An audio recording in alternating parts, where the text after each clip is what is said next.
Welcome to Truth Meets Fiction, your home for timeless stories, unforgettable characters, and the kind of content that stays with you long after the credits roll. Whether it's fact, fiction, or somewhere in between, you'll find it here. Let's begin. The Return of Sherlock Holmes by Sir Arthur Conan Doyle. 1. The Adventure of the Empty House. It was in the spring of the year 1894 that all London was interested and the fashionable world dismayed by the murder of the Honourable Ronald Adair under most unusual and inexplicable circumstances. The public has already learned those particulars of the crime which came out in the police investigation, but a good deal was suppressed upon that occasion, since the case for the prosecution was so overwhelmingly strong that it was not necessary to bring forward all the facts. Only now, at the end of nearly 10 years, am I allowed to supply those missing links which make up the whole of that remarkable chain. The crime was of interest in itself, but that interest was as nothing to me compared to the inconceivable sequel which afforded me the greatest shock and surprise of any events in my adventurous life. Even now, after this long interval, I find myself thrilling as I think of it, and feeling once more that sudden flood of joy, amazement, and incredulity which utterly submerged my mind. Let me say to that public which has shown some interest in those glimpses which I have occasionally given them of the thoughts and actions of a very remarkable man, that they are not to blame me if I have not shared my knowledge with them, for I should have considered it my first duty to have done so had I not been barred by a positive prohibition from his own lips, which was only withdrawn upon the 3rd of last month. It can be imagined that my close intimacy with Sherlock Holmes had interested me deeply in crime, and that after his disappearance I never failed to read with care the various problems which came before the public, and I even attempted more than once for my own private satisfaction to employ his methods in their solution, though with indifferent success. There was none, however, which appealed to me like this tragedy of Ronald Adair. As I read the evidence at the inquest, which led up to a verdict of willful murder against some person or persons unknown, I realized more clearly than I had ever done the loss which the community had sustained by the death of Sherlock Holmes. There were points about this strange business which would, I was sure, have specially appealed to him, and the efforts of the police would have been supplemented or more possibly anticipated by the trained observation and the alert mind of the first criminal agent in Europe. All day, as I drove upon my round, I turned over the case in my mind and found no explanation which appeared to me to be adequate. At the risk of telling a twice-told tale, I will recapitulate the facts as they were known to the public at the conclusion of the inquest. The Honourable Ronald Adair was the second son of the Earl of Maynooth, at that time governor of one of the Australian colonies. Adair's mother had returned from Australia to undergo the operation for cataract, and she, her son Ronald, and her daughter Hilda were living together at 427 Park Lane. The youth moved in the best society, had, so far as was known, no enemies, and no particular vices. He had been engaged to Miss Edith Woodley of Carstairs, but the engagement had been broken off by mutual consent some months before, and there was no sign that it had left any very profound feeling behind it. For the rest, the man's life moved in a narrow and conventional circle, for his habits were quiet and his nature unemotional.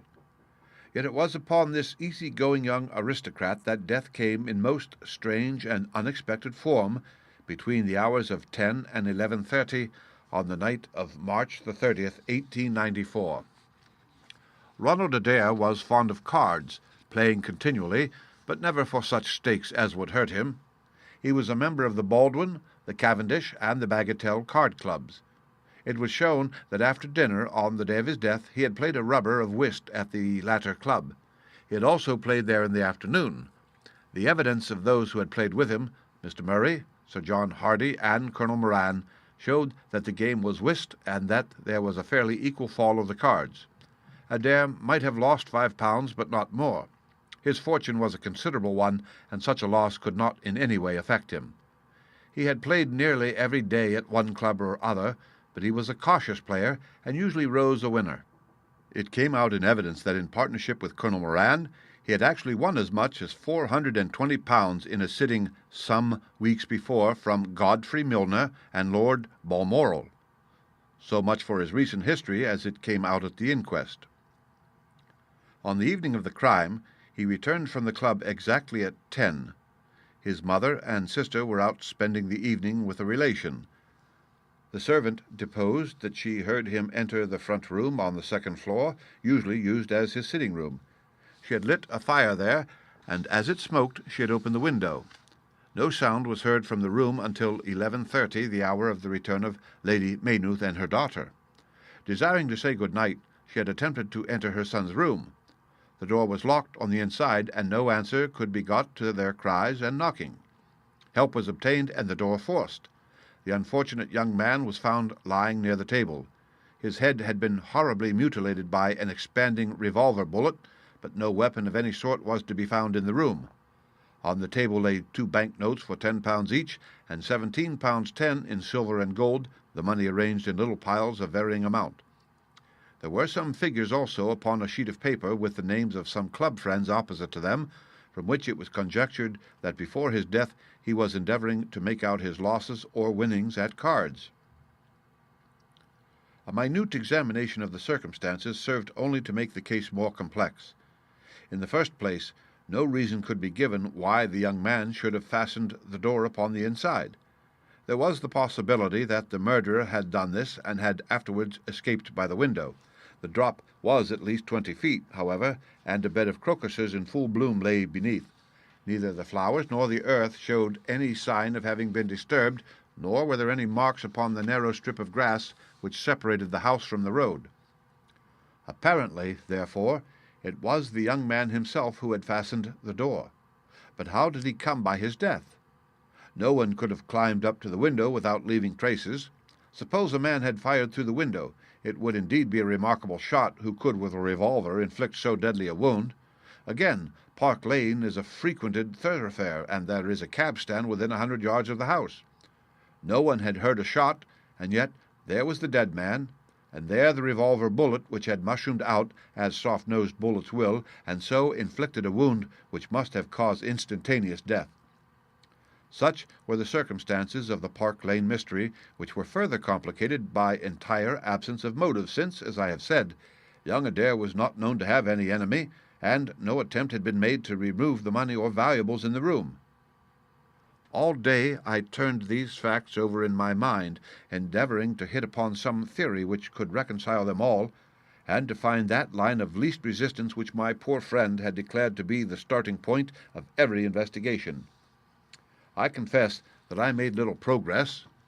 In the evening I strolled across the park and found myself about 6 o'clock at the Oxford Street end of Park Lane. A group of loafers upon the pavements, all staring up at a particular window, directed me to the house which I had come to see. A tall, thin man with coloured glasses, whom I strongly suspected of being a plain-clothes detective, was pointing out some theory of his own, while the others crowded round to listen to what he said. I got as near him as I could, but his observations seemed to me to be absurd, so I withdrew again in some disgust. As I did so, I struck against an elderly, deformed man who had been behind me, and I knocked down several books which he was carrying. I remember that as I picked them up, I observed the title of one of them, The Origin of Tree Worship, and it struck me that the fellow must be some poor bibliophile who, either as a trade or as a hobby, was a collector of obscure volumes. I endeavoured to apologize for the accident, but it was evident that these books, which I had so unfortunately maltreated, were very precious objects in the eyes of their owner. With a snarl of contempt, he turned upon his heel, and I saw his curved back and white side whiskers disappear among the throng. My observations of number 427, Park Lane, did little to clear up the problem in which I was interested. The house was separated from the street by a low wall and railing, the whole not more than 5 feet high.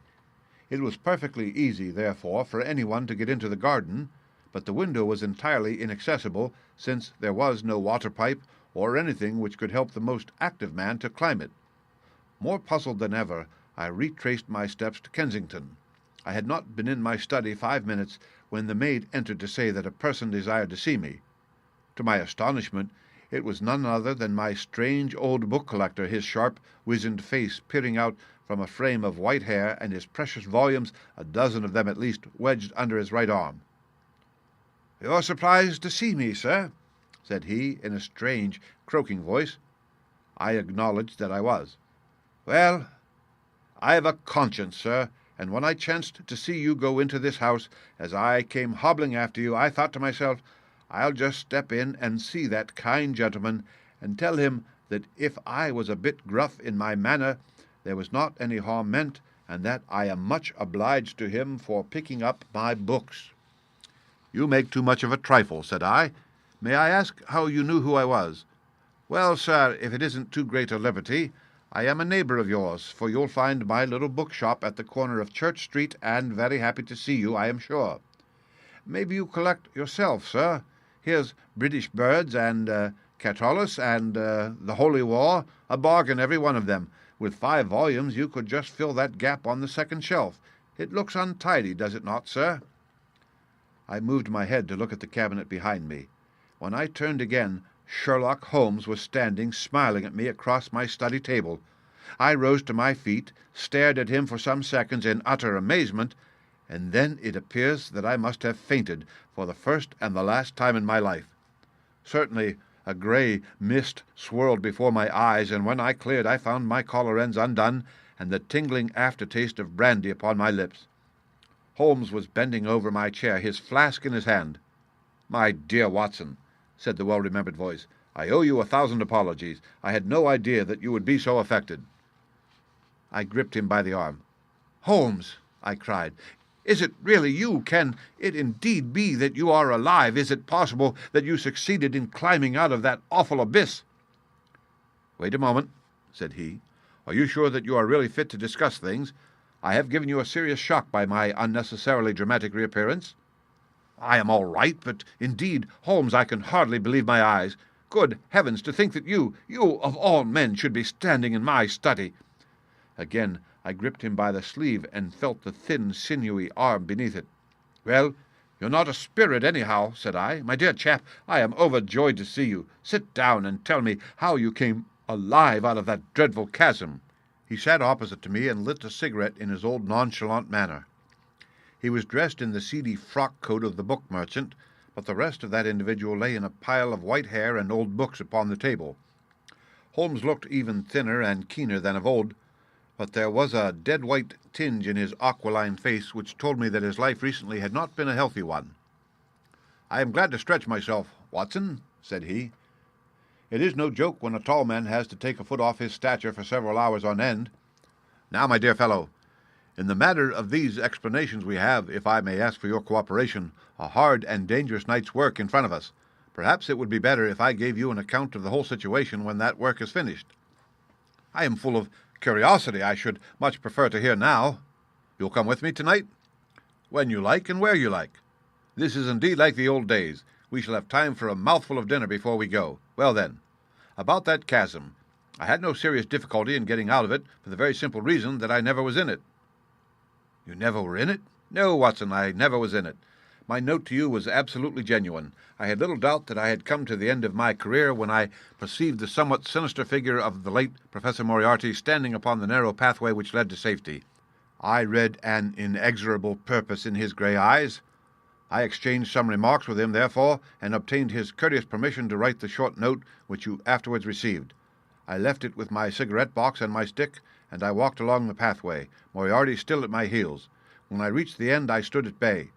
He drew no weapon, but he rushed at me and threw his long arms around me. He knew that his own game was up, and was only anxious to revenge himself upon me. We tottered together upon the brink of the fall. I have some knowledge, however, of Baritsu, or the Japanese system of wrestling, which has more than once been very useful to me. I slipped through his grip, and he, with a horrible scream, kicked madly for a few seconds and clawed the air with both his hands, but for all his efforts he could not get his balance, and over he went. With my face over the brink, I saw him fall for a long way. Then he struck a rock, bounded off, and splashed into the water." I listened with amazement to this explanation, which Holmes delivered between the puffs of his cigarette. "But the tracks!" I cried. "I saw with my own eyes that 2 went down the path, and none returned." It came about in this way. The instant that the professor had disappeared, it struck me what a really extraordinarily lucky chance fate had placed in my way. I knew that Moriarty was not the only man who had sworn my death. There were at least 3 others whose desire for vengeance upon me would only be increased by the death of their leader. They were all most dangerous men. One or other would certainly get me. On the other hand, if all the world was convinced that I was dead, they would take liberties, these men. They would lay themselves open, and sooner or later I could destroy them. Then it would be time for me to announce that I was still in the land of the living. So rapidly does the brain act that I believe I had thought this all out before Professor Moriarty had reached the bottom of the Reichenbach Fall. I stood up and examined the rocky wall behind me. In your picturesque account of the matter, which I read with great interest some months later, you assert that the wall was sheer. This was not literally true. A few small footholds presented themselves, and there was some indication of a ledge. The cliff is so high that to climb at all was an obvious impossibility, and it was equally impossible to make my way along the wet path without leaving some tracks. I might, it is true, have reversed my boots, as I have done on similar occasions, but the sight of 3 sets of tracks in one direction would certainly have suggested a deception. On the whole, then, it was best that I should risk the climb. It was not a pleasant business, Watson. The fall roared beneath me. I am not a fanciful person, but I give you my word that I seemed to hear Moriarty's voice screaming at me out of the abyss. A mistake would have been fatal.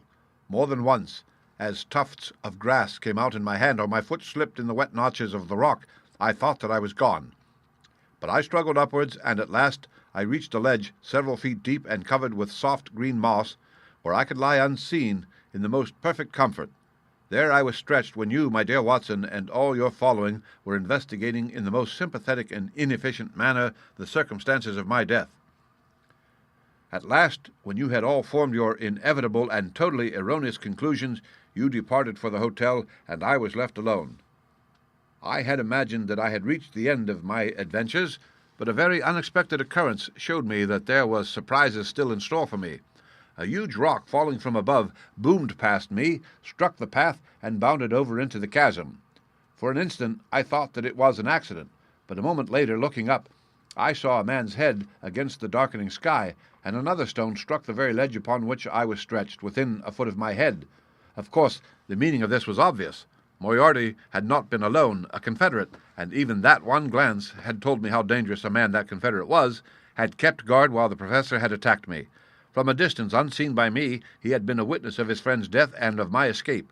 He had waited, and then, making his way round to the top of the cliff, he had endeavored to succeed where his comrade had failed. I did not take long to think about it, Watson. Again I saw that grim face look over the cliff, and I knew that it was the precursor of another stone. I scrambled down onto the path. I don't think I could have done it in cold blood. It was 100 times more difficult than getting up. But I had no time to think of the danger, for another stone sang past me as I hung by my hands from the edge of the ledge. Halfway down I slipped, but by the blessing of God I landed, torn and bleeding, upon the path. I took to my heels, dead 10 miles over the mountains in the darkness, and a week later I found myself in Florence with the certainty that no one in the world knew what had become of me. I had only one confidant, my brother Mycroft. I owe you many apologies, my dear Watson, but it was all important that it should be thought I was dead, and it is quite certain that you would not have written so convincing an account of my unhappy end had you not yourself thought that it was true. Several times during the last 3 years I have taken up my pen to write to you, but always I feared lest your affectionate regard for me should tempt you to some indiscretion which would betray my secret. For that reason I turned away from you this evening when you upset my books, for I was in danger at the time, and any show of surprise and emotion upon your part might have drawn attention to my identity and led to the most deplorable and irreparable results. As to Mycroft, I had to confide in him in order to obtain the money which I needed. The course of events in London did not run so well as I had hoped, for the trial of the Moriarty gang left 2 of its most dangerous members, my own most vindictive enemies, at liberty. I traveled for 2 years in Tibet, therefore, and amused myself by visiting Lhasa and spending some days with the head lama. You may have read of the remarkable explorations of a Norwegian named Sigerson, but I am sure that it never occurred to you that you were receiving news of your friend. I then passed through Persia, looked in at Mecca, and paid a short but interesting visit to Khalifa at Khartoum, the result of which I have communicated to the Foreign Office. Returning to France, I spent some months in a research into the coal tar derivatives which I conducted in a laboratory at Montpellier in the south of France. Having concluded this to my satisfaction, and learning that only one of my enemies was now left in London, I was about to return when my movements were hastened by the news of this very remarkable Park Lane mystery, which not only appealed to me by its own merits, but which seemed to offer some most peculiar personal opportunities. I came over at once to London, called in my own person at Baker Street, threw Mrs. Hudson into violent hysterics, and found that Mycroft had preserved my rooms and my papers exactly as they had always been. So it was, my dear Watson, that at 2 o'clock today I found myself in my old armchair in my own room, and only wishing that I could have seen my old friend Watson in the other chair which he has so often adorned. Such was the remarkable narrative to which I listened on that April evening, a narrative which would have been utterly incredible to me had it not been confirmed by the actual sight of the tall, spare figure and the keen, eager face which I had never thought to see again. In some manner he had learned of my own sad bereavement, and his sympathy was shown in his manner rather than in his words. "Work is the best antidote to sorrow, my dear Watson," said he, "and I have a piece of work for us both tonight, which, if we can bring it to a successful conclusion, will in itself justify a man's life on this planet." In vain I begged him to tell me more. "You will hear and see enough before morning," he answered. "We have 3 years of the past to discuss. Let that suffice until 9:30, when we start upon the notable adventure of the empty house." It was indeed like old times when, at that hour, I found myself seated beside him in a hansom, my revolver in my pocket, and the thrill of adventure in my heart. Holmes was cold and stern and silent, as the gleam of the street lamps flashed upon his austere features. I saw that his brows were drawn down in thought, and his thin lips compressed. I knew not what wild beast we were about to hunt down in the dark jungle of criminal London, but I was well assured from the bearing of this master huntsman that the adventure was a most grave one, while the sardonic smile which occasionally broke through his ascetic gloom boded little good for the object of our quest. I had imagined that we were bound for Baker Street, but Holmes stopped the cab at the corner of Cavendish Square. I observed that as he stepped out he gave a most searching glance to right and left, and at every subsequent street corner he took the utmost pains to assure that he was not followed. Our route was certainly a singular one. Holmes' knowledge of the byways of London was extraordinary, and on this occasion he passed rapidly and with an assured step through a network of mews and stables, the very existence of which I had never known. We emerged at last into a small road lined with old gloomy houses, which led us into Manchester Street, and so to Blandford Street. Here he turned swiftly down a narrow passage, passed through a wooden gate into a deserted yard, and then opened with a key the back door of a house. We entered together, and he closed it behind us. The place was pitch dark, but it was evident to me that it was an empty house. Our feet creaked and crackled over the bare planking, and my outstretched hand touched a wall from which the paper was hanging in ribbons. Holmes' cold, thin fingers closed round my wrist, and led me forwards down a long hall until I dimly saw the murky fanlight over the door. Here Holmes turned suddenly to the right, and we found ourselves in a large, square, empty room, heavily shadowed in the corners, but faintly lit in the centre from the lights of the street beyond. There was no lamp near, and the window was thick with dust, so that we could only just discern each other's figures within. My companion put his hand upon my shoulder and his lips close to my ear. "Do you know where we are?" he whispered. "Surely that is Baker Street," I answered, staring through the dim window. "Exactly. We are in Camden House, which stands opposite to our own old quarters." "But why are we here?" "Because it commands so excellent a view of that picturesque pile. Might I trouble you, my dear Watson, to draw a little nearer to the window, taking every precaution not to show yourself, and then to look up at our old rooms, the starting point of so many of our little adventures? We will see if my 3 years of absence have entirely taken away my power to surprise you." I crept forward and looked across at the familiar window. As my eyes fell upon it, I gave a gasp and cry of amazement. The blind was down, and a strong light was burning in the room. The shadow of a man who was seated in a chair within was thrown in hard black outline upon the luminous screen of the window. There was no mistaking the poise of the head, the squareness of the shoulders, the sharpness of the features. The face was turned half round, and the effect was that of one of those black silhouettes which our grandparents loved to frame. It was a perfect reproduction of Holmes. So amazed was I that I threw up my hand to make sure that the man himself was standing beside me. He was quivering with silent laughter. "Well?" said he. "Good heavens!" I cried. "It is marvellous! I trust that age doth not wither nor custom stale my infinite variety," said he, and I recognized in his voice the joy and pride which the artist takes in his own creation. "It really is rather like me, is it not?" "I should be prepared to swear that it was you. The credit of the execution is due to Monsieur Oscar Menoir of Grenoble, who spent some days in doing the moulding. It is a bust in wax. The rest I arranged myself during my visit to Baker Street this afternoon." "But why?" "Because, my dear Watson, I had the strongest possible reason for wishing certain people to think that I was there when I was really elsewhere." "And you thought the rooms were watched?" "I knew that they were watched." "By whom?" "By my old enemies, Watson. By the charming society whose leader lies in the Reichenbach Falls. You must remember that they knew, and only they knew, that I was still alive. Sooner or later they believed that I should come back to my rooms. They watched them continuously, and this morning they saw me arrive." "How do you know?" "Because I recognized their sentinel when I glanced out of my window.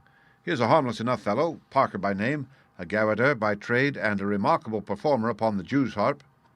I cared nothing for him, but I cared a great deal for the much more formidable person who is behind him, the bosom friend of Moriarty, the man who dropped the rocks over the cliff, the most cunning and dangerous criminal in London. That is the man who is after me tonight, Watson, and that is the man who is quite unaware that we are after him." My friend's plans were gradually revealing themselves. From this convenient retreat, the watchers were being watched and the trackers tracked. That angular shadow up yonder was the bait, and we were the hunters. In silence we stood together in the darkness and watched the hurrying figures who passed and repassed in front of us. Holmes was silent and motionless, but I could tell that he was keenly alert and that his eyes were fixed intently upon the stream of passers-by. It was a bleak and boisterous night, and the wind whistled shrilly down the long street. Many people were moving to and fro, most of them muffled in their coats and cravats. Once or twice it seemed to me that I had seen the same figure before, and I especially noticed two men who appeared to be sheltering themselves from the wind in the doorway of a house some distance up the street. I tried to draw my companion's attention to them, but he gave a little ejaculation of impatience and continued to stare into the street. More than once he fidgeted with his feet and tapped rapidly with his fingers upon the wall. It was evident to me that he was becoming uneasy and that his plans were not working out altogether as he had hoped. At last, as midnight approached and the street gradually cleared, he paced up and down the room in an uncontrollable agitation. I was about to make some remark to him when I raised my eyes to the lighted window and again experienced almost as great a surprise as before. I clutched Holmes' arm and pointed upwards. "The shadow has moved," I cried. It was, indeed, no longer the profile, but the back, which was turned toward us. 3 years had certainly not smoothed the asperities of his temper, or his impatience with a less active intelligence than his own. "Of course it has moved," said he. "Am I such a farcical bungler, Watson, that I should erect an obvious dummy and expect that some of the sharpest men in Europe would be deceived by it? We have been in this room 2 hours, and Mrs. Hudson has made some change in that figure 8 times, or once in every quarter of an hour. She works it from the front so that her shadow may never be seen." "Ah!" He drew in his breath with a shrill, excited intake. In the dim light I saw his head thrown forward, his whole attitude rigid with attention. Outside, the street was absolutely deserted. Those 2 men might still be crouching in the doorway, but I could no longer see them. All was still and dark, save only that brilliant yellow screen in front of us with the black figure outlined upon its center. Again, in the utter silence, I heard that thin, sibilant tone which spoke of intense, suppressed excitement. An instant later he pulled me back into the blackest corner of the room, and I felt his warning hand upon my lips. The fingers which clutched me were quivering. Never had I known my friend more moved, and yet the dark street still stretched lonely and motionless before us. But suddenly I was aware of that which his keener senses had already distinguished. A low, stealthy sound came to my ears, not from the direction of Baker Street, but from the very back of the very house in which we lay concealed. A door opened and shut. An instant later, steps crept down the passage, steps which were meant to be silent, but which reverberated harshly through the empty house. Holmes crouched back against the wall, and I did the same, my hand closing upon the handle of my revolver. Peering through the gloom, I saw the vague outline of a man, a shadow blacker than the blackness of the open door.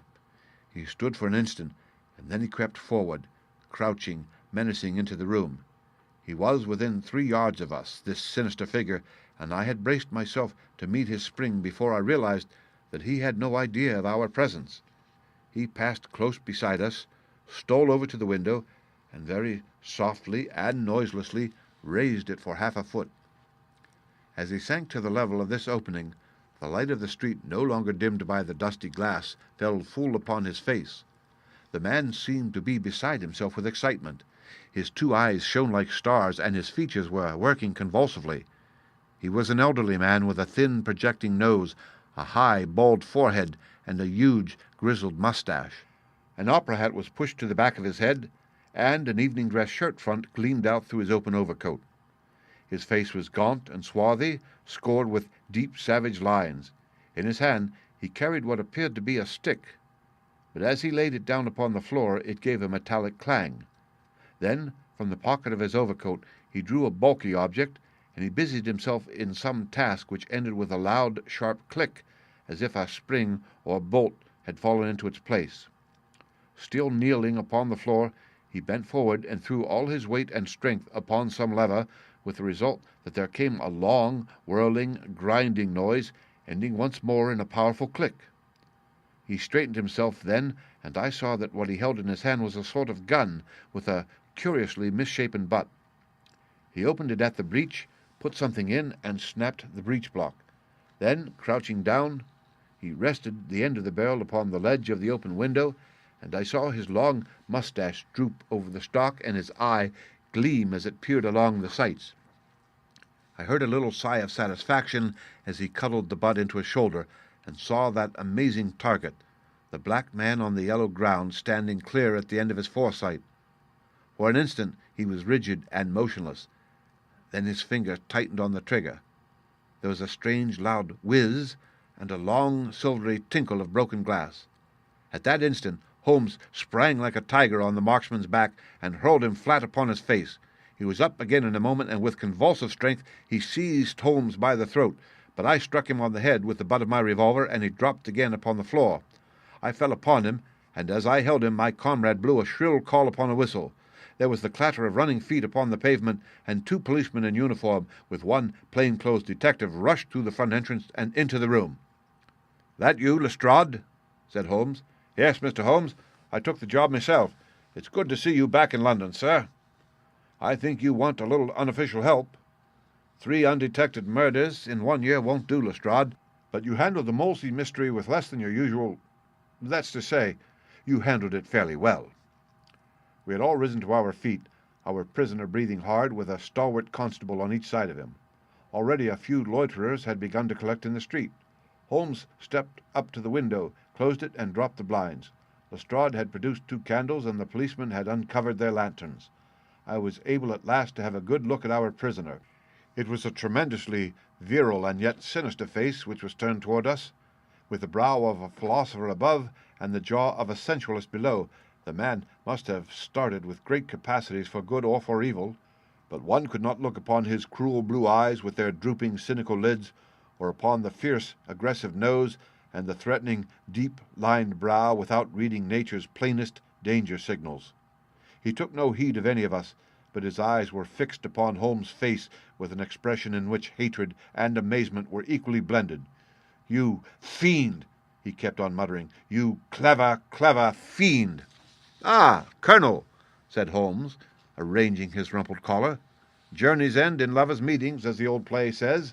I don't think I have had the pleasure of seeing you since you favored me with those attentions as I lay on the ledge above the Reichenbach Falls." The colonel still stared at my friend like a man in a trance. "You cunning, cunning fiend," was all that he could say.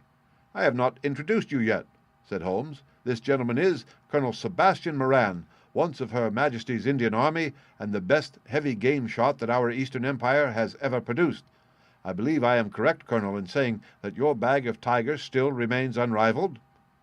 The fierce old man said nothing, but still glared at my companion with his savage eyes and bristling mustache. He was wonderfully like a tiger himself.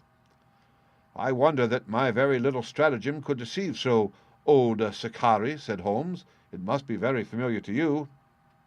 Have you not tethered a young kid under a tree, lain above it with your rifle, and waited for the bait to bring up your tiger? This empty house is my tree, and you are my tiger. You have possibly had other guns in reserve in case there should be several tigers, or in the unlikely supposition of your own aim failing you. These," he pointed round, "are my other guns. The parallel is exact." Colonel Moran sprang forward with a snarl of rage, but the constables dragged him back. The fury upon his face was terrible to look at. "I confess that you had one small surprise for me," said Holmes. "I did not anticipate that you would yourself make use of this empty house and this convenient front window. I had imagined you as operating from the street, where my friend Lestrade and his merry men were awaiting you.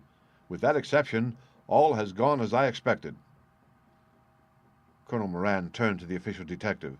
"You may or may not have just cause for arresting me," said he, "but at least there can be no reason why I should submit to the gibes of this person. If I am in the hands of the law, let things be done in a legal way." "Well, that's reasonable enough," said Lestrade. "Nothing further you have to say, Mr. Holmes, before we go?" Holmes had picked up the powerful air gun from the floor and was examining its mechanism. "An admirable and unique weapon," said he, "noiseless and of tremendous power. I knew von Herder, the blind German mechanic who constructed it to the order of the late Professor Moriarty. For years I have been aware of its existence, though I have never before had the opportunity of handling it. I commend it very specifically to your attention, Lestrade, and also the bullets which fit it." "You can trust us to look after it, Mr. Holmes," said Lestrade, as the whole party moved towards the door. "Anything further to say?" "Only to ask what charge you intend to prefer." "What charge, sir? Why, of course, the attempted murder of Mr. Sherlock Holmes." "Not so, Lestrade. I do not propose to appear in the matter at all. To you, and to you only, belongs the credit of the remarkable arrest which you have effected. Yes, Lestrade, I congratulate you. With your usual happy mixture of cunning and audacity, you have got him." "Got him? Got whom, Mr. Holmes?" "The man that the whole force has been seeking in vain. Colonel Sebastian Moran, who shot the Honourable Ronald Adair with an expanding bullet from an air gun through the open window of the second-floor front of number 427 Park Lane upon the 30th of last month. That's the charge, Lestrade. And now, Watson, if you can endure the draught from a broken window, I think that half an hour in my study over a cigar may afford you some profitable amusement." Our old chambers had been left unchanged through the supervision of Mycroft Holmes and the immediate care of Mrs. Hudson. As I entered, I saw, it is true, an unwonted tidiness, but the old landmarks were all in their place. There were the chemical corner and the acid-stained deal-topped table. There upon a shelf was the row of formidable scrap-books and books of reference which many of our fellow citizens would have been so glad to burn. The diagrams, the violin case and the pipe-rack, even the Persian slipper which contained the tobacco, all met my eyes as I glanced round me. There were two occupants of the room, one Mrs. Hudson, who beamed upon us both as we entered, the other the strange dummy which had played so important a part in the evening's adventures. It was a wax-coloured model of my friend, so admirably done that it was a perfect facsimile. It stood on a small pedestal table with an old dressing-gown of Holmes so draped around it that the illusion from the street was absolutely perfect. "I hope you preserved all precautions, Mrs. Hudson," said Holmes. "I went to it on my knees, sir, just as you told me." "Excellent. You carried the thing out very well. Did you observe where the bullet went?" "Yes, sir. I'm afraid it has spoiled your beautiful bust, for it passed right through the head and flattened itself on the wall. I picked it up from the carpet. Here it is."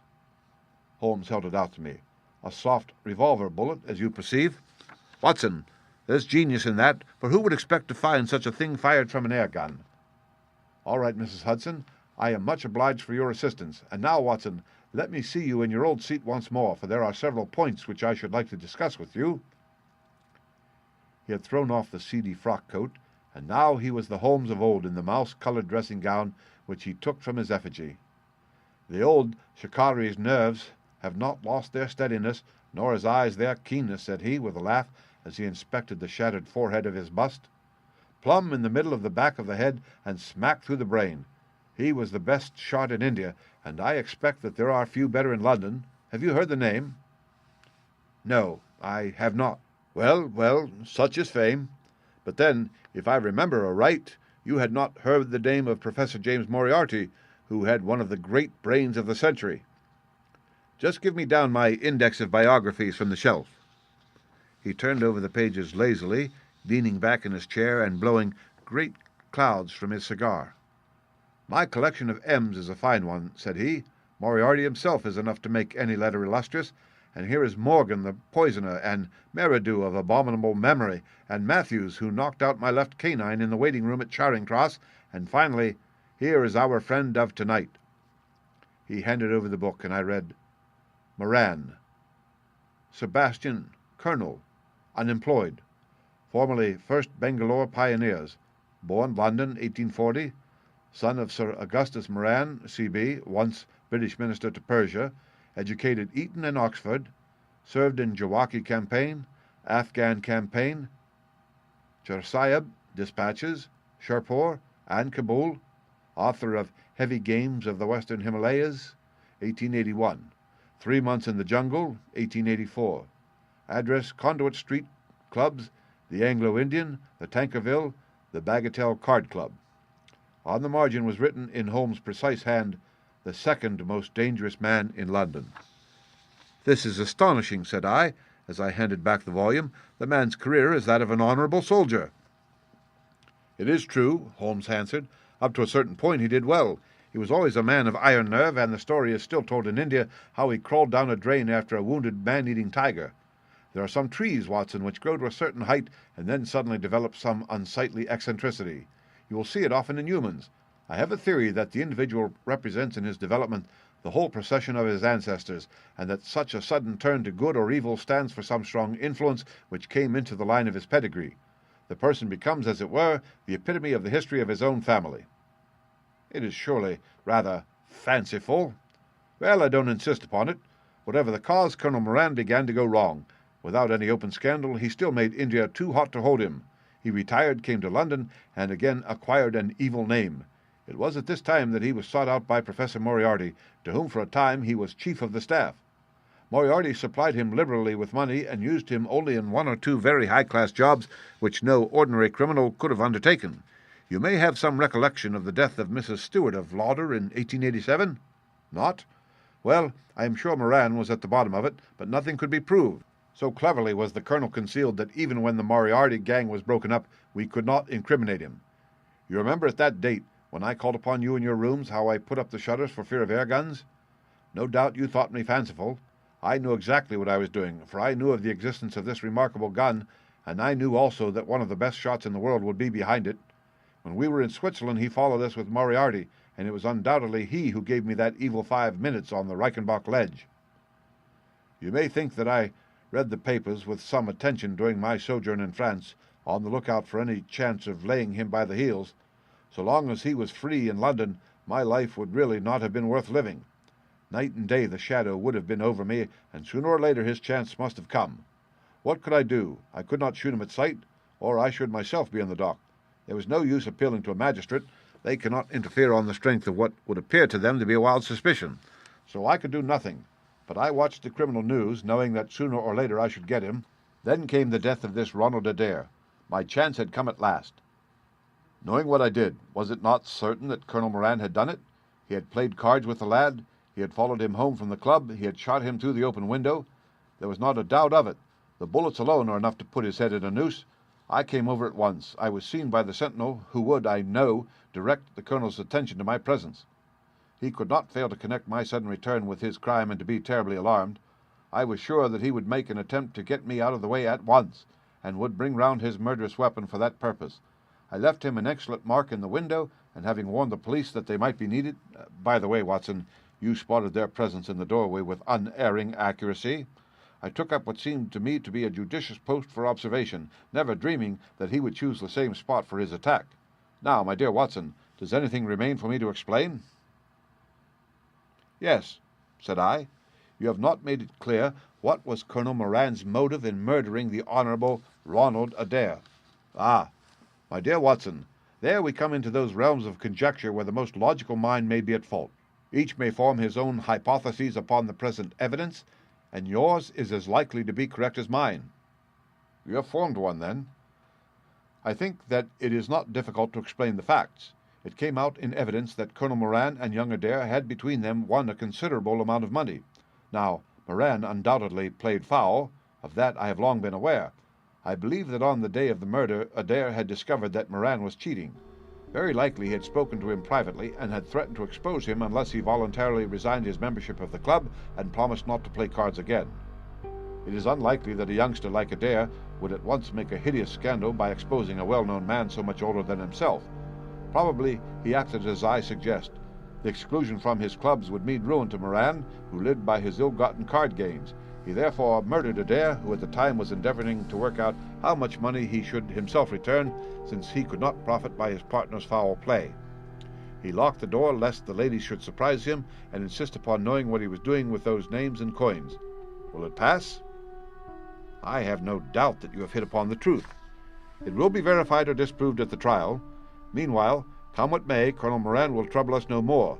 The famous air gun of von Herder will embellish the Scotland Yard Museum, and once again Mr. Sherlock Holmes is free to devote his life to examining those interesting little problems which the complex life of London so plentifully presents. The end. Read by Rick Kirshner for Lit2Go on the web at fcit.usf.edu.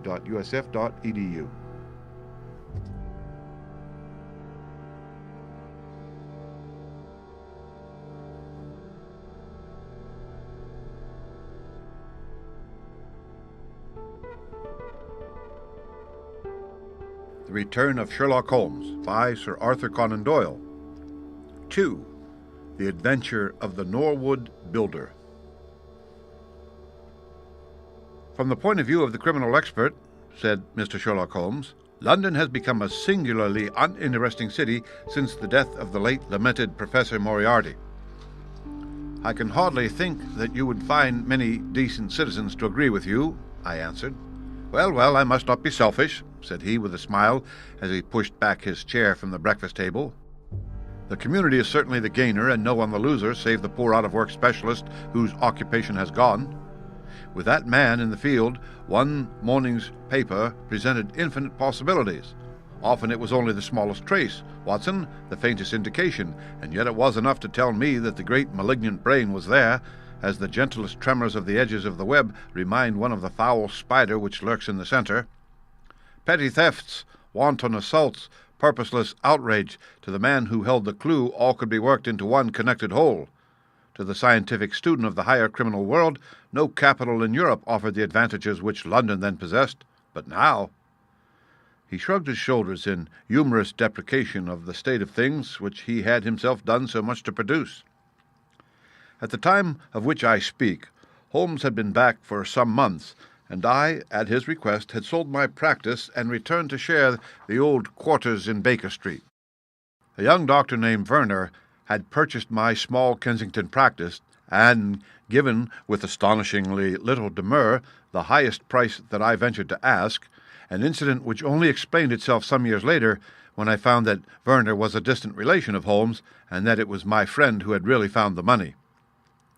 Our months of partnership had not been so uneventful as he had stated, for I find on looking over my notes that this period includes the case of the papers of ex-President Murillo and also the shocking affair of the Dutch steamship Friesland, which so nearly cost us both our lives. His cold and proud nature was always averse, however, to anything in the shape of public applause, and he bound me in the most stringent terms to say no further word of himself, his methods, or his successes, a prohibition which, as I have explained, has only now been removed. Mr. Sherlock Holmes was leaning back in his chair after his whimsical protest, and was unfolding his morning paper in a leisurely fashion when our attention was arrested by a tremendous ring at the bell, followed immediately by a hollow drumming sound as if someone were beating on the outer door with his fist. As it opened, there came a tumultuous rush into the hall, rapid feet clattered up the stair, and an instant later a wild-eyed and frantic young man, pale and dishevelled, palpitating, burst into the room. He looked from one to the other of us, and under our gaze of inquiry he became conscious that some apology was needed for this unceremonious entry. "I'm sorry, Mr. Holmes," he cried. "You mustn't blame me. I am nearly mad. Mr. Holmes, I am the unhappy John Hector MacFarlane." He made the announcement as if the name alone would explain both his visit and its manner, but I could see by my companion's unresponsive face that it meant no more to him than to me. "Have a cigarette, Mr. MacFarlane," said he, pushing his case across. "I am sure that with your symptoms, my friend Dr. Watson here would prescribe a sedative. The weather has been so very warm these last few days. Now, if you feel a little more composed, I should be glad if you would sit down in that chair and tell us very slowly and quietly who you are and what it is that you want. You mentioned your name as if I should recognize it, but I assure you that beyond the obvious facts that you are a bachelor, a solicitor, a Freemason, and an asthmatic, I know nothing whatever about you." Familiar as I was with my friend's methods, it was not difficult for me to follow his deductions, and to observe the untidiness of attire, the sheaf of legal papers, the watch charm, and the breathing which had prompted them. Our client, however, stared in amazement. "Yes, I am all that, Mr. Holmes, and in addition I am the most unfortunate man at this moment in London. For heaven's sake, don't abandon me, Mr. Holmes. If they had come to arrest me before I finished my story, make them give me time so that I might tell you the whole truth. I could go to jail happy if I knew that you were working for me outside." "Arrest you?" said Holmes. "That is really most interesting. On what charge do you expect to be arrested?" "Upon the charge of murdering Mr. Jonas Oldacre of Lower Norwood." My companion's expressive face showed a sympathy which was not, I am afraid, entirely unmixed with satisfaction. "Dear me," said he, "it was only this moment at breakfast that I was saying to my friend Dr. Watson that sensational cases had disappeared out of our papers." Our visitor stretched forward a quivering hand and picked up the Daily Telegraph, which still lay upon Holmes' knee. "If you had looked at it, sir, you would have seen at a glance what the errand is on which I have come to you this morning. I feel as if my name in my misfortune must be in every man's mouth." He turned it over to expose the central page. "Here it is, and with your permission I will read it to you. Listen to this, Mr. Holmes. The headlines are: Mysterious Affair at Lower Norwood, Disappearance of a Well-Known Builder, Suspicion of Murder and Arson, A Clue to the Criminal. That is the clue which they are already following, Mr. Holmes, and I know that it leads infallibly to me. I have been followed from London Bridge Station, and I am sure that they are only waiting for the warrant to arrest me. It will break my mother's heart. It will break her heart." He wrung his hands in an agony of apprehension and swayed backwards and forwards in his chair. I looked with interest upon this man, who was accused of being the perpetrator of a crime of violence. He was flaxen-haired and handsome in a washed-out negative fashion, with frightened blue eyes and a clean-shaven face, with a weak, sensitive mouth. His age may have been about 27, his dress and bearing that of a gentleman. From the pocket of his light summer overcoat protruded the bundle of endorsed papers which proclaimed his profession. "We must use what time we have," said Holmes. "Watson, would you have the kindness to take the paper and to read me the paragraph in question?" Underneath the vigorous headlines which our client had quoted, I read the following suggestive narrative. "Late last night or early this morning an incident occurred at Lower Norwood which points, it is feared, to a serious crime. Mr. Jonas Oldacre is a well-known resident of that suburb, where he has carried on his business as a builder for many years. Mr. Oldacre is a bachelor, 52 years of age, and lives in Deep Dean House, at the Sydenham end of the road of that name. He has had the reputation of being a man of eccentric habits, secretive and retiring. For some years he has practically withdrawn from the business, in which he is said to have amassed considerable wealth. A small timber yard still exists, however, at the back of the house, and last night, about 12 o'clock, an alarm was given that one of the stacks was on fire. The engines were soon upon the spot, but the dry wood burned with great fury, and it was impossible to arrest the conflagration until the stack had been entirely consumed.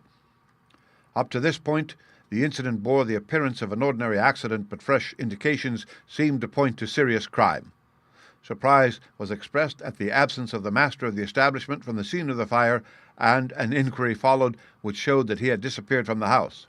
An examination of his room revealed that the bed had not been slept in, that a safe which stood in it was open, that a number of important papers were scattered about the room, and finally that there were signs of a murderous struggle, slight traces of blood being found within the room, and an oaken walking stick which also showed stains of blood upon the handle. It is known that Mr. Jonas Oldacre had received a late visitor in his bedroom upon that night, and the stick found has been identified as the property of this person, who is a young London solicitor named John Hector McFarlane, Jr., partner of Graham and McFarlane of 426 Gresham Building, E.C. The police believe that they have evidence in their possession which supplies a very convincing motive for the crime, and altogether it cannot be doubted that sensational developments will follow. Later, it is rumored as we go to press that Mr. John Hector McFarlane has actually been arrested on the charge of the murder of Mr. Jonas Oldacre. It is at least certain that a warrant has been issued. There have been further and sinister developments in the investigation at Norwood. Besides the signs of a struggle in the room of the unfortunate builder, it is now known that the French windows of his bedroom, which is on the ground floor, were found to be open, that there were marks as if some bulky object had been dragged across to the woodpile, and finally, it is asserted that charred remains have been found among the charcoal ashes of the fire.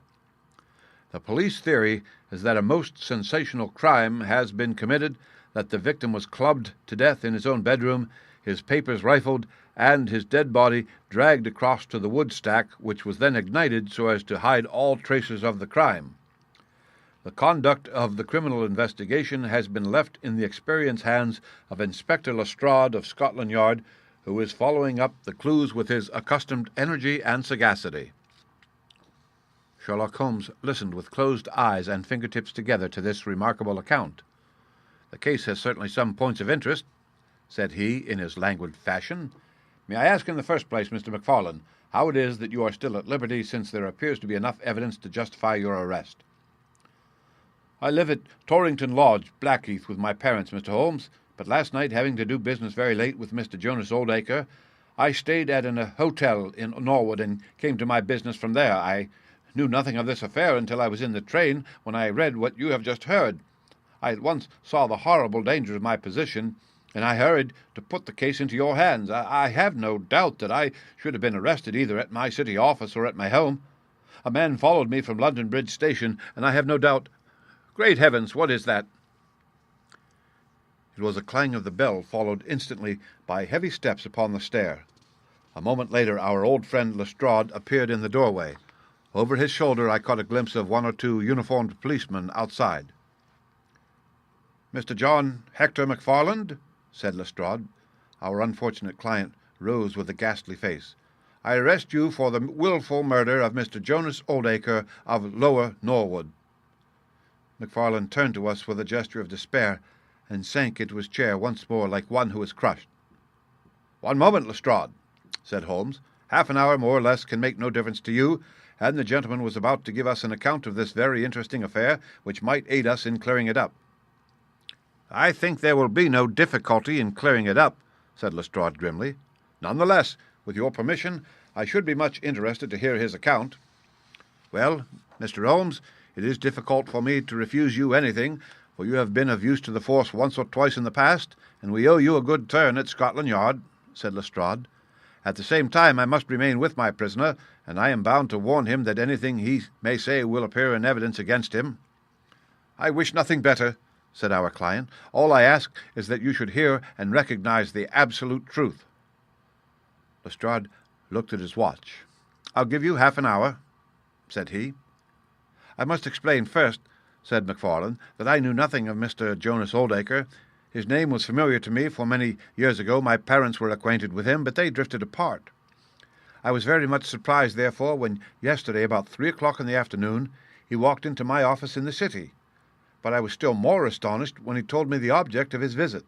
He had in his hand several sheets of a notebook covered with scribbled writing.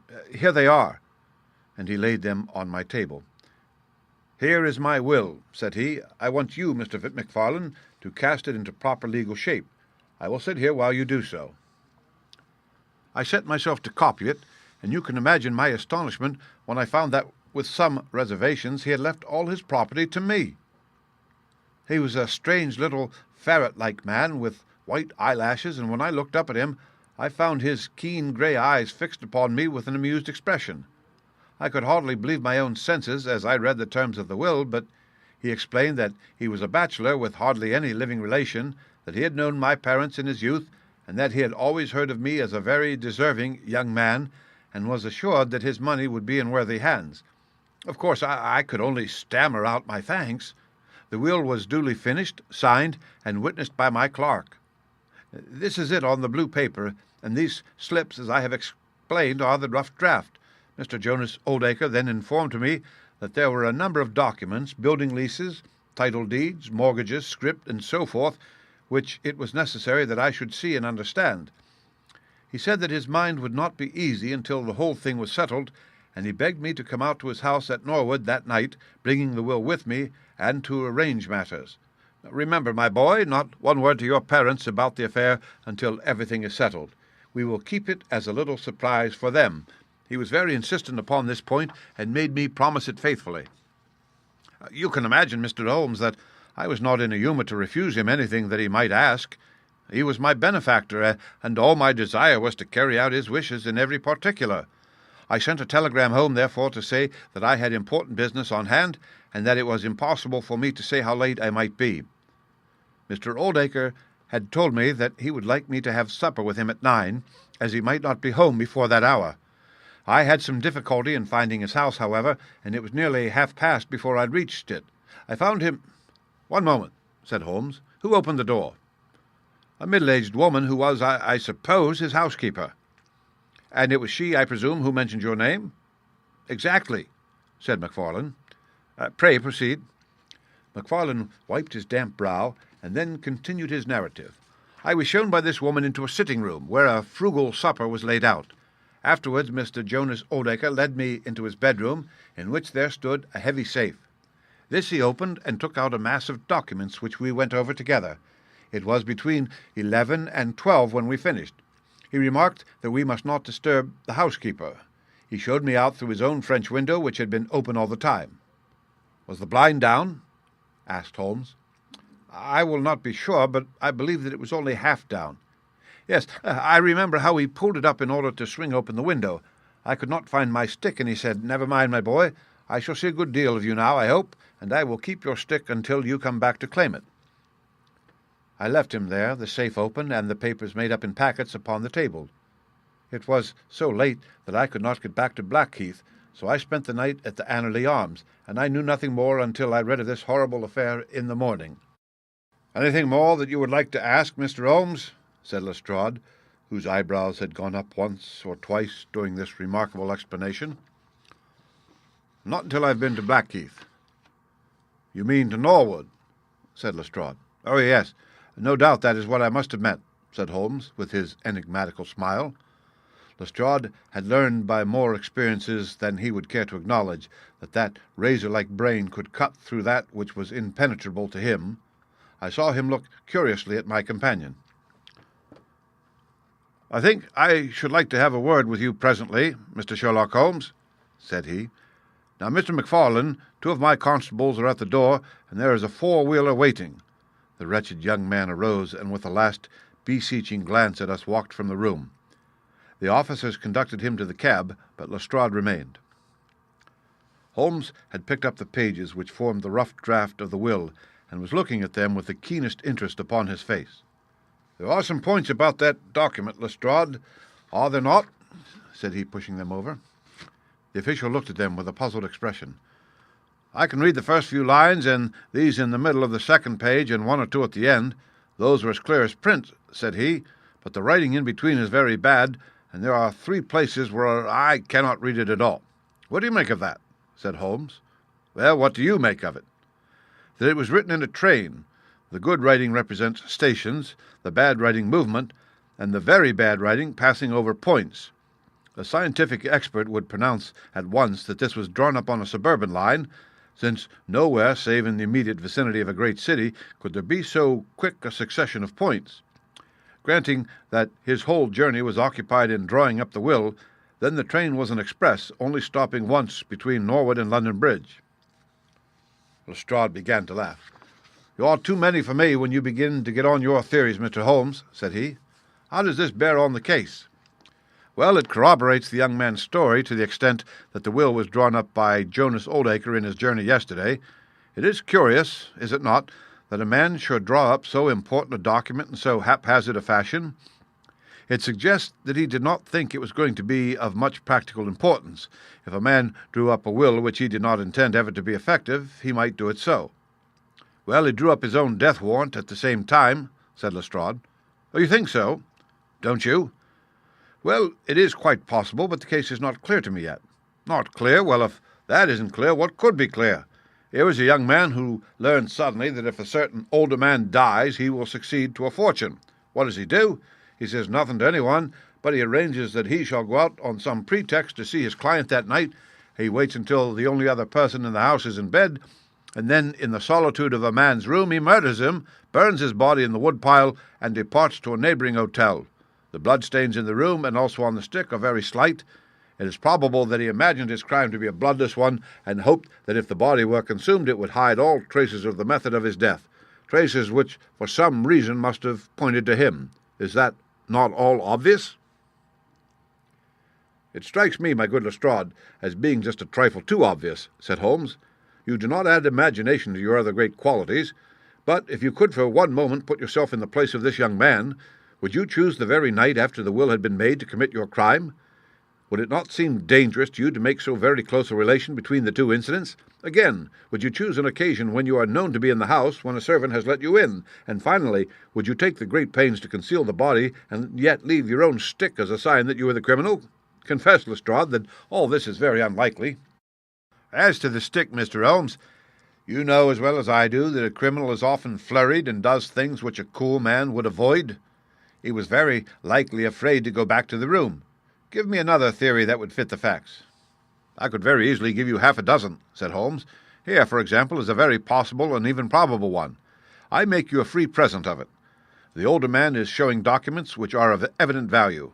A passing tramp sees them through the window, the blind of which is only half down. Exit the solicitor, enter the tramp, he seizes a stick which he observes there, kills Oldacre, and departs after burning the body. Why should the tramp burn the body? For the matter of that, why should Macfarlane? To hide some evidence. Well, possibly the tramp wanted to hide that any murder at all had been committed. And why did the tramp take nothing? Because they were papers that he could not negotiate." Lestrade shook his head, though it seemed to me that his manner was less absolutely assured than before. "Well, Mr. Sherlock Holmes, you may look for your tramp, and while you are finding him we will hold on to our man. The future will show which is right. Just notice this point, Mr. Holmes, that so far as we know none of the papers were removed, and that the prisoner is the one man in the world who had no reason for removing them, since he was heir at law and would come into them in any case." My friend seemed struck by this remark. "I don't mean to deny that the evidence is in some ways very strongly in favor of your theory," said he. "I only wish to point out that there are other theories possible. As you say, the future will decide. Good morning. I dare say that in the course of the day I shall drop in at Norwood and see how you are getting on." When the detective departed, my friend rose and made his preparations for the day's work with the alert air of a man who has a congenial task before him. "My first movement, Watson," said he, as he bustled into his frock-coat, "must, as I said, be in the direction of Blackheath." "And why not Norwood?" "Because we have in this case one singular incident coming close to the heels of another singular incident.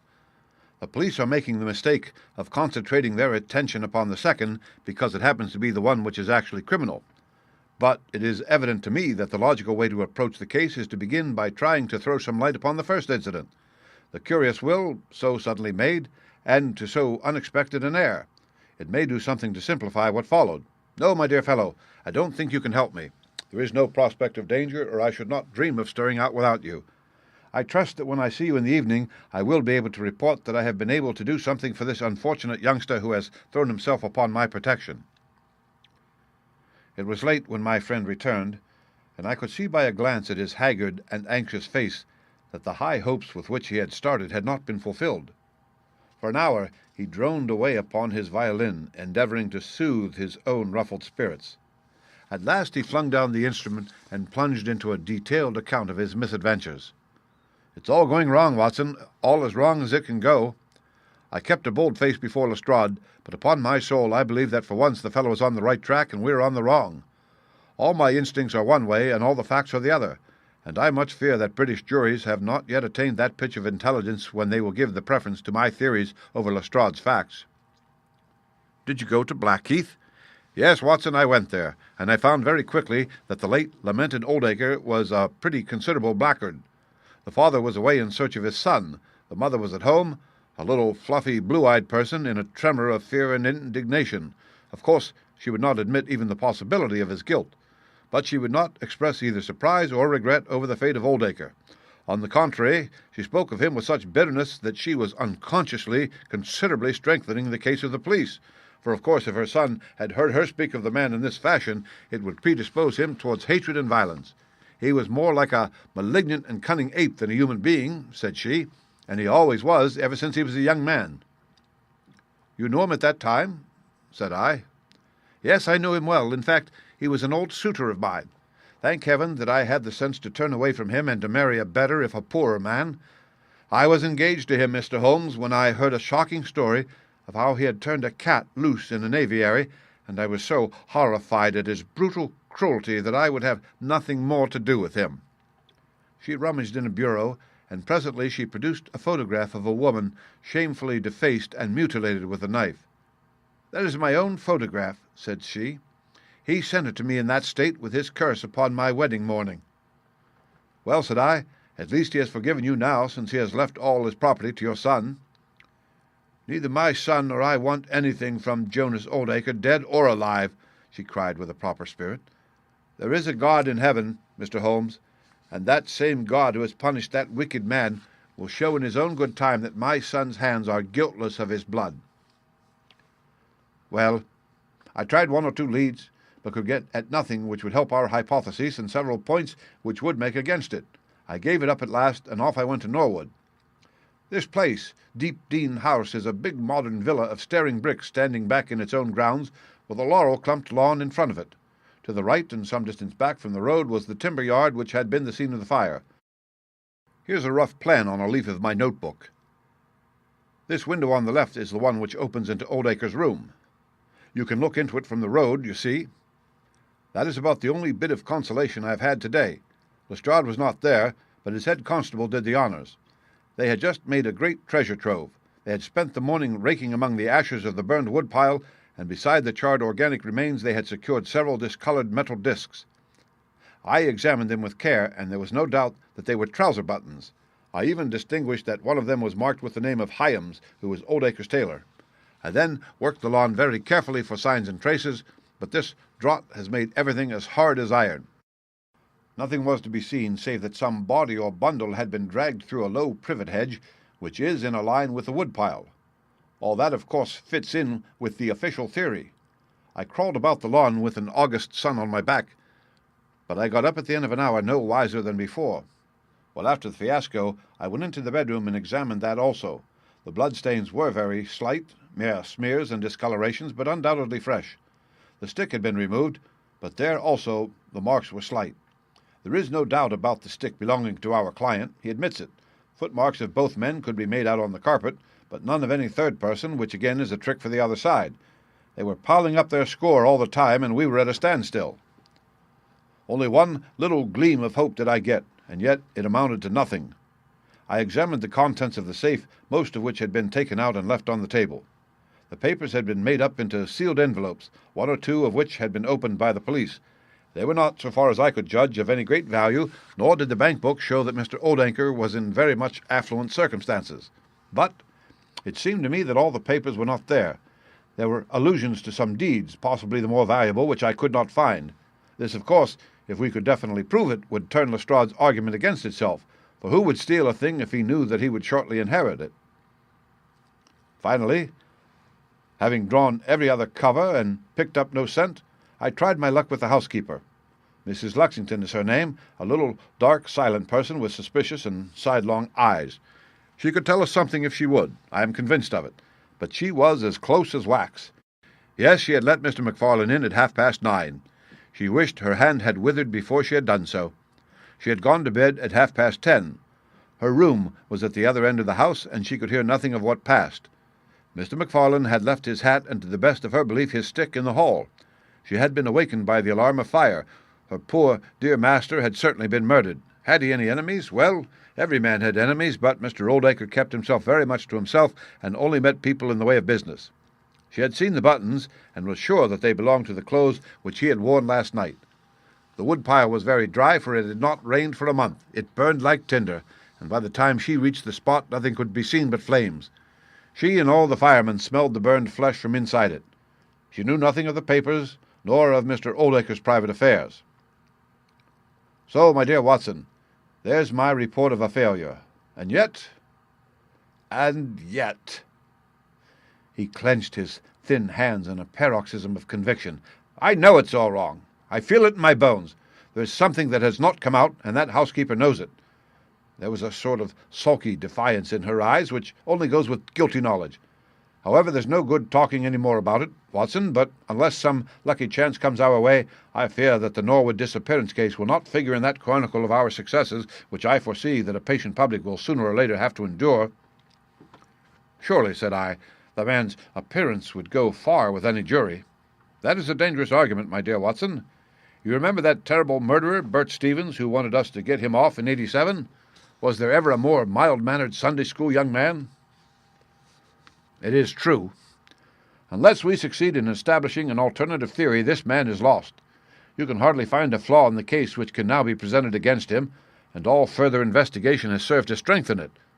By the way, there is one curious little point about those papers which may serve us as the starting point for an inquiry. On looking over the bank book, I found that the low state of the balance was principally due to large checks which had been made out during the last year to Mr. Cornelius. I confess that I should be interested to know who this Mr. Cornelius may be, with whom a retired builder has such very large transactions. Is it possible that he has had a hand in the affair? Cornelius might be a broker, but we have found no scrip to correspond with these large payments. Failing any other indications, my researches must now take the direction of an inquiry at the bank for the gentleman who has cashed these checks. But I fear, my dear fellow, that our case will end ingloriously by Lestrade hanging our client, which will certainly be a triumph for Scotland Yard. I do not know how far Sherlock Holmes took any sleep that night, but when I came down to breakfast I found him pale and harassed, his bright eyes the brighter for the dark shadows round them.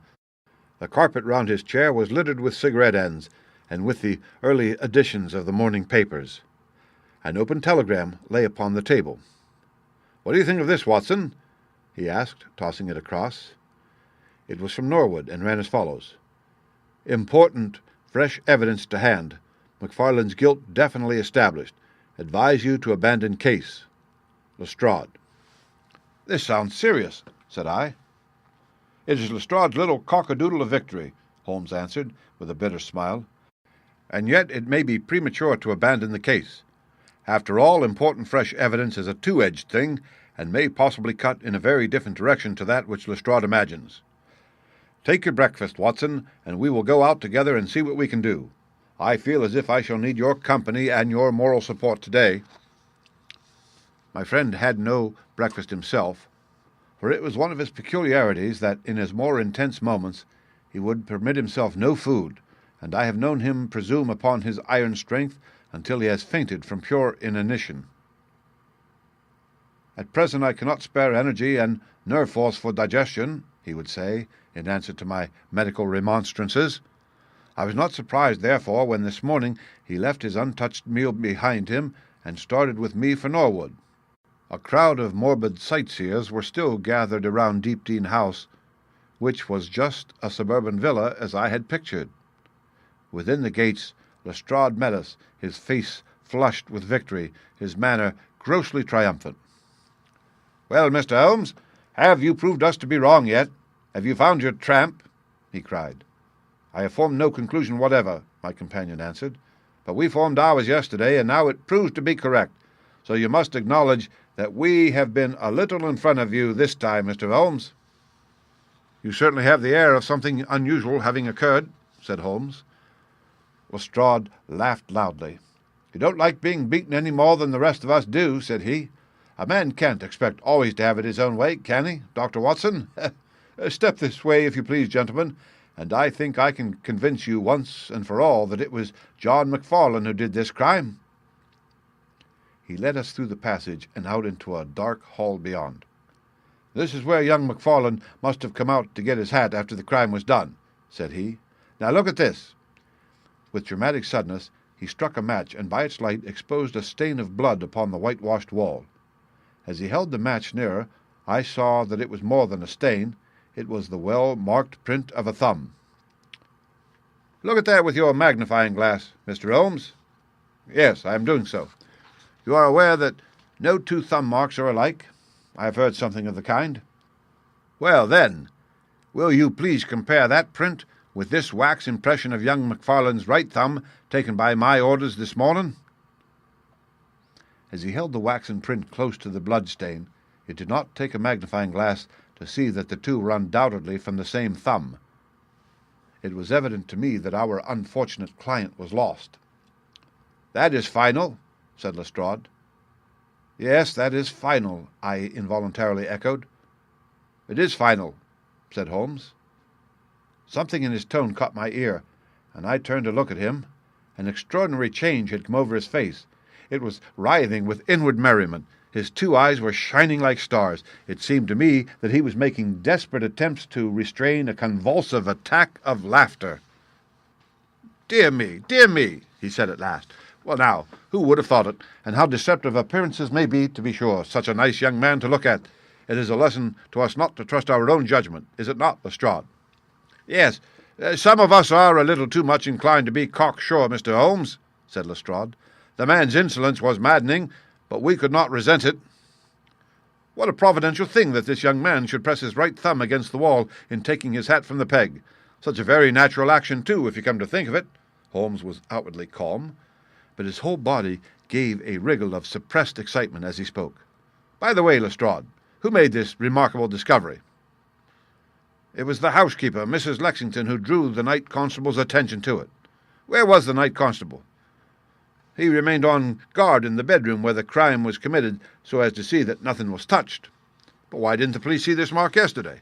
"Well, we had no particular reason to make a careful examination of the hall. Besides, it's not in a very prominent place, as you see." No, of course not. I suppose there is no doubt that the mark was there yesterday?" Lestrade looked at Holmes as if he thought he was going out of his mind.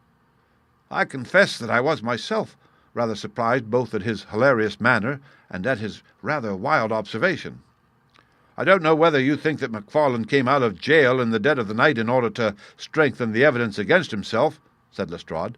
"I leave it to any expert in the world whether that is not the mark of his thumb." "It is unquestionably the mark of his thumb." "There, that's enough," said Lestrade. "I am a practical man, Mr. Holmes, and when I have got my evidence, I come to my conclusions. If you have anything to say, you will find me writing my report in the sitting-room." Holmes had recovered his equanimity, though I still seemed to detect gleams of amusement in his expression. "Dear me, this is a very sad development, Watson, is it not?" said he. "And yet there are singular points about it which hold out some hopes for our client." "I am delighted to hear it," said I heartily. "I was afraid it was all up with him." "I would hardly go so far as to say that, my dear Watson. The fact is that there is one really serious flaw in this evidence to which our friend attaches so much importance." "Indeed, Holmes, what is it?" "Only this, and I know that that mark was not there when I examined the hall yesterday. And now, Watson, let us have a little stroll round in the sunshine." With a confused brain, but with a heart into which some warmth of hope was returning, I accompanied my friend in a walk round the garden. Holmes took each face of the house in turn and examined it with great interest.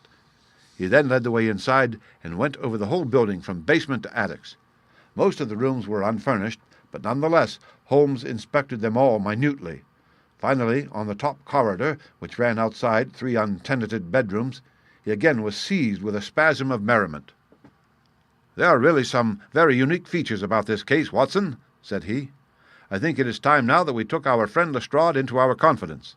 He has had his little smile at our expense, and perhaps we may do as much by him if my reading of this problem proves to be correct. Yes, I think I see how we should approach it." The Scotland Yard inspector was still writing in the parlour when Holmes interrupted him. "I understood that you were writing a report of this case," said he. "So I am. Don't you think it may be a little premature? I can't help thinking that your evidence is not complete."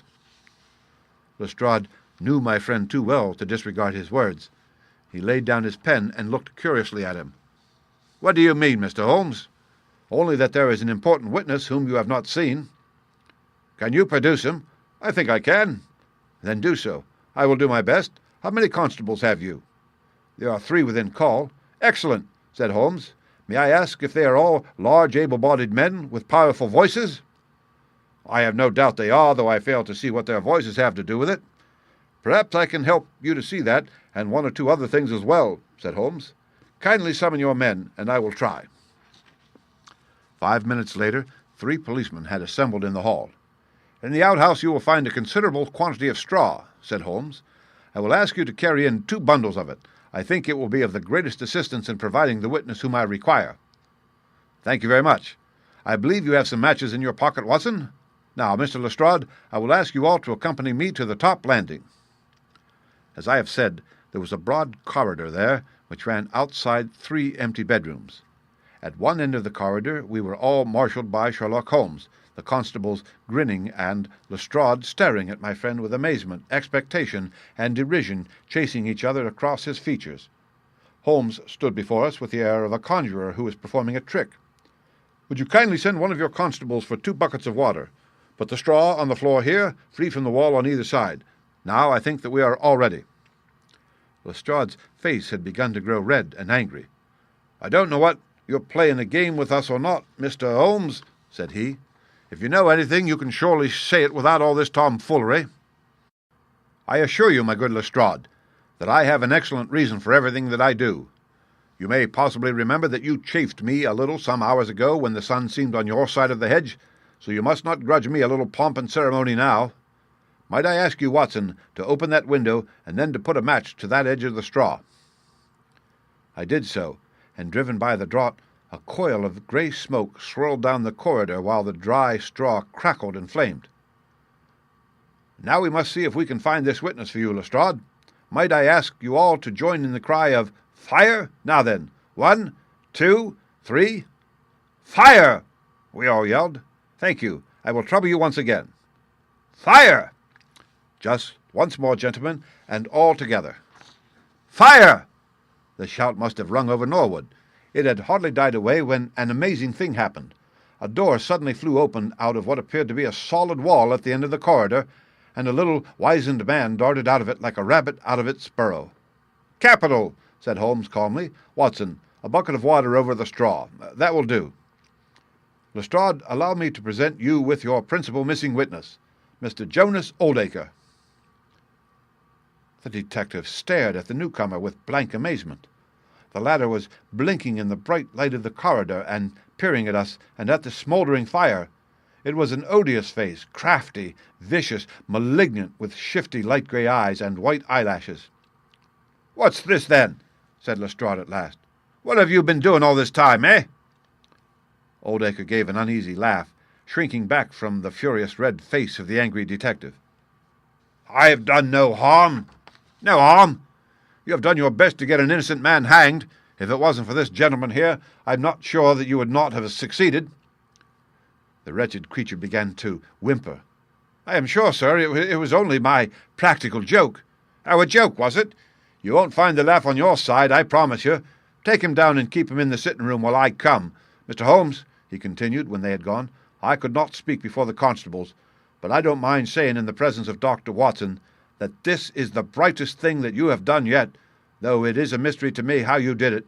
You have saved an innocent man's life, and you have prevented a very grave scandal which would have ruined my reputation in the force." Holmes smiled and clapped Lestrade upon the shoulder. "Instead of being ruined, my good sir, you will find that your reputation has been enormously enhanced. Just make a few alterations in that report which you were writing, and they will understand how hard it is to throw dust in the eyes of Inspector Lestrade." "And you don't want your name to appear?" "Not at all. The work is its own reward. Perhaps I shall get the credit also at some distant day when I permit my zealous historian to lay out his foolscap once more. Eh, Watson? Well, now, let us see where this rat has been lurking." A lath and plaster partition had been run across the passage 6 feet from the end, with a door cunningly concealed in it. It was lit within by slits under the eaves. A few articles of furniture and a supply of food and water were within, together with a number of books and papers. "There's the advantage of being a builder," said Holmes as we came out. "He was able to fix up his own little hiding-place without any confederate, save, of course, that precious housekeeper of his, whom I should lose no time in adding to your bag, Lestrade." "I'll take your advice. But how did you know of this place, Mr. Holmes?" "I made up my mind that the fellow was in hiding in the house. When I paced one corridor and found it 6 shorter than the corresponding one below, it was pretty clear where he was.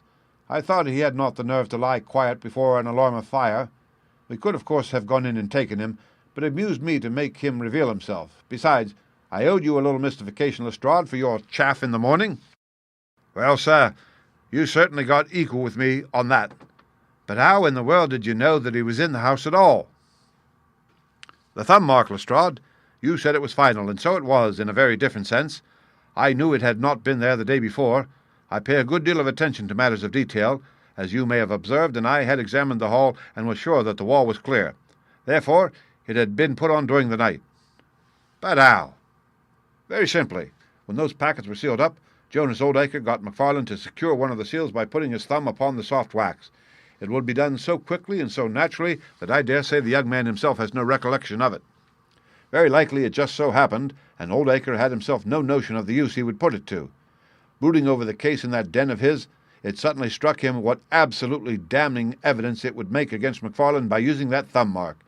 It was the simplest thing in the world for him to take a wax impression from the seal, to moisten it in as much blood as he could get from a pin-prick, and to put the mark upon the wall during the night, either with his own hand or with that of his housekeeper. If you examine among those documents which he took with him into his retreat, I will lay you a wager that you find the seal with the thumbprint mark on it." "Wonderful," said Lestrade, "wonderful. It's all as clear as crystal, as you put it. But what is the object of this deep deception, Mr. Holmes?" It was amusing to me to see how the detective's overbearing manner had changed suddenly to that of a child asking questions of its teacher. "Well, I don't think that it's very hard to explain. A very deep, malicious, vindictive person is the gentleman who is now awaiting us downstairs. You know that he was once refused by McFarlane's mother? You don't? I told you that you should go to Blackheath first and Norwoods afterward. Well, this injury, as he would consider it, has rankled in his wicked, scheming brain, and all his life he has longed for vengeance, but never seen his chance.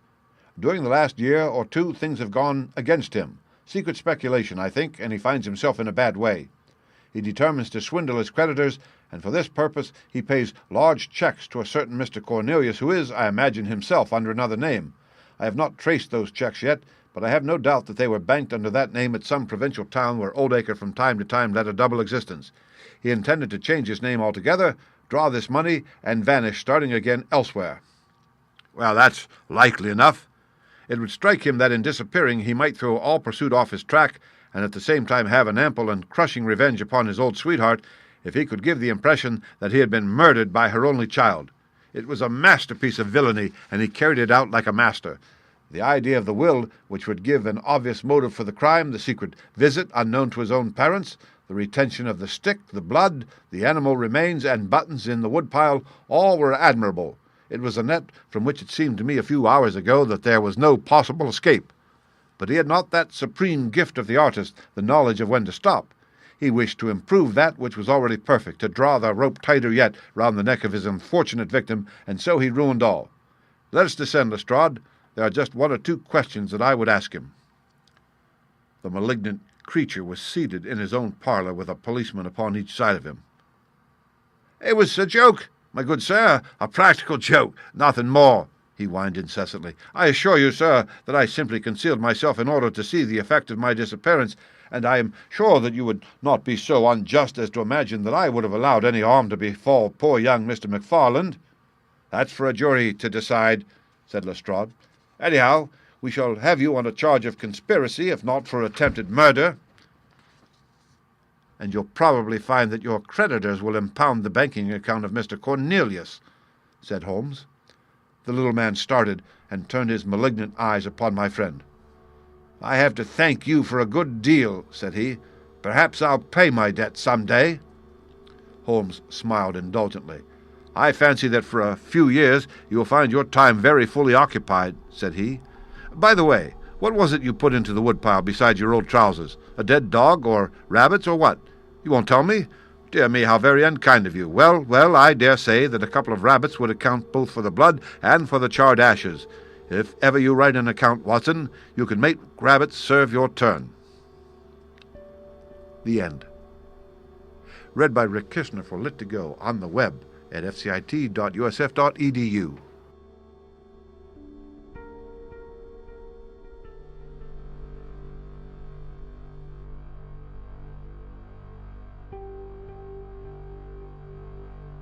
The Return of Sherlock Holmes by Sir Arthur Conan Doyle.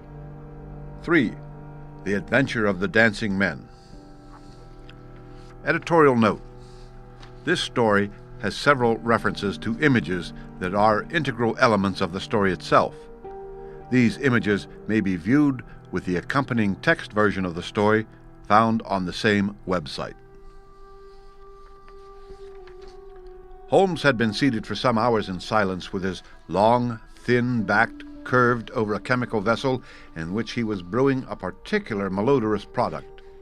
His head was sunk upon his breast, and he looked from my point of view like a strange, lank bird with dull gray plumage and a black topknot. "So, Watson," said he suddenly, "you do not propose to invest in South African securities?" I gave a start of astonishment. Accustomed as I was to Holmes' curious faculties, this sudden intrusion into my most intimate thoughts was utterly inexplicable. "How on earth do you do that?" I asked. He wheeled round upon his stool with a steaming test tube in his hand and a gleam of amusement in his deep-set eyes. "Now, Watson, confess yourself utterly taken aback," said he. "I am." "I ought to make you sign a paper to that effect." "Why?" "Because in 5 minutes you will say that it is all so absurdly simple." "I am sure that I shall say nothing of the kind." "You see, my dear Watson," he propped his test tube in the rack and began to lecture with the air of a professor addressing his class, "it is not really difficult to construct a series of inferences, each dependent upon its predecessor and each simple in itself. If, after doing so, one simply knocks out all the central inferences and presents one audience with the starting point and the conclusion, one may produce a startling, though possibly a meretricious effect. Now, it was not really difficult by an inspection of the groove between your left forefinger and thumb to feel sure that you did not propose to invest your small capital in the goldfields." "I see no connection." "Very likely not, but I can quickly show you a close connection. Here are the missing links of the very simple chain. 1. You had chalk between your left finger and thumb when you returned from the club last night. 2. You put chalk there when you play billiards to steady the cue. 3. You never play billiards except with Thurston. 4. You told me 4 weeks ago that Thurston had an option on some South African property which would expire in a month and which he desired you to share with him. 5. Your checkbook is locked in my drawer and you have not asked for the key. 6. You do not propose to invest your money in this manner." "How absurdly simple!" I cried. "Quite so," said he, a little nettled. "Every problem becomes very childish when once it is explained to you. Here is an unexplained one. See what you can make of that, friend Watson." He tossed a sheet of paper upon the table and turned once more to his chemical analysis. I looked with amazement at the absurd hieroglyphics upon the paper. "Why, Holmes, it is a child's drawing," I cried. "Oh, that's your idea." "What else should it be?" "That is what Mr. Hilton Cubitt of Ridingthorpe Manor, Norfolk, is very anxious to know. This little conundrum came by the first post, and he was to follow by the next train. There's a ring at the bell, Watson. I should not be very much surprised if this were he." A heavy step was heard upon the stairs, and an instant later there entered a tall, ruddy, clean-shaven gentleman, whose clear eyes and florid cheeks told of a life led far from the fogs of Baker Street. He seemed to bring a whiff of his strong, fresh, bracing East Coast air with him as he entered. Having shaken hands with each of us, he was about to sit down when his eye rested upon the paper with the curious markings which I had just examined and left upon the table. "Well, Mr. Holmes, what do you make of these?" he cried. "They told me that you were fond of queer mysteries, and I don't think you can find a queerer one than that. I sent the paper on ahead so that you might have time to study it before I came."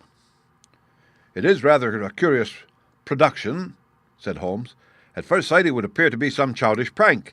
It consists of a number of absurd little figures dancing across the paper upon which they are drawn. Why should you attribute any importance to so grotesque an object?" "I never should, Mr. Holmes, but my wife does. It is frightening her to death. She says nothing, but I can see terror in her eyes. That's why I want to sift the matter to the bottom." Holmes held up the paper so that the sunlight shone full upon it. It was a page torn from a notebook. The markings were done in pencil and ran in the way depicted. Holmes examined it for some time, and then, folding it carefully up, he placed it in his pocketbook. "This promises to be a most interesting and unusual case," said he. "You gave me a few particulars in your letter, Mr. Hilton Cubitt, but I should be very much obliged if you would kindly go over it all again for the benefit of my friend Dr. Watson." "I'm not much of a storyteller," said our visitor, nervously clasping and unclasping his great strong hands. "You'll just ask me anything that I don't make clear. I'll begin at the time of my marriage last year, but I want to say, first of all, though I'm not a rich man, my people have been at Ridlingthorpe for a matter of 5 centuries, and there is no better-known family in the county of Norfolk. Last year I came up to London for the Jubilee, and I stopped at a boarding-house in Russell Square because Parker, the vicar of our parish, was staying in it. There was an American young lady there. Patrick was the name, Elsie Patrick. In some ways we became friends until, before my month was up, I was as much in love as a man could be. We were quietly married at a registry office, and we returned to Norfolk a wedded couple. You'll think it very mad, Mr. Holmes, that a man of such a good family could marry a wife in this fashion, knowing nothing of her past or of her people, but if you saw her and knew her, it would help you to understand. She was very straight about it, was Elsie. I can't say that she did not give me every chance of getting out of it, if I wished to do so. I have had some very disagreeable associations in my life," said she. "I wish to forget all about them. I would rather never allude to the past, for it is very painful to me. If you take me, Hilton, you will take a woman who has nothing that she need be personally ashamed of, but you will have to be content with my word for it, and to allow me to be silent as to all that has passed up to the time when I became yours. If these conditions are too hard, then go back to Norfolk and leave me to the lonely life in which you found me." It was only the day before our wedding that she said those very words to me. I told her that I was content to take her on her own terms, and I have been as good as my word. Well, we have been married now for over a year, and very happy we have been, but about a month ago, at the end of June, I saw for the first time signs of trouble.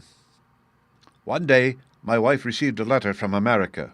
I saw the American stamp.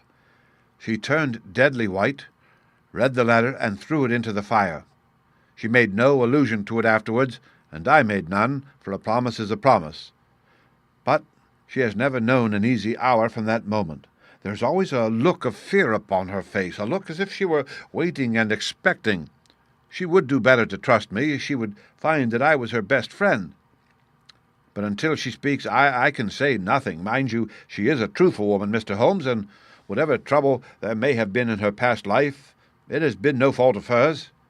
I'm only a simple Norfolk squire, but there's not a man in England who ranks his family honour more highly than I do. She knows it well, and she knew it well before she married me. She would never bring any stain upon it, of that I am sure. Well, now I come to the queer part of my story. About a week ago, it was the Tuesday of last week, I found on one of the window-sills a number of absurd little dancing figures like these upon the paper. They were scrawled with chalk. I thought that it was the stable boy who had drawn them, but the lad swore he knew nothing about it. Anyhow, they had come there during the night. I had them washed out, and I only mentioned the matter to my wife afterwards. To my surprise, she took it very seriously and begged me, if any more came, to let her see them. None did come for a week, and then yesterday morning I found this paper lying on the sundial in the garden. I showed it to Elsie, and down she dropped in a dead faint. Since then she has looked like a woman in a dream, half dazed and with terror always lurking in her eyes. It was then that I wrote and sent the paper to you, Mr. Holmes. It was not a thing that I could take to the police, for they would have laughed at me. But you will tell me what to do. I'm not a rich man, but if there is any danger threatening my little woman, I would spend my last copper to shield her." He was a fine creature, this man of the old English soil, simple, straight, and gentle, with his great earnest blue eyes and broad comely face. His love for his wife and his trust in her shone in his features. Holmes had listened to his story with the utmost attention, and now he sat for some time in silent thought. "Don't you think, Mr. Cubitt," said he at last, "that your best plan would be to make a direct appeal to your wife and to ask her to share her secret with you?" Hilton Cubitt shook his massive head. "A promise is a promise, Mr. Holmes. If Elsie wished to tell me, she would. If not, it is not for me to force her confidence. But I am justified in taking my own line, and I will." "Then I will help you with all my heart. In the first place, have you heard of any strangers being seen in your neighbourhood?" "No." "I presume that it is a very quiet place. Any fresh face would cause comment?"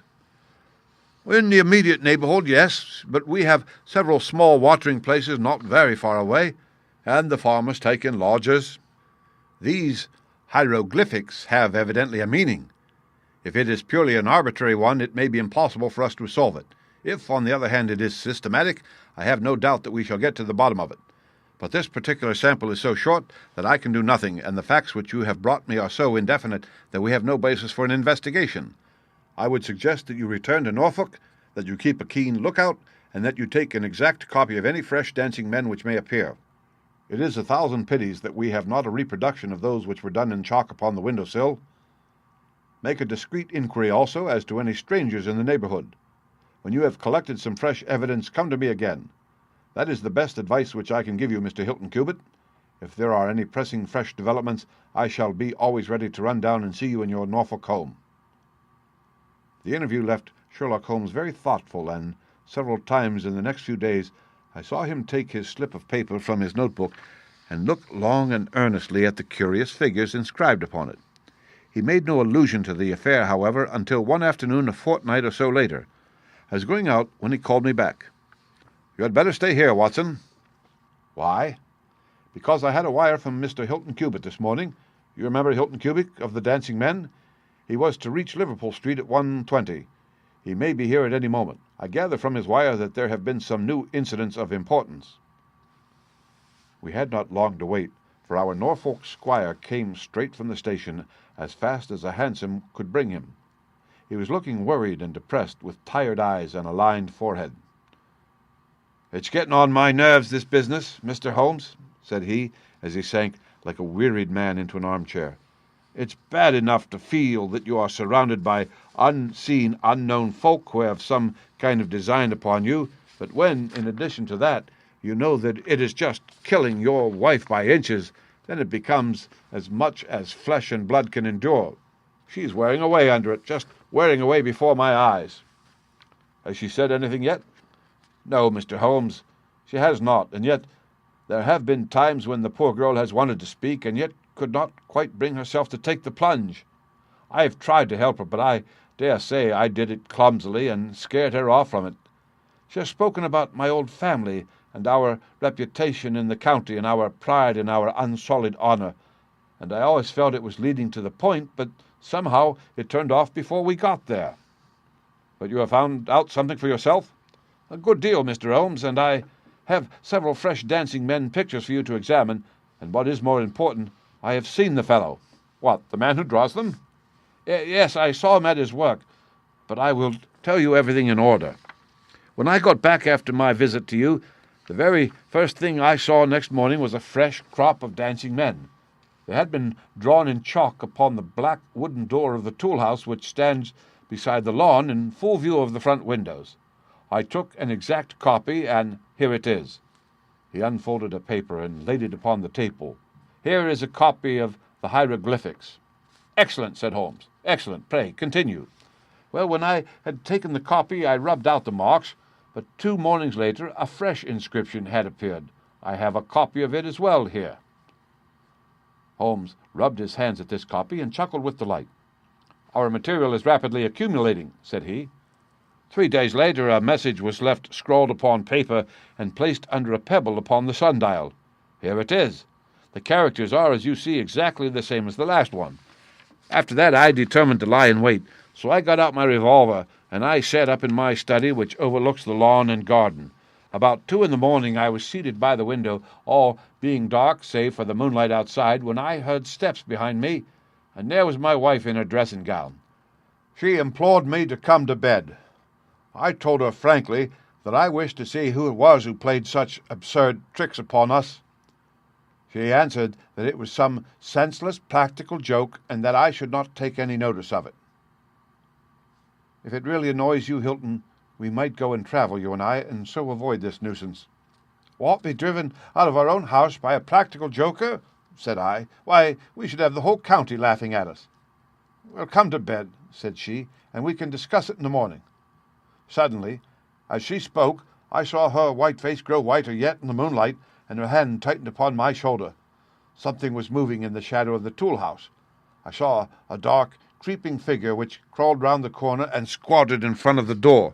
Seizing my pistol, I was rushing out when my wife threw her arms round me and held me with convulsive strength. I tried to throw her off, but she clung to me most desperately. At last I got clear, but by the time I had opened the door and reached the house, the creature was gone.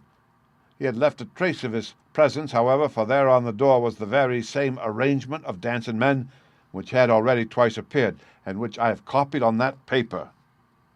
There was no other sign of the fellow anywhere, though I ran all over the grounds, and yet the amazing thing is that he must have been there all the time, for when I examined the door again in the morning, he had scrawled some more of his pictures under the line which I had already seen.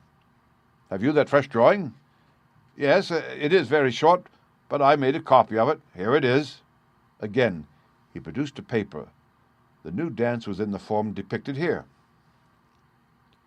"Tell me," said Holmes, and I could see by his eyes that he was much excited, "was this a mere addition to the first, or did it appear to be entirely separate?" "It was on a different panel of the door." "Excellent. This is far the most important of all for our purpose. It fills me with new hopes. Now, Mr. Hilton Cubitt, please continue your most interesting statement." "I have nothing more to say, Mr. Holmes, except that I was angry with my wife that night for having held me back when I might have caught the skulking rascal. She said that she feared that I might come to harm. For an instant it had crossed my mind that perhaps what she really feared was that he might come to harm, for I could not doubt that she knew who this man was and what he meant by these strange signals.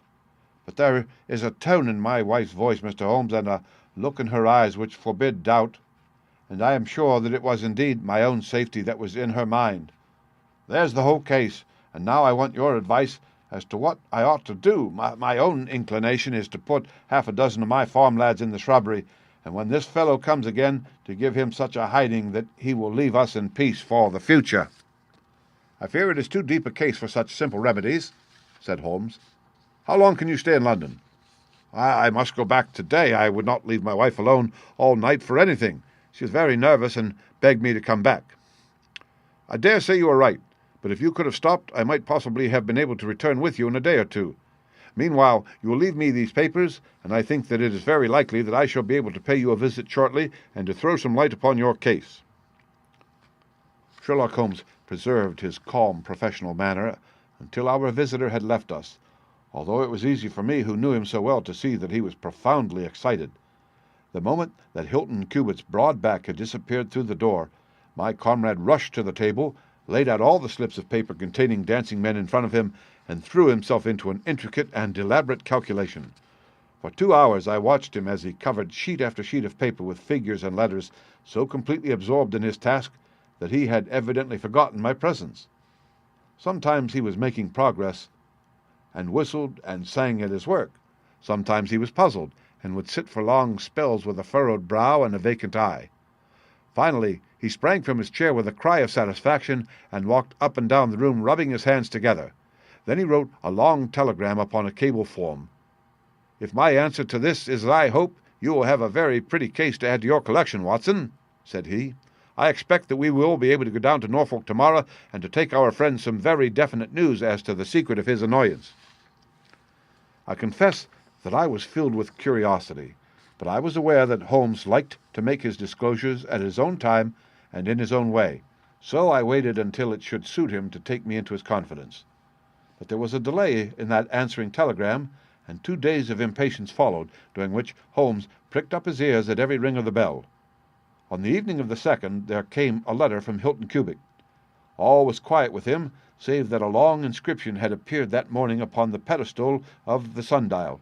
He enclosed a copy of it, which is reproduced with the paper here. Holmes bent over this grotesque frieze for some minutes, and then suddenly sprang to his feet with an exclamation of surprise and dismay. His face was haggard with anxiety. "We have let this affair go far enough," said he. "Is there a train to North Walsham tonight?" I turned up the timetable. The last had just gone. "Then we shall breakfast early and take the very first in the morning," said Holmes. "Our presence is most urgently needed. Ah, here is our expected cablegram." "One moment. Mrs. Hudson, there may be an answer." "No, that is quite as I expected. This message makes it even more essential that we should not lose an hour in letting Hilton Cubitt know how matters stand, for it is a singular and a dangerous web in which our simple Norfolk squire is entangled." So indeed it proved, and as I come to the dark conclusion of a story which had seemed to me to be only childish and bizarre, I experience once again the dismay and horror with which I was filled. Would that I had some brighter ending to communicate to my readers.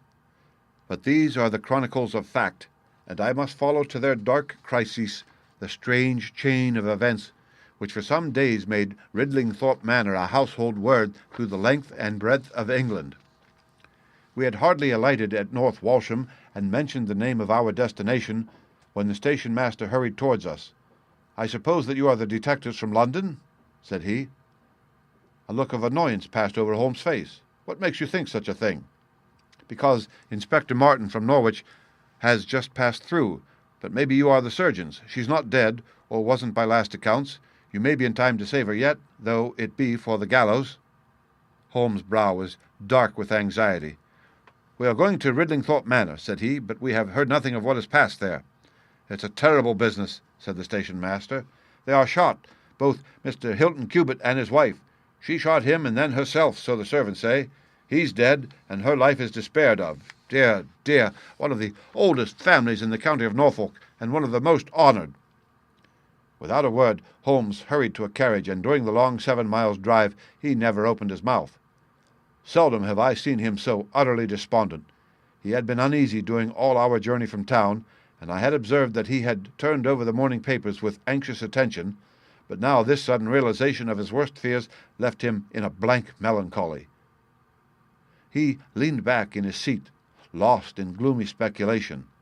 Yet there was much around to interest us, for we were passing through as singular a countryside as any in England, where a few scattered cottages represented the population of today, while on every hand enormous square-towered churches bristled up from the flat green landscape and told of the glory and prosperity of old East Anglia. At last the violet rim of the German Ocean appeared over the green edge of the Norfolk coast, and the driver pointed with his whip to 2 old brick and timber gables which projected from a grove of trees. "That's Ridlingthorpe Manor," said he. As we drove up to the porticoed front door, I observed in front of it, beside the tennis lawn, the black tool-house and the pedestaled sundial with which we had such strange associations. A dapper little man with a quick, alert manner and a waxed moustache had just descended from a high dog-cart. He introduced himself as Inspector Martin of the Norfolk Constabulary, and he was considerably astonished when he heard the name of my companion. "Why, Mr. Holmes, the crime was only committed at 3 this morning. How could you hear of it in London and get to the spot as soon as I?" "I anticipated it. I came in the hope of preventing it." "Then you must have important evidence of which we are ignorant, for they were said to be a most united couple." "I have only evidence of the dancing men," said Holmes. "I will explain the matter to you later. Meanwhile, since it is too late to prevent this tragedy, I am very anxious that I should use the knowledge which I possess in order to ensure that justice be done. Will you associate me in your investigation, or will you prefer that I should act independently?" "I should be proud to feel that we were acting together, Mr. Holmes," said the inspector earnestly. "In that case, I should be glad to hear the evidence and to examine the premises without an instant of unnecessary delay." Inspector Martin had the good sense to allow my friend to do things in his own fashion, and contented himself with carefully noting the results. The local surgeon, an old white-haired man, had just come down from Mrs. Hilton Cubit's room, and he reported that her injuries were serious, but not necessarily fatal. The bullet had passed through the front of her brain, and it would probably be some time before she could regain consciousness. On the question of whether she had been shot or had shot herself, he would not venture to express any decided opinion. Certainly the bullet had been discharged at very close quarters. There was only the one pistol found in the room, 2 barrels of which had been emptied. Mr. Hilton Cubit had been shot through the heart. It was equally conceivable that he had shot her and then himself, or that she had been the criminal, for the revolver lay upon the floor midway between them. "Has he been moved?" asked Holmes. "We have moved nothing except the lady. We could not leave her lying wounded upon the floor." "How long have you been here, Doctor?" "Since 4 o'clock. Anyone else?" "Yes, the constable here." "And you have touched nothing?" "Nothing." "You have acted with great discretion. Who sent for you?" "The housemaid, Saunders. Was it she who gave the alarm?" "She and Mrs. King, the cook. Where are they now?" "In the kitchen, I believe." "Then I think we had better hear their story at once." The old hall, oak-panelled and high-windowed, had been turned into a court of investigation. Holmes sat in a great old-fashioned chair, his inexorable eyes gleaming out of his haggard face. I could read in them a set purpose to devote his life to this quest until the client whom he had failed to save should at least be avenged. The trim Inspector Martin, the old grey-headed country doctor, myself, and a stolid village policeman made up the rest of that strange company. The 2 women told their story clearly enough. They had been aroused from their sleep by the sound of an explosion, which had been followed a minute later by a second one. They slept in adjoining rooms, and Mrs. King had rushed in to Saunders. Together they had descended the stairs. The door of the study was open, and the candle was burning upon the table. Their master lay upon his face in the centre of the room. He was quite dead. Near the window his wife was crouching, her head leaning against the wall. She was horribly wounded, and the side of her face was red with blood. She breathed heavily, but was incapable of saying anything. The passage, as well as the room, was full of smoke and the smell of powder. The window was certainly shut and fastened upon the inside. Both women were positive upon the point. They had at once sent for the doctor and for the constable. Then, with the aid of the groom and the stable boy, they had conveyed their injured mistress to her room. Both she and her husband had occupied the bed. She was clad in her dress, he in his dressing gown over his night-clothes. Nothing had been moved in the study. So far as they knew, there had never been any quarrel between husband and wife. They had always looked upon them as a very united couple. These were the main points of the servants' evidence. In answer to Inspector Martin, they were clear that every door was fastened upon the inside, and that no one could have escaped from the house. In answer to Holmes, they both remembered that they were conscious of the smell of powder from the moment that they ran out of their rooms upon the top floor. "I commend that fact very carefully to your attention," said Holmes to his professional colleague, "and now I think that we are in a position to undertake a thorough examination of the room." The study proved to be a small chamber, lined on 3 sides with books, and with a writing table facing an ordinary window which looked out upon the garden. Our first attention was given to the body of the unfortunate squire, whose huge frame lay stretched across the room. His disordered dress showed that he had been hastily aroused from sleep. The bullet had been fired at him from the front, and had remained in his body after penetrating the heart. His death had certainly been instantaneous and painless. There was no powder marking either upon his dressing gown or on his hands. According to the country surgeon, the lady had stains upon her face, but none upon her hand. "The absence of the latter means nothing, though its presence may mean everything," said Holmes. "Unless the powder from a badly fitting cartridge happens to spurt backwards, one may fire many shots without leaving a sign. I would suggest that Mr. Cubit's body may now be removed. I suppose, Doctor, you have not recovered the bullet which wounded the lady?" "A serious operation will be necessary before that can be done, but there are still 4 cartridges in the revolver. 2 have been fired, and 2 wounds inflicted, so that each bullet can be accounted for." "So it would seem," said Holmes. "Perhaps you can account also for the bullet which has so obviously struck the edge of the window?" He had turned suddenly, and his long, thin finger was pointing to a hole which had been drilled right through the lower window sash, about an inch above the bottom. "By George!" cried the inspector. "However did you see that?" "Because I looked for it." "Wonderful," said the country doctor. "You are certainly right, sir. Then a third shot has been fired, and therefore a third person must have been present. But who could that have been, and how could he have gotten away?" "That is the problem which we are now about to solve," said Sherlock Holmes. "You remember, Inspector Martin, when the servants said that on leaving their room they were at once conscious of a smell of powder, I remarked that the point was an extremely important one?" "Yes, sir, but I confess I did not quite follow you." "It suggested that at the time of the firing, the window as well as the door of the room had been open. Otherwise, the fumes of powder could not have been blown so rapidly through the house. A draught in the room was necessary for that. Both door and window were only open for a very short time, however." "How do you prove that?" "Because the candle has not guttered." "Capital!" cried the inspector. "Capital!" "Feeling sure that the window had been opened at the time of the tragedy, I conceived that there might have been a third person in the affair who stood outside this opening and fired through it. Any shot directed at this person might hit the sash. I looked over, and there, sure enough, was the bullet mark." "But how came the window to be shut and fastened?" "The woman's first instinct would be to shut and fasten the window. But, hello, what's this?" It was a lady's handbag which stood upon the study table, a trim little handbag of crocodile skin and silver. Holmes opened it and turned the contents out. There were 20 50-pound notes of the Bank of England held together by an india-rubber band, nothing else. "This must be preserved, for it will figure in the trial," said Holmes, as he handed the bag with its contents to the inspector. "It is now necessary that we should try to throw some light upon this third bullet, which has clearly from the splintering of the wood been fired from inside the room. I should like to see Mrs. King, the cook, again."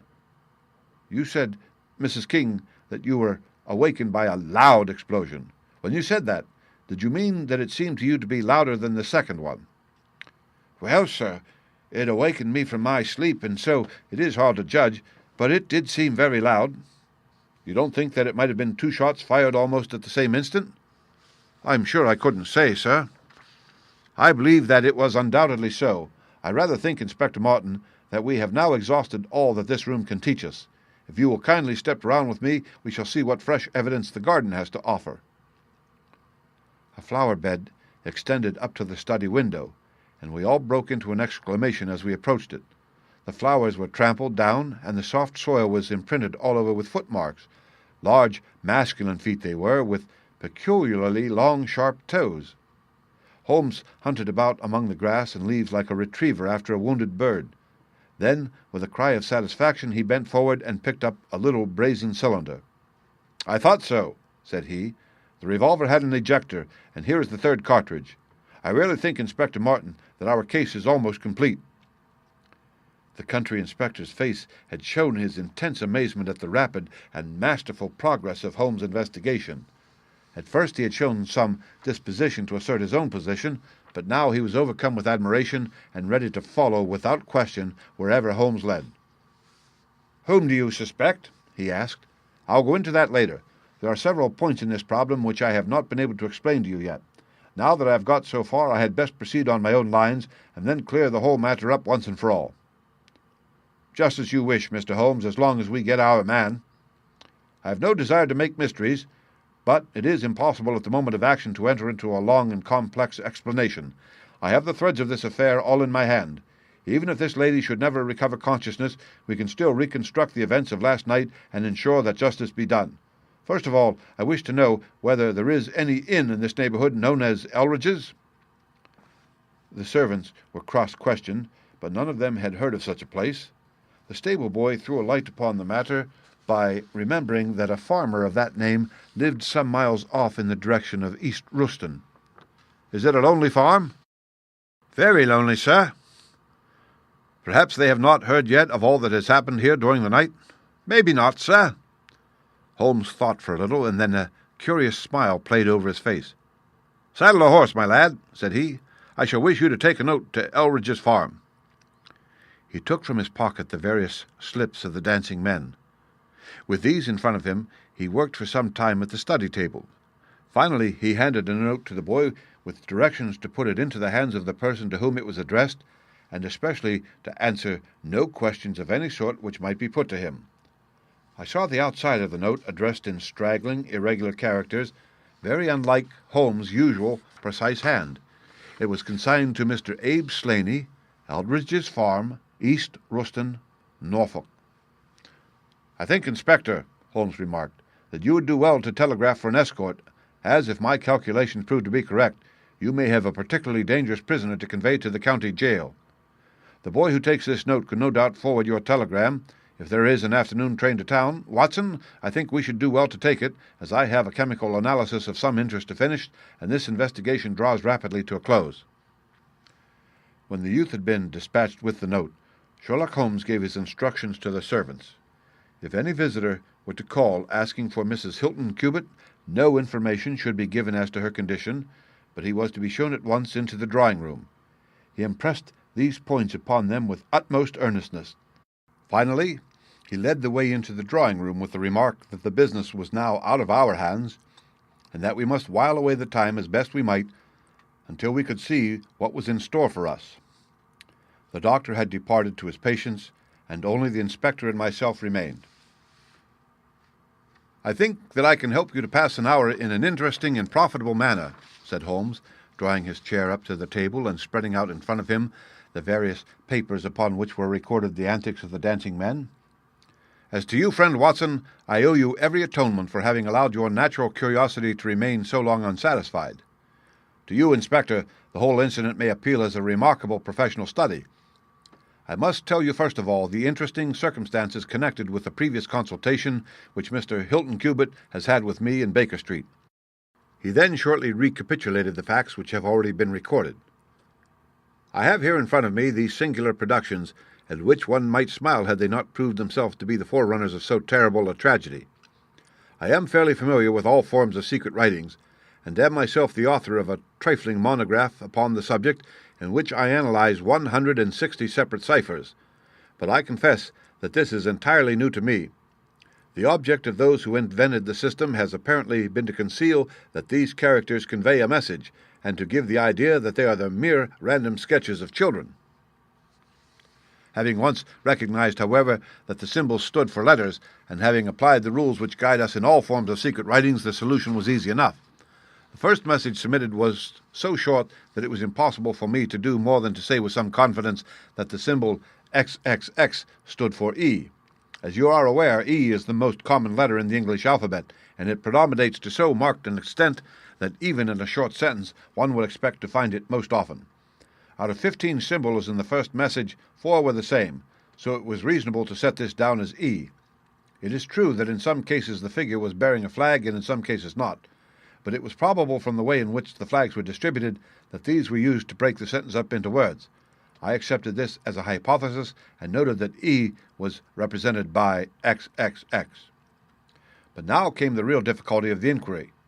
The order of the English letters after E is by no means well marked, and any preponderance upon which may be shown an average of a printed sheet may be reversed in a single short sentence.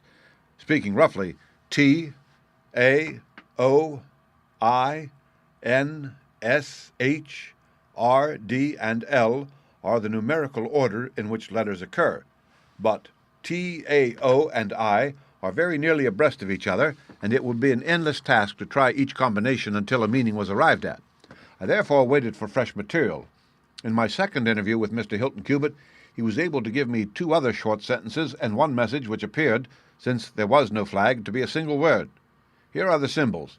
Now, in the single word, I have already got the 2 E's coming second and fourth in a word of 5 letters. It might be sever, or lever, or never. There can be no question that the latter, as a reply to an appeal, is far the most probable, and the circumstances pointed to its being a reply written by the lady. Accepting it as correct, we are now able to say that the symbols XXX stand respectively for N, V, and R. Even now I was in considerable difficulty, but a happy thought put me in possession of several other letters. It occurred to me that if these appeals came, as I expected, from someone who had been intimate with the lady in her early life, a combination which contained 2 E's with 3 letters between might well stand for the name Elsie. On examination, I found that such a combination formed the termination of the message, which was 3 times repeated. It was certainly some appeal to Elsie. In this way I had got my L, S, and I, But what appeal could it be? There were only 4 letters in the word which preceded Elsie, and it ended in E. Surely the word must be come. I tried all other 4 letters ending in E, but could find none to fit the case. So now I was in possession of C, O, and M, and I was in a position to attack the first message once more, dividing it into words and putting dots for each symbol, which was still unknown. So treated, it worked out in this fashion. .M, .ERE, .E, SL.NE.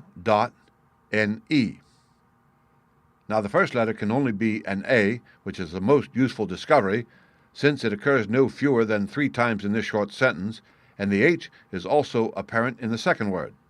Now it becomes am, here, A.E, SLANE dot, or, filling in the obvious vacancies in the name, am here, Abe Slaney. I had so many letters now that I could proceed with considerable confidence to the second message, which worked out in this fashion. A.ELRI.ES. Here I could only make sense by putting T and G for the missing letters, and supposing that the name was that of some house or inn at which the writer was staying. Inspector Martin and I had listened with the utmost interest to the full and clear account of how my friend had produced results which had led to so complete a command over our difficulties. "What did you do then, sir?" asked the inspector. I had every reason to suppose that this Abe Slaney was an American, since Abe is an American contraction, and since a letter from America had been the starting point of all the trouble. I had also every cause to think that there was some criminal secret in the matter. The lady's allusion to her past and her refusal to take her husband into her confidence both pointed in that direction. I therefore cabled to my friend William Hargreave of the New York Police Bureau, who has more than once made use of my knowledge of London crime. I asked him whether the name of Abe Slaney was known to him. Here is his reply: "The most dangerous crook in Chicago." On the very evening upon which I had his answer, Hilton Cubitt sent me the last message from Slaney. Working with known letters, it took this form: Elsie.re.are. To meet thy G.O. dot. The addition of a P and a D completed a message which showed me that the rascal was proceeding from persuasion to threats, and my knowledge of the crooks of Chicago prepared me to find that he might very rapidly put his words into action. I at once came to Norfolk with my friend and colleague Dr. Watson, but unhappily only in time to find that the worst had occurred. "It is a privilege to be associated with you in the handling of a case," said the inspector warmly. "You will excuse me, however, if I speak frankly to you. You are only answerable to yourself, but I have to answer to my superiors. If this Abe Slaney, living at Elridge's, is indeed the murderer, and if he has made his escape while I am seated here, I should certainly get into serious trouble."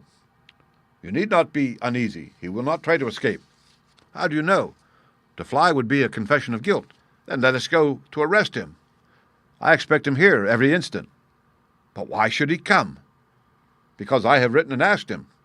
"But this is incredible, Mr. Holmes. Why should he come because you have asked him? Would not such a request rather rouse his suspicions and cause him to fly?" "I think I have known how to frame the letter," said Sherlock Holmes. "In fact, if I am not very much mistaken, here is the gentleman himself coming up the drive." A man was striding up the path which led to the door. He was a tall, handsome, swarthy fellow, clad in a suit of grey flannel, with a Panama hat, a bristling black beard, and a great aggressive hooked nose, and flourishing a cane as he walked. He swaggered up the path as if the place belonged to him, and we heard his loud, confident peal at the bell. "I think, gentlemen," said Holmes quietly, "that we had best take up our position behind the door. Every precaution is necessary when dealing with such a fellow. You'll need your handcuffs, Inspector. You can leave the talking to me." We waited in silence for a minute, one of those minutes which one can never forget. Then the door opened, and the man stepped in. In an instant, Holmes clapped a pistol to his head, and Martin slipped the handcuffs over his wrist. It was all done so swiftly and deftly that the fellow was helpless before he knew that he was attacked. He glared from one to the other of us with a pair of blazing black eyes. Then he burst into a bitter laugh. Well, gentlemen, you have the drop on me this time. I seem to have knocked up against something hard. But I came here in answer to a letter from Mrs. Hilton Cubitt. Don't tell me that she is in this. Don't tell me that she helped to set a trap for me. Mrs. Hilton Cubitt was seriously injured and is at death's door. The man gave a hoarse cry of grief which rang through the house. "You're crazy!" he cried fiercely. "It was he that was hurt, not she. Who would have hurt little Elsie? I may have threatened her, God forgive me, but I would not have touched a hair of her pretty head. Take it back, you. Say that she is not hurt." "She was found badly wounded by the side of her dead husband." He sank with a deep groan onto the settee and buried his face in his manacled hands. For 5 minutes he was silent. Then he raised his face once more and spoke with the cold composure of despair. "I have nothing to hide from you, gentlemen," said he. "If I shot the man, he had his shot at me, and there's no murder in that. But if you think I could have hurt that woman, then you don't know either me or her. I tell you, there was never a man in this world loved a woman more than I loved her. I had a right to her. She was pledged to me years ago. Who was this Englishman that he should come between us? I tell you, I had the first right to her, and that I was only claiming my own." "She broke away from your influence when she found the man that you are," said Holmes sternly. "She fled from America to avoid you, and she married an honorable gentleman in England. You dogged her, and followed her, and made her life a misery to her in order to induce her to abandon the husband whom she loved and respected in order to fly with you whom she feared and hated. You have ended by bringing about the death of a noble man and driving his wife to suicide. That is your record in this business, Mr. Abe Slaney, and you will answer for it to the law." "If Elsie dies, I care nothing what becomes of me," said the American. He opened one of his hands and looked at a note crumpled up in his palm. "See here, mister," he cried with a gleam of suspicion in his eyes. "You're not trying to scare me over this, are you? If the lady is hurt as bad as you say, who was it that wrote this note?" He tossed it forwards onto the table. "I wrote it to bring you here." "You wrote it? There was no one on earth outside the joint who knew the secret of the dancing men. How come you to write it?" "What one man can invent, another can discover," said Holmes. "There is a cab coming to convey you to Norwich, Mr. Slaney. But meanwhile you have time to make some small reparation for the injury you have wrought. Are you aware that Mrs. Hilton Cubitt has herself lain under grave suspicion of the murder of her husband, and that it was only my presence here and the knowledge which I happen to possess which has saved her from the accusation? The least that you owe her is to make it clear to the whole world that she was in no way directly or indirectly responsible for his tragic end." "I ask nothing better," said the American. "I guess the very best case I can make for myself is the absolute naked truth." "It is my duty to warn you that it will be used against you," cried the inspector with the magnificent fair play of the British criminal law. Slaney shrugged his shoulders. "I'll chance that," said he. "First of all, I want you gentlemen to understand that I have known this lady since she was a child. There were 7 of us in a gang in Chicago, and Elsie's father was the boss of the joint. He was a clever man, was old Patrick. It was he who invented that writing which would pass as a child's scrawl, unless you happened to have the key to it. Well, Elsie learned some of our ways, but she couldn't stand the business, and she had a bit of honest money of her own, so she gave us all the slip and got away to London. She had been engaged to me, and she would have married me, I believe, if I had taken over another profession, but she would have nothing to do with anything on the cross. It was only after her marriage to this Englishman that I was able to find out where she was. I wrote to her, but got no answer. After that, I came over, and as letters were no use, I put my messages where she could read them. Well, I have been here a month now. I lived in that farm where I had a room down below and could get in and out every night, and no one the wiser. I tried all I could to coax Elsie away. I knew that she read the messages, but once she wrote an answer under one of them. Then my temper got the better of me, and I began to threaten her. She sent me a letter then, imploring me to go away and saying that it would break her heart if any scandal should come upon her husband. She said that she would come down when her husband was asleep at 3 a.m. and speak with me through the end window if I would go away afterwards and leave her in peace. She came down and brought money with her, trying to bribe me to go. This made me mad, and I caught her arm and tried to pull her through the window. At that moment in rushed the husband with his revolver in his hand. Elsie had sunk down upon the floor, and we were face to face. I was healed also, and I held up my gun to scare him off and let me get away. He fired and missed me. I pulled off almost at the same instant, and down he dropped. I made away across the garden, and as I went, I heard the window shut behind me. That's God's truth, gentlemen, every word of it. And I heard no more about it until that lad came riding up with a note which made me walk in here like a jay and give myself into your hands." A cab had driven up whilst the American had been talking. 2 uniformed policemen sat inside. Inspector Martin rose and touched his prisoner on the shoulder. "It is time for us to go." "Can I see her first?" "No, she is not conscious. Mr. Sherlock Holmes, I only hope that if ever again I have an important case, I shall have the good fortune to have you by my side." We stood at the window and watched the cab drive away. As I turned back, my eye caught the pellet of paper which the prisoner had tossed upon the paper. It was the note with which Holmes had decoyed him. "See if you can read it, Watson," said he with a smile. It contained no word but this little line of dancing men that I show here. "If you use the code which I have explained," said Holmes, "you will find that it simply means, 'Come here at once.'" I was convinced that it was an invitation which he would not refuse, since he could never imagine that it could come from anyone but the lady. And so, my dear Watson, we have ended by turning the dancing men to good when they have so often been the agents of evil, and I think that I have fulfilled my promise of giving you something unusual for your notebook. 3:40 is our train, and I fancy we should be back in Baker Street for dinner." Only one word of epilogue. The American, Abe Slaney, was condemned to death at the winter assizes at Norwich, but his penalty was changed to penal servitude in consideration of mitigating circumstances and the certainty that Hilton Cubitt had fired the first shot. Of Mrs. Hilton Cubitt I only know that I have heard she recovered entirely, and that she still remains a widow, devoting her whole life to the care of the poor and to the administration of her husband's estate. The end. Read by Rick Kistner for Lit2Go on the web at fcit.usf.edu.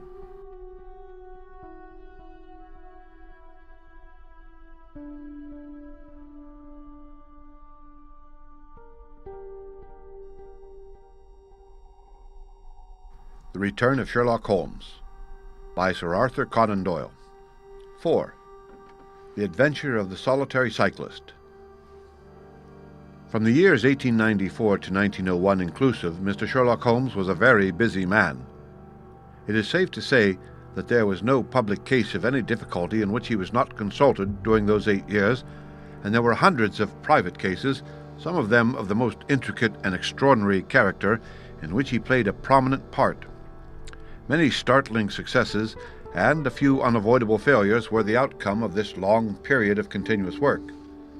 As I have preserved very full notes of all these cases, and was myself personally engaged in many of them, it may be imagined that it is no easy task to know which I should select to lay before the public. I shall, however, preserve my former rule, and give the preference to those cases which derive their interest not so much from the brutality of the crime, as from the ingenuity and dramatic quality of the solution. For this reason I will now lay before the reader the facts connected with Miss Violet Smith, the solitary cyclist of Charlington, and the curious sequel of our investigation, which culminated in unexpected tragedy.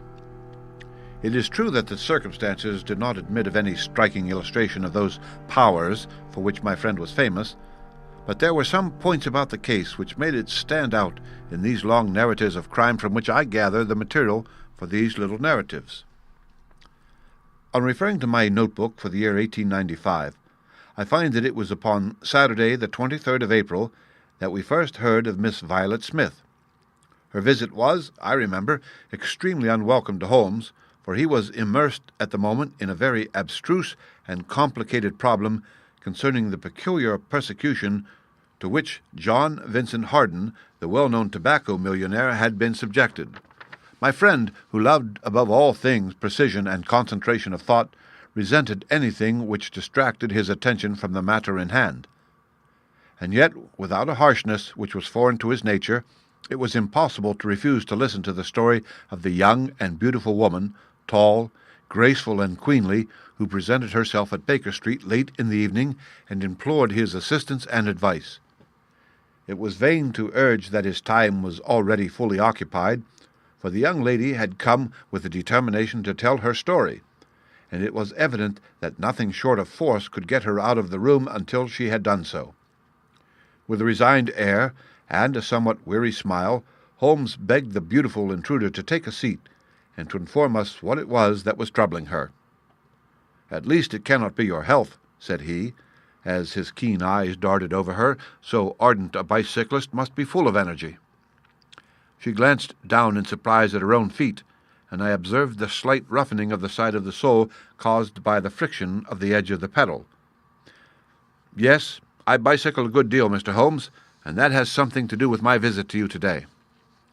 My friend took the lady's ungloved hand and examined it with as close an attention and as little sentiment as a scientist would show to a specimen. "You will excuse me, I am sure. It is my business," said he, as he dropped it. "I nearly fell into the error of supposing that you were typewriting. Of course, it is obvious that it is music. You observe the spatulate finger end, Watson, which is common to both professions. There is a spirituality about the face, however," he gently turned it towards the light, "which the typewriter does not generate. This lady is a musician." "Yes, Mr. Holmes, I teach music." "In the country, I presume, from your complexion?"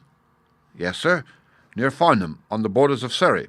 A beautiful neighbourhood, and full of the most interesting associations. You remember, Watson, that it was near there that we took Archie Stamford, the forger. Now, Miss Violet, what has happened to you near Farnham, on the borders of Surrey?" The young lady, with great clearness and composure, made the following curious statement. "My father is dead, Mr. Holmes. He was James Smith, who conducted the orchestra at the old Imperial Theatre.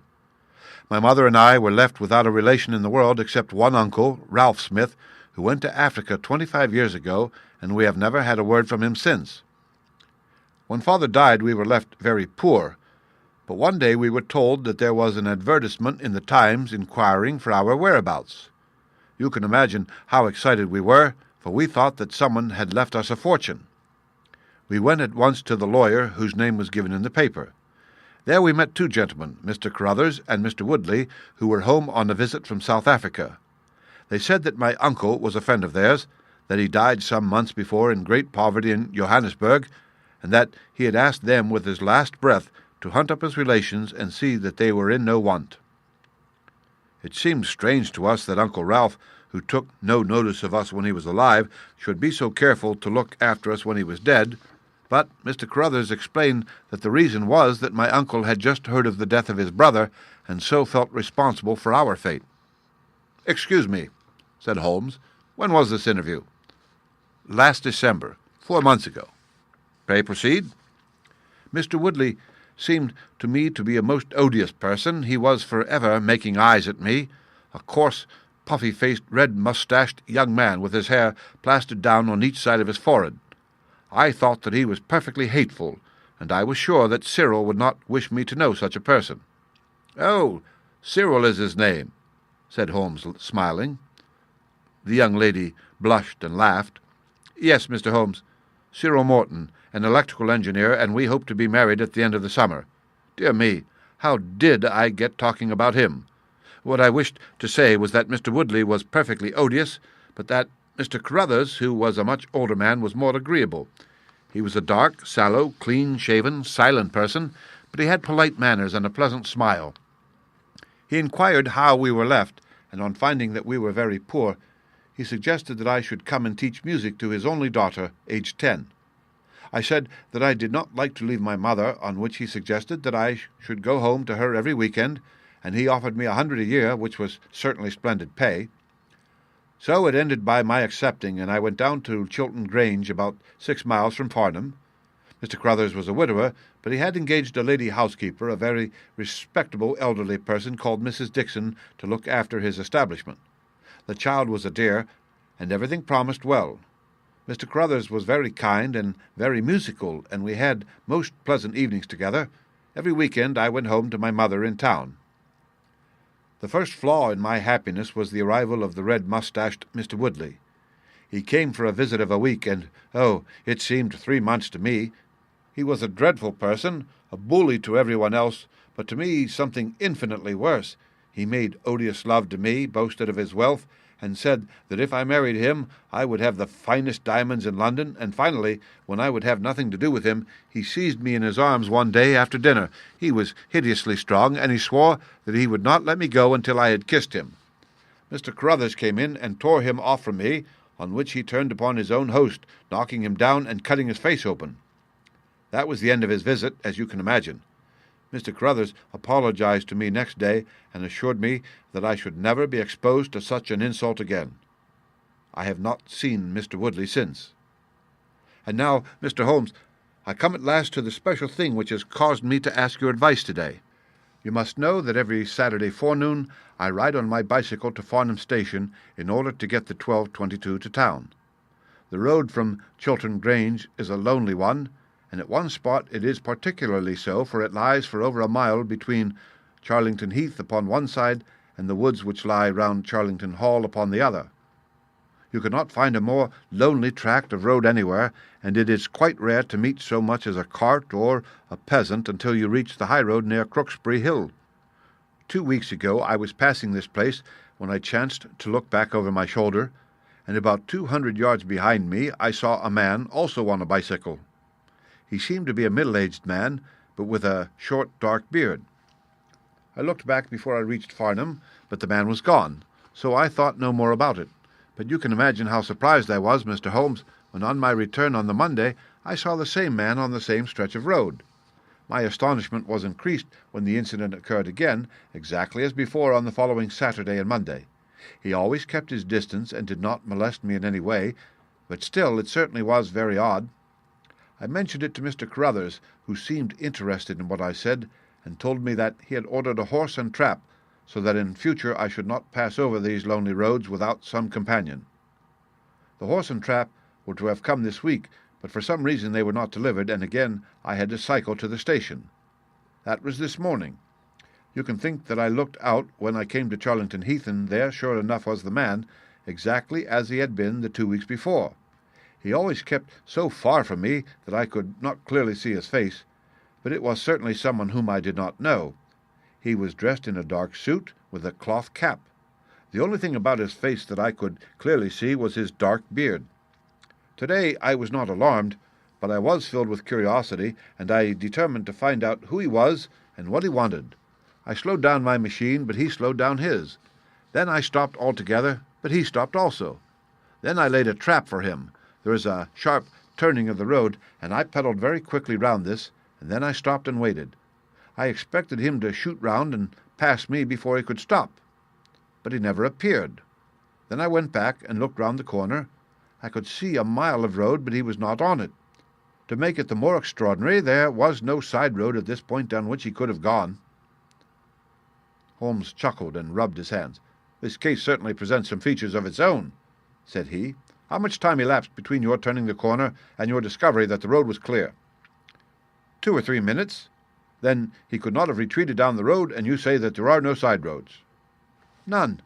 "Then he certainly took a footpath on one side or the other?" "It could not have been on the side of the heath, or I should have seen him." "So, by the process of exclusion, we arrive at the fact that he made his way towards Charlington Hall, which, as I understand, is situated in its own grounds on one side of the road. Anything else?" "Nothing, Mr. Holmes, save that I was so perplexed that I felt I should not be happy until I had seen you and had your advice." Holmes sat in silence for some little time. "Where is the gentleman to whom you are engaged?" he asked at last. "He is in the Midland Electrical Company at Coventry." "He would not pay you a surprise visit?"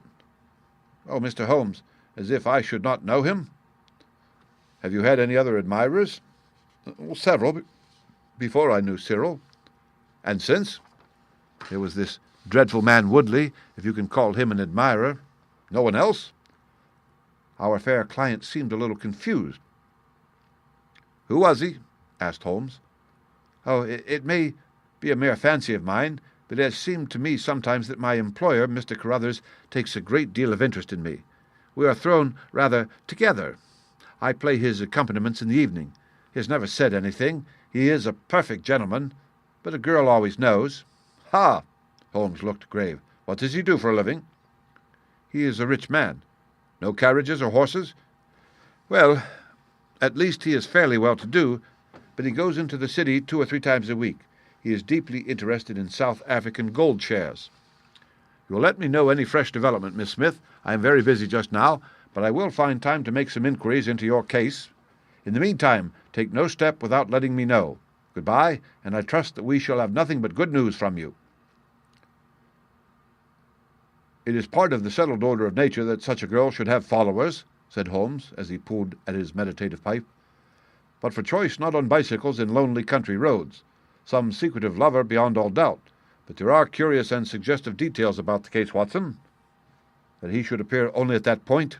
"Exactly. Our first effort must be to find who are the tenants of Charlington Hall. Then again, how about the connection between Carruthers and Woodley, since they appear to be men of such a different type? How came they both to be so keen upon looking up Ralph Smith's relations? One more point. What sort of a menage is it which pays double the market price for a governess, but does not keep a horse, although 6 miles from the station? Odd, Watson. Very odd." "You will go down?" "No, my dear fellow, you will go down. This may be some trifling intrigue, and I cannot break my other important research for the sake of it. On Monday you will arrive early at Farnham. You will conceal yourself near Charlington Heath. You will observe these facts yourself, and act as your own judgment advises. Then, having inquired as to the occupants of the hall, you will come back to me and report. And now, Watson, not another word of the matter until we have a few solid stepping stones on which we may hope to get across to our solution." We had ascertained from the lady that she went down upon the Monday by the train which leaves Waterloo at 9:50, so I started early and caught the 9:13. At Farnham Station I had no difficulty in being directed to Charlington Heath. It was impossible to mistake the scene of the young lady's adventure, for the road runs between the open heath on one side and an old yew hedge upon the other, surrounding a park which is studded with magnificent trees. There was a main gateway of lichen-studded stone, each side pillar surmounted by mouldering heraldic emblems. But beside this central carriage drive I observed several points where there were gaps in the hedge and paths leading through them. The house was invisible from the road, but the surroundings all spoke of gloom and decay. The heath was covered with golden patches of flowering gorse, gleaming magnificently in the light of the bright spring sunshine. Behind one of these clumps I took up my position so as to command both the gateway of the hall and a long stretch of the road upon either side. It had been deserted when I left it, but now I saw a cyclist riding down it from the opposite direction to that in which I had come. He was clad in a dark suit, and I saw that he had a black beard. On reaching the end of the Charlington grounds, he sprang from his machine and led it through a gap in the hedge, disappearing from my view. A quarter of an hour passed, and then a second cyclist appeared. This time it was the young lady coming from the station. I saw her look about her as she came to the Charlington hedge. An instant later the man emerged from his hiding-place, sprang upon his cycle, and followed her. In all the broad landscape those were the only moving figures, the graceful girl sitting very straight upon her machine, and the man behind her bending low over his handlebar with a curiously furtive suggestion in every movement. She looked back at him and slowed her pace. He slowed also. She stopped. He at once stopped too, keeping 200 yards behind her. Her next movement was unexpected as it was spirited. She suddenly whisked her wheels round and dashed straight at him. He was as quick as she, however, and darted off in desperate flight. Presently she came back up the road again, her head haughtily in the air, not deigning to take any further notice of her silent attendant. He had turned also, and still kept his distance until the curve of the road hid them from my sight. I remained in my hiding-place, and it was well that I did so, for presently the man reappeared, cycling slowly back. He turned in at the hall gates and dismounted from his machine. For some few minutes I could see him standing among the trees. His hands were raised, and he seemed to be settling his necktie. Then he mounted his cycle and rode away from me down the drive towards the hall. I ran across the heath and peered through the trees. Far away I could catch glimpses of the old grey building with its bristling Tudor chimneys, but the drive ran through a dense shrubbery, and I saw no more of my man. However, it seemed to me that I had done a fairly good morning's work, and I walked back in high spirits to Farnham. The local house agent could tell me nothing about Charlington Hall, and referred me to a well-known firm in Pall Mall. There I halted on my way home, and met with courtesy from the representative. No, I could not have Charlington Hall for the summer. I was just too late. It had been let about a month ago. Mr. Williamson was the name of the tenant. He was a respectable, elderly gentleman. The polite agent was afraid he could say no more, as the affairs of his clients were not matters which he could discuss. Mr. Sherlock Holmes listened with attention to the long report which I was able to present to him that evening, but it did not elicit that word of curt praise which I had hoped for, and should have valued. On the contrary, his austere face was even more severe than usual as he commented upon the things that I had done and the things that I had not. "Your hiding-place, my dear Watson, was very faulty. You should have been behind the hedge. Then you would have had a close view of this interesting person. As it is, you are some hundreds of yards away, and can tell me even less than Miss Smith. She thinks she does not know the man. I am convinced she does. Why otherwise would he be so desperately anxious that she should not get so near him as to see his features? You describe him as bending over the handlebar. Concealment again, you see. You really have done remarkably badly. He returns to the house, and you want to find out who he is. You come to a London house agent." "What should I have done?" I cried with some heat. "Gone to the nearest public house. That is the centre of country gossip. They would have told you every name, from the master to the scullery maid. Williamson? It conveys nothing to my mind. If he is an elderly man, he is not this active cyclist who sprints away from that athletic young lady's pursuit. What have we gained by your expedition? The knowledge that the girl's story is true? I never doubted it. That there is a connection between the cyclist and the Hall? I never doubted that either. That the Hall is tenanted by Williamson? Who's the better for that? Well, my dear sir, don't look so depressed. We can do little more until next Saturday, and in the meantime I may make one or two inquiries myself." Next morning we had a note from Miss Smith, recounting shortly and accurately the very incidents which I had seen, but the pith of the letter lay in the postscript. "I am sure that you will respect my confidence, Mr. Holmes, when I tell you that my place here has become difficult, owing to the fact that my employer has proposed marriage to me. I am convinced that his feelings are most deep and most honourable. At the same time, my promise is of course given. He took my refusal very seriously, but also very gently. You can understand, however, that the situation is a little strained."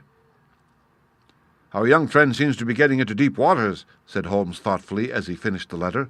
"The case certainly presents more features of interest and more possibility of development than I had originally thought.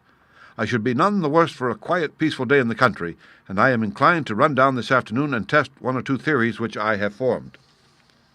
Holmes' quiet day in the country had a singular termination, for he arrived at Baker Street late in the evening with a cut lip and a discoloured lump upon his forehead, beside a general air of dissipation which would have made his own person the fitting object of a Scotland Yard investigation. He was immensely tickled by his own adventures, and laughed heartily as he recounted them. "I get so little active exercise that it is always a treat," said he. "You are aware that I have some proficiency in the good old British sport of boxing. Occasionally it is of service. Today, for example, I should have come to very ignominious grief without it." I begged him to tell me what had happened. "I found that country pub which I had already recommended to your notice, and there I made my discreet inquiries. I was in the bar, and a garrulous landlord was giving me all that I wanted. Williamson is a white-bearded man, and he lives alone with a small staff of servants at the Hall. There is some rumour that he is or has been a clergyman, but one or two incidents of his short residence at the Hall struck me as peculiarly unecclesiastical.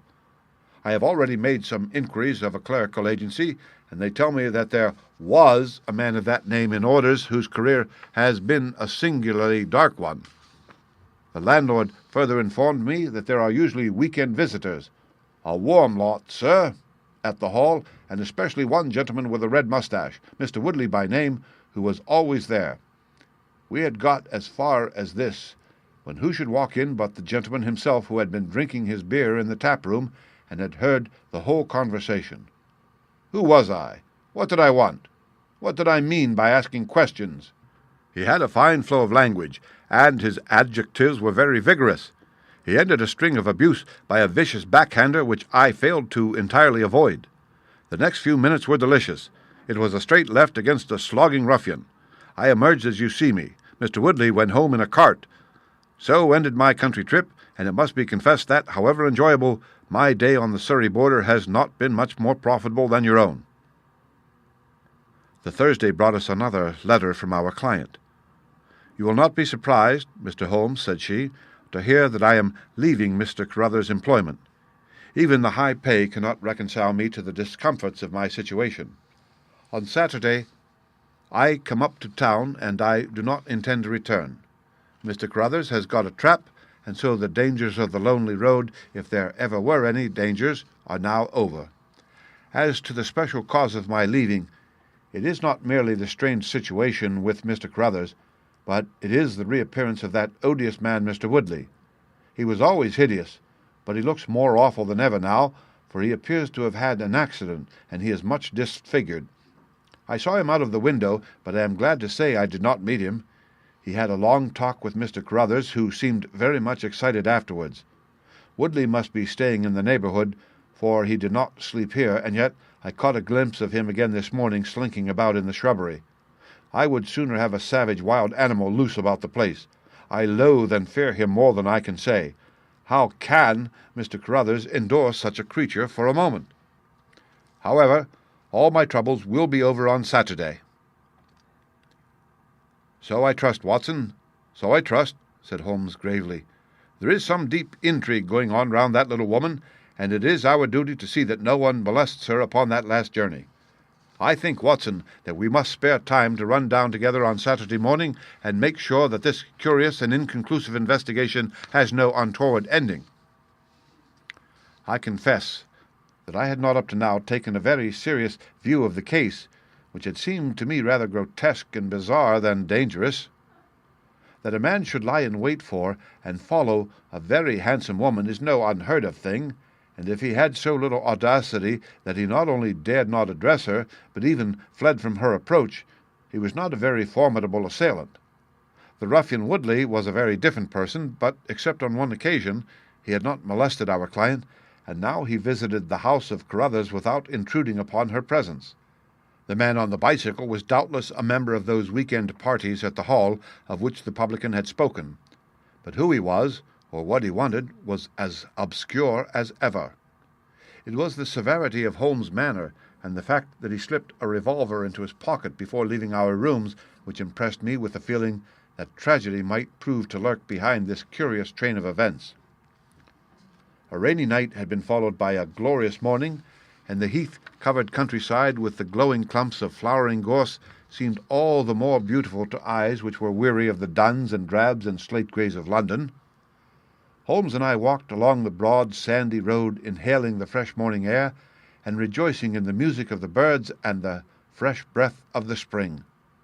From a rise of the road on the shoulder of Crooksbury Hill, we could see the grim hall bristling out from amidst the ancient oaks, which, old as they were still younger than the building which they surrounded. Holmes pointed down the long tract of road which wound, a reddish-yellow band, between the brown of the heath and the budding green of the woods. Far away, a black dot, we could see a vehicle moving in our direction. Holmes gave an exclamation of impatience.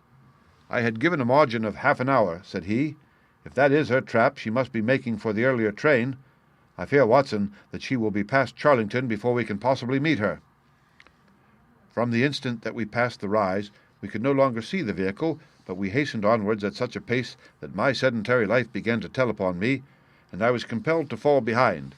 Holmes, however, was always in training, for he had inexhaustible stores of nervous energy upon which to draw.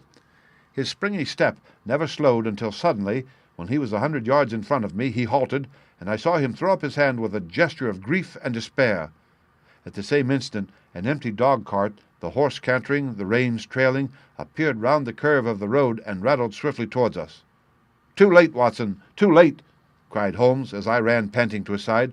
"Fool that I was not to allow for that earlier train. It's abduction, Watson, abduction, murder, heaven knows what. Block the road, stop the horse. That's right. Now, jump in, and let us see if I can repair the consequences of my own blunder." We had sprung into the dog-cart, and Holmes, after turning the horse, gave it a sharp cut with the whip, and we flew back along the road. As we turned the curve, the whole stretch of road between the hall and the heath was opened up.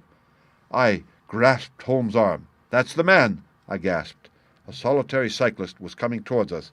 His head was down and his shoulders rounded as he put every ounce of energy that he possessed onto the pedals. He was flying like a racer. Suddenly he raised his bearded voice, saw us close to him, and pulled up, springing from his machine. That coal-black beard was in singular contrast to the pallor of his face, and his eyes were as bright as if he had a fever. He stared at us and at the dog-cart. Then a look of amazement came over his face.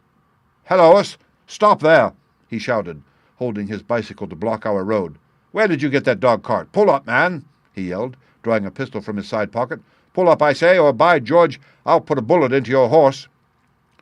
Holmes threw the reins into my lap and sprang down from the cart. "You're the man we want to see. Where is Miss Violet Smith?" he said in a quick, clear way. "That's what I'm asking you. You're in her dog-cart. You ought to know where she is.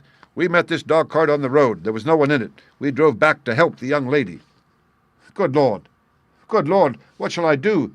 cried the stranger in an ecstasy of despair. "They've got her, that hellhound Woodley and the blackguard parson. Come, man, come. If you really are her friend, stand by me and we'll save her, if I have to leave my carcass in Charlington Wood." He ran distractedly, his pistol in his hand, towards a gap in the hedge. Holmes followed him, and I, leaving the horse grazing beside the road, followed Holmes. "This is where they came through," said he, pointing to the marks of several feet upon the muddy path. "Halloa! Stop a minute. Who's this in the bush?" It was a young fellow about 17, dressed like an ostler, with leather cords and gaiters. He laid upon his back, his knees drawn up, a terrible cut upon his head. He was insensible, but alive. A glance at his wound told me that it had not penetrated the bone. "That's Peter, the groom!" cried the stranger. "He drove her. The beasts have pulled him off and clubbed him. Let him lie. We can't do him any good, but we may save her from the worst fate that can befall a woman." We ran frantically down the path which wound among the trees. We had reached the shrubbery which surrounded the house when Holmes pulled up. "They didn't go to the house. Here are their marks on the left. Here, beside the laurel bushes. Ah, I said so." As he spoke, a shrill woman's scream, a scream which vibrated with a frenzy of horror, burst from the green, thick clump of bushes in front of us. It ended suddenly on its highest note with a choke and a gurgle.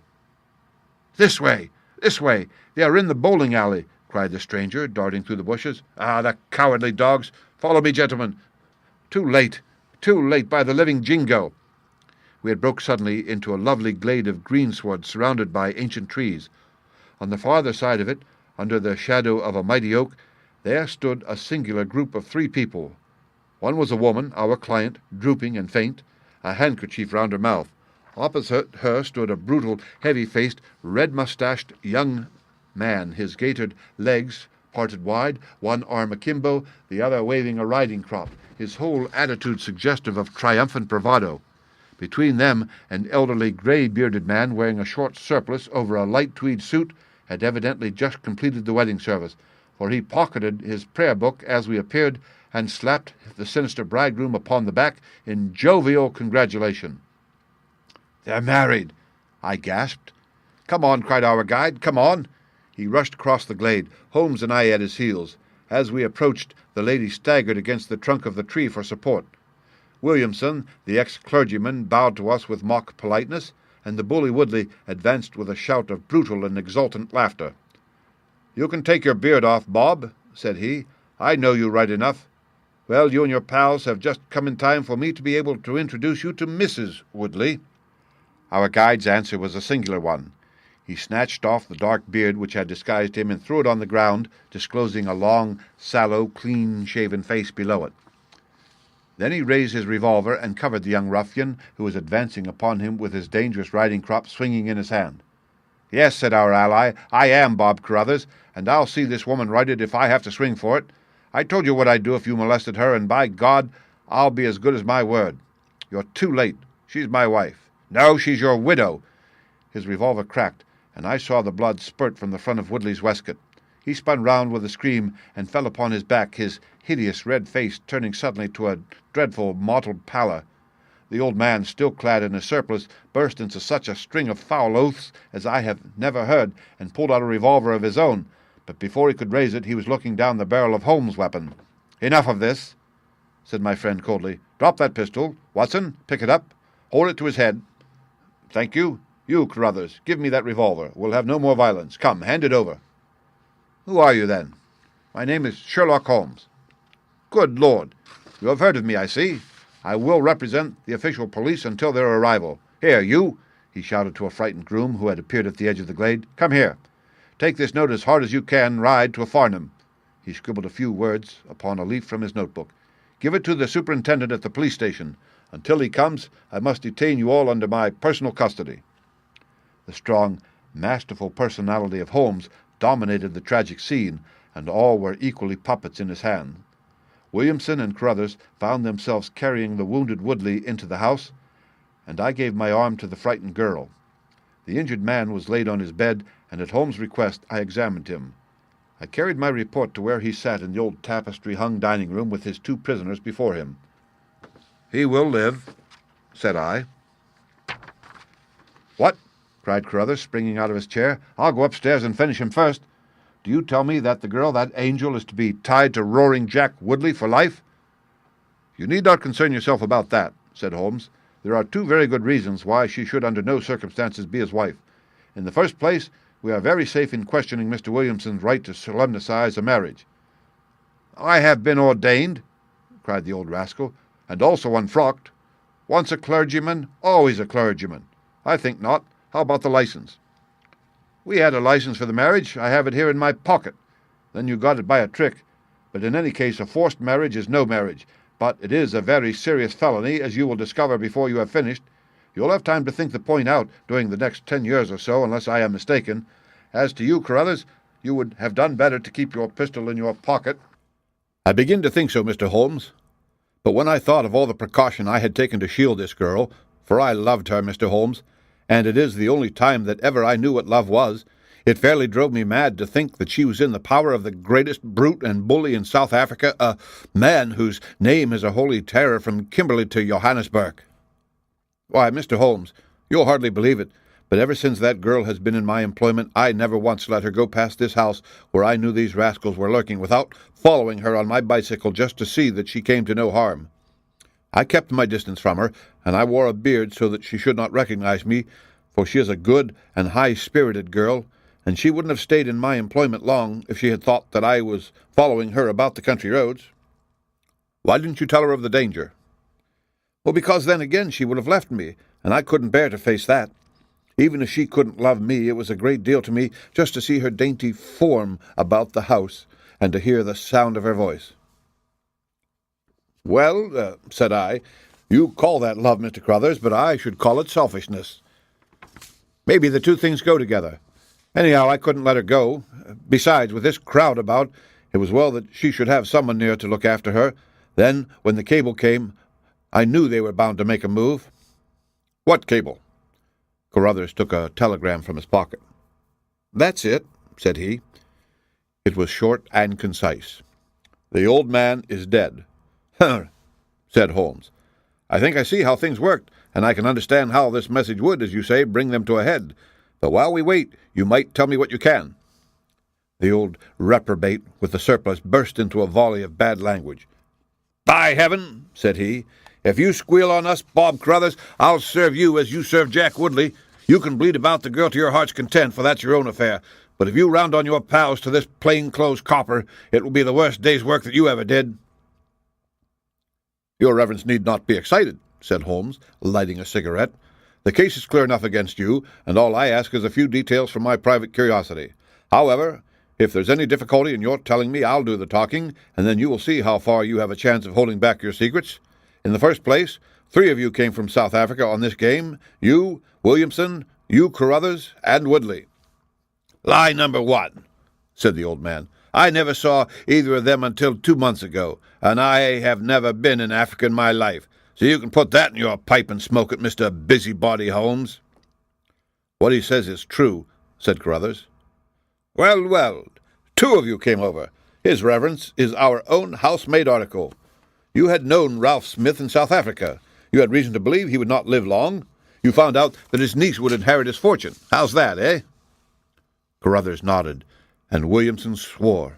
"She was next of kin, no doubt, and you were aware that the old fellow would make no will." "Couldn't read or write," said Carruthers. So she came over, the two of you, and hunted up the girl. The idea was that one of you was to marry her, and the other have a share of the plunder. For some reason, Woodley was chosen as the husband. Why was that? We played cards for her on the voyage. He won. I see. You got the young lady into your service, and there Woodley was to do the courting. She recognized the drunken brute that he was, and would have nothing to do with him. Meanwhile, your arrangement was rather upset by the fact that you yourself had fallen in love with the lady. You could no longer bear the idea of this ruffian owning her. No. By George, I couldn't. There was a quarrel between you. He left you in a rage and began to make his own plans, independently of you. It strikes me, Williamson, there isn't very much that we can tell this gentleman, cried Carruthers with a bitter laugh. Yes, we quarreled, and he knocked me down. I'm level with him on that, anyhow. Then I lost sight of him. That was when he picked up with this cast padre here. I found that they had set up housekeeping together at this place on the line, and she had to pass for the station. I kept my eye on her after that, for I knew there was some devilry in the wind. I saw them from time to time, for I was anxious to know what they were after. 2 days ago, Woodley came up to my house with this cable which showed that Ralph Smith was dead. He asked if I would stand by the bargain. I said I would not. He asked me if I would marry the girl myself and give him a share. I said I would willingly do so, but that she would not have me. He said, "Let us get her married first, and after a week or two she may see things a bit different." I said I would have nothing to do with violence.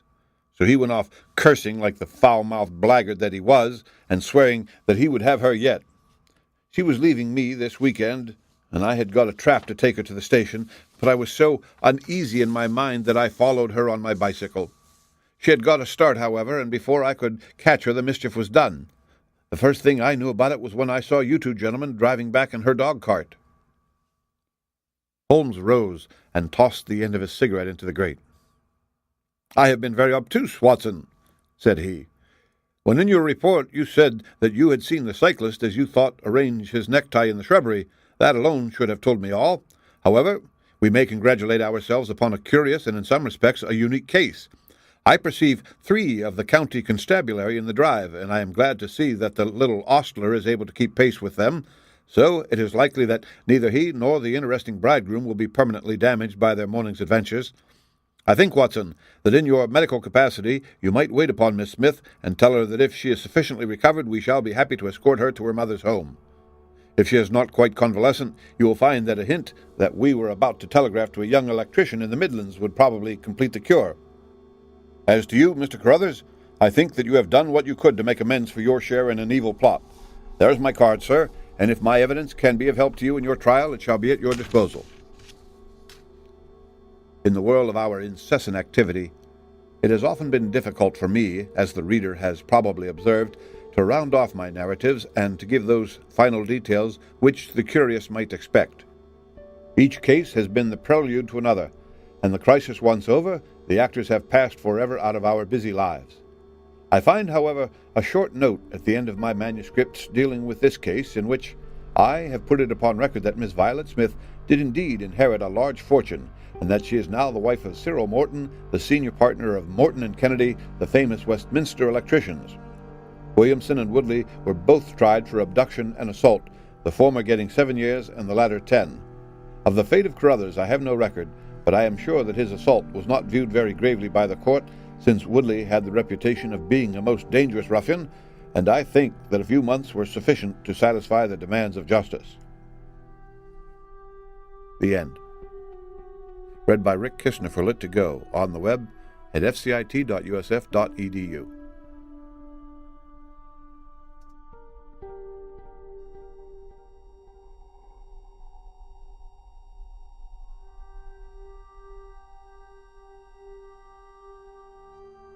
The Adventures of Sherlock Holmes by Sir Arthur Conan Doyle. 5. The Adventure of the Priory School, Part 1.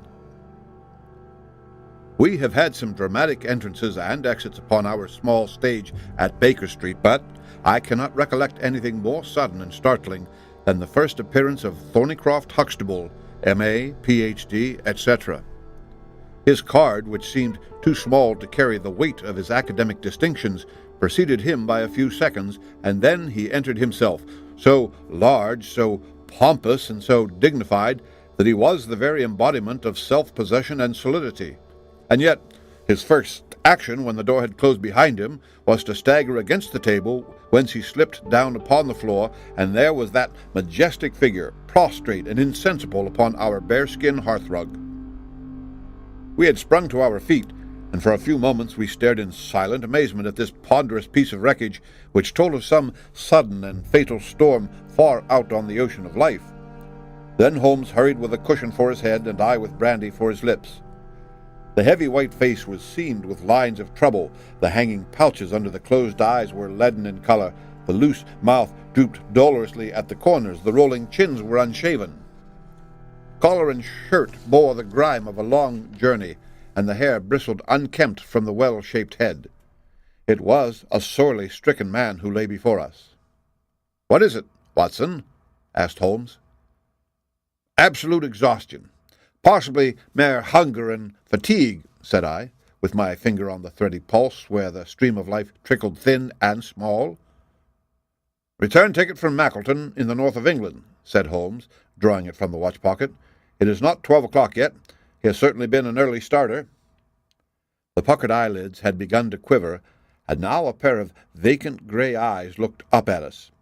An instant later the man had scrambled onto his feet, his face crimson with shame.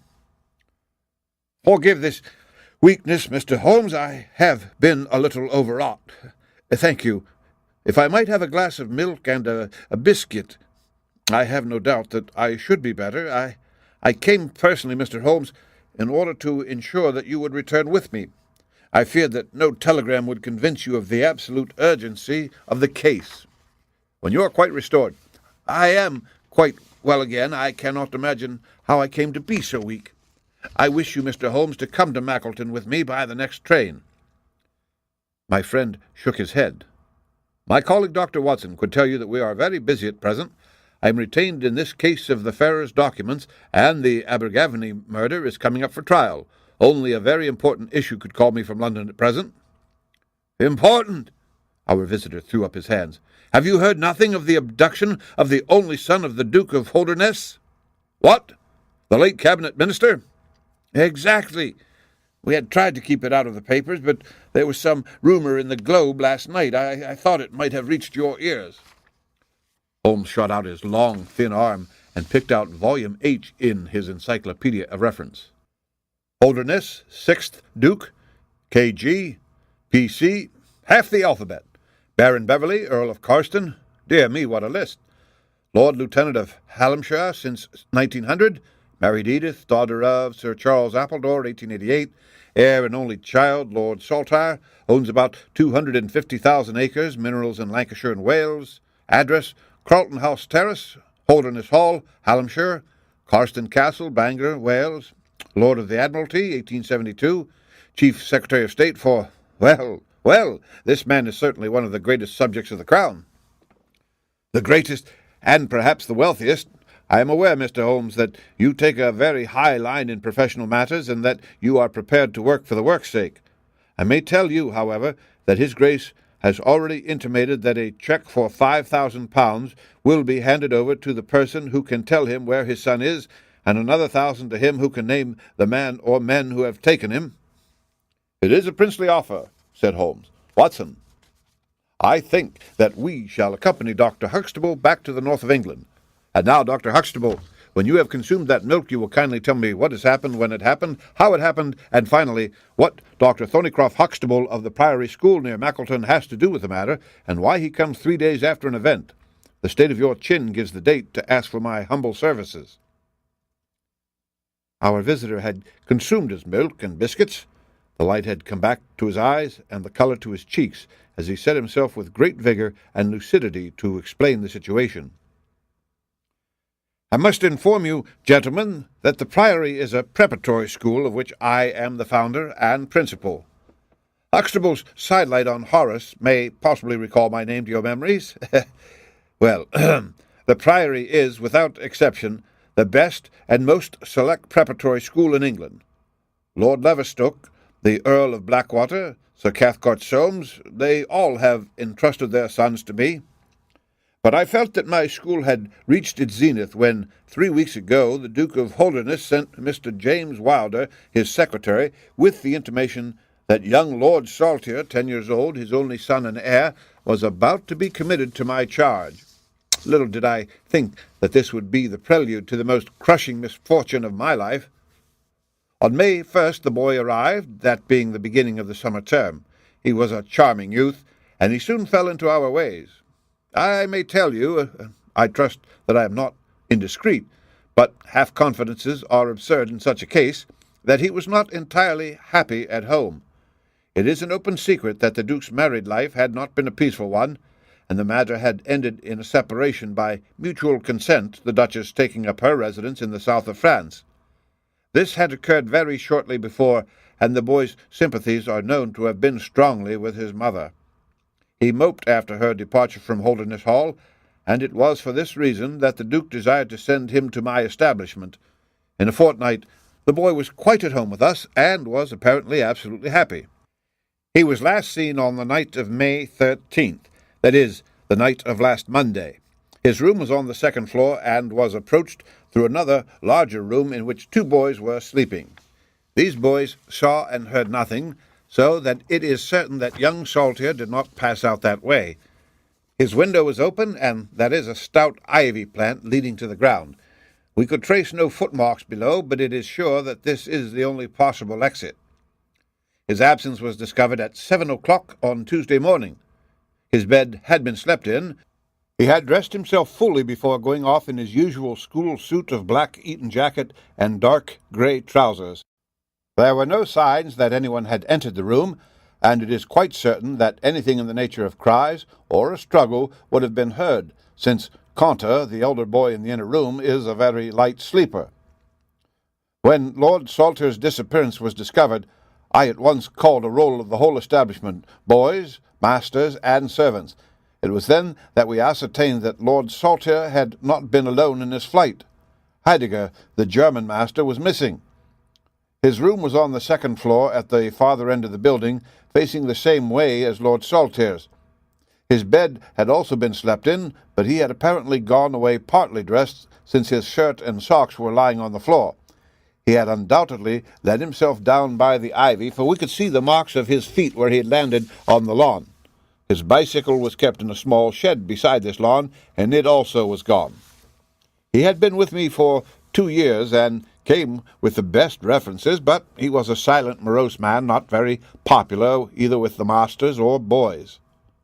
No trace could be found of the fugitives, and now on Thursday morning we are as ignorant as we were on Tuesday. Inquiry was, of course, made at once at Holderness Hall. It is only a few miles away, and we imagined that in some sudden attack of homesickness he had gone back to his father, but nothing had been heard of him.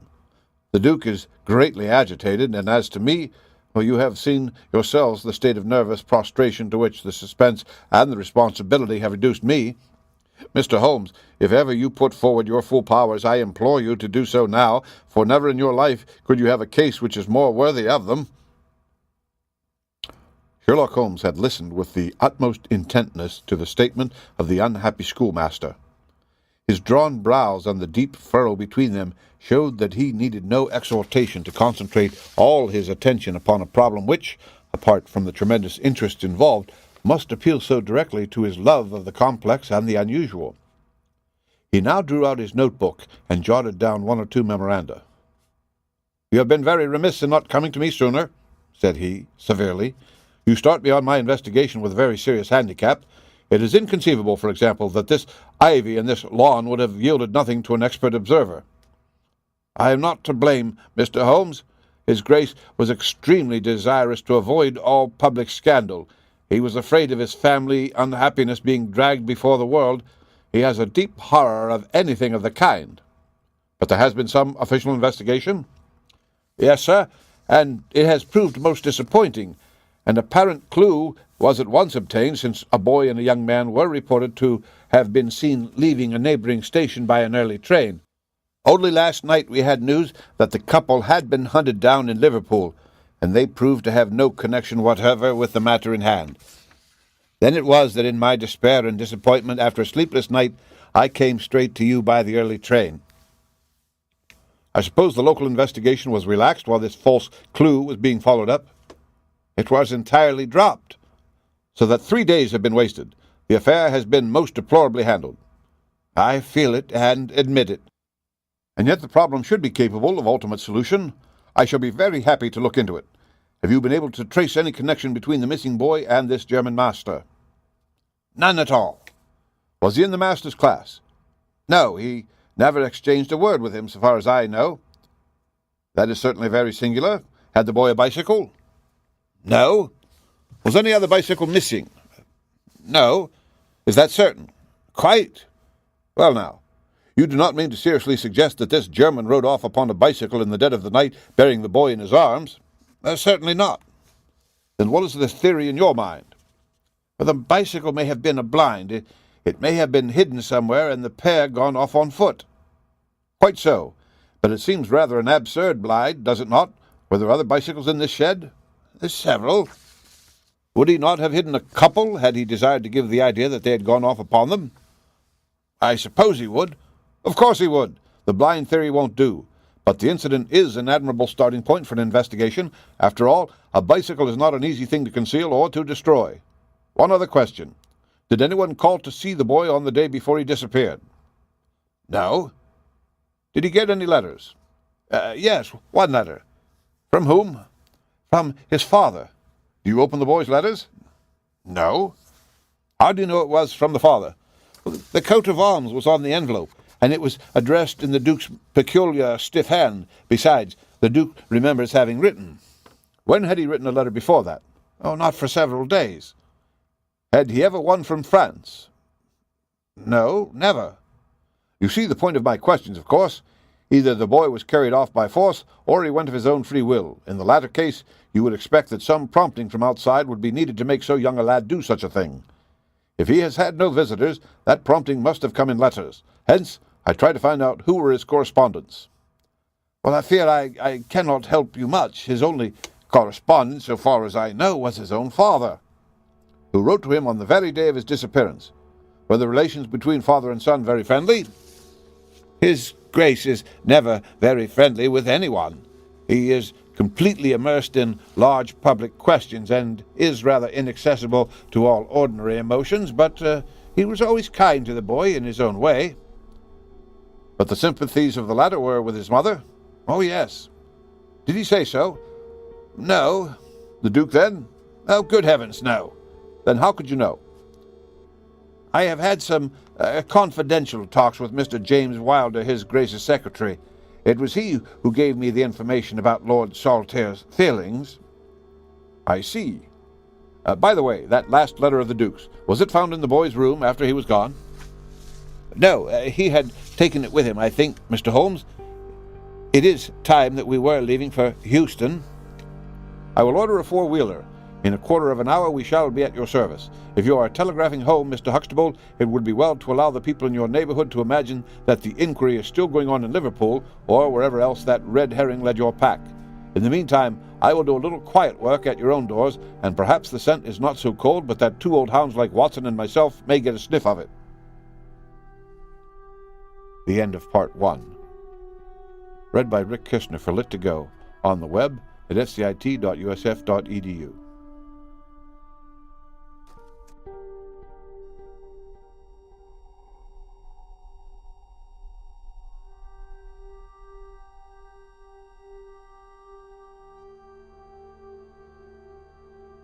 The Return of Sherlock Holmes by Sir Arthur Conan Doyle.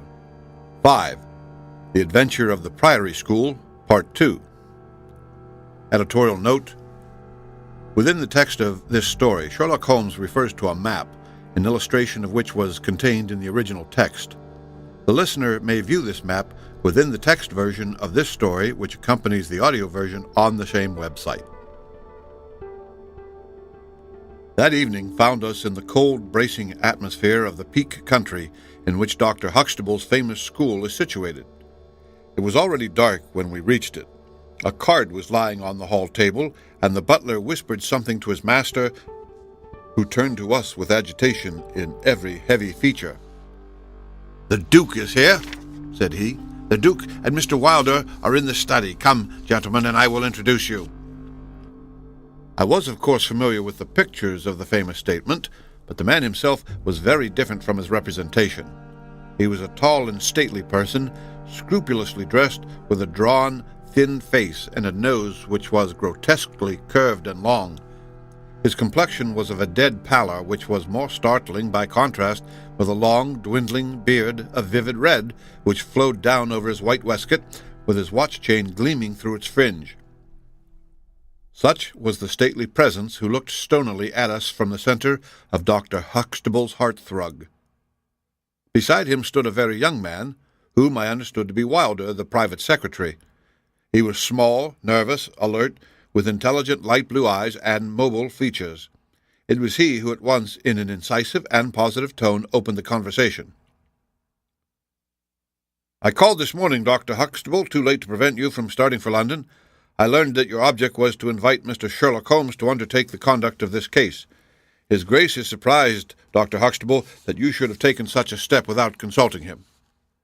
"When I learned that the police had failed—" "His Grace is by no means convinced that the police have failed." "But surely, Mr. Wilder—" "You are well aware, Dr. Huxtable, that His Grace is particularly anxious to avoid all public scandal. He prefers to take as few people as possible into his confidence." "The matter can be easily remedied," said the browbeaten doctor. "Mr. Sherlock Holmes can return to London by the morning train." "Hardly that, Doctor, hardly that," said Holmes in his blandest voice. "The northern air is invigorating and pleasant, so I propose to spend a few days upon your moors and to occupy my mind as best I may. Whether I have the shelter of your roof or of the village inn is, of course, for you to decide." I could see that the unfortunate doctor was in the last stage of indecision, from which he was rescued by the deep, sonorous voice of the red-bearded duke, which boomed out like a dinner gong. "I agree with Mr. Wilder, Dr. Huxtable, that you would have done wisely to consult me. But since Mr. Holmes has already been taken into your confidence, it would indeed be absurd that we should not avail ourselves of his services. Far from going to the inn, Mr. Holmes, I should be pleased if you would come and stay with me at Holderness Hall." "I thank your Grace. For the purposes of my investigation, I think that it would be wiser for me to remain at the scene of the mystery." "Just as you like, Mr. Holmes. Any information which Mr. Wilder or I can give you is, of course, at your disposal."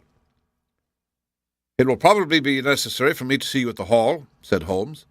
"I would only ask you now, sir, whether you have formed any explanation in your own mind as to the mysterious disappearance of your son." "No, sir, I have not."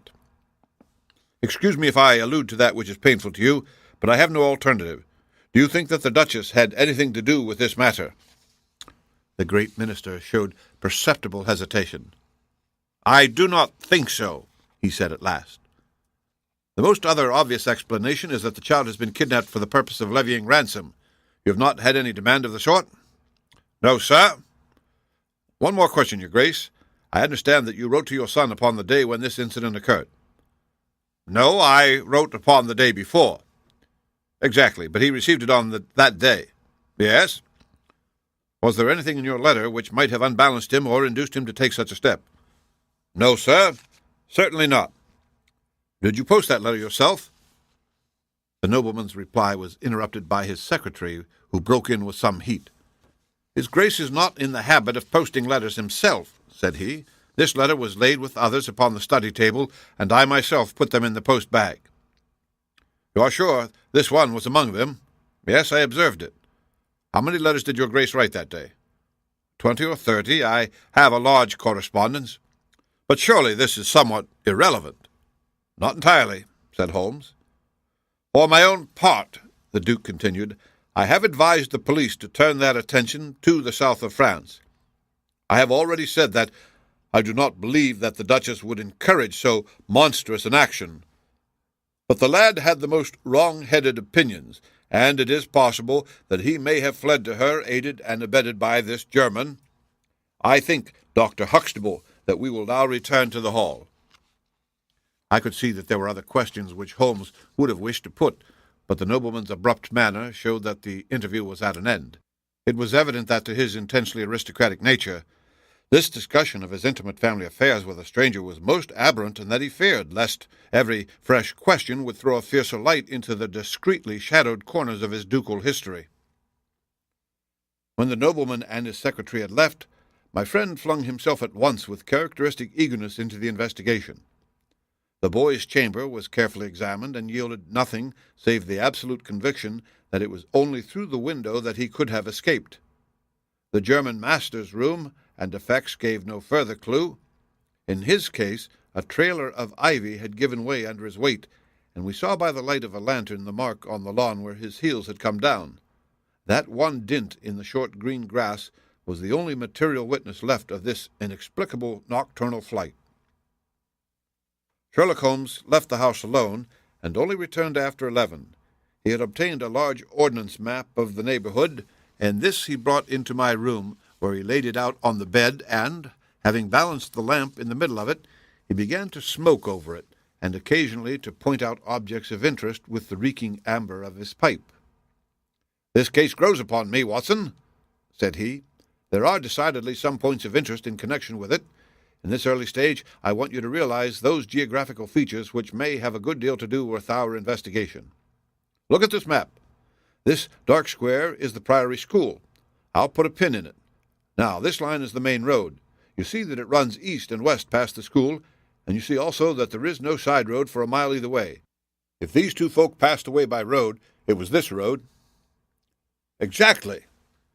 By a singular and happy chance, we are able to some extent to check what passed along this road during the night in question. At this point, where my pipe is now resting, a country constable was on duty from 12 to 6. It is, as you perceive, the first crossroad on the east side. This man declares that he was not absent from his post for an instant, and he is positive that neither boy nor man could have gone that way unseen. I have spoken with this policeman tonight, and he appears to me to be a perfectly reliable person. That blocks the end. We have now to deal with the other end. There is an inn here, the Red Bull, the landlady of which was ill. She had sent to Mackleton for a doctor, but he did not arrive until morning, being absent at another case. The people at the inn were alert all night, awaiting his coming, and one or other of them seems to have continuously had an eye upon the road.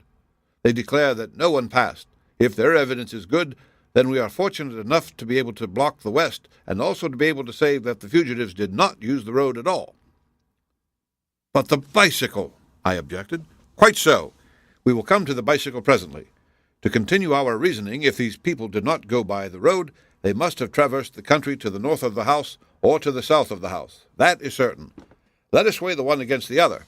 On the south of the house is, as you perceive, a large district of arable land cut up into small fields with stone walls between them.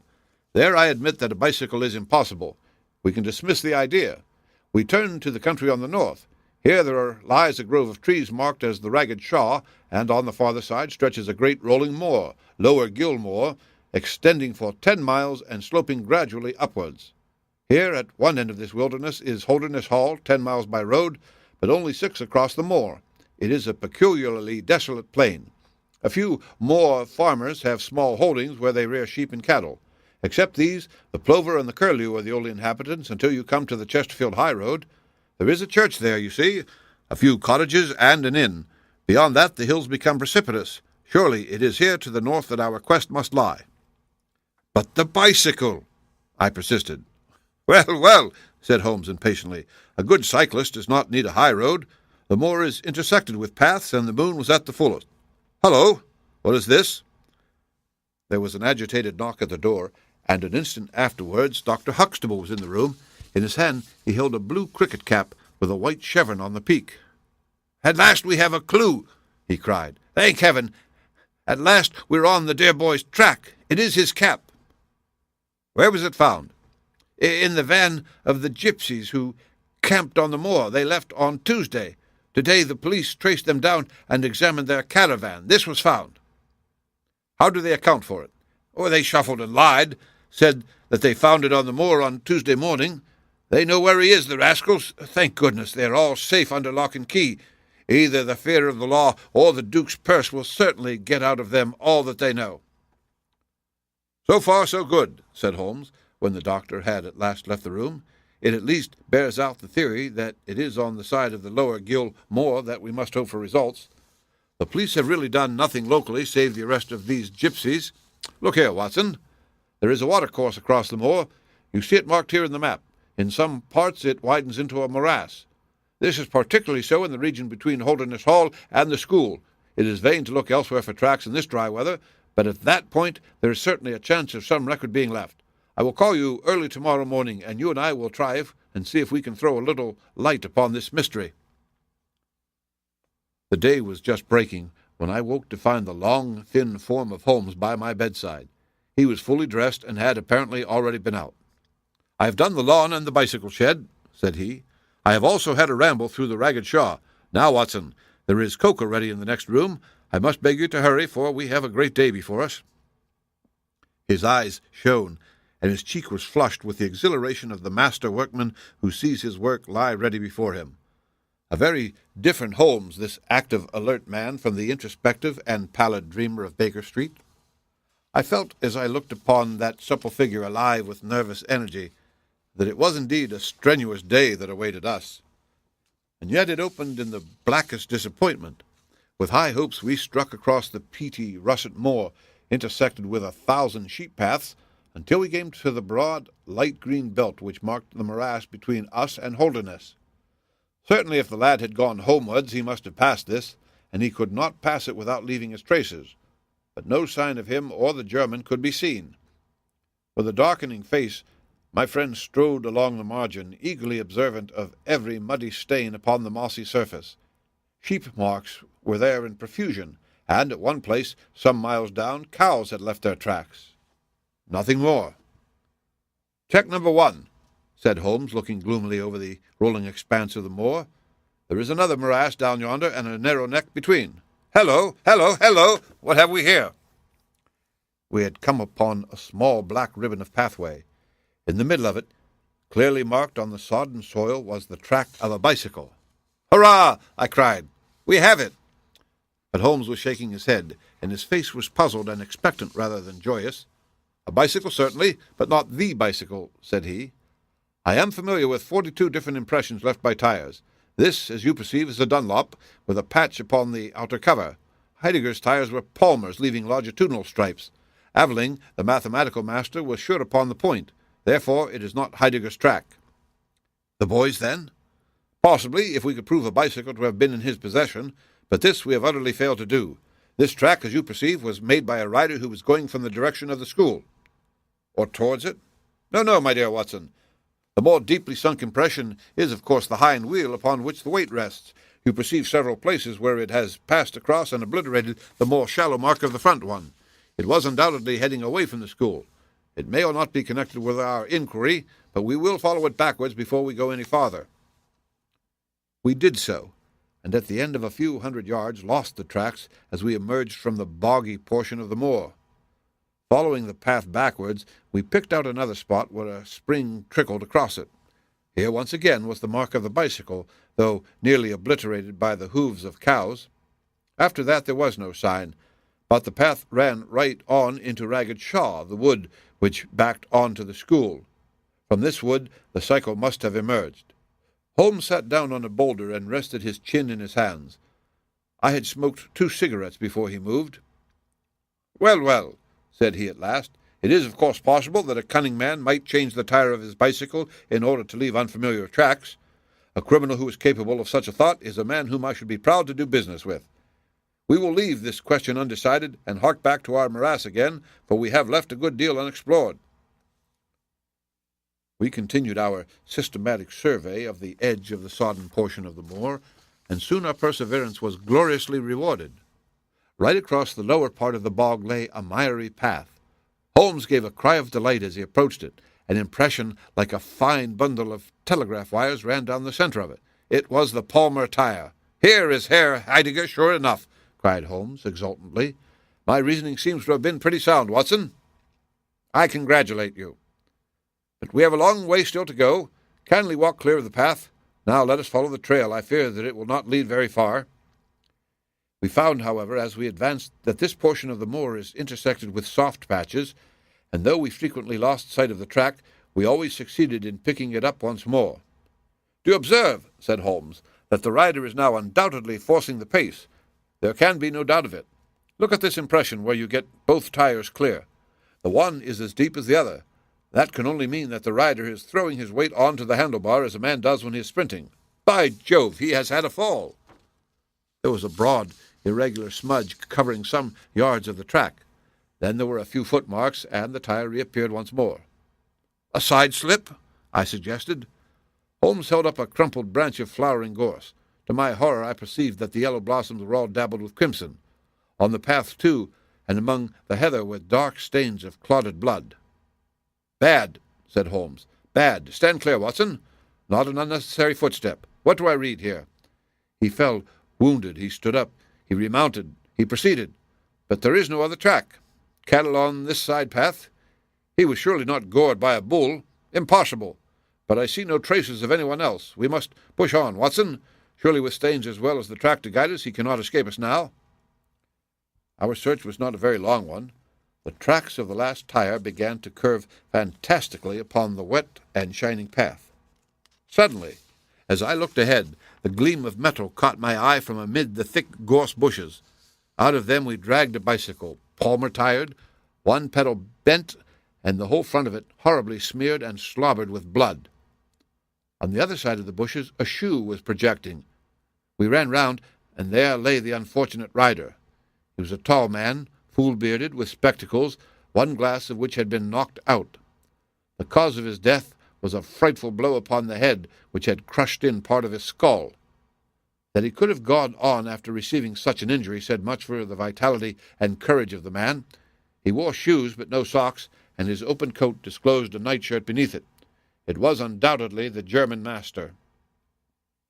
Holmes turned the body over reverently and examined it with great attention. He then sat in deep thought for a time, and I could see by his ruffled brow that this grim discovery had not, in his opinion, advanced us much in our inquiry. "It is a little difficult to know what to do, Watson," said he at last. "My own inclinations are to push this inquiry on, for we have already lost so much time that we cannot afford to waste another hour. On the other hand, we are bound to inform the police of the discovery and to see that this poor fellow's body is looked after. I could take a note back, but I need your company and assistance. Wait a bit. There is a fellow cutting peat up yonder. Bring him over here, and he will guide the police." I brought the peasant across, and Holmes dispatched the frightened man with a note to Dr. Huxtable. "Now, Watson," said he, "we have picked up two clues this morning. One is the bicycle with the palmer tire, and we see what that has led to. The other is the bicycle with the patched Dunlop. Before we start to investigate that, let us try to realize what we do know so as to make the most of it and to separate the essential from the accidental. First of all, I wish to impress upon you that the boy certainly left of his own free will. He got down from his window and he went off, either alone or with someone, that is sure." I assented. "Well now, let us turn to this unfortunate German master. The boy was fully dressed when he fled. Therefore he foresaw what he would do, but the German went out without his socks. He certainly acted on very short notice." "Undoubtedly." "Why did he go? Because from his bedroom window he saw the flight of the boy. Because he wished to overtake him and bring him back, he seized his bicycle, pursued the lad, and in pursuing him met his death." "So it would seem. Now I come to the critical part of my argument. The natural action of a man in pursuing a little boy would be to run after him. He would know that he could overtake him, but the German does not do so. He turns to his bicycle. I am told that he was an excellent cyclist. He would not do this if he did not see that the boy had some swift means of escape. The other bicycle. Let us continue our reconstruction. He meets his death 5 miles from the school, not by a bullet, mark you, which even a lad might conceivably discharge, but by a savage blow dealt by a vigorous arm. The lad then had a companion in his flight, and the flight was a swift one, since it took 5 miles before an expert cyclist could overtake them. Yet we survey the ground around the scene of the tragedy. What do we find? A few cattle tracks, nothing more. I took a wide sweep round, and there is no path within 50 yards.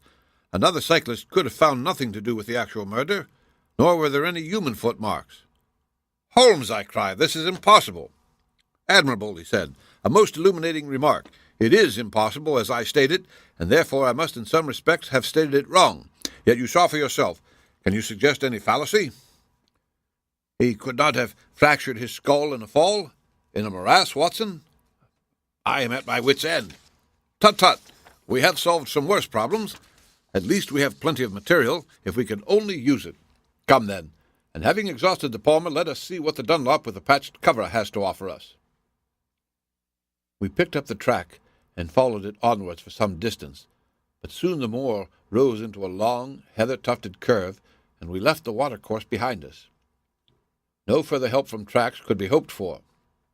At the spot where we saw the last of the Dunlop tire, it might equally have led to Holderness Hall, the stately towers of which rose some miles to our left, or to a low grey village which lay in front of us and marked the position of the Chesterfield high road. As we approached the forbidding and squalid inn, with the sign of a gamecock above the door, Holmes gave a sudden groan and clutched me by the shoulder to save himself from falling. He had had one of those violent strains of the ankle which leave a man helpless. With difficulty he limped up to the door, where a squat, dark, elderly man was smoking a black clay pipe. "How are you, Mr. Reuben Hayes?" said Holmes. "Who are you, and how do you get my name so pat?" the countryman answered, with a suspicious flash of a pair of cunning eyes. "Well, it's printed on the board above your head. It's easy to see a man who is master of his own house. I suppose you haven't such a thing as a carriage in your stables?" "No, I have not. I can hardly put my foot to the ground." "Don't put it to the ground." "But I can't walk." "Well, then, hop." Mr. Reuben Hayes's manner was far from gracious, but Holmes took it with admirable good humor. "Look here, my man," said he. "This is really rather an awkward fix for me. I don't mind how I get on." "Neither do I," said the morose landlord. "The matter is very important. I would offer you a sovereign for the use of a bicycle."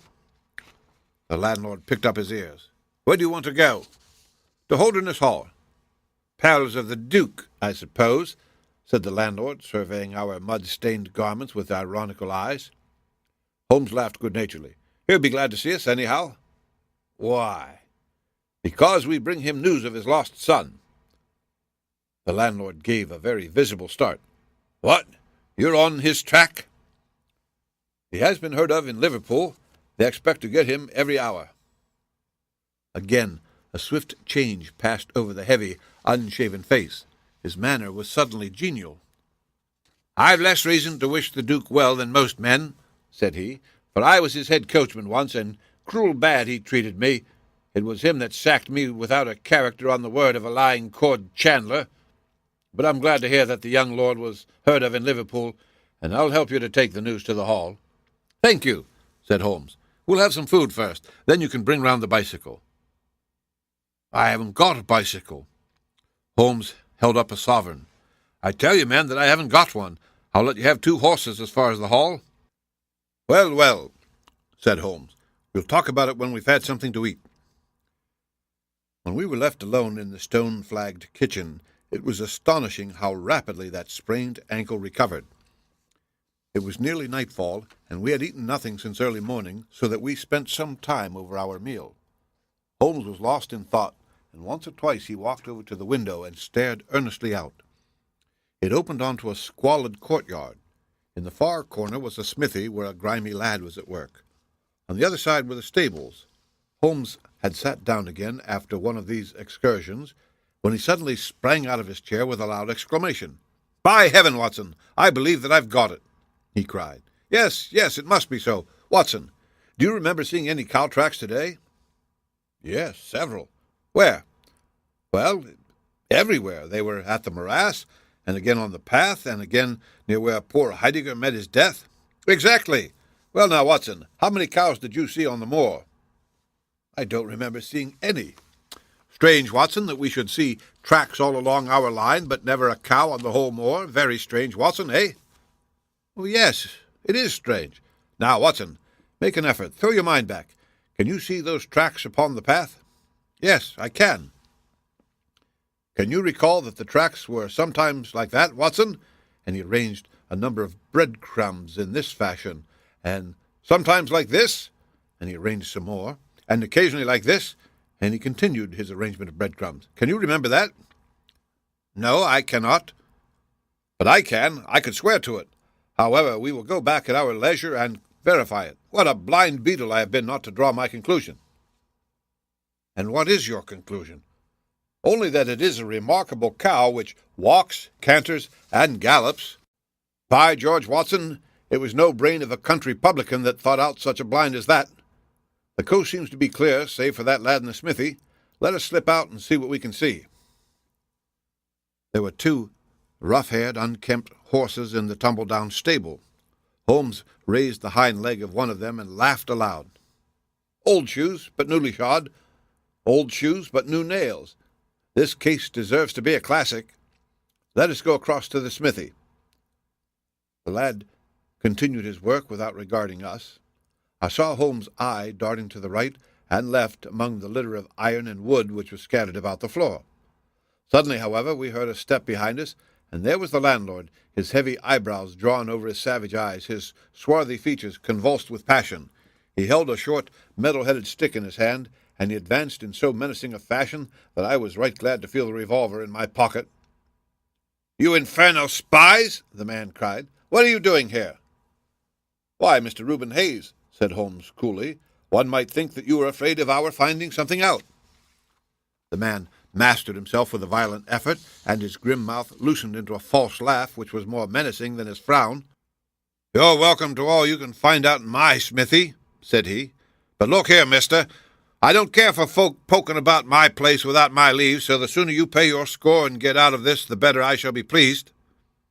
"All right, Mr. Hayes, no harm meant," said Holmes. "We have been looking at your horses, but I think I'll walk after all. It's not far, I believe." "Not more than 2 miles to the hall gates. That's the road to the left." He watched us with sullen eyes until we had left his premises. We did not go very far along the road, for Holmes stopped the instant that the curve hid us from the landlord's view. "We were warm, as the children say, at that inn," said he. "I seem to grow colder every step that I take away from it. No, I can't possibly leave it." "I am convinced," said I, "that this Reuben Hayes knows all about it. A more self-evident villain I never saw." "Oh, he impressed you in that way, did he?" "There are the horses, there in the smithy. Yes, it is an interesting place, this Fighting Cock. I think we shall have another look at it in an unobtrusive way." A long, sloping hillside dotted with grey limestone boulders stretched behind us. We had turned off the road and were making our way up the hill, when, looking in the direction of Holderness Hall, I saw a cyclist coming swiftly along. "Get down, Watson!" cried Holmes with a heavy hand upon my shoulder. We had hardly sunk from view when the man flew past us on the road. Amid a rolling cloud of dust, I caught a glimpse of a pale, agitated face, a face with horror in every lineament, the mouth open, the eyes staring wildly in front. It was like some strange caricature of the dapper James Wilder whom we had seen the night before. "The Duke's secretary!" cried Holmes. "Come, Watson, let us see what he does." We scrambled from rock to rock until in a few moments we had made our way to a point from which we could see the front door of the inn. Wilder's bicycle was leaning against the wall beside it. No one was moving about the house, nor could we catch a glimpse of any faces at the windows. Slowly the twilight crept down as the sun sank behind the high towers of Holderness Hall. Then in the gloom we saw the 2 side lamps of a trap light up in the stable-yard of the inn, and shortly afterwards heard the rattle of hoofs as it wheeled out into the road and tore off at a furious pace in the direction of Chesterfield. "What do you make of that, Watson?" Holmes whispered. "It looks like a flight." "A single man in a dog-cart, as far as I could see. Well, it certainly was not Mr. James Wilder, for there he is at the door." A red square of light had sprung out of the darkness. In the middle of it was the black figure of the secretary, his head advanced, peering out into the night. It was evident that he was expecting someone. Then at last there were steps in the road. A second figure was visible for an instant against the light, the door shut, and all was black once more. 5 minutes after, a lamp was lit in a room upon the first floor. "It seems to be a curious class of custom that is done by the Fighting Cock," said Holmes. "The bar is on the other side." "Quite so. These are what one might call the private guests. Now, what in the world is Mr. James Wilder doing in that den at this hour of night, and who is the companion who comes to meet him there? Come, Watson, we must really take a risk and try to investigate this a little more closely." Together we stole down to the road and crept across to the door of the inn. The bicycle still leaned against the wall. Holmes struck a match and held it to the back wheel, and I heard him chuckle as the light fell upon a patched Dunlop tire. Up above us was the lighted window. "I must have a peep through that, Watson. If you bend your back and support yourself upon the wall, I think that I can manage." An instant later his feet were on my shoulders. but he was hardly up before he was down again. "Come, my friend," said he. "Our day's work has been quite long enough. I think that we have gathered all that we can. It's a long walk to the school, and the sooner we get started, the better." He hardly opened his lips during that weary trudge across the moor, nor would he enter the school when he reached it, but went on to Mackleton Station, whence he could send some telegrams. Late at night, I heard him consoling Dr. Huxtable, prostrated by the tragedy of his master's death, and still later he entered my room as alert and vigorous as he had been when he started in the morning. "All goes well, my friend," said he. "I promise that before tomorrow evening we shall have reached the solution of the mystery." At 11 o'clock next morning, my friend and I were walking up the famous yew avenue of Holderness Hall. We were ushered through the magnificent Elizabethan doorway and into his Grace's study. There we found Mr. James Wilder, demure and courtly, but with some trace of that wild terror of the night before still lurking in his furtive eyes and in his twitching features. "You have come to see his Grace? I am sorry, but the fact is that the Duke is far from well. He has been very much upset by the tragic news. We received a telegram from Dr. Huxtable yesterday afternoon, which told us of your discovery." "I must see the Duke, Mr. Wilder." "But he is in his room." "Then I must go to his room." "I believe he is in his bed." "I will see him there."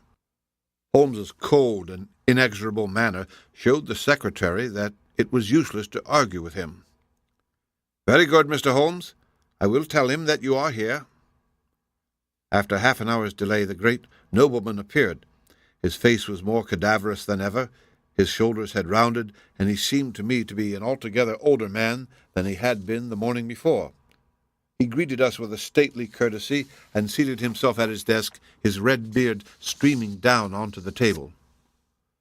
"Well, Mr. Holmes," said he. But my friend's eyes were fixed upon the secretary, who stood by his master's chair. "I think, your Grace, that I could speak more freely in Mr. Wilder's absence." The man turned a shade paler and cast a malignant glance at Holmes. "If your Grace wishes—" Yes, you had better go. Now, Mr. Holmes, what have you to say?" My friend waited until the door had closed behind the retreating secretary. "The fact is, your Grace," said he, "that my colleague Dr. Watson and myself had an assurance from Dr. Huxtable that a reward had been offered in this case. I should like to have this confirmed from your own lips." "Certainly, Mr. Holmes." "It amounted, if I am correctly informed, to £5,000 to anyone who will tell you where your son is." "Exactly." "And another 1,000 to the man who will name the person or persons who keep him in custody." "Exactly." "Under the latter heading is included, no doubt, not only those who may have taken him away, but also those who conspire to keep him in his present position." Yes, cried the Duke impatiently. "If you do your work well, Mr. Sherlock Holmes, you will have no reason to complain of niggardly treatment." My friend rubbed his thin hands together with an appearance of avidity which was a surprise to me, who knew his frugal tastes. "I fancy that I see your Grace's cheque-book upon the table," said he. "I should be glad if you would make me out a cheque for £6,000. It would be as well, perhaps, for you to cross it. The Capital and Counties Bank, Oxford Street branch, are my agents." His Grace sat very stern and upright in his chair, and looked stonily at my friend. "Is this a joke, Mr. Holmes? It is hardly a subject for pleasantry." "Not at all, your Grace. I was never more earnest in my life." "What do you mean, then?" "I mean that I have earned the reward. I know where your son is, and I know some, at least, of those who are hiding him." The Duke's beard had turned more aggressively red than ever against his ghastly white face. "Where is he?" he gasped. "He is, or was last night, at the Fighting Cock Inn, about 2 miles from your park gate." The Duke fell back in his chair. "And whom do you accuse?" Sherlock Holmes' answer was an astounding one. He stepped swiftly forward and touched the Duke upon the shoulder. "I accuse you," said he, "and now, your Grace, I'll trouble you for that cheque." Never shall I forget the Duke's appearance as he sprang up and clawed with his hands like one who is sinking into an abyss. Then, with an extraordinary effort of aristocratic self-command, he sat down and sank his face in his hands. It was some minutes before he spoke. "How much do you know?" he asked at last, without raising his head. "I saw you together last night." Does anyone else beside your friend know? I have spoken to no one. The Duke took a pen in his quivering fingers and opened his checkbook. I shall be as good as my word, Mr. Holmes. I am about to write your check, however unwelcome the information which you have gained may be to me. When the offer was first made, I little thought the turn which events might take. But you and your friend are men of discretion, Mr. Holmes. I hardly understand, your Grace. I must put it plainly, Mr. Holmes. If only you two know of this incident, there is no reason why it should go any farther. I think £12,000 is the sum that I owe you, is it not? But Holmes smiled and shook his head. I fear, your Grace, that matters can hardly be arranged so easily. There is the death of this schoolmaster to be accounted for. But James knew nothing of that. You cannot hold him responsible for that. It was the work of this brutal ruffian whom he had the misfortune to employ. I must take the view, your Grace, that when a man embarks upon a crime, he is morally guilty of any other crime which may spring from it. Morally, Mr. Holmes, no doubt you are right, but surely not in the eyes of the law. A man cannot be condemned for a murder at which he was not present, and which he loathes and abhors as much as you do. The instant that he heard of it, he made a complete confession to me, so filled was he with horror and remorse. He lost not an hour in breaking entirely with the murderer. Oh, Mr. Holmes, you must save him. You must save him. I tell you that you must save him. The Duke had dropped the last attempt at self-command, and was pacing the room with a convulsed face and with his clenched hands raving in the air. At last he mastered himself and sat down once more at his desk. I appreciate your conduct in coming here before you spoke to anyone else, said he. At least we may take counsel how far we can minimize this hideous scandal.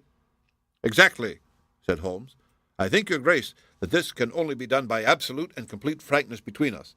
I am disposed to help your Grace to the best of my ability, but in order to do so I must understand to the last detail how the matter stands.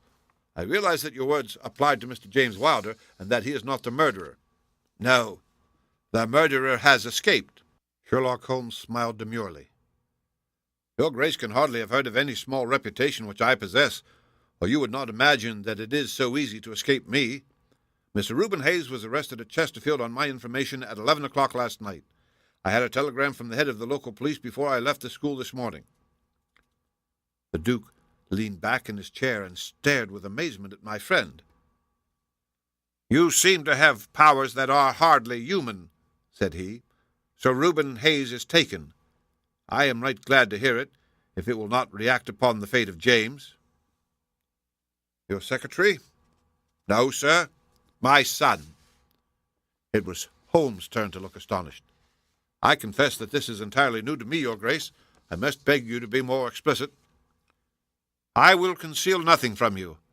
I agree with you that complete frankness, however painful it may be to me, is the best policy in this desperate situation to which James's folly and jealousy have reduced us.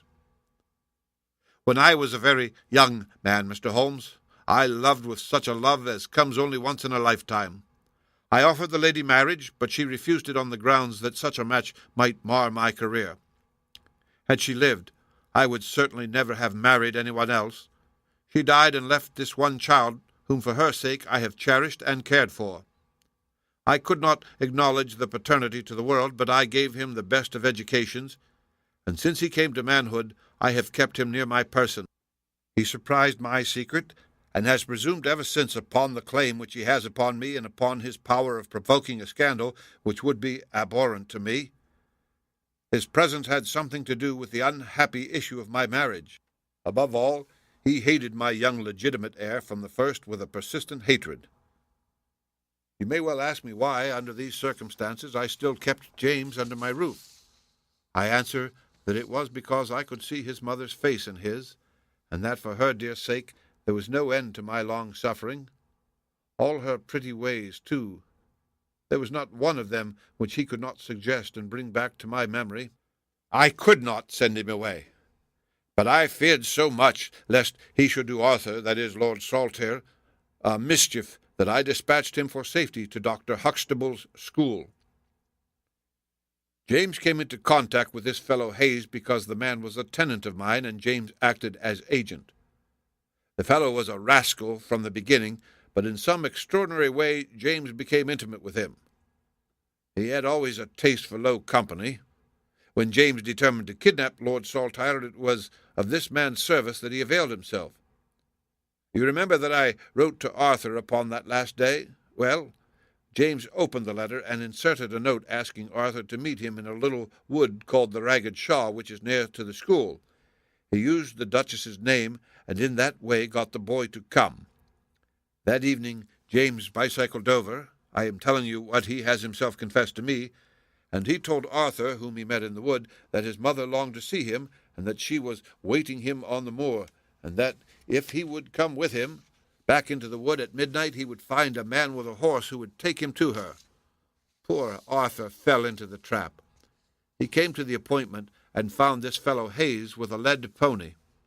Arthur mounted, and they set off together. It appears, though this James only heard yesterday, that they were pursued, that Hayes struck the pursuer with his stick, and that the man died of his injuries. Hayes brought Arthur to his public-house, the Fighting Cock, where he was confined in an upper room under the care of Mrs. Hayes, who was a kindly woman, but entirely under the control of her brutal husband. Well, Mr. Holmes, that was the state of affairs when I first saw you 2 days ago. I had no more idea of the truth than you. You will ask me what was James' motive in doing such a deed. I answer that there was a great deal which was unreasoning and fanatical in the hatred which he bore my heir. In his view, he should himself have been heir of all my estates, and he deeply resented those social laws which made it impossible. At the same time, he had a definite motive also. He was eager that I should break the entail, and he was of opinion that it lay in my power to do so. He intended to make a bargain with me, to restore Arthur if I would break the entail, and so make it possible for the estate to be left to him by will. He knew well that I should never willingly invoke the aid of the police against him. I say that he would have proposed such a bargain to me, but he did not actually do so, for events moved too quickly for him, and he had not time to put his plans into practice. What brought all his wicked scheme to wreck was your discovery of this man Heidegger's dead body. James was seized with horror at the news. It came to us yesterday as we sat together in this study. Dr. Huxtable had sent a telegram. James was so overwhelmed with grief and agitation that my suspicions, which had never been entirely absent, rose instantly to a certainty, and I taxed him with the deed. He made a complete voluntary confession. Then he implored me to keep his secret for 3 days longer so as to give his wretched accomplice a chance of saving his guilty life. I yielded, as I have always yielded, to his prayers, and instantly James hurried off to the Fighting Cock to warn Hayes and give him the means of flight. I could not go there by daylight without provoking comment, but as soon as night fell, I hurried off to see my dear Arthur. I found him safe and well, but horrified beyond expression by the dreadful deed he had witnessed. In deference to my promise, and much against my will, I consented to leave him there for 3 days under the charge of Mrs. Hayes, since it was evident that it was impossible to inform the police where he was without telling them also who was the murderer, and I could not see how that murderer could be punished without ruin to my unfortunate James. You asked for frankness, Mr. Holmes, and I have taken you at your word, for I have now told you everything without an attempt at circumlocution or concealment. Do you in turn be as frank with me? I will, said Holmes. In the first place, your grace, I am bound to tell you that you have placed yourself in a most serious position in the eyes of the law. You have condoned a felony, and you have aided the escape of a murderer, for I cannot doubt that any money which was taken by James Wilder to aid his accomplice in his flight came from your grace's purse. The Duke bowed his assent. This is indeed a most serious matter. Even more culpable, in my opinion, your grace, is your attitude towards your younger son. You leave him in this den for 3 days, under solemn promises. What are promises to such people as these? You have no guarantee that he will not be spirited away again. To you or your guilty elder son, you have exposed your innocent younger son to imminent and unnecessary danger. It was a most unjustifiable action. The proud Lord of Holderness was not accustomed to be so rated in his own ducal hall. The blood flushed into his high forehead, but his conscience held him dumb. I will help you, but on one condition only. It is that you ring for the footman and let me give such orders as I like." Without a word, the Duke pressed the electric bell. A servant entered. "You will be glad to hear," said Holmes, "that your young master is found. It is the Duke's desire that the carriage shall go at once to the Fighting Cock Inn to bring Lord Saltire home." "Now," said Holmes, when the rejoicing lackey had disappeared, "having secured the future, we can afford to be more lenient with the past. I am not in an official position, and there is no reason, so long as the ends of justice are served, why I should disclose all that I know. As to Hayes, I say nothing. The gallows awaits him, and I would do nothing to save him from it. What he will divulge I cannot tell, but I have no doubt that your Grace could make him understand that it is to his interest to be silent. From the police point of view, he will have kidnapped the boy for the purpose of a ransom. If they do not themselves find it out, I see no reason why I should prompt them to take a broader point of view. I would warn your Grace, however, that the continued presence of Mr. James Wilder in your household can only lead to misfortune." "I understand that, Mr. Holmes, and it is already settled that he shall leave me forever and go to seek his fortune in Australia. In that case, your Grace, since you have yourself stated that any unhappiness in your married life was caused by his presence, I would suggest that you make such amends as you can to the Duchess, and that you try to resume those relations which have been so unhappily interrupted." "That also I have arranged, Mr. Holmes. I wrote to the Duchess this morning." "In that case," said Holmes, rising, "I think that my friend and I can congratulate ourselves upon several most happy results from our little visit to the north. There is one small other point upon which I desire some light. This fellow Hayes had shod his horses with shoes which counterfeited the tracks of cows. Was it from Mr. Wilder that he learned so extraordinary a device?" The Duke stood in thought for a moment, with a look of intense surprise on his face. Then he opened a door and showed us into a large room furnished as a museum. He led the way to a glass case in a corner and pointed to the inscription. "These shoes," it ran, "were dug up in the moat of Holderness Hall. They are for the use of horses, but they are shaped below with a cloven foot of iron so as to throw pursuers off the track. They are supposed to have belonged to some of the marauding barons of Holderness in the Middle Ages."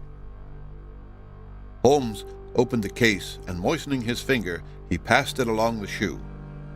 A thin film of recent mud was left upon his skin. "Thank you," said he, as he replaced the glass. "It is the second most interesting object that I have seen in the north." "And the first?" Holmes folded up his check and placed it carefully in his notebook. "I am a poor man," said he, as he patted it affectionately and thrust it into the depths of his inner pocket. The End. Read by Rick Kistner for Lit2Go on the web at fcit.usf.edu.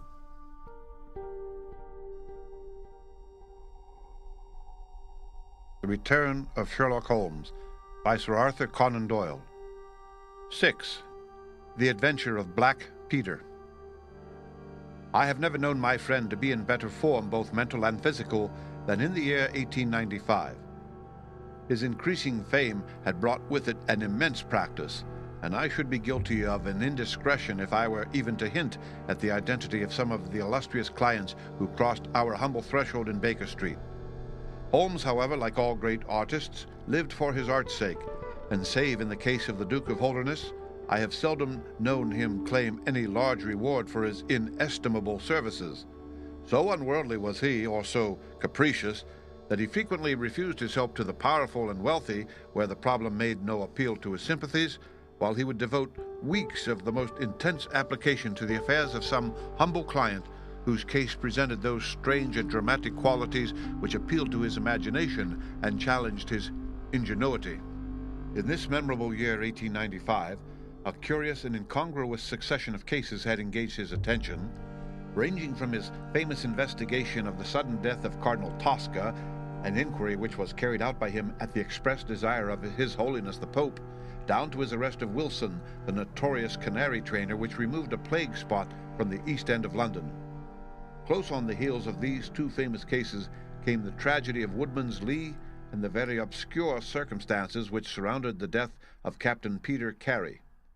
No record of the doings of Mr. Sherlock Holmes would be complete which did not include some account of this very unusual affair. During the first week of July, My friend had been absent so often and so long from our lodgings that I knew he had something on hand. The fact that several rough-looking men called during that time and inquired for Captain Basil made me understand that Holmes was working somewhere under one of the numerous disguises and names with which he concealed his own formidable identity. He had at least 5 small refuges in different parts of London in which he was able to change his personality. He said nothing of his business to me, and it was not my habit to force a confidence. The first positive sign which he gave me of the direction which his investigation was taking was an extraordinary one. He had gone out before breakfast, and I had sat down to mine, when he strode into the room, his hat upon his head, and a huge barbed-headed spear tucked like an umbrella under his arm. "Good gracious, Holmes," I cried. "You don't mean to say that you have been walking about London with that thing?" "I drove to the butcher's and back." "The butcher's? And I returned with an excellent appetite. There can be no question, my dear Watson, of the value of exercise before breakfast, but I am prepared to bet that you will not guess the form that my exercise has taken." "I will not attempt it." He chuckled as he poured out the coffee.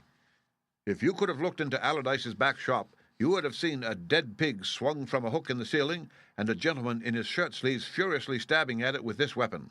I was that energetic person, and I have satisfied myself that by no exertion of my strength can I transfix the pig with a single blow. Perhaps you would care to try." "Not for worlds. But why were you doing this?" "Because it seemed to me to have an indirect bearing upon the mystery of Woodman's Lee. Ah, Hopkins, I got your wire last night, and I have been expecting you. Come and join us." Our visitor was an exceedingly alert man, 30 years of age, dressed in a quiet tweed suit, but retaining the erect bearing of one who was accustomed to official uniform. I recognized him at once as Stanley Hopkins, a young police inspector for whose future Holmes had high hopes, while he in turn professed the admiration and respect of a pupil for the scientific methods of the famous amateur. Hopkins' brow was clouded, and he sat down with an air of deep dejection. "No, thank you, sir. I breakfasted before I came round. I spent the night in town, for I came up yesterday to report." "And what had you to report?" "Failure, sir. Absolute failure." "You have made no progress?" "None." "Dear me, I must have a look at the matter." "I wish to heavens that you would, Mr. Holmes. It's my first big chance, and I am at my wit's end. For goodness sake, come down and lend me a hand." Well, it just happens that I have already read all the available evidence, including the report of the inquest, with some care. By the way, what do you make of that tobacco pouch found on the scene of the crime? Is there no clue there?" Hopkins looked surprised. "It was the man's own pouch, sir. His initials were inside it, and it was of sealskin, and he an old sealer." "But he had no pipe?" "Well, no, sir, we could find no pipe. Indeed, he smoked very little, and yet he might have kept some tobacco for his friends." "No doubt. I only mention it because if I had been handling the case, I should have been inclined to make that the starting point of my investigation.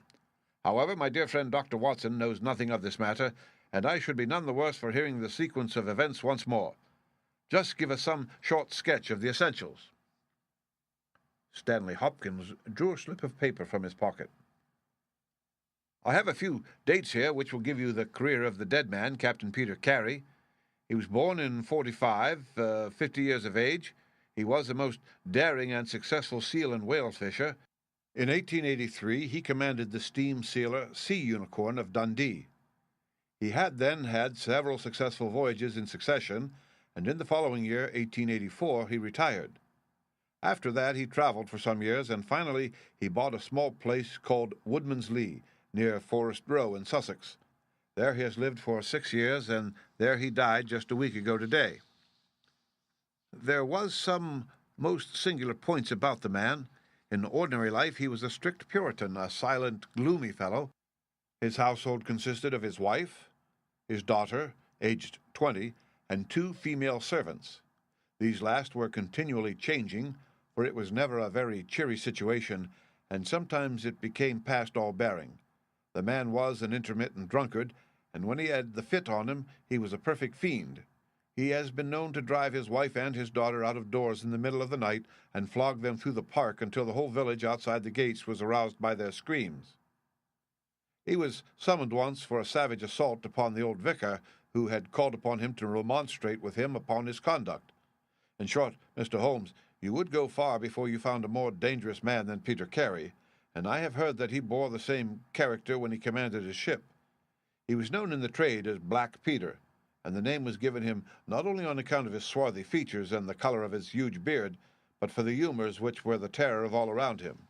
I need not say that he was loathed and avoided by every one of his neighbors, and that I have not heard one single word of sorrow about his terrible end.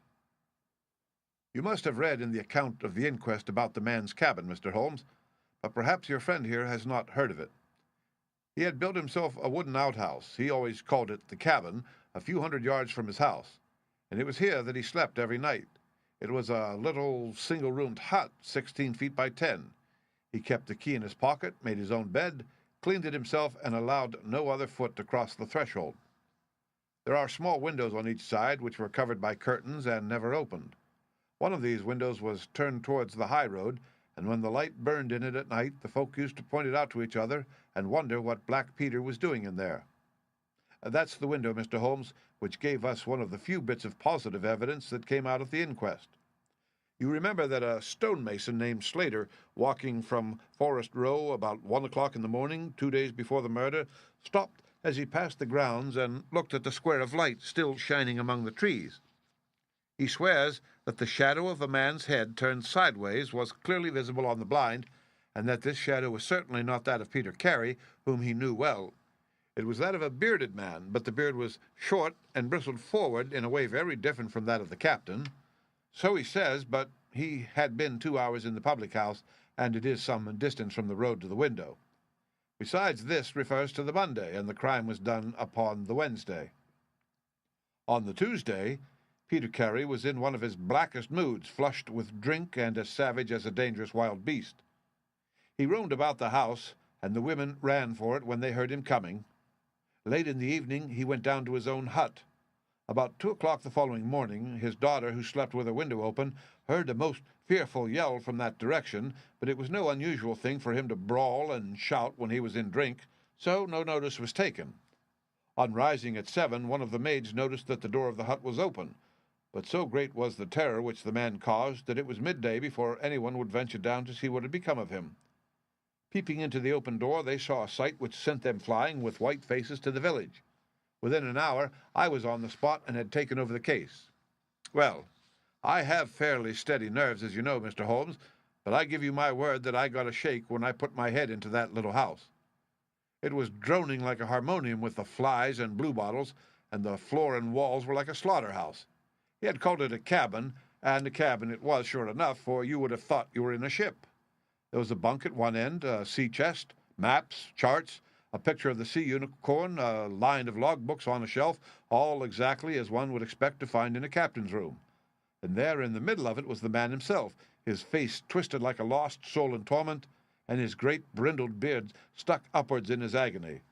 Right through his broad breast a steel harpoon had been driven, and it had sunk deep into the wood of the wall behind him. He was pinned like a beetle on a card. Of course, he was quite dead, and had been so from the instant that he had uttered that last yell of agony. I know your methods, sir, and I applied them. Before I permitted anything to be moved, I examined most carefully the ground outside and also the floor of the room. There were no footmarks, meaning that you saw none. I assure you, sir, that there were none. My good Hopkins, I have investigated many crimes, but I have never yet seen one which was committed by a flying creature. As long as the criminal remains upon 2 legs, so must there be some indentation, some abrasion, some trifling displacement which can be detected by the scientific searcher. It is incredible that this blood-bespattered room contained no trace which could have aided us. I understand, however, from the inquest that there were some objects which you failed to overlook. The young inspector winced at my companion's ironical comments. I was a fool not to call you in at the time, Mr. Holmes. However, that's past praying for now. Yes, there were several objects in the room which called for special attention. One was the harpoon with which the deed was committed. It had been snatched down from a rack on the wall. 2 others remained there, and there was a vacant place for the third.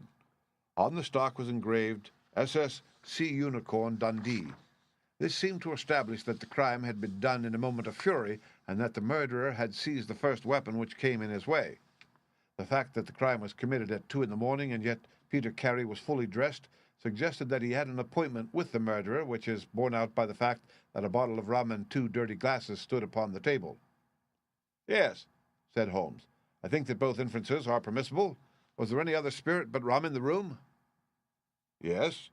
There was a tantalus containing brandy and whiskey on the sea chest. It is of no importance to us, however, since the decanters were full and it had not therefore been used. For all that, its presence has some significance, said Holmes. However, let us hear some more about the objects which do seem to you to bear upon the case. There was this tobacco pouch upon the table. What part of the table? It lay in the middle. It was of coarse sealskin, the straight-haired skin, with a leather thong to bind it. Inside was P.C. on the flap. There was half an ounce of strong ship's tobacco in it. Excellent. What more? Stanley Hopkins drew from his pocket a drab-covered notebook. The outside was rough and worn, the leaves discolored. On the first page were written the initials J.H.N. and the date 1883. Holmes laid it on the table and examined it in his minute way, while Hopkins and I gazed over each shoulder. On the second page were the printed letters C, P, R, and then came several sheets of numbers. Another heading was Argentine, another Costa Rica, and another San Paulo, each with pages of signs and figures after it. What do you make of these? Asked Holmes. They appeared to be lists of stock exchange securities. I thought that J.H.N. were the initials of a broker and that C.P.R. may have been his client. Try Canadian Pacific Railway, said Holmes. Stanley Hopkins swore between his teeth and struck his thigh with his clenched hand. What a fool I've been, he cried. Of course it is, as you say. Then J.H.N. are the only initials we have to solve. I have already examined the old stock exchange lists, and I can find no one in 1883 either in the house or among the outside brokers whose initials correspond with these. Yet I feel that the clue is the most important one that I hold. You will admit, Mr. Holmes, that there is a possibility that these initials are those of the second person who was present, in other words, of the murderer. I would also urge that the introduction into the case of a document relating to large masses of valuable securities gives us for the first time some indication of a motive for the crime. Sherlock Holmes' face showed that he was thoroughly taken aback by this new development. I must admit both your points, said he. I confess that this notebook, which did not appear at the inquest, modifies any views which I may have formed. I had come to a theory of the crime in which I can find no place for this. Have you endeavored to trace any of the securities here mentioned? Inquiries are now being made at the offices, but I fear that the complete register of the stockholders of these South American concerns is in South America, and that some weeks may elapse before we can trace the shares. Holmes had been examining the cover of the notebook with his magnifying lens. Surely there is some discoloration here, said he. Yes, sir, it is a bloodstain. I told you that I picked the book off the floor. Was the bloodstain above or below? On the side next to the boards. Which proves, of course, that the book was dropped after the crime was committed. Exactly, Mr. Holmes.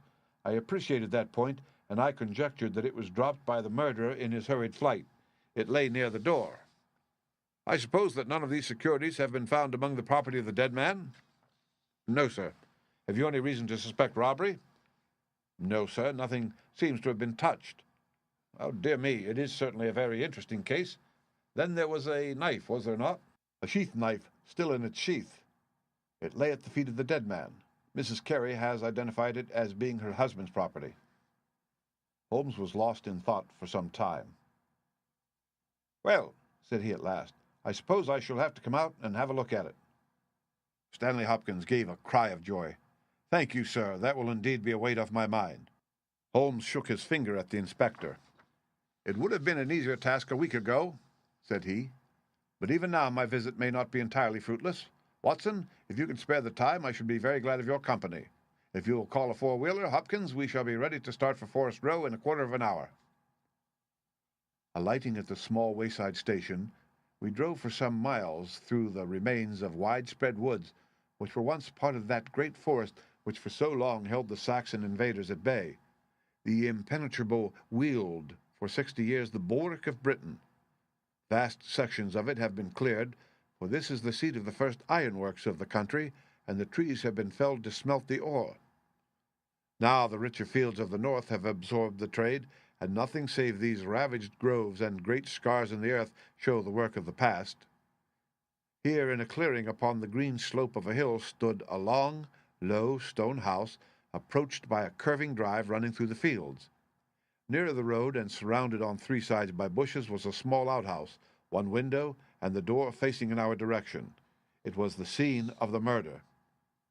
Stanley Hopkins led us first to the house, where he introduced us to a haggard, gray-haired woman, the widow of the murdered man, whose gaunt and deep-lined face, with the furtive look of terror in the depths of her red-rimmed eyes, told of the years of hardship and ill usage which she had endured. With her was her daughter, a pale, fair-haired girl, whose eyes blazed defiantly at us as she told us that she was glad that her father was dead, and that she blessed the hand which had struck him down. It was a terrible household that Black Peter Carey had made for himself, and it was with a sense of relief that we found ourselves in the sunlight again and making our way along a path which had been worn across the fields by the feet of the dead man.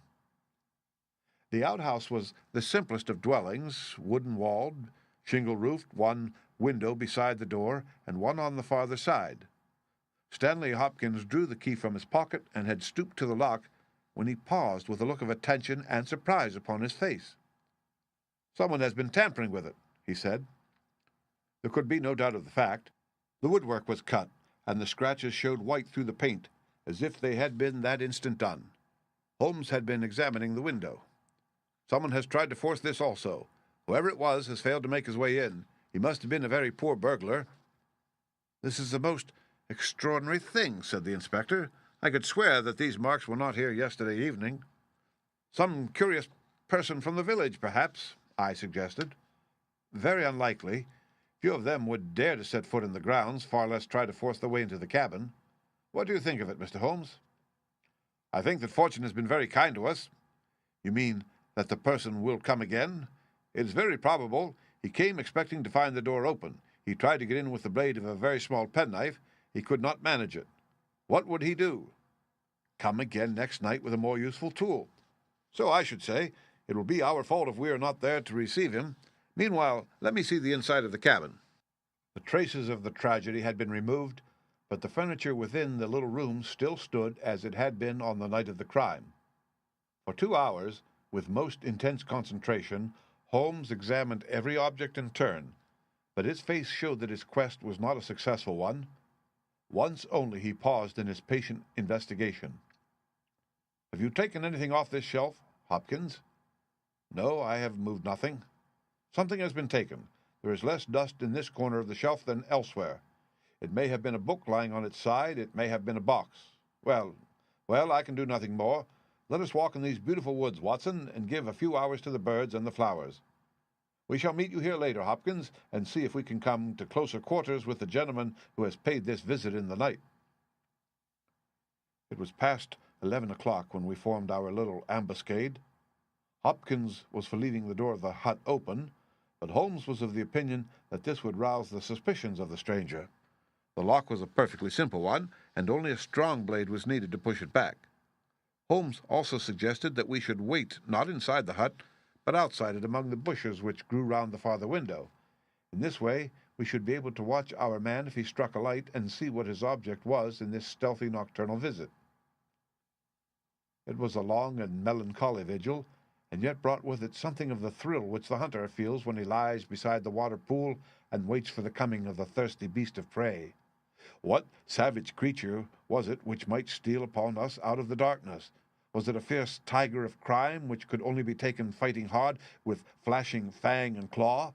Or would it prove to be some skulking jackal, dangerous only to the weak and unguarded?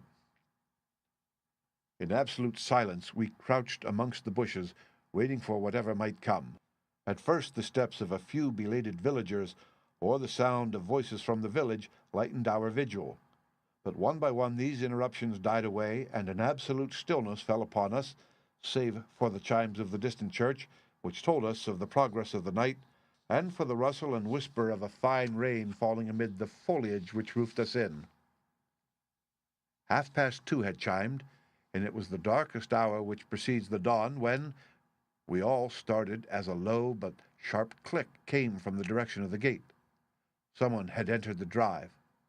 Again there was a long silence, and I had begun to fear that it was a false alarm when a stealthy step was heard upon the other side of the hut, and a moment later a metallic scraping and clinking. The man was trying to force the lock.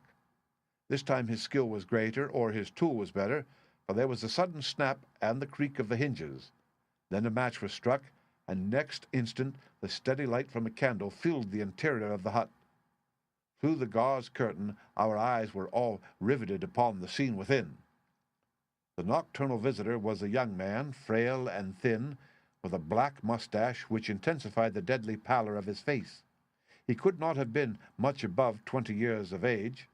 I have never seen any human being who appeared to be in such a pitiable fright, for his teeth were visibly chattering, and he was shaking in every limb. He was dressed like a gentleman in Norfolk jacket and knickerbockers, with a cloth cap upon his head. We watched him staring round with frightened eyes. Then he laid the candle end upon the table and disappeared from our view into one of the corners. He returned with a large book, one of the log books which formed a line upon the shelves. Leaning on the table, he rapidly turned over the leaves of this volume until he came to the entry which he sought. Then, with an angry gesture of his clenched hand, he closed the book, replaced it in the corner, and put out the light. He had hardly turned to leave the hut when Hopkins' hand was on the fellow's collar, and I heard his loud gasp of terror as he understood that he was taken. The candle was relit, and there was our wretched captive shivering and cowering in the grasp of the detective. He sank down upon the sea-chest and looked helplessly from one of us to the other. "Now, my fine fellow," said Stanley Hopkins, "who are you, and what do you want here?" The man pulled himself together and faced us with an effort at self-composure. "You are detectives, I suppose?" said he. "You imagine I am connected with the death of Captain Peter Carey? I assure you that I am innocent." "We'll see about that," said Hopkins. "First of all, what is your name?" "It is John Hopley Nelligan." I saw Holmes and Hopkins exchange a quick glance. "What are you doing here?" "Can I speak confidentially?" "No, certainly not." "Why should I tell you? If you have no answer, it may go badly with you at the trial." The young man winced. "Well, I will tell you," he said. "Why should I not? And yet, I hate to think of this old scandal gaining a new lease of life. Did you ever hear of Dawson and Nelligan?" I could see from Hopkins' face that he never had, but Holmes was keenly interested. "You mean the West Country bankers?" said he. "They failed for $1 million, ruined half the county families of Cornwall, and Nelligan disappeared?" "Exactly. Nelligan was my father." At last we were getting something positive, and yet it seemed a long gap between an absconding banker and Captain Peter Carey pinned against the wall with one of his own harpoons. We all listened intently to the young man's words. "It was my father who was really concerned. Dawson had retired. I was only 10 years of age at the time, but I was old enough to feel the shame and horror of it all. It has always been said that my father stole all the securities and fled. It is not true. It was his belief that if he were given time in which to realize them, all would be well and every creditor paid in full. He started in his little yacht for Norway just before the warrant was issued for his arrest. I can remember that last night when he bade farewell to my mother. He left us a list of the securities he was taking, and he swore that he would come back with his honor cleared, and that none who had trusted him would suffer. Well, no word was ever heard from him again. Both the yacht and he vanished utterly. We believed, my mother and I, that he and it, with the securities that he had taken with him, were at the bottom of the sea. We had a faithful friend, however, who is a businessman, and it was he who discovered some time ago that some of the securities which my father had with him have appeared on the London market. You can imagine our amazement. I spent months in trying to trace them, and at last, after many doublings and difficulties, I discovered that the original seller had been Captain Peter Carey, the owner of this hut. Naturally, I made some inquiries about the man. I found that he had been in command of a whaler which was due to return from the Arctic seas at the very time when my father was crossing to Norway. The autumn of that year was a stormy one, and there was a long succession of southerly gales. My father's yacht may well have been blown to the north and there met by Captain Peter Carey's ship. If that were so, what had become of my father? In any case, if I could prove from Peter Carey's evidence how these securities came on the market, it would be a proof that my father had not sold them, and that he had no view to personal profit when he took them. I came down to Sussex with the intention of seeing the captain, but it was at this moment that his terrible death occurred. I read at the inquest a description of his cabin, in which it stated that the old logbooks of his vessel were preserved in it. It struck me that if I could see what occurred in the month of August, 1883, on board the Sea Unicorn, I might settle the mystery of my father's fate. I tried last night to get at these logbooks, but was unable to open the door. Tonight I tried again and succeeded, but I find that the pages which deal with that month have been torn from the book. It was at that moment I found myself a prisoner in your hands." "Is that all?" asked Hopkins. "Yes, that is all." His eyes shifted as he said it. "You have nothing else to tell us?" He hesitated. "No, there is nothing. You have not been here before last night?" "No." "Then how do you account for that?" cried Hopkins, as he held up the damning notebook with the initials of our prisoner on the first leaf and the blood stain on the cover. The wretched man collapsed. He sank his face in his hands and trembled all over. "Where did you get it?" he groaned. "I did not know. I thought I had lost it at the hotel." "That is enough," said Hopkins sternly. "Whatever else you have to say, you must say in court. You will walk down with me now to the police station. Well, Mr. Holmes, I am very much obliged to you and to your friend for coming down to help me. As it turns out, your presence was unnecessary, and I would have brought the case to this successful issue without you, but nonetheless, I am very grateful. Rooms have been reserved for you at the Bramblety Hotel, so we can all walk down to the village together." "Well, Watson, what do you think of it?" asked Holmes as we traveled back next morning. "I can see that you are not satisfied." "Oh, yes, my dear Watson, I am perfectly satisfied. At the same time, Stanley Hopkins' methods do not commend themselves to me. I am disappointed in Stanley Hopkins. I had hoped for better things from him. One should always look for a possible alternative and provide against it. It is the first rule of criminal investigation." "What, then, is the alternative?" "The line of investigation which I have myself been pursuing. It may give us nothing, I cannot tell, but at least I shall follow it to the end." Several letters were waiting for Holmes at Baker Street. He snatched one of them up, opened it, and burst out into a triumphant chuckle of laughter. "Excellent, Watson. The alternative develops. Have you telegraph forms? Just write a couple of messages for me. Sumner, shipping agent, Ratcliffe Highway. Send 3 men on to arrive 10 tomorrow morning, Basel. That's my name in those parts. The other is Inspector Stanley Hopkins, 46, Lord Street, Brixton. Come breakfast tomorrow at 9:30. Important. Wire if unable to come. Sherlock Holmes." "There. Watson, this infernal case has haunted me for 10 days. I hereby banish it completely from my presence. Tomorrow I trust that we shall hear the last of it forever."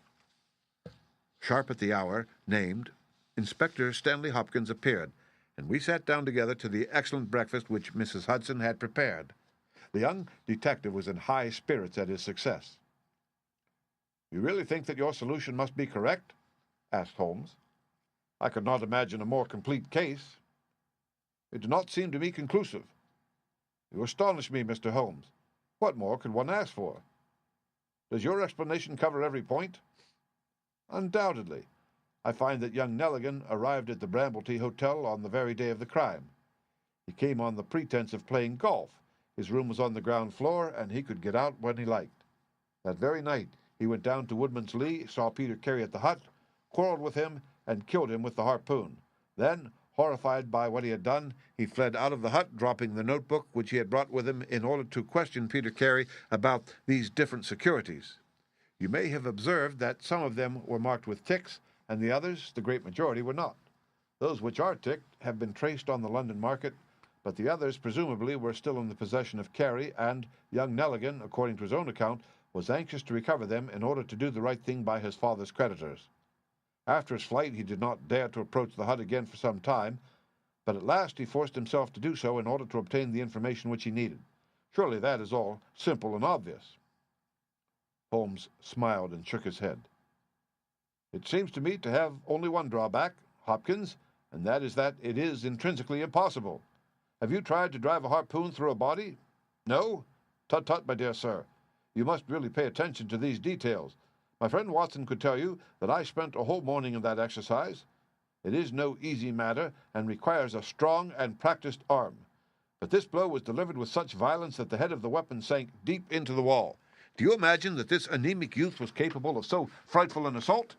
Is he the man who hobnobbed in rum and water with Black Peter in the dead of the night?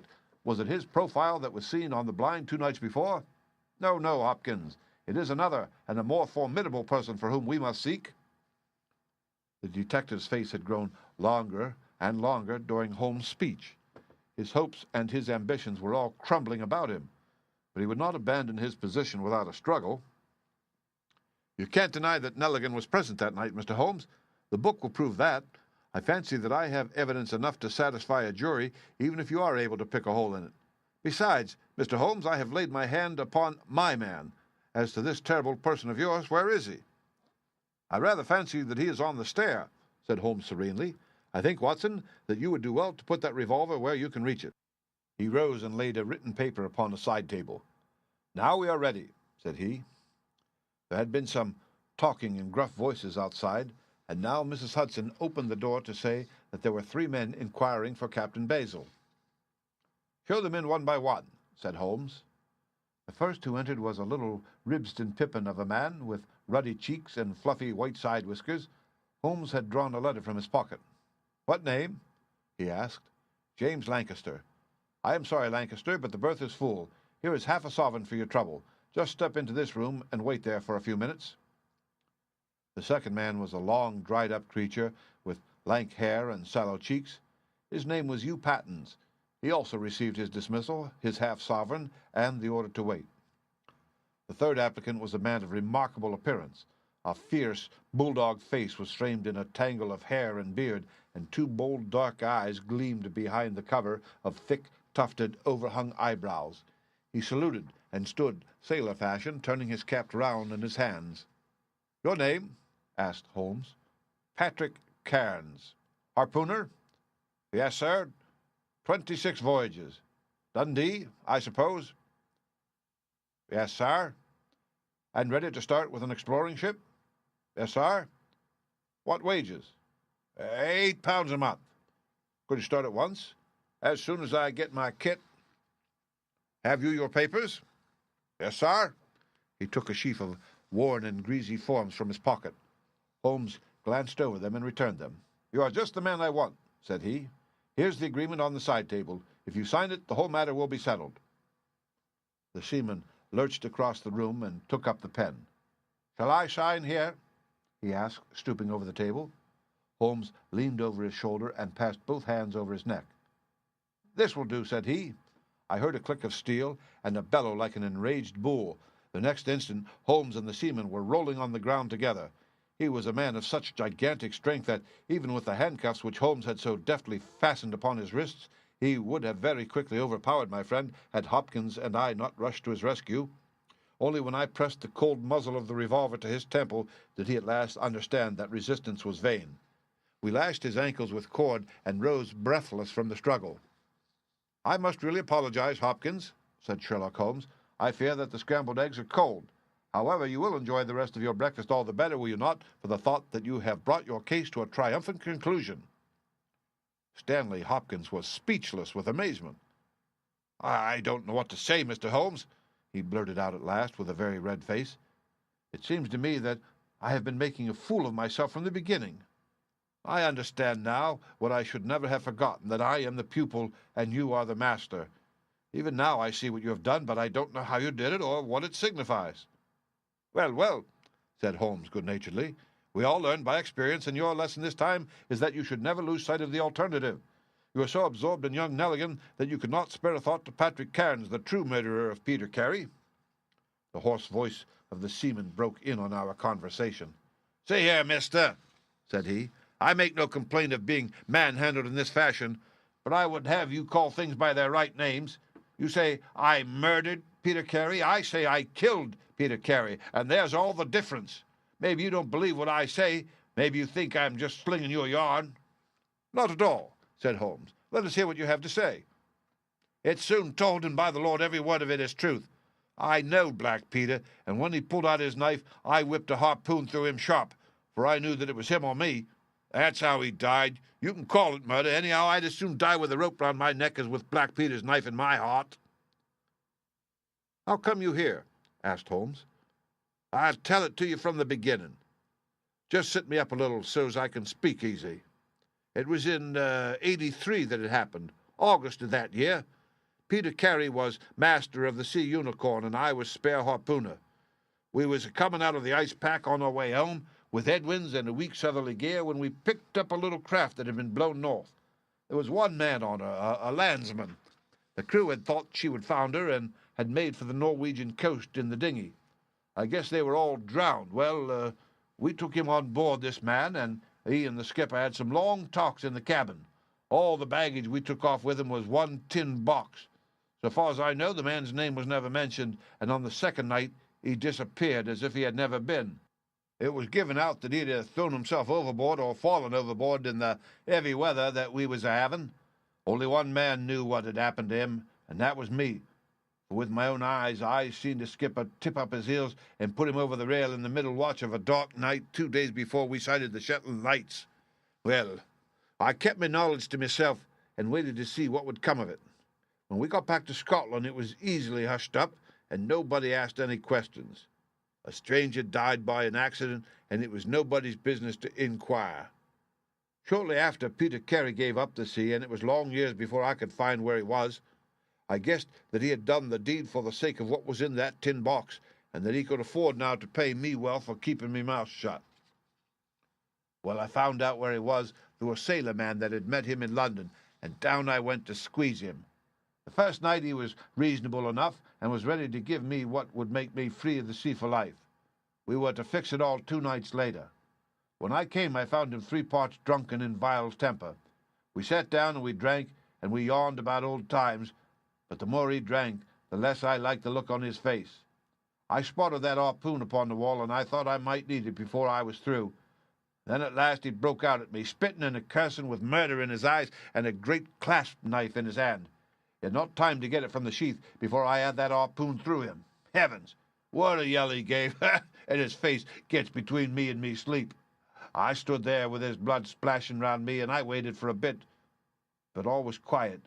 So I took heart once more. I looked round, and there was the tin box on a shelf. I had as much right to it as Peter Carey anyhow, so I took it with me and left the hut. Like a fool, I left my baccy pouch upon the table. Now I'll tell you the queerest part of the whole story. I had hardly got outside the hut when I heard someone coming, and I hid among the bushes. A man comes slinking along, went into the hut, gave a cry as if he had seen a ghost, and legged it as hard as he could run till he was out of sight. Who he was or what he wanted is more than I can tell. For my part, I walked 10 miles, got a train at Tunbridge Wells, and so reached London, and no one the wiser. Well, when I came to examine the box, I found there was no money in it, and nothing but papers that I would not dare to sell. I had lost me hold on Black Peter and was stranded in London without a shilling. There was only me trade left. I saw these advertisements about harpooners and high wages, so I went to the shipping agents, and they sent me here. That's all I knows, and I say again that if I killed Black Peter, the law should give me thanks, for I saved them the price of a hempen rope. A very clear statement, said Holmes, rising and lighting his pipe. I think, Hopkins, that you should lose no time in conveying your prisoner to a place of safety.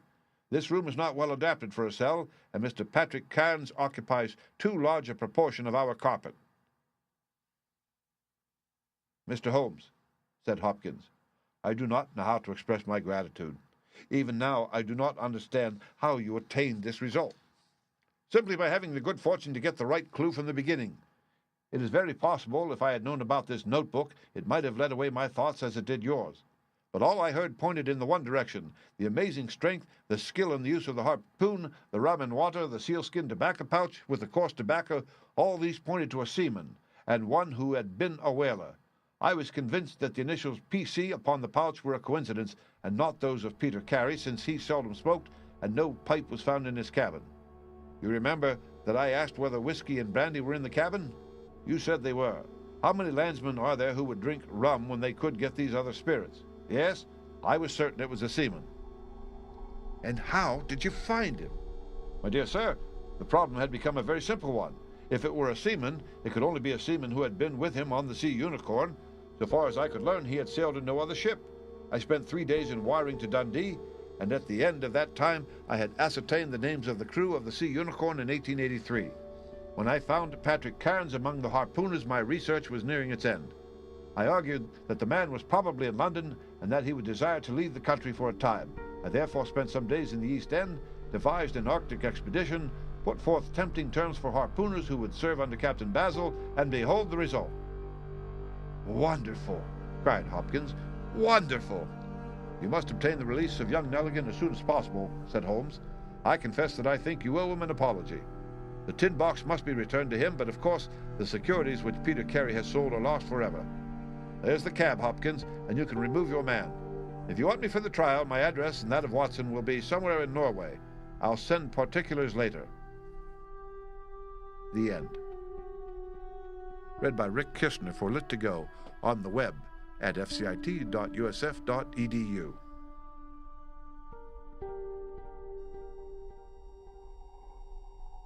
The Return of Sherlock Holmes by Sir Arthur Conan Doyle. 7. The Adventure of Charles Augustus Milverton. It is years since the incidents of which I speak took place, and yet it is with diffidence that I allude to them. For a long time, even with the utmost discretion and reticence, it would have been impossible to make the facts public. But now the principal person concerned is beyond the reach of human law, and with due suppression, the story may be told in such fashion as to injure no one. It records an absolutely unique experience in the career both of Mr. Sherlock Holmes and of myself. The reader will excuse me if I conceal the date or any other fact by which he might trace the actual occurrence. We had been out for one of our evening rambles, Holmes and I, and had returned about 6 o'clock on a cold, frosty winter's evening. As Holmes turned up the lamp, the light fell upon a card on the table. He glanced at it and then, with an ejaculation of disgust, threw it on the floor. I picked it up and read, Charles Augustus Milverton, Appledore Towers, Agent, Hampstead. Who is he? I asked. The worst man in London, Holmes answered, and as he sat down and stretched his legs before the fire, is anything on the back of the card? I turned it over. Will call at 6:30. C.A.M., I read. He's about due. Do you feel a creeping, shrinking sensation, Watson, when you stand before the serpents in the zoo and see the slithery, gliding, venomous creatures with their deadly eyes and wicked, flattened faces? Well, that's how Milverton impresses me. I've had to do with 50 murderers in my career, but the worst of them never gave me the repulsion which I have for this fellow, and yet I can't get out of doing business with him. Indeed, he is here at my invitation. But who is he? I'll tell you, Watson. He is the king of all the blackmailers. Heaven help the man, and still more the woman, whose secret and reputation come into the power of Milverton. With a smiling face and a heart of marble, he will squeeze and squeeze until he has drained them dry. The fellow is a genius in his way, and would have made his mark in some more savory trade. His method is as follows. He allows it to be known that he is prepared to pay very high sums for letters which compromise people of wealth or position. He receives those wares not only from treacherous valets or maids, but frequently from genteel ruffians who have gained the confidence and affection of trusting women. He deals with no niggard hand. I happen to know that he paid £700 to a footman for a note 2 lines in length, and that the ruin of a noble family was the result. Everything which is in the market goes to Milverton, and there are hundreds in this great city who turn white at his name. No one knows where his grip may fall, for he is far too rich and far too cunning to work from hand to mouth. He will hold a card back for years in order to play it at the moment when the stake is best worth winning.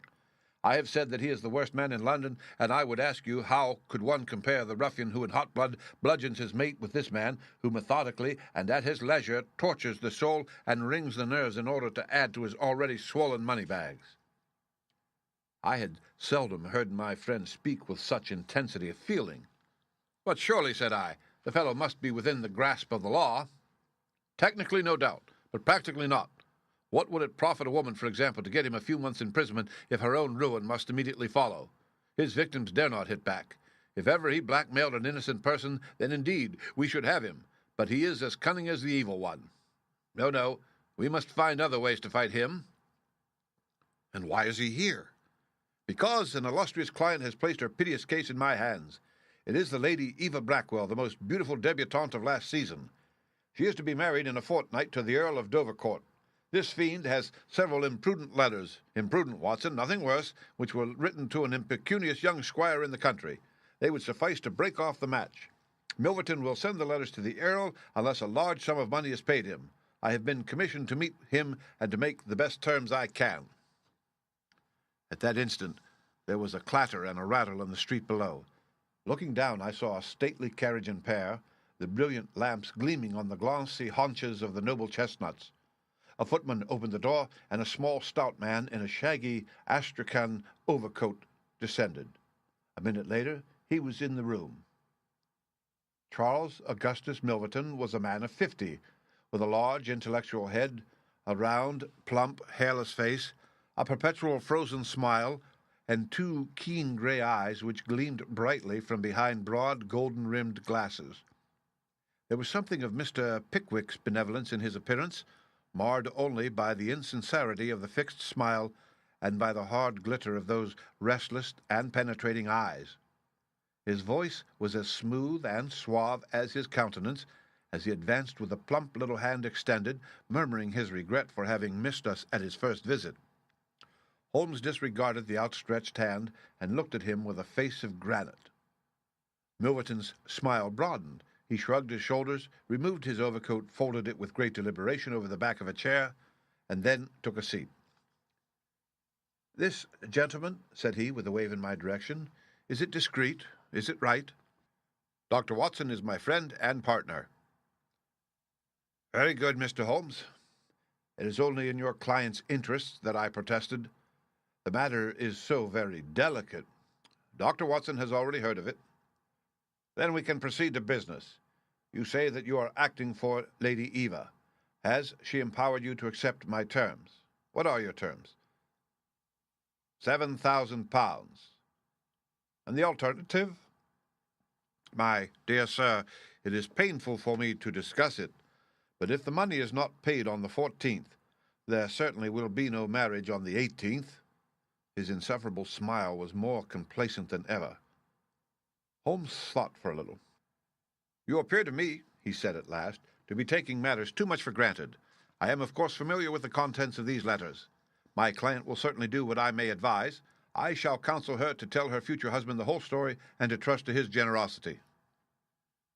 Milverton chuckled. "You evidently do not know the Earl," said he. From the baffled look on Holmes' face, I could see clearly that he did. "What harm is there in the letters?" he asked. "They are sprightly, very sprightly," Milverton answered. "The lady was a charming correspondent, but I can assure you that the Earl of Dovercourt would fail to appreciate them. However, since you think otherwise, we will let it rest at that. It is purely a matter of business. If you think that it is in the best interests of your client that these letters should be placed in the hands of the Earl, then you would indeed be foolish to pay so large a sum of money to regain them." He rose and seized his astrakhan coat. Holmes was grey with anger and mortification. "Wait a little," he said. "You go too fast. We would certainly make every effort to avoid scandal in so delicate a matter." Milverton relapsed into his chair. "I was sure that you would see it in that light," he purred. "At the same time," Holmes continued, "Lady Eva is not a wealthy woman. I assure you that £2,000 would be a drain upon her resources, and that the sum you name is utterly beyond her power. I beg, therefore, that you will moderate your demands, and that you will return the letters at the price I indicate, which is, I assure you, the highest that you can get." Milverton's smile broadened, and his eyes twinkled humorously. "I am aware that what you say is true about the lady's resources," he said. "At the same time, you must admit that the occasion of a lady's marriage is a very suitable time for her friends and relatives to make some little effort upon her behalf. They may hesitate as to an acceptable wedding present. Let me assure them that this little bundle of letters would give more joy than all the candelabra and butter dishes in London." "It is impossible," said Holmes. Dear me, how unfortunate," cried Milverton, taking out a bulky pocketbook. "I cannot help thinking that ladies are ill-advised in not making an effort. Look at this." He held up a little note with a coat of arms upon the envelope. "That belongs to, well, perhaps it is hardly fair to tell the name until tomorrow morning. But at that time it will be in the hands of the lady's husband, and all because she will not find a beggarly sum which she could get by turning her diamonds into paste. It is such a pity. Now, you remember the sudden end of the engagement between the Honourable Miss Miles and Colonel Dorking? Only 2 days before the wedding there was a paragraph in the Morning Post to say that it was all off, and why. It is almost incredible, but the absurd sum of £1,200 would have settled the whole question. Is it not pitiful? And here I find you, a man of sense, boggling about terms when your client's future and honour are at stake. You surprise me, Mr. Holmes." "What I say is true," Holmes answered. "The money cannot be found. Surely it is better for you to take the substantial sum which I offer than to ruin this woman's career, which can profit you in no way." "There you make a mistake, Mr. Holmes. An exposure would profit me indirectly to a considerable extent. I have 8 or 10 similar cases maturing. If it was circulated among them that I made a severe example of the Lady Ava, I should find all of them much more open to reason. You see my point." Holmes sprang from his chair. "Get behind him, Watson. Don't let him out. Now, sir, let us see the contents of that notebook." Milverton had glided as quick as a rat to the side of the room and stood with his back against the wall. "Mr. Holmes," he said, turning the front of his coat and exhibiting the butt of a large revolver which projected from the inside pocket. "I have been expecting you to do something original. This has been done so often, and what good has ever come from it? I assure you that I am armed to the teeth, and I am perfectly prepared to use my weapons, knowing that the law will support me.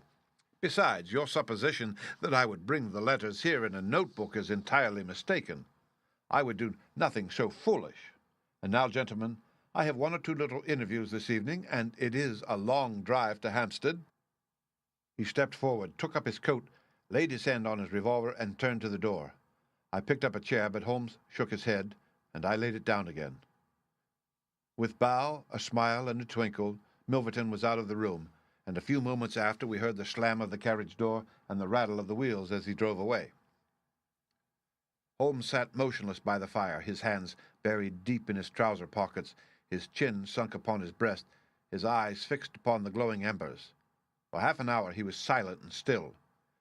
Then, with the gesture of a man who has taken his decision, he sprang to his feet and passed into his bedroom.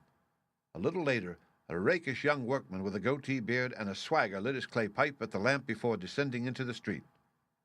"I'll be back some time, Watson," said he, and vanished into the night.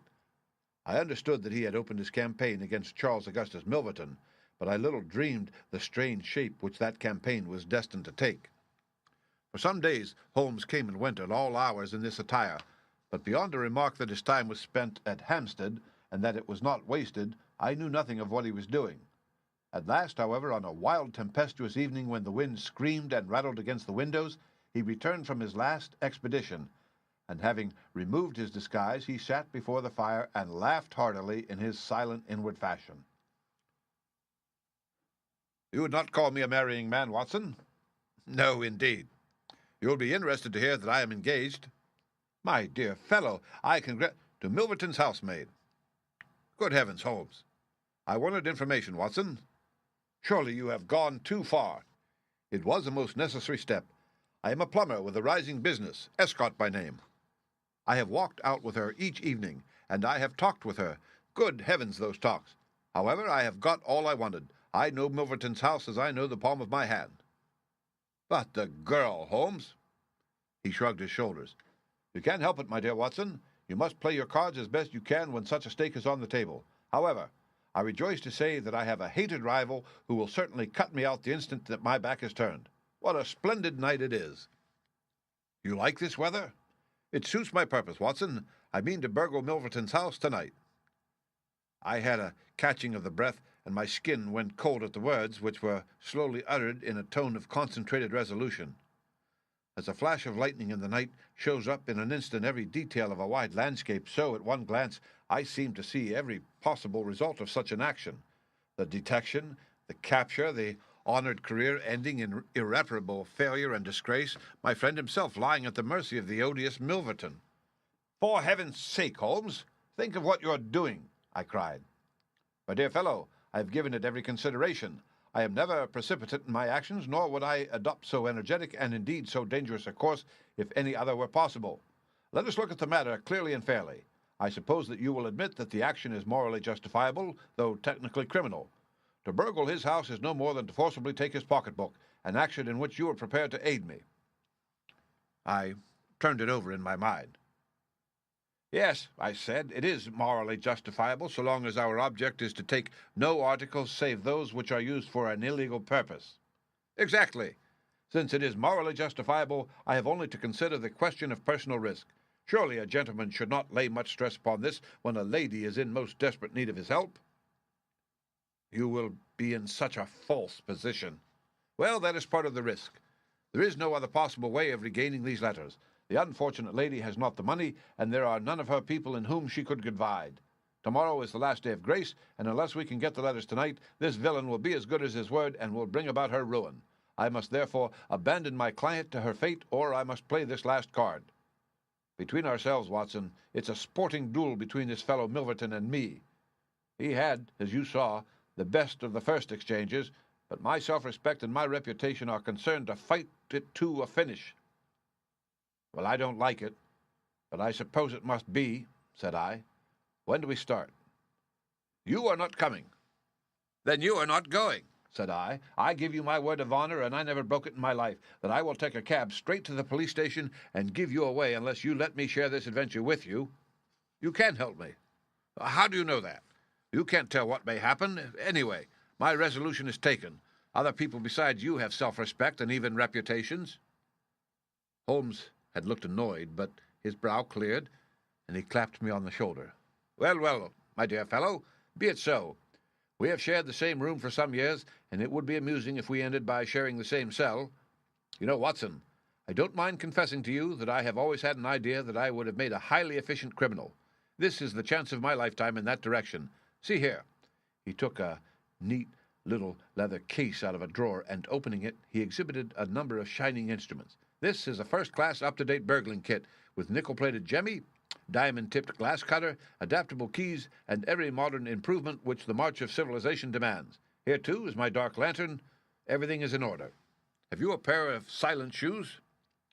"I have rubber-soled tennis shoes." "Excellent. And a mask?" "I can make a couple out of black silk." "I can see that you have a strong natural turn for this sort of thing. Very good. Do you make the masks? We shall have some cold supper before we start. It is now 9:30. At 11 we shall drive as far as Church Row. It is a quarter of an hour's walk from there to Appledore Towers. We shall be at work before midnight. Milverton is a heavy sleeper and retires punctually at 10:30. With any luck, we should be back here by 2 with the Lady Ava's letters in my pocket." Holmes and I put on our dress clothes so that we might appear to be two theatre-goers homeward bound. In Oxford Street, we picked up a hansom and drove to an address in Hampstead. Here we paid off our cab, and with our greatcoats buttoned up, for it was bitterly cold and the wind seemed to blow through us, we walked along the edge of the heath. "It's a business that needs delicate treatment," said Holmes. "These documents are contained in a safe in the fellow's study, and the study is in the ante-room of his bedchamber. On the other hand, like all these stout little men who do themselves well, he is a plethoric sleeper. Agnes, that's my fiancée, says it is a joke in the servants' hall that it's impossible to wake the master. He has a secretary who is devoted to his interests and never budges from the study all day. That's why we are going at night. Then he has a beast of a dog which roams the garden. I met Agatha late the last 2 evenings, and she locks the brood up so as to give me a clear run. This is the house, this big one in its own grounds. Through the gate, now to the right, among the laurels. We might put on our masks here, I think. You see, there is not a glimmer of light in any of the windows, and everything is working splendidly." With our black silk face coverings, which turned us into two of the most truculent figures in London, we stole up to the silent, gloomy house. A sort of tiled veranda extended along one side of it, lined by several windows and 2 doors. "That's his bedroom," Holmes whispered. "This door opens straight into the study. It would suit us best, but it is bolted as well as locked, and we should make much too much noise getting in. Come round here. There's a greenhouse which opens into the drawing room." The place was locked, but Holmes removed a circle of glass and turned the key from the inside. An instant afterwards he had closed the door behind us, and we had become felons in the eyes of the law. The thick, warm air of the conservatory and the rich, choking fragrance of exotic plants took us by the throat. He seized my hand in the darkness and led me swiftly past banks of shrubs which brushed against our faces. Holmes had remarkable powers, carefully cultivated, of seeing in the dark. Still holding my hand in one of his, he opened a door, and I was vaguely conscious that we had entered a large room in which a cigar had been smoked not long before. He felt his way among the furniture, opened another door, and closed it behind us. Putting out my hand, I felt several coats hanging from the wall, and I understood that I was in a passage.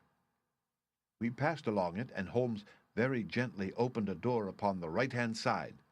Something rushed out at us, and my heart sprang into my mouth, but I could have laughed when I realized that it was the cat. A fire was burning in this new room, and again the air was heavy with tobacco smoke. Holmes entered on tiptoe, waited for me to follow, and then very gently closed the door. We were in Milverton's study, and a portière at the farther side showed the entrance to his bedroom. It was a good fire, and the room was illuminated by it. Near the door I saw the gleam of an electric switch, but it was unnecessary, even if it had been safe to turn it on. At one side of the fireplace was a heavy curtain which covered the bay window we had seen from outside. On the other side was the door which communicated with the veranda. A desk stood in the center, with a turning chair of shining red leather. Opposite was a large bookcase with a marble bust of Athena on the top. In the corner between the bookcase and the wall there stood a tall green safe, the firelight flashing back from the polished brass knobs upon its face. Holmes stole across and looked at it. Then he crept to the door of the bedroom and stood with slanting head, listening intently. No sound came from within.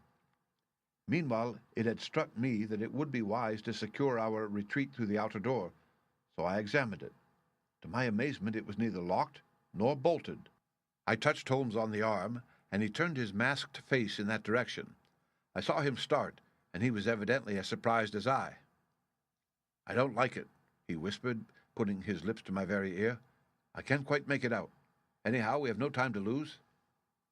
Can I do anything? "Yes. Stand by the door. If you hear anyone come, bolt it on the inside, and we can get away as we came. If they come the other way, we can get through the door, if our job is done, or hide behind these window curtains if it is not. Do you understand?" I nodded and stood by the door. My first feeling of fear had passed away, and I thrilled now with a keener zest than I had ever enjoyed when we were the defenders of the law instead of its defiers. The high object of our mission, the consciousness that it was unselfish and chivalrous, the villainous character of our opponent, all added to the sporting interest of the adventure. Far from feeling guilty, I rejoiced and exulted in our dangers. With a glow of admiration, I watched Holmes unrolling his case of instruments and choosing his tool with the calm, scientific accuracy of a surgeon who performs a delicate operation. I knew that the opening of safes was a particular hobby with him, and I understood the joy which it gave him to be confronted with this green and gold monster, the dragon which held in its maw the reputations of many fair ladies. Turning up the cuffs of his dress coat, he had placed his overcoat on a chair. Holmes laid out 2 drills, a jemmy, and several skeleton keys. I stood at the center door with my eyes glancing at each of the others, ready for any emergency, though, indeed, my plans were somewhat vague as to what I should do if we were interrupted. For half an hour Holmes worked with concentrated energy, laying down one tool, picking up another, handling each with the strength and delicacy of the trained mechanic. Finally, I heard a click. The broad green door swung open, and inside I had a glimpse of a number of paper packets, each tied, sealed, and inscribed. Holmes picked one out, but it was hard to read by the flickering fire, and he drew out his little dark lantern, for it was too dangerous with Milverton in the next room to switch on the electric light. Suddenly I saw him halt, listen intently, and then, In an instant he had swung the door of the safe to, picked up his coat, stuffed his tools into the pockets, and darted behind the window curtain, motioning me to do the same. It was only when I had joined him there that I heard what had alarmed his quicker senses. There was a noise somewhere within the house. A door slammed in the distance. Then a confused, dull murmur broke itself into the measured thud of heavy footsteps rapidly approaching. They were in the passage outside the room. They paused at the door. The door opened. There was a sharp snick as the electric light was turned on. The door closed once more, and the pungent reek of a strong cigar was borne to our nostrils.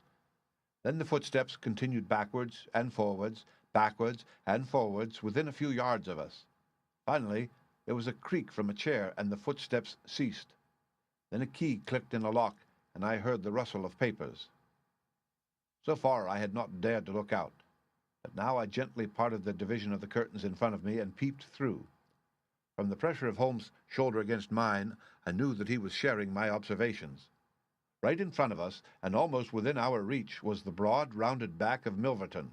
It was evident that we had entirely miscalculated his movements, that he had never been to his bedroom, but that he had been sitting up in some smoking or billiard room in the farther wing of the house, the windows of which we had not seen. His broad, grizzled head, with its shining patch of baldness, was in the immediate foreground of our vision.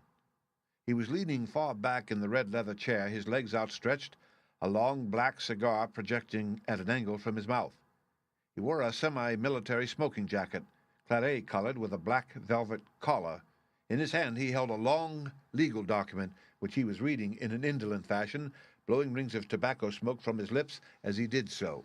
There was no promise of a speedy departure in his composed bearing and his comfortable attitude. I felt Holmes's hand steal into mine and give me a reassuring shake, as if to say that the situation was within his powers, and that he was easy in his mind. I was not sure whether he had seen what was only too obvious from my position, that the door of the safe was imperfectly closed, and that Milverton might at any moment observe it.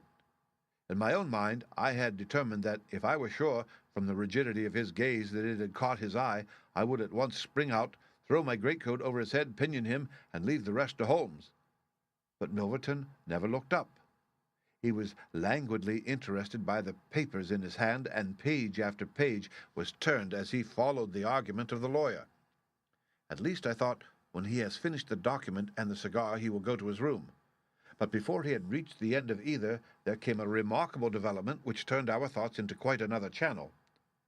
Several times I had observed that Milverton looked at his watch, and once he had risen and sat down again with a gesture of impatience. The idea, however, that he might have an appointment at so strange an hour never occurred to me until a faint sound reached my ears from the veranda outside. Milverton dropped his papers and sat rigid in his chair. The sound was repeated, and then there came a gentle tap at the door. Milverton rose and opened it. "Well," said he, curtly, "you are nearly half an hour late." So this was the explanation of the unlocked door and of the nocturnal vigil of Milverton. There was the gentle rustle of a woman's dress. I had closed the slit between the curtains, as Milverton's face had turned in our direction, but now I ventured very carefully to open it once more. He had resumed his seat, the cigar still projecting at an insolent angle from the corner of his mouth. In front of him, in the full glare of the electric light, there stood a tall, slim, dark woman, a veil over her face, a mantle drawn round her chin. Her breath came quick and fast, and every inch of the lithe figure was quivering with strong emotion. "Well," said Milverton, "you've made me lose a good night's rest, my dear. I hope you'll prove worth it. You couldn't come any other time, eh?" The woman shook her head. "Well, if you couldn't, you couldn't. If the Countess is a hard mistress, you have your chance to get level with her now. Bless the girl, what are you shivering about? That's right. Pull yourself together. Now let us get down to business." He took a note from the drawer of his desk. "You say that you have 5 letters which compromise the Countess de Albert. You want to sell them. I want to buy them. So far, so good. It only remains to fix a price. I should want to inspect the letters, of course, if they are really good specimens. Great heavens! Is it you?" The woman, without a word, had raised her veil and dropped the mantle from her chin. It was a dark, handsome, clear-cut face which confronted Milverton, a face with a curved nose, strong dark eyebrows, shading hard, glittering eyes, and a straight, thin-lipped mouth set in a dangerous smile. "It is I," she said, "the woman whose life you have ruined." Milverton laughed, but fear vibrated in his voice. "You were so very obstinate," said he. "Why did you drive me to such extremities? I assure you I wouldn't hurt a fly of my own accord, but every man has his business, and what was I to do? I put the price well within your means. You would not pay. So you sent the letters to my husband, and he, the noblest gentleman that ever lived, a man whose boots I was never worthy to lace, he broke his gallant heart and died. You remember that last night when I came through that door I begged and prayed you for mercy, and you laughed in my face as you are trying to laugh now, only your coward heart cannot keep your lips from twitching. Yes, you never thought to see me here again, but it was that night which taught me how I could meet you face to face and alone. Well, Charles Milverton, what have you to say?" "Don't imagine that you can bully me," said he, rising to his feet. "I have only to raise my voice, and I could call my servants and have you arrested. But I will make allowance for your natural anger. Leave the room at once as you came, and I will say no more." The woman stood with her hand buried in her bosom, and the same deadly smile on her thin lips. "You will ruin no more lives as you ruined mine. You will wring no more hearts as you have wrung mine. I will free the world of a poisonous thing. Take that, you hound, and that, and that, and that."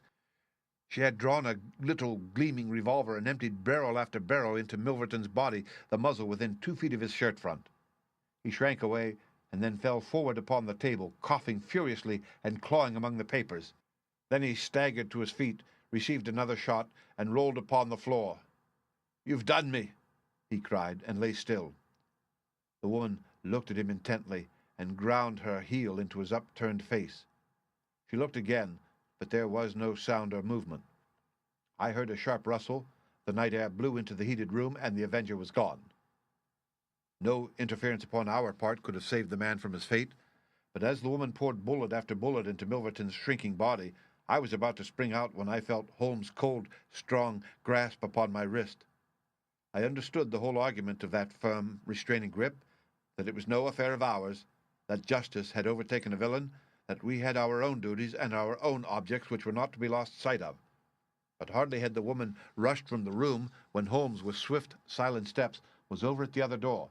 He turned the key in the lock. At the same instant we heard voices in the house and the sound of hurrying feet. The revolver shots had roused the household.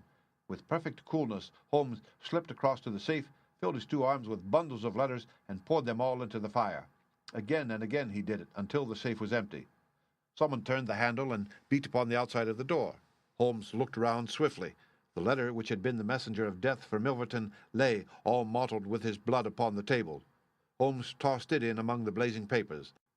Then he drew the key from the outer door, passed through after me, and locked it on the outside. "This way, Watson," said he. "We can scale the garden wall in this direction." I could not have believed that an alarm could have spread so swiftly. Looking back, the huge house was one blaze of light. The front door was open, and figures were rushing down the drive. The whole garden was alive with people, and one fellow raised a view-hallo as we emerged from the veranda and followed hard at our heels. Holmes seemed to know the ground perfectly, and he threaded his way swiftly amongst a plantation of small trees. I close at his heels, and our foremost pursuer behind us, panting. It was a 6-foot wall which barred our path, but he sprang to the top and over. As I did the same, I felt the hand of the man behind me grab at my ankle, but I kicked myself free and scrambled over a glass-strewn coping. I fell upon my face among some bushes, but Holmes had me on my feet in an instant, and together we dashed away across the huge expanse of Hampstead Heath. We had run 2 miles, I suppose, before Holmes at last halted and listened intently. All was absolute silence behind us. We had shaken off our pursuers and were safe.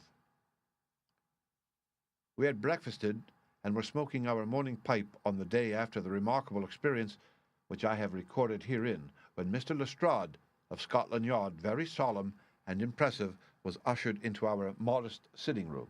"Good morning, Mr. Holmes," said he. "Good morning. May I ask if you are very busy just now?" "Not too busy to listen to you."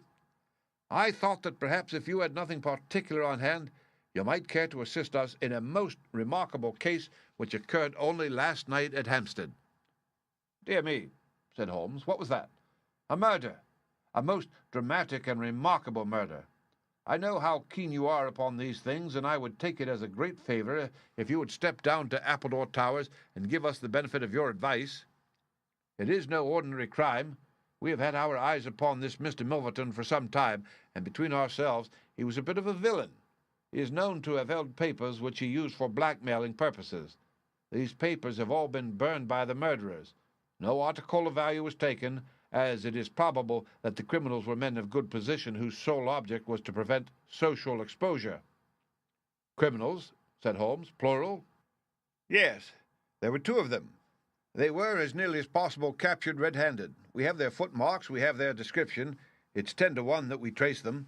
The first fellow was a bit too active, but the second was caught by the undergardener and only got away after a struggle. He was a middle-sized, strongly built man, square jaw, thick neck, mustache, and a mask over his eyes. That's rather vague, said Sherlock Holmes. Why, it might be a description of Watson. It's true, said the inspector with much amusement. It might be a description of Watson. Well, I am afraid that I can't help you, Lestrade, said Holmes. The fact is that I knew this fellow Milverton, that I considered him one of the most dangerous men in London, and that I think there are certain crimes which the law cannot touch and which, therefore, to some extent, justify private revenge. No, it's no use arguing. I have made up my mind. My sympathies are with the criminals rather than the victim, and I will not handle this case. Holmes had not said one word to me about the tragedy which we had witnessed, but I observed all the morning that he was in his most thoughtful mood, and he gave me the impression from his vacant eyes and his abstracted manner of a man who is striving to recall something to his memory. We were in the middle of our lunch when he suddenly sprang to his feet.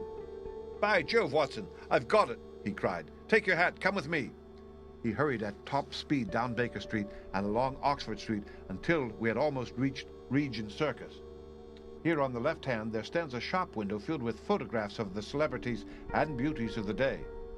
Holmes's eyes fixed themselves upon one of them, and following his gaze, I saw the picture of a regal and stately lady in court dress, with a high diamond tiara upon her noble head. I looked at that delicately curved nose, at the marked eyebrows, at the straight mouth, and the strong little chin beneath it. Then I caught my breath as I read the time-honored title of the great nobleman and statesman whose wife she had been. My eyes met those of Holmes, and he put his finger to his lips as we turned away from the window. The end. Read by Rick Kistner for Lit2Go on the web at fcit.usf.edu.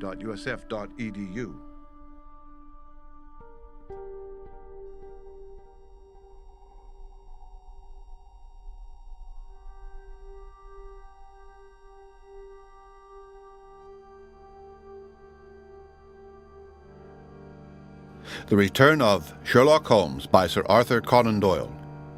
Chapter 8. The Adventure of the 6 Napoleons. It was no very unusual thing for Mr. Lestrade of Scotland Yard to look in upon us of an evening, and his visits were welcome to Sherlock Holmes, for they enabled him to keep in touch with all that was going on at the police headquarters. In return for the news which Lestrade would bring, Holmes was always ready to listen with attention to the details of any case upon which the detective was engaged, and was able occasionally, without any active interference, to give some hint or suggestion drawn from his own vast knowledge and experience. On this particular evening, Lestrade had spoken of the weather and the newspapers. Then he had fallen silent, puffing thoughtfully at his cigar. Holmes looked keenly at him. "Anything remarkable on hand?" he asked. "Oh, no, Mr. Holmes, nothing very particular." "Then tell me about it." Lestrade laughed. "Well, Mr. Holmes, there is no use denying that there is something on my mind, and yet it is such an absurd business that I hesitated to bother you about it. On the other hand, although it is trivial, it is undoubtedly queer, and I know that you have a taste for all that is out of the common. But in my opinion it comes more in Dr. Watson's line than ours." "Disease?" said I. "Madness, anyhow, and a queer madness, too. You wouldn't think there was anyone living at this time of day who had such a hatred of Napoleon I that he would break any image of him that he could see." Holmes sank back in his chair. "That's no business of mine," said he. "Exactly. That's what I said. But then, When the man commits burglary in order to break images which are not his own, that brings it away from the doctor and on to the policeman." Holmes sat up again. "Burglary? This is more interesting. Let me hear the details." Lestrade took out his official notebook and refreshed his memory from its pages. "The first case reported was 4 days ago," said he. "It was at the shop of Morse Hudson, who has a place for the sale of pictures and statues in the Kennington Road. The assistant had left the front shop for an instant when he heard a crash and, hurrying in, found a plaster bust of Napoleon which stood with several other works of art upon the counter, lying shivered into fragments. He rushed out into the road, but, although several passers-by declared that they had noticed a man rushed out of the shop, he could neither see anyone nor could he find any means of identifying the rascal. It seemed to be one of those senseless acts of hooliganism which occur from time to time, and it was reported to the constable on the beat as such. The plaster cast was not worth more than a few shillings, and the whole affair appeared to be too childish for any particular investigation. The second case, however, was more serious and also more singular. It occurred only last night. In Kennington Road, and within a few hundred yards of Morse Hudson's shop, there lives a well-known medical practitioner named Dr. Barnicot, who has one of the largest practices upon the south side of the Thames. His residence and principal consulting room is at Kennington Road, but he has a branch surgery and dispensary at the Lower Brixton Road 2 miles away. This Dr. Barnicot is an enthusiastic admirer of Napoleon, and his house is full of books, pictures, and relics of the French emperor. Some little time ago he purchased from Morse Hudson 2 duplicate plaster casts of the famous head of Napoleon by the French sculptor Divine. One of these he placed in his hall in the house at Kennington Road, and the other on the mantelpiece of the surgery at Lower Brixton. Well, when Dr. Barnicot came down this morning, he was astonished to find that his house had been burgled during the night, but that nothing had been taken save the plaster head from the wall. It had been carried out and had been dashed savagely against the garden wall, under which its splintered fragments were discovered. Holmes rubbed his hands. "This is certainly very novel," said he. "I thought it would please you, but I have not got to the end yet. Dr. Barnicot was due at his surgery at 12 o'clock, and you can imagine his amazement when, on arriving there, he found that the window had been opened in the night, and that the broken pieces of his second bust were strewn all over the room. It had been smashed to atoms where it stood. In neither case were there any signs which could give us a clue as to the criminal or lunatic who had done the mischief. Now, Mr. Holmes, you have got the facts." "They are singular, not to say grotesque," said Holmes. "May I ask whether the 2 busts smashed in Dr. Barnicot's rooms were the exact duplicates of the one which was destroyed in Morse Hudson's shop?" "They were taken from the same mould." "Such a fact must tell against the theory that the man who breaks them is influenced by any general hatred of Napoleon. Considering how many hundreds of statues of the great emperor must exist in London, it is too much to suppose such a coincidence as that a promiscuous iconoclast should chance to begin upon 3 specimens of the same bust." "Well, I thought as you do," said Lestrade. "On the other hand, this Morse Hudson is the purveyor of busts in that part of London, and these 3 were the only ones which had been in his shop for years. So although, as you say, there are many hundreds of statues in London, it is very probable that these 3 were the only ones in that district. Therefore, a local fanatic would begin with them. What do you think, Dr. Watson?" "There are no limits to the possibilities of monomania," I answered. "There is the condition which the modern French psychologists have called the idée fixe, which may be trifling in character and accompanied by complete sanity in every other way. A man who had read deeply about Napoleon, or who had possibly received some hereditary family injury through the Great War, might conceivably form such an idée fixe, and under its influence be capable of any fantastic outrage." "That won't do, my dear Watson," said Holmes, shaking his head. "For no amount of idée fixe would enable your interesting monomaniac to find out where these busts were situated." "Well, how do you explain it?" "I don't attempt to do so. I would only observe that there is a certain method in the gentleman's eccentric proceedings. For example, in Dr. Barnicot's hall, where a sound might arouse the family, the bust was taken outside before being broken, whereas in the surgery, where there was less danger of an alarm, it was smashed where it stood. The affair seems absurdly trifling, and yet I dare call nothing trivial when I reflect that some of my most classic cases have had the least promising commencement. You will remember, Watson, how the dreadful business of the Abernethy family was first brought to my notice by the depth which the parsley had sunk into the butter upon a hot day. I can't afford, therefore, to smile at your 3 broken busts, Lestrade, and I shall be very much obliged to you if you will let me hear of any fresh developments of so singular a chain of events." The development for which my friend had asked came in a quicker and an infinitely more tragic form than he could have imagined. I was still dressing in my bedroom next morning when there was a tap at the door, and Holmes entered, a telegram in his hand. He read it aloud. "Come instantly, 131 Pitt Street, Kensington, Lestrade." "What is it, then?" I asked. "Don't know. Maybe anything. But I suspect it is the sequel of the story of the statues. In that case, our friend the image breaker has begun operations in another quarter of London. There's coffee on the table, Watson, and I have a cab at the door." In half an hour, we had reached Pitt Street, a quiet little backwater just beside one of the briskest currents of London life. Number 131 was one of a row, all flat-chested, respectable, and most unromantic dwellings. As we drove up, we found the railings in front of the house lined by a curious crowd. Holmes whistled. "By George, it's attempted murder at the least. Nothing less will hold the London message boy. There's a deed of violence indicated in that fellow's round shoulders and outstretched neck. What's this, Watson? The top step's swilled down and the other one's dry. Footsteps enough, anyhow. Well, there's Lestrade at the front window, and we shall soon know all about it." The official received us with a very grave face, and showed us into a sitting-room where an exceedingly unkempt and agitated elderly man, clad in a flannel dressing-gown, was pacing up and down. He was introduced to us as the owner of the house, Mr. Horace Harker of the Central Press Syndicate. "It's the Napoleon bust business again," said Lestrade. "You seemed interested last night, Mr. Holmes, so I thought perhaps you would be glad to be present now that the affair has taken a very much graver turn." "What has it turned to, then?" "To murder. Mr. Arkle, will you tell these gentlemen exactly what has occurred?" The man in the dressing-gown turned upon us with a most melancholy face. "It's an extraordinary thing," said he, "that all my life I've been collecting other people's news, and now that a real piece of news has come my own way, I am so confused and bothered that I can't put 2 words together.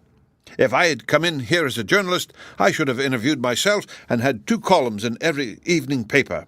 As it is, I am giving away valuable copy by telling my story over and over to a string of different people, and I can make no use of it myself. However, I've heard your name, Mr. Sherlock Holmes, and if you'll only explain this queer business, I shall be paid for my trouble in telling you the story." Holmes sat down and listened. "It all seems to center around that bust of Napoleon which I bought for this very room about 4 months ago. I picked it up cheap from Harding Brothers, 2 doors from the High Street station. A great deal of my journalistic work is done at night, and I often write until the early morning. So it was today. I was sitting in my den, which is at the back of the top of the house, about 3 o'clock, when I was convinced that I heard some sounds downstairs. I listened, but they were not repeated, and I concluded that they came from outside. Then suddenly, about 5 minutes later, there came a most horrible yell, the most dreadful sound, Mr. Holmes, that ever I heard. It will ring in my ears as long as I live. I sat frozen with horror for a minute or 2, then I seized the poker and went downstairs. When I entered this room, I found the window wide open, and I at once observed that the bust was gone from the mantelpiece. Why any burglar should take such a thing passes my understanding, for it was only a plaster cast and of no real value whatsoever. You can see for yourself that anyone going out through that open window could reach the front doorstep by taking a long stride. This was clearly what the burglar had done, so I went round and opened the door. Stepping out into the dark, I nearly fell over a dead man who was lying there. I ran back for a light, and there was the poor fellow, a great gash in his throat and the whole place swimming in blood. He lay on his back, his knees drawn up, and his mouth horribly open. I shall see him in my dreams. I had just timed a blow on my police whistle, and then I must have fainted, for I knew nothing more until I found the policeman standing over me in the hall." "Well, who was the murdered man?" asked Holmes. "There's nothing to show who he was," said Lestrade. "You shall see the body at the mortuary, but we have made nothing of it up to now. He is a tall man, sunburned, very powerful, not more than 30. He is poorly dressed, and yet does not appear to be a labourer. A horn-handled clasp-knife was lying in a pool of blood beside him. Whether it was the weapon which did the deed, or whether it belonged to the dead man, I do not know. There was no name on his clothing, and nothing in his pockets save an apple, some string, a shilling map of London, and a photograph. Here it is." It was evidently taken by a snapshot from a small camera. It represented an alert, sharp-featured simian man with thick eyebrows and a very peculiar projection of the lower part of the face that looked like the muzzle of a baboon. "And what became of the bust?" asked Holmes, after a careful study of this picture.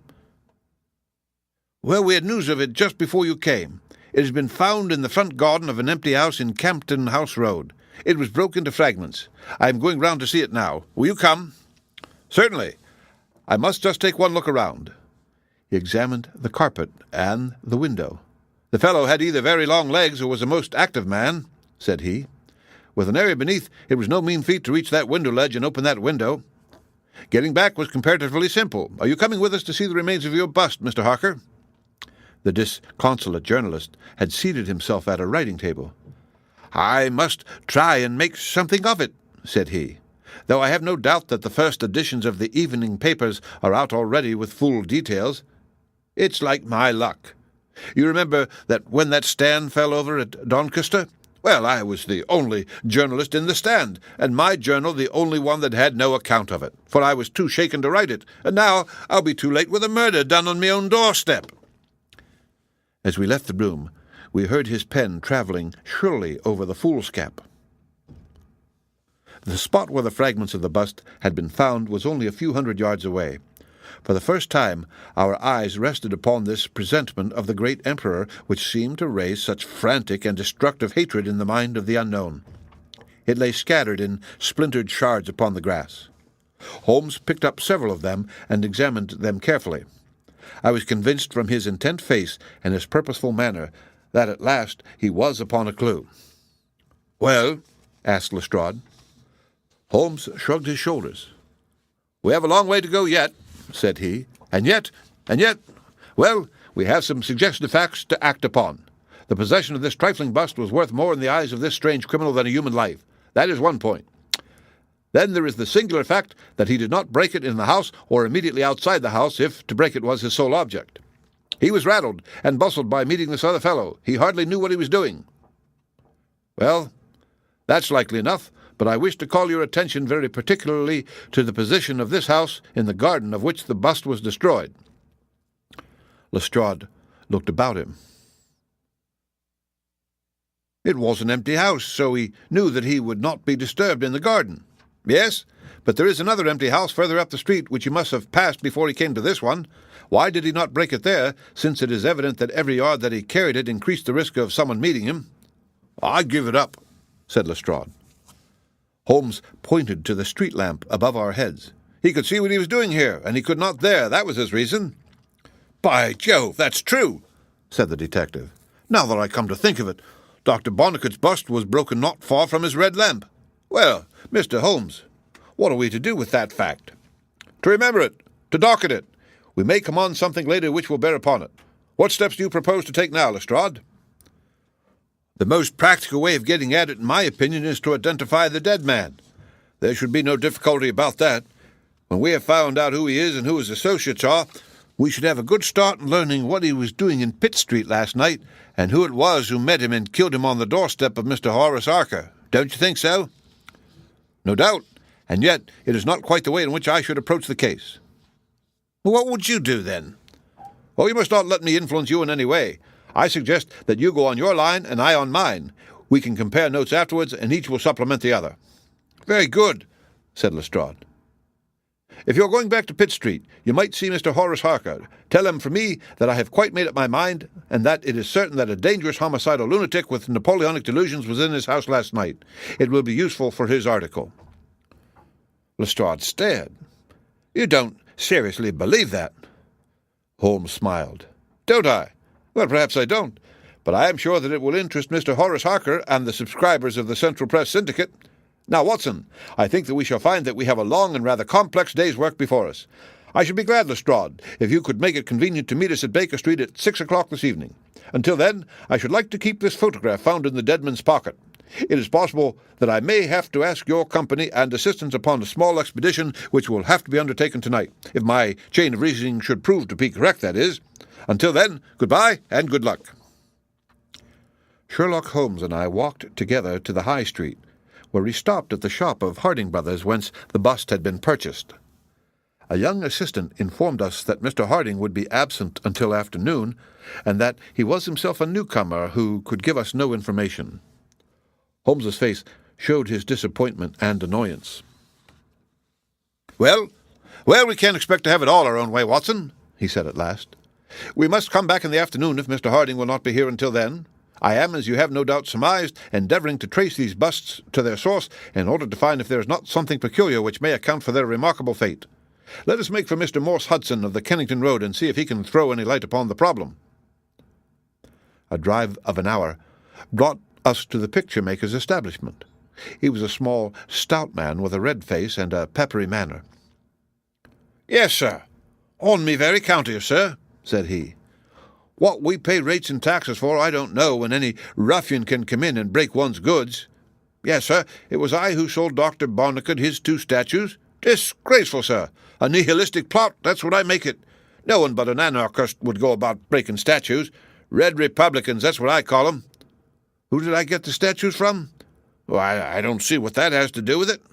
Well, if you really want to know, I got them from Gelder and Company in Church Street, Stepney. They are a well-known house in the trade, and have been about this 20 years. How many had I? 3. 2 in one, or 3. 2 of Dr. Barnacle's, and the one smashed in broad daylight on my own counter. Do I know that photograph? No, I don't. Oh, wait, yes, I do, though. Why, it's Beppo. He was a kind of Italian piecework man who made himself useful in the shop. He could carve a bit and gild and frame and do odd jobs. The fellow left me last week, and I've heard nothing of him since. No, I don't know where he came from, nor where he went to. I have nothing against him while he was here. He was gone 2 days before the bust was smashed." "Well, that's all we could reasonably expect to get from Morse Hudson," said Holmes, as we emerged from the shop. "We have this Beppo as a common factor, both in Kennington and in Kensington, so that it is worth a 10-mile drive. Now, Watson, let us make for Gelder and Company of Stepney, the source and origin of busts. I shall be surprised if we don't get some help down there." In rapid succession, we passed through the fringe of fashionable London, Hotel London, theatrical London, literary London, commercial London, and finally maritime London, till we came to a riverside city of 100,000 souls, where the tenement houses swelter and reek with the outcasts of Europe. Here, in a broad thoroughfare, once the abode of wealthy city merchants, we found the sculpture works for which we searched. Outside was a considerable yard full of monumental masonry. Inside was a large room in which 50 workers were carving or moulding. The manager, a big blond German, received us civilly and gave a clear answer to all Holmes' questions. A reference to his books showed that hundreds of casts had been taken from a marble copy of Divine's Head of Napoleon, but that the 3 which had been sent to Mr. Morse Hudson a year or so before had been half of a batch of 6, the other 3 being sent to Harding Brothers of Kensington. There was no reason why these 6 should be different to any of the other casts. He could suggest no possible cause why anyone should wish to destroy them. In fact, he laughed at the idea. Their wholesale price was 6 shillings, but the retailer would get 12 or more. The cast was taken in 2 moulds from each side of the face, and then these 2 profiles of plaster of Paris were joined together to make the complete bust. The work was usually done by Italians in the room we were in. When finished, the busts were put on a table in the passage to dry, and afterwards stored. That was all he could tell us. But the production of the photograph had a remarkable effect upon the manager. His face flushed with anger, and his brows knotted over his blue Teutonic eyes. "Ah, the rascal!" he cried. "Yes, indeed, I know him very well. This has always been a respectable establishment, and the only time that we have ever had the police in it was over this very fellow. It was more than a year ago now. He knifed another Italian in the street, and he came to the works with the police on his heels and was taken here. Beppo was his name. His second name I never knew. Served me right for engaging a man with such a face. But he was a good workman, one of the best." What did he get? The man lived, and he got off with a year. I have no doubt he is out now, but he has not dared to show his nose here. We have a cousin of his here, and I dare say he could tell you where he is." "No, no," cried Holmes. "Not a word to the cousin, not a word, I beg you. The matter is very important, and the farther I go with it, the more important it seems to grow. When you referred in your ledger to the sale of these casts, I observed that the date was June 3rd of last year. Could you give me the date when Beppo was arrested?" "I could tell you roughly by the pay list," the manager answered. "Yes?" he continued after some turning over of pages. "He was paid last on May 20th. "Thank you," said Holmes. "I don't think that I shall need to intrude upon your time and patience any more." With a last word of caution that he should say nothing as to our researches, we turned our faces westward once more. The afternoon was far advanced before we were able to snatch a hasty luncheon at a restaurant. A news bill at the entrance announced Kensington outrage, murder by a madman, and the contents of the paper showed that Mr. Horace Harker had got his account into print after all. 2 columns were occupied with a highly sensational and flowery rendering of the whole incident. Holmes propped it against the cruet stand and read it while he ate. Once or twice he chuckled. "This is all right, Watson," said he. "Listen to this. It is satisfactory to know that there can be no difference of opinion upon this case, since Mr. Lestrade, one of the most experienced members of the official force, and Mr. Sherlock Holmes, the well-known consulting expert, have each come to the conclusion that this grotesque series of incidents which have ended in so tragic a fashion arise from lunacy rather than from deliberate crime. No explanation save mental aberration can cover the facts. The press, Watson, is a most valuable institution if you only know how to use it. And now, if you have quite finished, we will hark back to Kensington and see what the manager of Harding Brothers has to say to the matter." The founder of that great emporium proved to be a brisk, crisp little person, very dapper and quick, with a clear head and a ready tongue. "Yes, sir. I have already seen the account in the evening papers. Mr. Horace Harker is a customer of ours. We supplied him with the bust some months ago. We ordered 3 busts of that sort from Gelder and Company of Stepney. They're all sold now." "To whom?" "Oh, I dare say by consulting our sales book we could very easily tell you." "Yes, we have the entries here. 1 to Mr. Harker, you see, and 1 to Mr. Josiah Brown of Laburnham Lodge, Laburnham Vale, Chiswick, and 1 to Mr. Sandiford of Lower Grove Road, Reading." "No, I have never seen this face which you show me in the photograph. You would hardly forget it now, would you, sir, for I've seldom seen an uglier. Have we any Italians on the staff?" "Oh, yes, sir. We have several among our workpeople and cleaners. I dare say they might get a peep at that sales book if they wanted to. There is no particular reason for keeping a watch upon that book. Well, it's a very strange business, and I hope that you will let me know if anything comes of your inquiries." Holmes had taken several notes during Mr. Harding's evidence, and I could see that he was thoroughly satisfied by the turn which affairs were taking. He made no remark, however, save that, unless we hurried, we should be late for our appointment with Lestrade. Sure enough, when we reached Baker Street, the detective was already there, and we found him pacing up and down in a fever of impatience. His look of importance showed that his day's work had not been in vain. "Well," he asked, "what luck, Mr. Holmes?" "We've had a very busy day, and not an entirely wasted one," my friend explained. "We have seen both the retailers and also the wholesale manufacturers. I can trace each of the busts now from the beginning." "The busts!" cried Lestrade.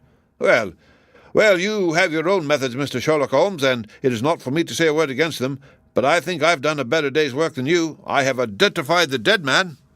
"You don't say so." "And found a cause for the crime." "Splendid.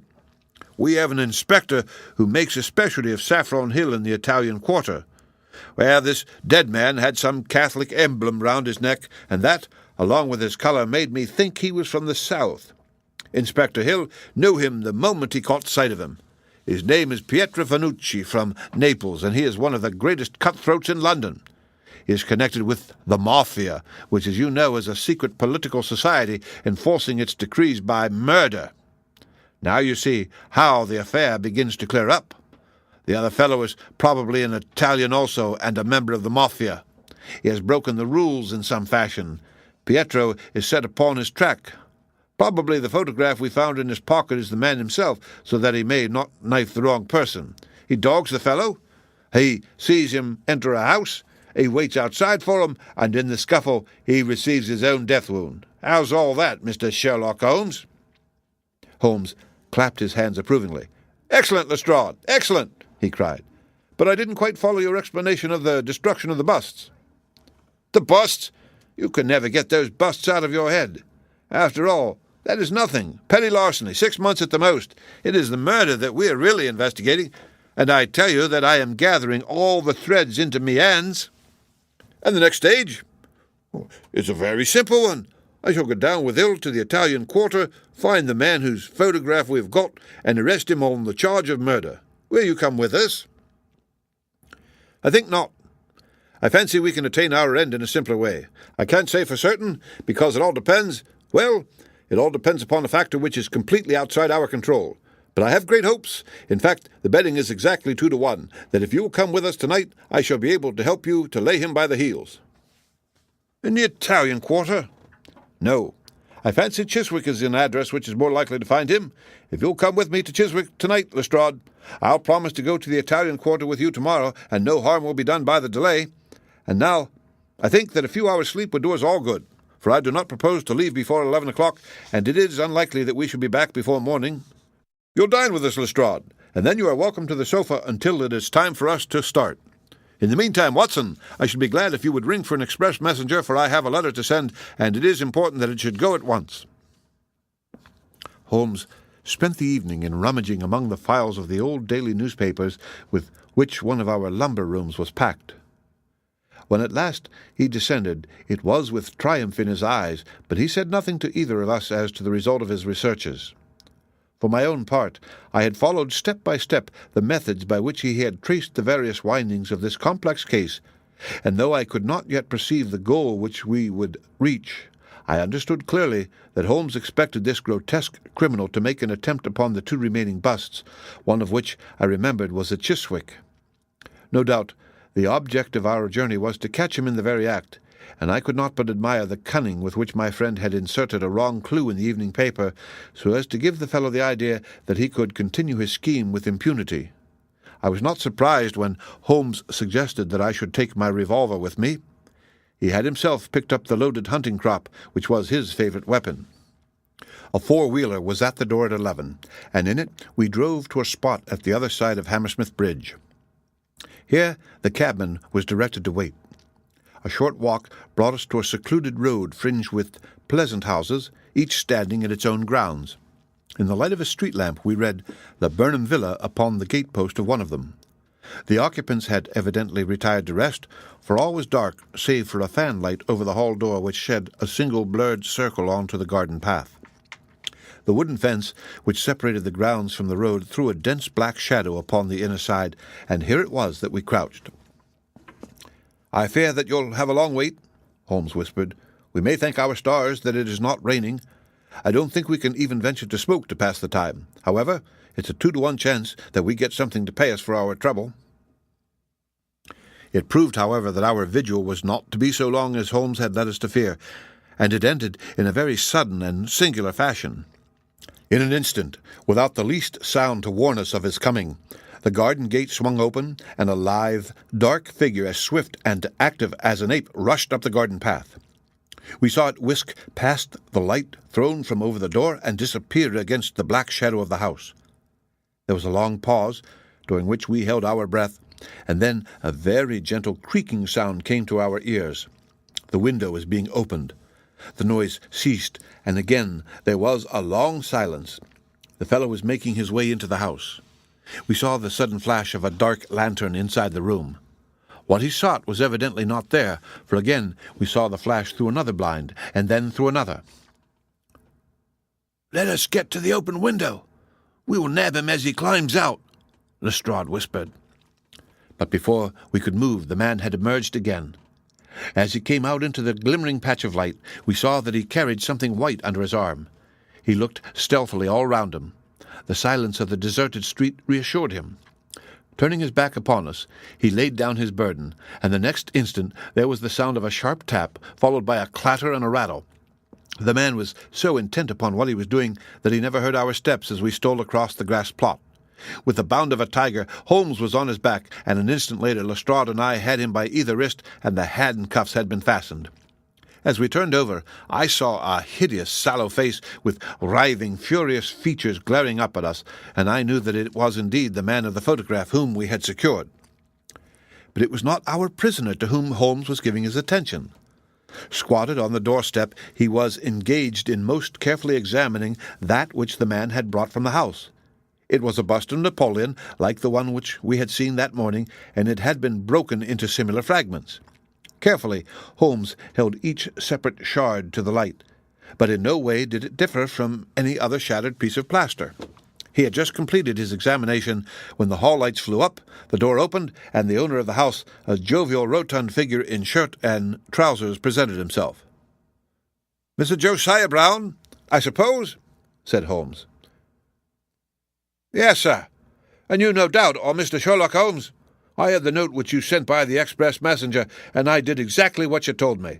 We locked every door on the inside and awaited developments. Well, I'm very glad to see that you have got the rascal. I hope, gentlemen, that you will come in and have some refreshment." However, Lestrade was anxious to get his man into safe quarters, and so within a few minutes our cab had been summoned, and we were all four upon our way to London. Not a word would our captive say, but he glared at us from the shadow of his matted hair, and once, when my hand seemed within his reach, he snapped at it like a hungry wolf. We stayed long enough at the police station to learn that a search of his clothing revealed nothing save a few shillings and a long sheath knife, the handle of which bore copious traces of recent blood. "That's all right," said Lestrade as we parted. "Hill knows all these gentry, and he will give me a name to him. You'll find that my theory of the mafia will work out all right. But I'm sure I am exceedingly obliged to you, Mr. Holmes, for the workmanlike way in which you laid hands upon him. I don't quite understand it all yet." "I fear it is rather too late an hour for explanations," said Holmes. "Besides, there are one or two details which are not finished off, and it is one of those cases which are worth working out to the very end. If you'll come round once more to my rooms at 6 o'clock tomorrow, I think I shall be able to show you that even now you have not grasped the entire meaning of this business, which presents some features which make it absolutely original in the history of crime. If ever I permit you to chronicle any more of my little problems, Watson, I foresee that you will enliven your pages by an account of the singular adventure of the Napoleonic busts." When we met again next evening, Lestrade was furnished with much information concerning our prisoner. His name, it appeared, was Beppo, second name unknown. He was a well-known ne'er-do-well among the Italian colony. He had once been a skilful sculptor, and had earned an honest living. But he had taken to evil courses, and had twice already been in jail, once for a petty theft, and once, as we had already heard, for stabbing a fellow countryman. He could talk English perfectly well. His reasons for destroying the busts were still unknown, and he refused to answer any questions upon the subject. But the police had discovered that these same busts might very well have been made by his own hands, since he was engaged in this class of work at the establishment of Gelder and Company.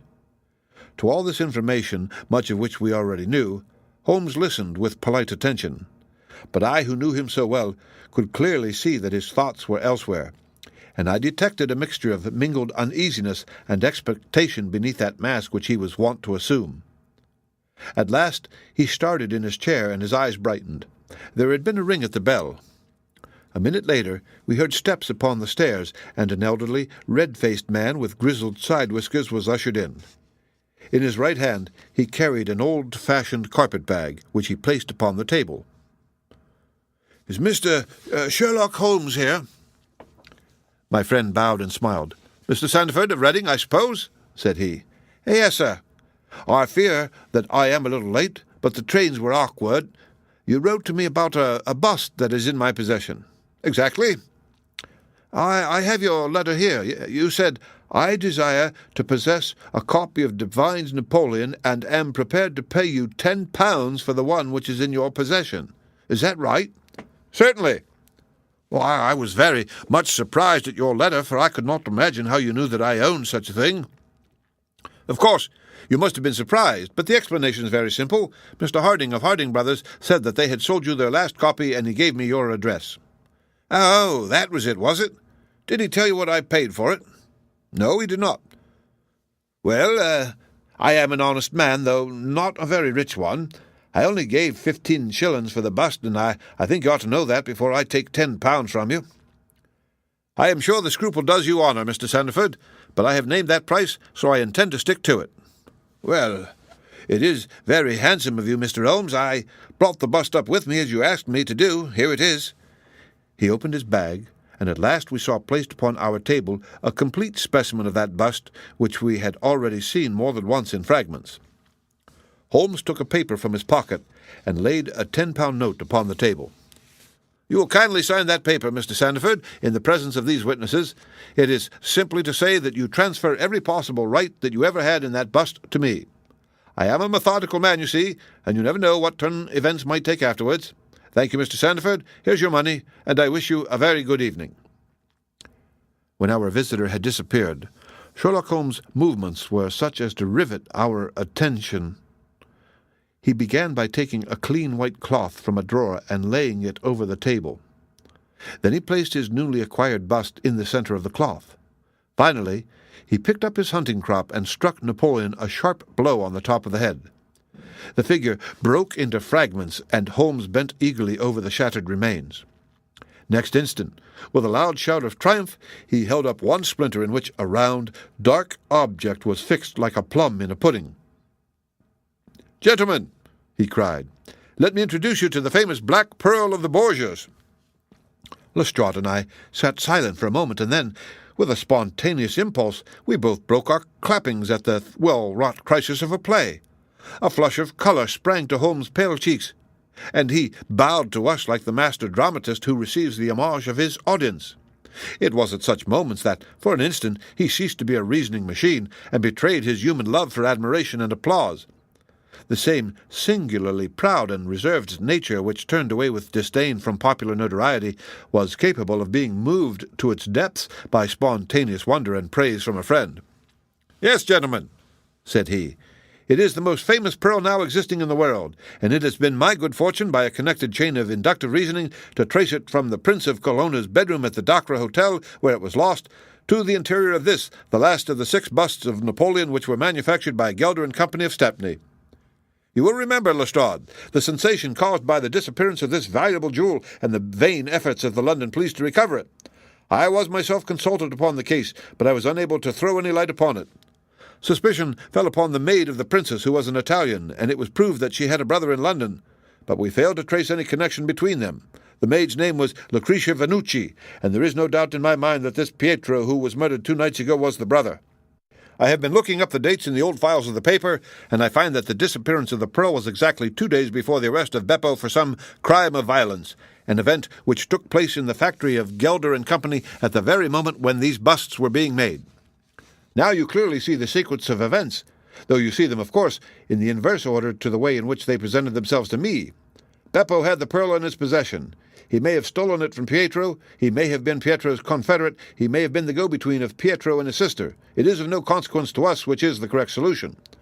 The main fact is that he had the pearl, and at that moment, when it was on his person, he was pursued by the police. He made for the factory in which he worked, and he knew that he had only a few minutes in which to conceal this enormously valuable prize which would otherwise be found on him when he was searched.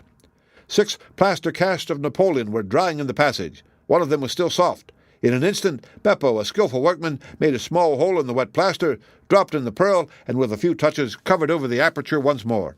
It was an admirable hiding place. No one could possibly find it. But Beppo was condemned to a year's imprisonment, and in the meanwhile his 6 busts were scattered over London. He could not tell which contained his treasure.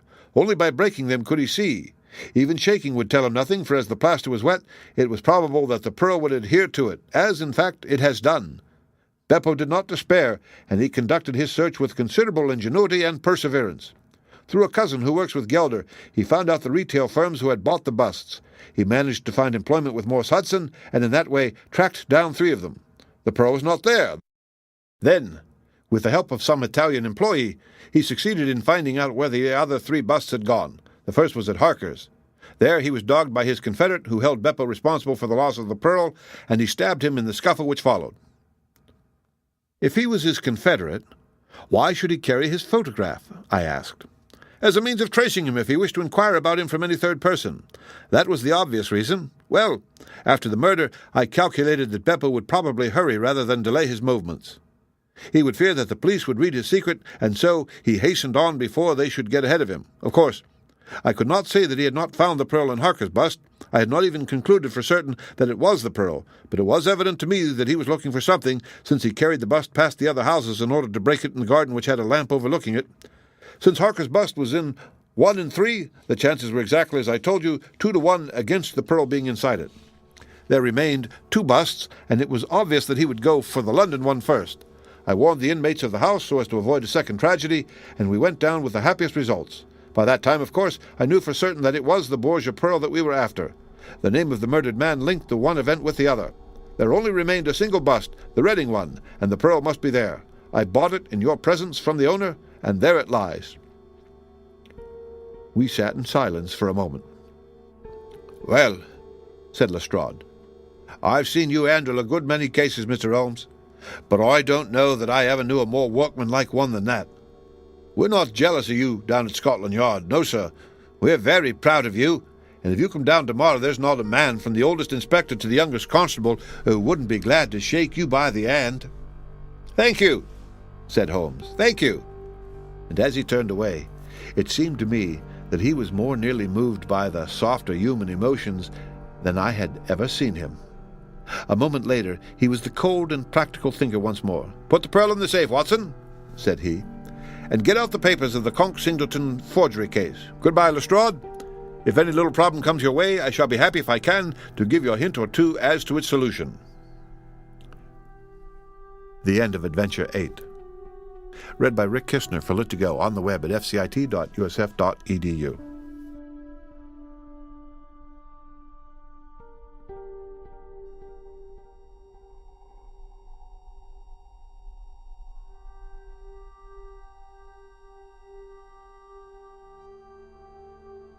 The Return of Sherlock Holmes by Sir Arthur Conan Doyle. 9. The Adventure of the Three Students.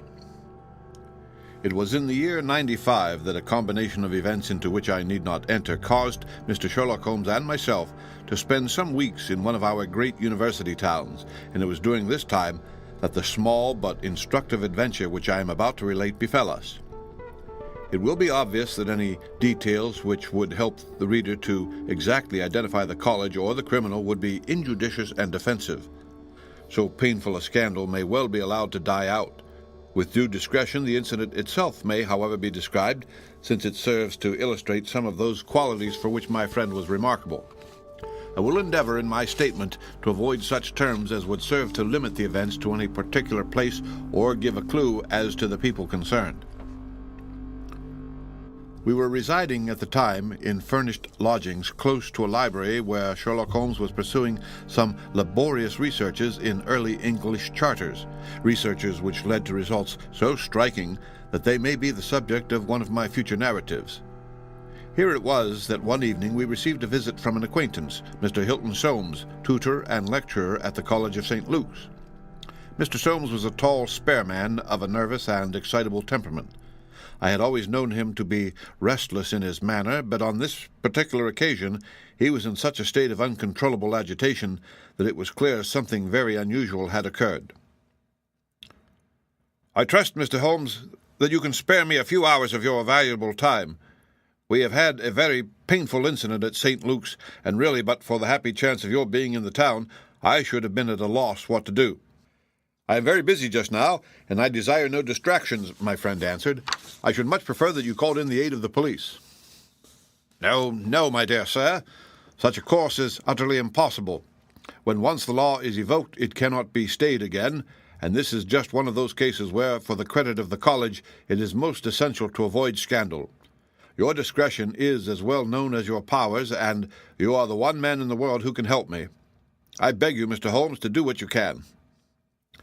My friend's temper had not improved since he had been deprived of the congenial surroundings of Baker Street. Without his scrapbooks, his chemicals, and his homely untidiness, he was an uncomfortable man.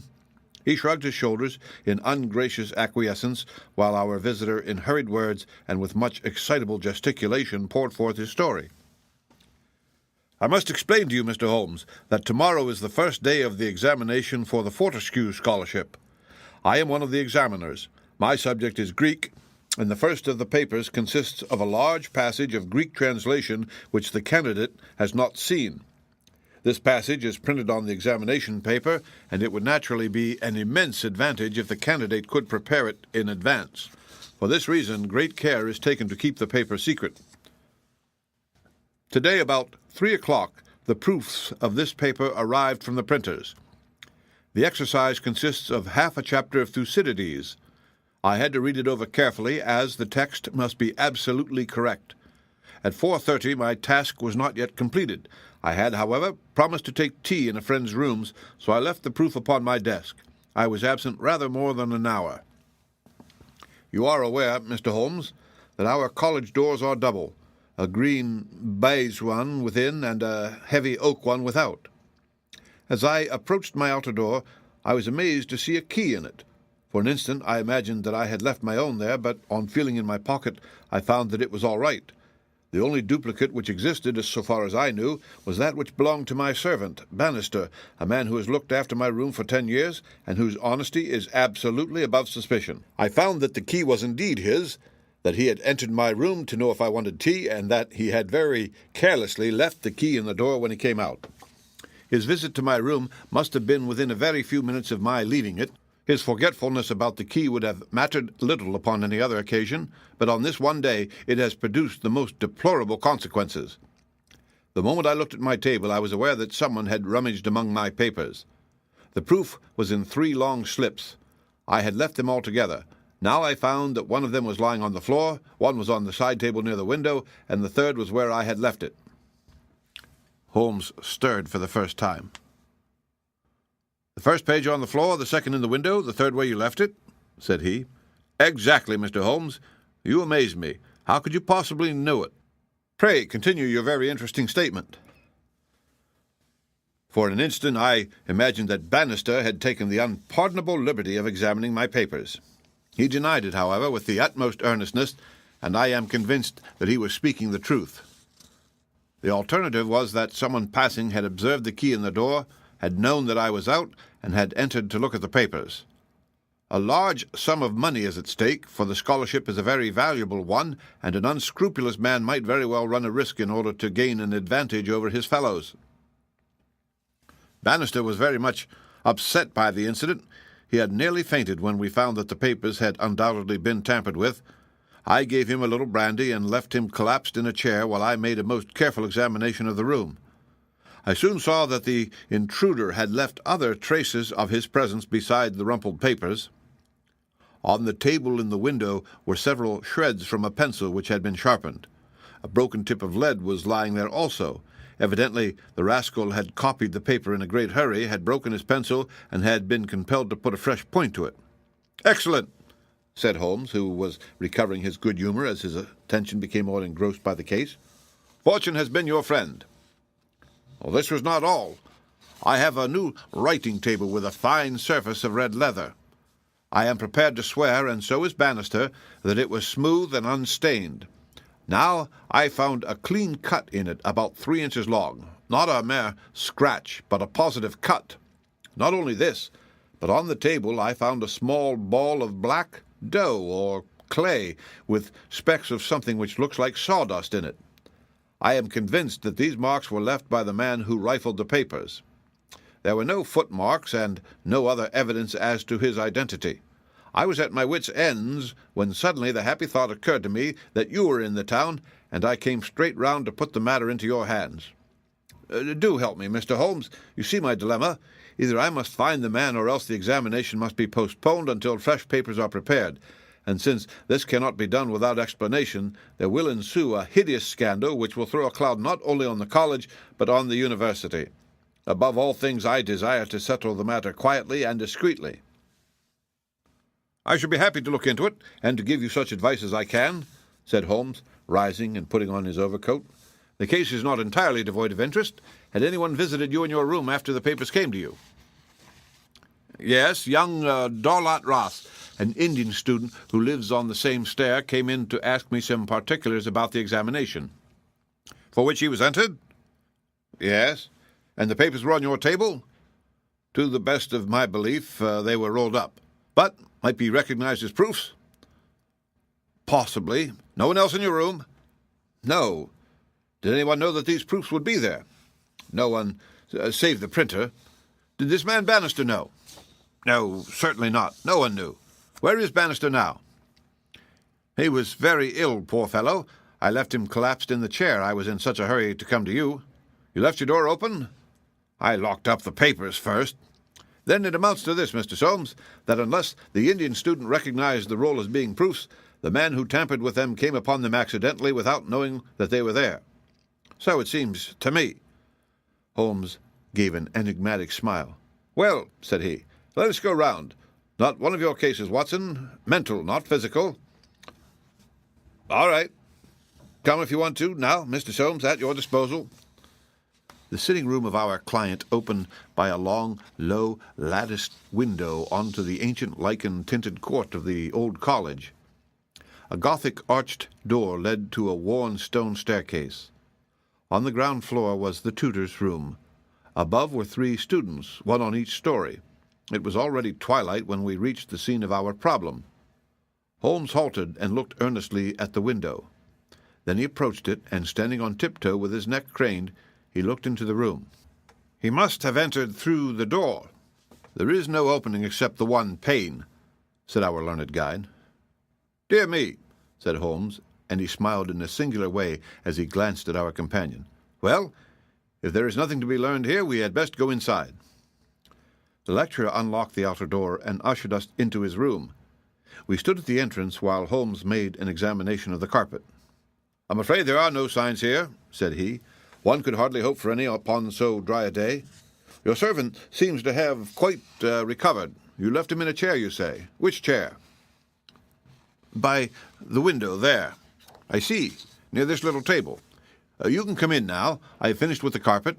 Let us take the little table first. Of course, what has happened is very clear. The man entered and took the papers, sheet by sheet, from the central table. He carried them over to the window table because from there he could see if you came across the courtyard and so could effect an escape." "As a matter of fact, he could not," said Soames, "for I entered by the side door." "Ah, that's very good. Well, anyhow, that was in his mind. Let me see the 3 strips. No finger impressions, no? Well, he carried over this one first, and he copied it. How long would it take him to do that, using every possible contraction? A quarter of an hour, not less. Then he tossed it down and seized the next. He was in the midst of that when your return caused him to make a very hurried retreat. Very hurried, since he had not time to replace the papers, which would tell you that he had been there. You were not aware of any hurrying feet on the stair as you entered the outer door?" "No, I can't say I was." "Well, he wrote so furiously that he broke his pencil, and had, as you observed, to sharpen it again. This is of interest, Watson. The pencil was not an ordinary one. It was above the usual size, with a soft lead. The outer color was dark blue. The maker's name was printed in silver lettering, and the piece remaining is only about 1.5 inches long. Look for such a pencil, Mr. Soames, and you have got your man. When I add that he possesses a large and very blunt knife, you have an additional aid." Mr. Soames was somewhat overwhelmed by this flood of information.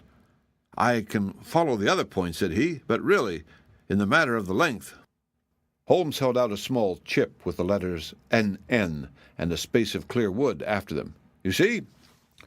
"No, I fear that even now—" "Watson, I have always done you an injustice. There are others. What could this NN be? It is at the end of a word. You are aware that Johann Faber is the most common maker's name. It is not clear that there is just as much of the pencil left as usual follows the Johann." He held the small table sideways to the electric light. "I was hoping that if the paper on which he wrote was thin, some trace of it might come through upon this polished surface. No, I see nothing. I don't think there is anything more to be learned here. Now for the central table. This small pellet is, I presume, the black, doughy mass you spoke of? Roughly pyramidal in shape and hollowed out, I perceive. As you say, there appears to be grains of sawdust in it. Dear me, this is very interesting. And the cut, a positive tear, I see. It began with a thin scratch and ended in a jagged hole. I am much indebted to you for directing my attention to this case, Mr. Soames. Where does that door lead to? To my bedroom. Have you been in it since your adventure? No, I came straight away for you. I should like to have a glance around. What a charming old-fashioned room. Perhaps you will kindly wait a minute until I have examined the floor. No, I see nothing. What about this curtain? You hang your clothes behind it. If anyone were forced to conceal himself in this room, he must do it there, since the bed is too low and the wardrobe too shallow. No one there, I suppose? As Holmes drew the curtain, I was aware from some little rigidity and alertness of his attitude that he was prepared for an emergency. As a matter of fact, the drawn curtain disclosed nothing but 3 or 4 suits of clothes hanging from a line of pegs. Holmes turned away and stooped suddenly to the floor. "Hello! What's this?" said he. It was a small pyramid of black, putty-like stuff, exactly like the one upon the table of the study. Holmes held it out on his open palm in the glare of the electric light. "Your visitor seems to have left traces in your bedroom as well as in your sitting room, Mr. Soames. What could he have wanted there? I think it is clear enough. You came back by an unexpected way, and so he had no warning until you were at the very door. What could he do? He caught up everything which would betray him, and he rushed into your bedroom to conceal himself." "Good gracious, Mr. Holmes! Do you mean to tell me that all the time I was talking to Bannister in this room, we had the man prisoner if we had only known it?" "So I read it." "Well, surely there is another alternative, Mr. Holmes. I don't know whether you observed my bedroom window. Lattice-paned, lead framework, 3 separate windows, one swinging on hinge and large enough to admit a man." "Exactly, and it looks out on an angle of the courtyard so as to be partly invisible. The man might have effected his entrance there, left traces as he passed through the bedroom, and finally, finding the door open, have escaped that way." Holmes shook his head impatiently. "Let us be practical," said he. "I understand you to say that there are 3 students who use this stair and are in the habit of passing your door." "Yes, there are." "And they all are in for this examination?" "Yes." "Have you any reason to suspect any one of them more than the others?" Soames hesitated. "It is a very delicate question," said he. "One hardly likes to throw suspicion where there are no proofs. Let us hear the suspicions. I will look after the proofs." "I will tell you, then, in a few words, the character of the 3 men who inhabit these rooms. The lower of the 3 is Gilchrist, a fine scholar and athlete, plays in the rugby team and the cricket team for the college, and got his blue for the hurdles and the long jump. He is a fine, manly fellow. His father was the notorious Sir Jabez Gilchrist, who ruined himself on the turf. My scholar has been left very poor, but he is hard-working and industrious. He will do well. The second floor is inhabited by Dulot Ross, the Indian. He is a quiet, inscrutable fellow, as most of those Indians are. He is well up in his work, though his Greek is his weak subject. He is steady and methodical. The top floor belongs to Miles McLaren. He is a brilliant fellow when he chooses to work, one of the brightest intellects of the university, but he is wayward, dissipated, and unprincipled. He was nearly expelled over a card scandal in his first year. He has been idling all this term, and he must look forward with dread to the examination." "Then it is he whom you suspect?" "I dare not go so far as that, but of the 3 he is perhaps the least unlikely." "Exactly. Now, Mr. Soames, let us have a look at your servant, Bannister." He was a little white-faced, clean-shaven, grizzly-haired fellow of 50. He was still suffering from this sudden disturbance of the quiet routine of his life. His plump face was twitching with his nervousness, and his fingers could not keep still. "We are investigating this unhappy business, Bannister," said his master. "Yes, sir." "I understand," said Holmes, "that you left your key in the door?" "Yes, sir." "Was it not very extraordinary that you should do this on the very day when there were these papers inside?" "It was most unfortunate, sir, but I have occasionally done the same thing at other times." "When did you enter the room?" "It was about 4:30, that is, Mr. Soames, tea time." "How long did you stay?" "Well, when I saw that he was absent, I withdrew at once." "Did you look at these papers on the table?" "No, sir. Certainly not." "How came you to leave the key in the door?" I had the tea tray in my hand. I thought I would come back for the key. Then I forgot." "Has the outer door a spring lock?" "No, sir." "Then it was open all the time?" "Yes, sir." "Anyone in the room could get out?" "Yes, sir." "When Mr. Soames returned and called for you, you were very much disturbed?" "Yes, sir. Such a thing has never happened during the many years that I have been here. I nearly fainted, sir." "So I understand. Where were you when you began to feel bad?" "Where was I, sir? Why, here, near the door." "That is singular, because you sat down in that chair over yonder near the corner. Why did you pass these other chairs?" "I don't know, sir.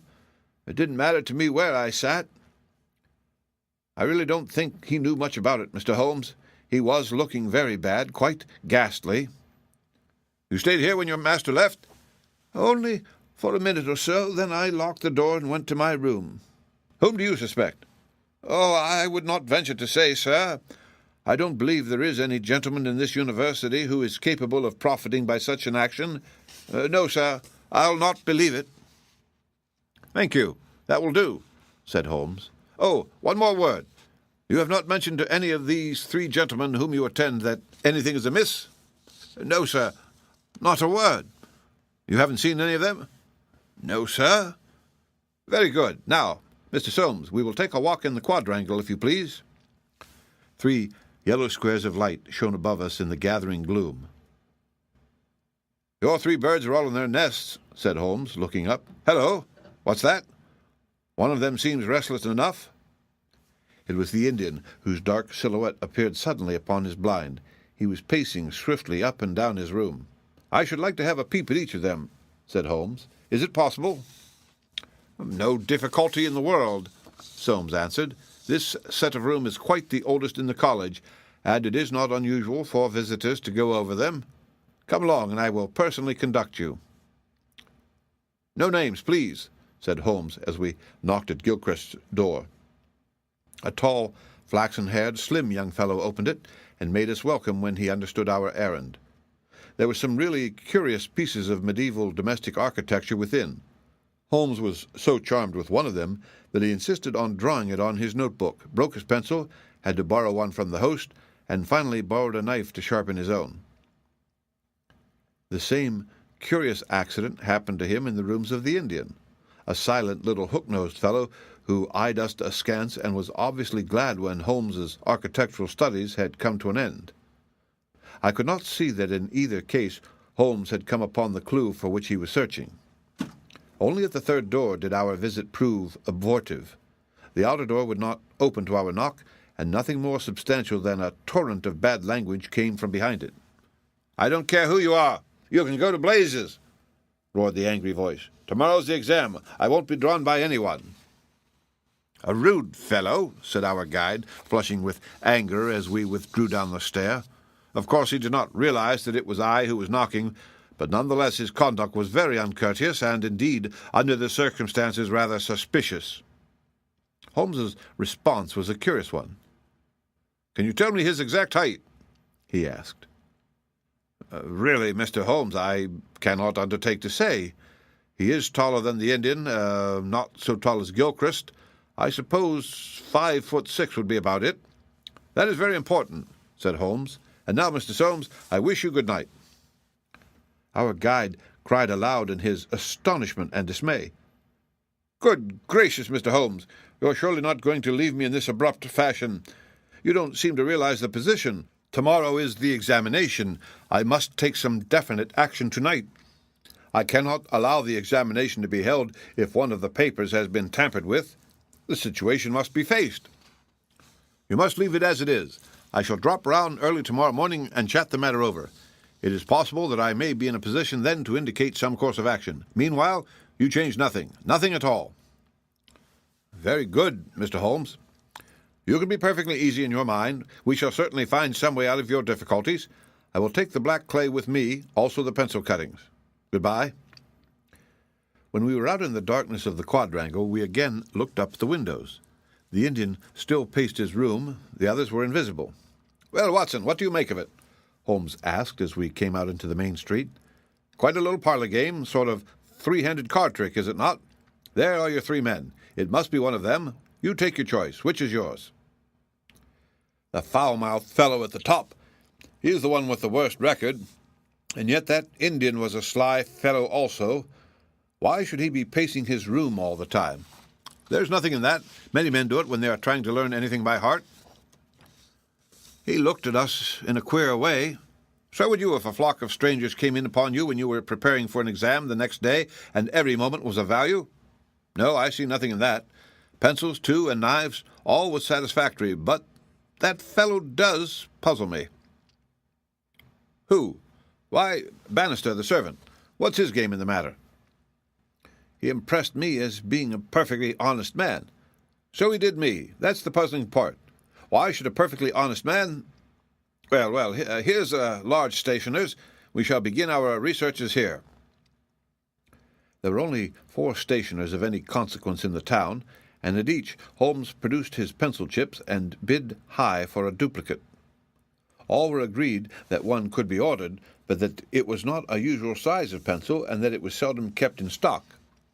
My friend did not appear to be depressed by his failure, but shrugged his shoulders in half-humorous resignation. "Not good, my dear Watson. This, the best and only final clue, has run to nothing, but indeed I have little doubt that we can build up a sufficient case without it. By Jove, my dear fellow, it is nearly 9, and the landlady babbled of green peas at 7:30. What with your eternal tobacco, Watson, and your irregularity at meals, I expect that you will get notice to quit, and that I shall share your downfall. Not, however, before we have solved the problem of the nervous tutor, the careless servant, and the 3 enterprising students." Holmes made no further allusion to the matter that day, though we sat lost in thought for a long time after our belated dinner. At 8 in the morning he came into my room just as I had finished my toilet. "Well, Watson," said he, "it is time we went down to St. Luke's. Can you do without breakfast?" "Certainly. Soames will be in a dreadful fidget until we are able to tell him something positive." "Have you anything positive to tell him?" "I think so." "You have formed a conclusion?" "Yes, my dear Watson, I have solved the mystery." "But what fresh evidence could you have got?" "Ah! It is not for nothing that I have turned myself out of bed at the untimely hour of 6. I have put in 2 hours' hard work and covered at least 5 miles with something to show for it. Look at that." He held out his hand. On the palm were 3 little pyramids of black, doughy clay. "Why, Holmes, you had only 2 yesterday, and 1 more this morning. It is a fair argument that wherever number 3 came from is also the sources of numbers 1 and 2, eh, Watson? Well, come along and put friend Soames out of his pain." The unfortunate tutor was certainly in a state of pitiable agitation when we found him in his chambers. In a few hours the examination would commence, and he was still in the dilemma between making the facts public and allowing the culprit to compete for the valuable scholarship. He could hardly stand still, so great was his mental agitation, and he ran towards Holmes with 2 eager hands outstretched. "Thank heaven that you have come. I feared that you had given it up in despair. What am I to do? Shall the examination proceed?" "Yes, let it proceed by all means." "But this rascal, he shall not compete." "You know him?" "I think so. If this matter is not to become public, we must give ourselves certain powers, and resolve ourselves into a small private court-martial. You there, if you please. Soames, Watson, you here. I'll take the armchair in the middle. I think that we are now sufficiently imposing to strike terror into a guilty breast. Kindly ring the bell." Bannister entered, and shrunk back in evident surprise and fear at our judicial appearance. "You will kindly close the door," said Holmes. "Now, Bannister, will you please tell us the truth about yesterday's incident?" The man turned white to the roots of his hair. "I have told you everything, sir." "Nothing to add?" "Nothing at all, sir." "Well, then, I must make some suggestions to you. When you sat down on that chair yesterday, did you do so in order to conceal some object which would have shown who had been in the room?" Bannister's face was ghastly. "No, sir, certainly not." "It is only a suggestion," said Holmes suavely. "I frankly admit that I am unable to prove it, but it seems probable enough, since the moment that Mr. Soames' back was turned, you released the man who was hiding in that bedroom." Bannister licked his dry lips. "There was no man, sir." "Ah, that's a pity, Bannister. Up to now you may have spoken the truth, but now I know that you have lied." The man's face set in sullen defiance. "There was no man, sir." Come, Bannister. "No, sir. There was no one." "In that case, you can give us no further information. Would you please remain in the room? Stand over there near the bedroom door. Now, Soames, I'm going to ask you to have the great kindness to go up to the room of young Gilchrist and to ask him to step down into yours." An instant later the tutor returned, bringing with him the student. He was a fine figure of a man, tall, lithe, and agile, with a springy step and a pleasant open face. His troubled blue eyes glanced at each of us and finally rested with an expression of blank dismay upon Bannister in the farthest corner. "Just close the door," said Holmes. "Now, Mr. Gilchrist, we're all quite alone here, and no one ever need know one word of what passes between us. We can be perfectly frank with each other. We want to know, Mr. Gilchrist, how you, an honourable man, ever came to commit such an action as that of yesterday." The unfortunate young man staggered back and cast a look full of horror and reproach at Bannister. "No, no, Mr. Gilchrist, sir. I never said a word, not ever one word," cried the servant. "No, but you have now," said Holmes. "Now, sir, you must see that after Bannister's words your position is hopeless, and that your only chance lies in a frank confession." For a moment Gilchrist, with upraised hand, tried to control his writhing features. The next he had thrown himself on his knees beside the table, and, burying his face in his hands, he had burst into a storm of passionate sobbing. "Come, come," said Holmes kindly. "It is human to err, and at least no one can accuse you of being a callous criminal. Perhaps it would be easier for you if I were to tell Mr. Soames what occurred, and you can check me where I am wrong. Shall I do so?" Well, don't trouble to answer. Listen and see that I do you no injustice." "From the moment, Mr. Soames, that you said to me that no one, not even Bannister, could have told that the papers were in your room, the case began to take a definite shape in my mind. The printer one could, of course, dismiss. He could examine the papers in his own office. The Indian I also thought nothing of. If the proofs were in a roll, he could not possibly know what they were. On the other hand, it seems an unthinkable coincidence that a man should dare to enter the room, and that by chance on that very day the papers were on the table. I dismissed that. The man who entered knew that the papers were there. How did he know? When I approached your room, I examined the window. You amused me by supposing that I was contemplating the possibility of someone having, in broad daylight, under the eyes of all these opposite rooms, forced himself through it. Such an idea was absurd. I was measuring how tall a man would need to be in order to see, as he passed, what papers were on the central table. I am 6 feet high, and I could do it with an effort. No one less than that would have a chance. Already, you see, I had reason to think that if one of your 3 students was a man of unusual height, he was the most worth watching of the 3. I entered, and I took you into my confidence as to the suggestions of the side table. Of the center table I would make nothing until, in your description of Gilchrist, you mentioned that he was a long-distance jumper. Then the whole thing came to me in an instant, and I only needed certain corroborative proofs, which I speedily obtained. What happened was this. This young fellow had employed his afternoon at the athletic grounds, where he had been practicing the jump. He returned carrying his jumping shoes, which are provided, as you are aware, with several sharp spikes. As he passed your window, he saw, by means of his great height, these proofs upon your table, and conjectured what they were. No harm would have been done had it not been that as he passed your door he perceived the key which had been left by the carelessness of your servant. A sudden impulse came over him to enter and see if they were indeed the proofs. It was not a dangerous exploit, for he could always pretend that he had simply looked in to ask a question. Well, when he saw that they were indeed the proofs, it was then that he yielded to temptation. He put his shoes on the table. What was it you put on that chair near the window?" "Gloves," said the young man. Holmes looked triumphantly at Bannister. He put his gloves on the chair, and he took the proofs sheet by sheet to copy them. He thought the tutor must return by the main gate, and that he would see him. As we know, he came back by the side gate. Suddenly he heard him at the very door. There was no possible escape. He forgot his gloves, but he caught up his shoes and darted into the bedroom. You observe that the scratch on that table is slight at one side, but deepens in the direction of the bedroom door. That in itself is enough to show us that the shoe had been drawn in that direction and that the culprit had taken refuge there. The earth round the spike had been left on the table, and a second sample was loosened and fell in the bedroom. I may add that I walked out to the athletic grounds this morning, saw that tenacious black clay is used in the jumping pit, and carried away a specimen of it, together with some of the fine tan or sawdust which is strewn over it to prevent the athlete from slipping. Have I told the truth, Mr. Gilchrist?" The student had drawn himself erect. "Yes, sir, it is true," said he. "Good heavens, have you nothing to add?" cried Soames. "Yes, sir, I have, but the shock of this disgraceful exposure has bewildered me. I have a letter here, Mr. Soames, which I wrote to you early this morning in the middle of a restless night. It was before I knew that my sin had found me out. Here it is, sir. You will see that I have said I have determined not to go in for the examination. I have been offered a commission in the Rhodesian police, and I am going out to South Africa at once."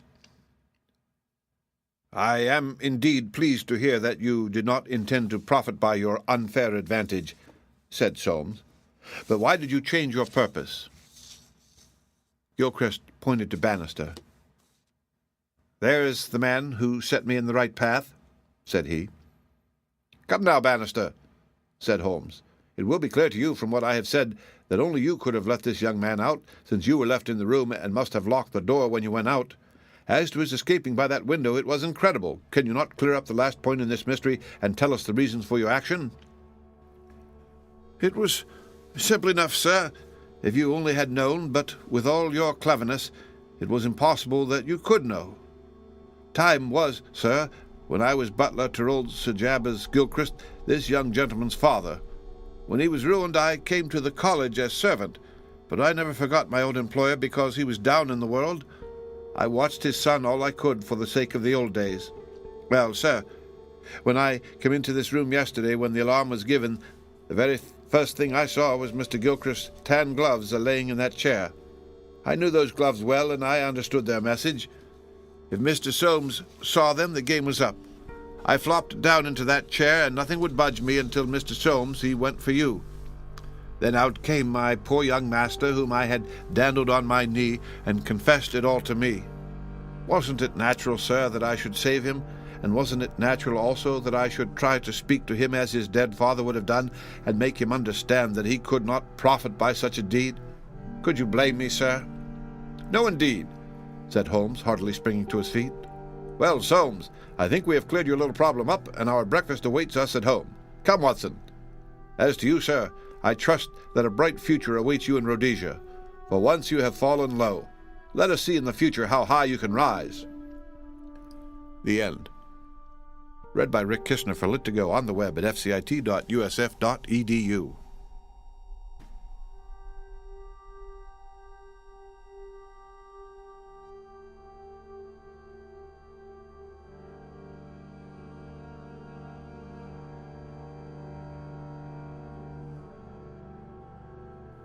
The Return of Sherlock Holmes by Sir Arthur Conan Doyle. Adventure 10. The Adventure of the Golden Pince-Nez.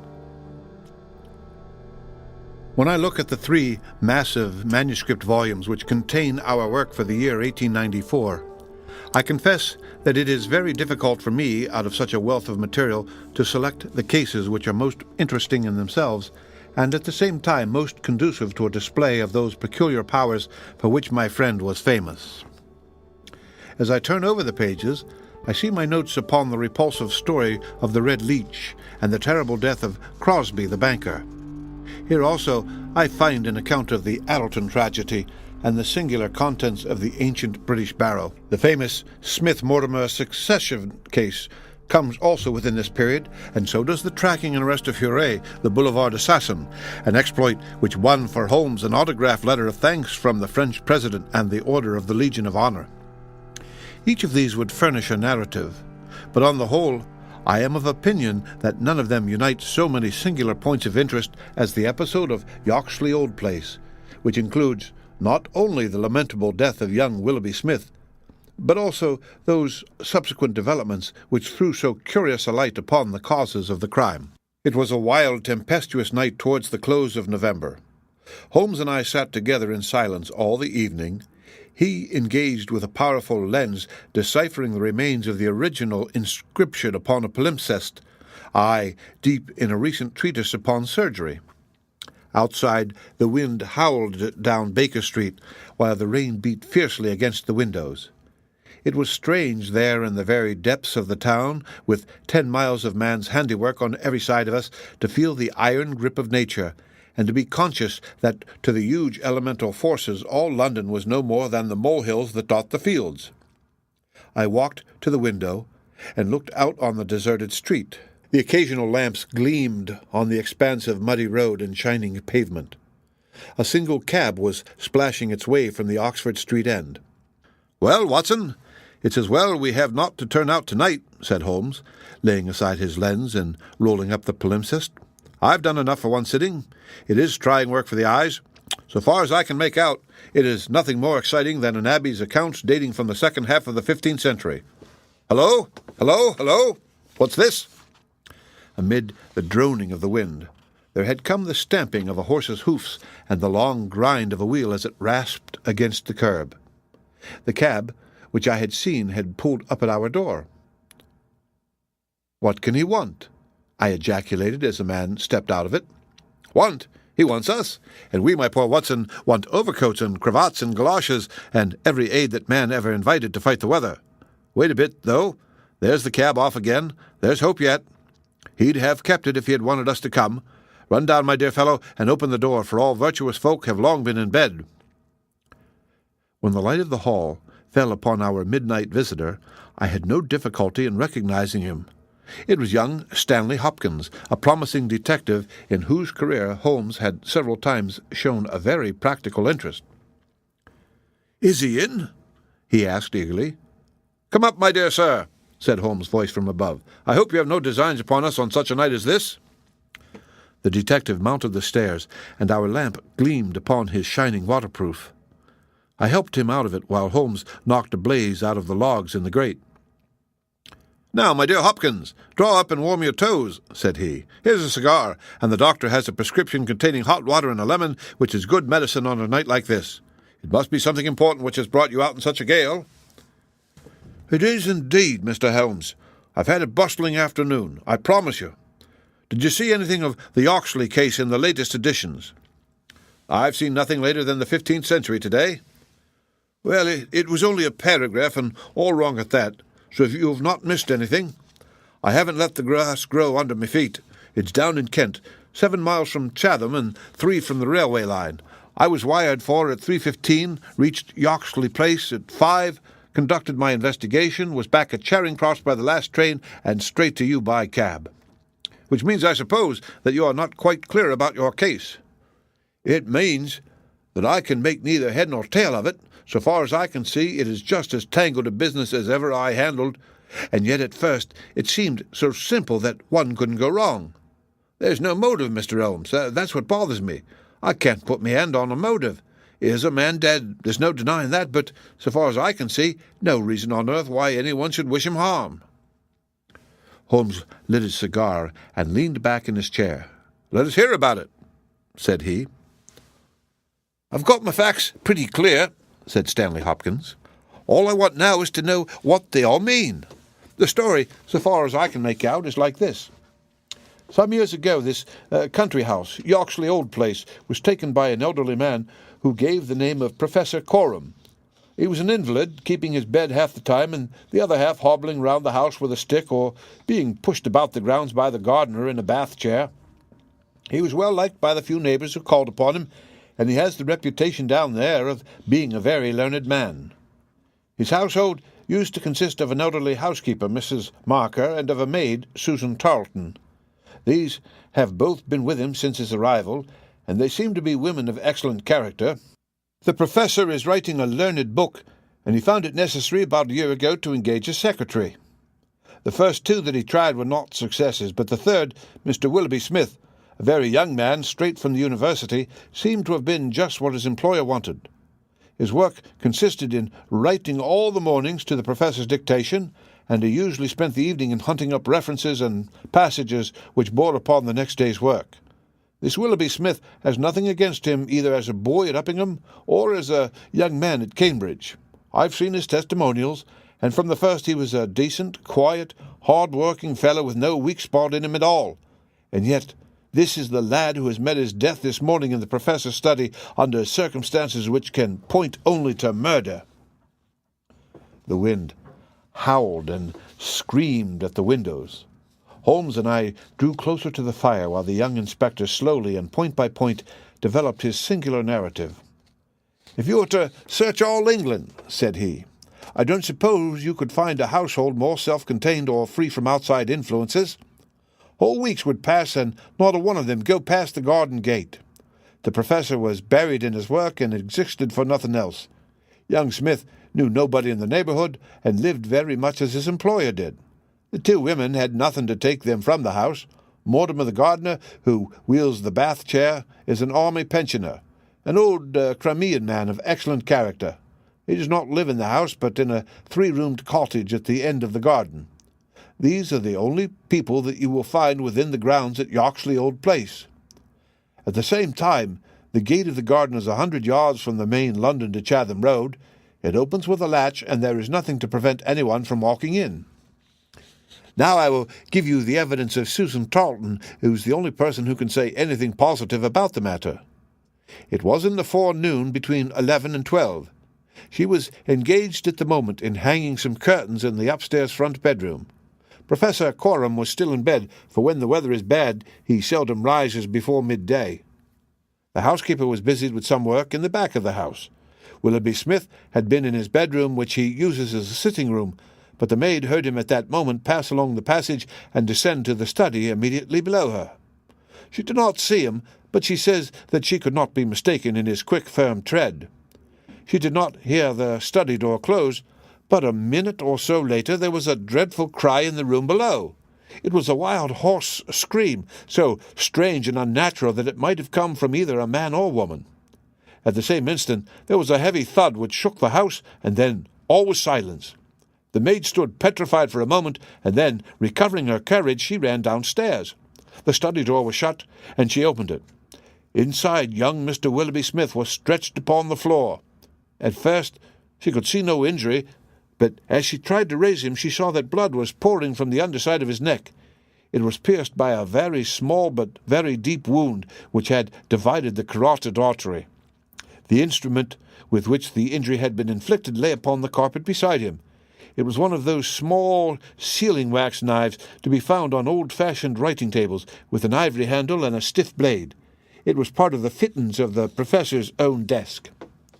At first the maid thought that young Smith was already dead, but on pouring some water from the carafe over his forehead, he opened his eyes for an instant. "The professor," he murmured. "It was she." The maid is prepared to swear that those were the exact words. He tried desperately to say something else, and he held his right hand up in the air. Then he fell backward, dead. In the meantime, the housekeeper had also arrived upon the scene, but she was just too late to catch the young man's dying words. Leaving Susan with the body, she hurried to the professor's room.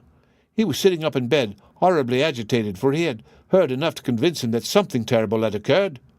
Mrs. Marker is prepared to swear that the professor was still in his nightclothes, and indeed it was impossible for him to dress without the help of Mortimer, whose orders were to come at 12 o'clock.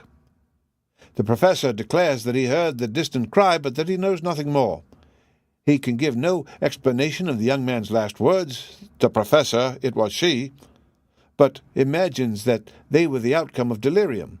He believes that Willoughby Smith had not an enemy in the world, and can give no reason for the crime. His first action was to send Mortimer the gardener for the local police. A little later, the chief constable sent for me. Nothing was moved before I got there, and strict orders were given that no one should walk upon the paths leading to the house. It was a splendid chance of putting your theories into practice, Mr. Sherlock Holmes. There was really nothing wanting. "Except Mr. Sherlock Holmes," said my companion, with a somewhat bitter smile. "Well, let us hear about it. What sort of job did you make of it?" "I must ask you first, Mr. Holmes, to glance at this rough plan, which will give you a general idea of the position of the professor's study and at the various points of the case. It will help you in following my investigation." He unfolded the rough chart, and he laid it across Holmes' knee. I rose, and, standing behind Holmes, I studied it over his shoulder. "It is very rough, of course, and it only deals with the points which seem to be essential. All the rest you will see later for yourself. Now, first of all, presuming that the assassin entered the house, how did she or he come in? Undoubtedly by the garden path and the back door, from which there is direct access to the study. Any other way would have been exceedingly complicated. The escape must have also been made along that line, 4 of the other 2 exits from the room, one was blocked by Susan as she ran downstairs, and the other leads straight to the professor's bedroom. I therefore directed my attention at once to the garden path, which was saturated with recent rain, and would certainly show any footmarks. My examination showed me that I was dealing with a cautious and expert criminal. No footmarks were to be found on the path. There could be no question, however, that someone had passed along the grass border which lines the path, and that he had done so in order to avoid leaving a track. I could not find anything in the nature of a distinct impression, but the grass was trodden down, and someone had undoubtedly passed. It could only have been the murderer, since neither the gardener nor anyone else had been there that morning, and the rain had only begun during the night. "One moment," said Holmes. "Where does this path lead to?" "To the road." "How long is it?" 100 yards or so. At the point where the path passes through the gate, you could surely pick up the tracks." "Unfortunately, the path was tiled at that point." "Well, on the road itself?" "No, it was all trodden into mire." "Tut, tut. Well, then, these tracks upon the grass, were they coming or going?" "It was impossible to say. There was never any outline." "A large foot or a small?" "You could not distinguish." Holmes gave an ejaculation of impatience. "It has been pouring rain and blowing a hurricane ever since," said he. "It will be harder to read now than that palimpsest. Well, it can't be helped. What did you do, Hopkins, after you had made certain that you had made certain of nothing?" "I think I made certain of a good deal, Mr. Holmes. I knew that someone had entered the house cautiously from without. I next examined the corridor. It is lined with coconut matting and had taken no impression of any kind. This brought me into the study itself. It is a scantily furnished room. The main article is a large writing desk with a fixed bureau. This bureau consists of a double column of drawers with a central small cupboard between them. The drawers were open, the cupboard locked. The drawers, it seems, were always open, and nothing of value was kept in them. There were some papers of importance in the cupboard, but there were no signs that this had been tampered with, and the professor assures me that nothing was missing. It is certain that no robbery has been committed. I come now to the body of the young man. It was found near the bureau and just to the left of it, as marked upon that chart. The stab was on the right side of the neck, and from behind forward, so that it is almost impossible that it could have been self-inflicted." "Unless he fell upon the knife?" said Holmes. "Exactly. The idea crossed my mind, but we found the knife some feet away from the body, so that seems impossible. Then, of course, there are the man's own dying words, and finally, there was this very important piece of evidence which was found clasped in the dead man's right hand." From his pocket, Stanley Hopkins drew a small paper packet. He unfolded it and disclosed a golden pince-nez with 2 broken ends of black silk cord dangling from the end of it. "Willoughby Smith had excellent sight," he added. "There can be no question that this was snatched from the face or the person of the assassin." Sherlock Holmes took the glasses into his hand and examined them with the utmost attention and interest. He held them on his nose, endeavoring to read through them, went to the window and stared up the street with them, looked at them most minutely in the full light of the lamp, and finally, with a chuckle, seated himself at the table and wrote a few lines upon a sheet of paper which he tossed across to Stanley Hopkins. "That's the best I can do for you," said he. "It may prove to be of some use." The astonished detective read the note aloud. It ran as follows: "Wanted. A woman of good address, attired like a lady. She has a remarkably thick nose, with eyes which are set close upon either side of it. She has a puckered forehead, a peering expression, and probably rounded shoulders. There are indications that she has had recourse to an optician at least twice during the last few months. As her glasses are of remarkable strength, and as opticians are not very numerous, there should be no difficulty in tracing her." Holmes smiled at the astonishment of Hopkins, which must have been reflected upon my features. "Surely my deductions are simplicity itself," said he. "It would be difficult to name any articles which afford a finer field for inference than a pair of glasses, especially so remarkable a pair as these.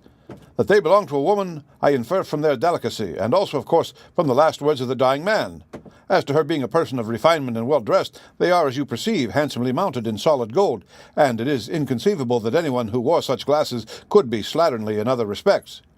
You will find that the clips are too wide for your nose, showing that the woman's nose was very broad at the base. This sort of nose is usually a short and coarse one, but there are a sufficient number of exceptions to prevent me from being dogmatic or from insisting upon this point in my description. My own face is a narrow one, and yet I find that I cannot get my eyes into the centre or near the centre of these glasses. Therefore, the lady's eyes are set very near to the sides of the nose. You will perceive, Watson, that the glasses are concave and of unusual strength. A lady whose vision has been so extremely contracted all her life is sure to have the physical characteristics of such vision, which are seen in the forehead, the eyelids, and the shoulders. Yes, I said, I can follow each of your arguments. I confess, however, that I am unable to understand how you arrive at the double visit to the optician. Holmes took the glasses in his hand. You will perceive, he said, that the clips are lined with tiny bands of cork to soften the pressure upon the nose. One of these is discolored and worn to some slight extent, but the other is new. Evidently, one has fallen off and been replaced. I should judge that the older of them has not been there more than a few months. They exactly correspond, so I gather that the lady went back to the same establishment for the second. By George, it's marvellous, cried Hopkins in an ecstasy of admiration. To think that I had all that evidence in me hand and never knew it. I had intended, however, to go to the round of London opticians. Of course you would. Meanwhile, have you anything more to tell us about the case? Nothing, Mr. Holmes. I think that you know as much as I do now, probably more. We've had inquiries made as to any stranger seen on the country roads or at the railway station. We have heard of none. What beats me is the utter want of all object in the crime. Not a ghost of a motive can anyone suggest. Ah, there I am not in a position to help you, but I suppose you want us to come out tomorrow. If it is not asking too much, Mr. Holmes. There's a train from Charing Cross to Chatham at 6 in the morning, and we should be at Yoxley Old Place between 8 and 9. Then we shall take it. Your case has certainly some features of great interest, and I shall be delighted to look into it. Well, it's nearly 1, and we had best get a few hours' sleep. I dare say you can manage all right on the sofa in front of the fire. I'll light my spirit lamp and give you a cup of coffee before we start. The gale had blown itself out the next day, but it was a bitter morning when we started upon our journey. We saw the cold river sun rise over the dreary marshes of the Thames and the long, sullen reaches of the river which I shall ever associate with our pursuit of the Andaman Islander in the earlier days of our career. After a long and weary journey, we alighted at a small station some miles from Chatham. While a horse was being put into a trap at the local inn, we snatched a hurried breakfast, and so we were all ready for business when we at last arrived at Yoxley Old Place. A constable met us at the garden gate. "Well, Wilson, any news?" "No, sir, nothing." "No reports of any stranger seen?" "No, sir. Down at the station they are certain that no stranger either came or went yesterday." "Have you had inquiries made at inns and lodgings?" "Yes, sir. There is no one that we cannot account for." "Well, it's only a reasonable walk to Chatham. Anyone might stay there or take a train without being observed. This is the garden path of which I spoke, Mr. Holmes. I'll pledge my word there was no mark on it yesterday." "On which side were the marks on the grass?" "This side, sir. This narrow margin of grass between the path and the flower bed. I can't see the traces now, but they were clear to me then." Yes, someone has passed along," said Holmes, stooping over the grass border. "Our lady must have picked her steps carefully, must she not, since on the one side she would leave a track on the path, and on the other an even clearer one on the soft bed." "Yes, sir, she must have been a cool hand." I saw an intent look pass over Holmes' face. "You say that she must have come back this way?" "Yes, sir. There is no other. On this strip of grass?" "Certainly, Mr. Holmes." "Humph. It was a very remarkable performance, very remarkable. Well, I think we have exhausted the path. Let us go further. This garden door is usually kept open, I suppose? Then the visitor had nothing to do but to walk in. The idea of murder was not in her mind, or she would have provided herself with some sort of weapon, instead of having to pick this knife off the writing-table. She advanced along this corridor, leaving no traces upon the coconut matting. Then she found herself in this study. How long was she there? We have no means of judging." Not more than a few minutes, sir. I forgot to tell you that Mrs. Marker, the housekeeper, had been in there tidying not very long before. About a quarter of an hour, she says." "Well, that gives us a limit. Our lady enters this room, and what does she do? She goes over to the writing table. What for? Not for anything in the drawers. If there had been anything worth her taking, it would surely have been locked up. No, it was for something in that wooden bureau. Hello? What is that scratch upon the face of it? Just hold a match, Watson. Why did you not tell me of this, Hopkins? The mark which he was examining began upon the brasswork on the right-hand side of the keyhole and extended for about 4 inches where it had scratched the varnish from the surface. I noticed it, Mr. Holmes, but you'll always find scratches around a keyhole. This is recent, quite recent. See how the brass shines where it is cut. An old scratch would be the same color as the surface. Look at it through my lens. There's the varnish, too, like earth on each side of a furrow. Is Mrs. Marker there? A sad-faced elderly woman came into the room. Did you dust this bureau yesterday morning? Yes, sir. Did you notice this scratch? No, sir, I did not. I am sure you did not, for a duster would have swept away these shreds of varnish. Who has the key of this bureau? Why, the professor keeps it on his watch chain. Is it a simple key? No, sir. It is a Chubb's key. Very good. Mrs. Marker, you can go. Now we are making a little progress.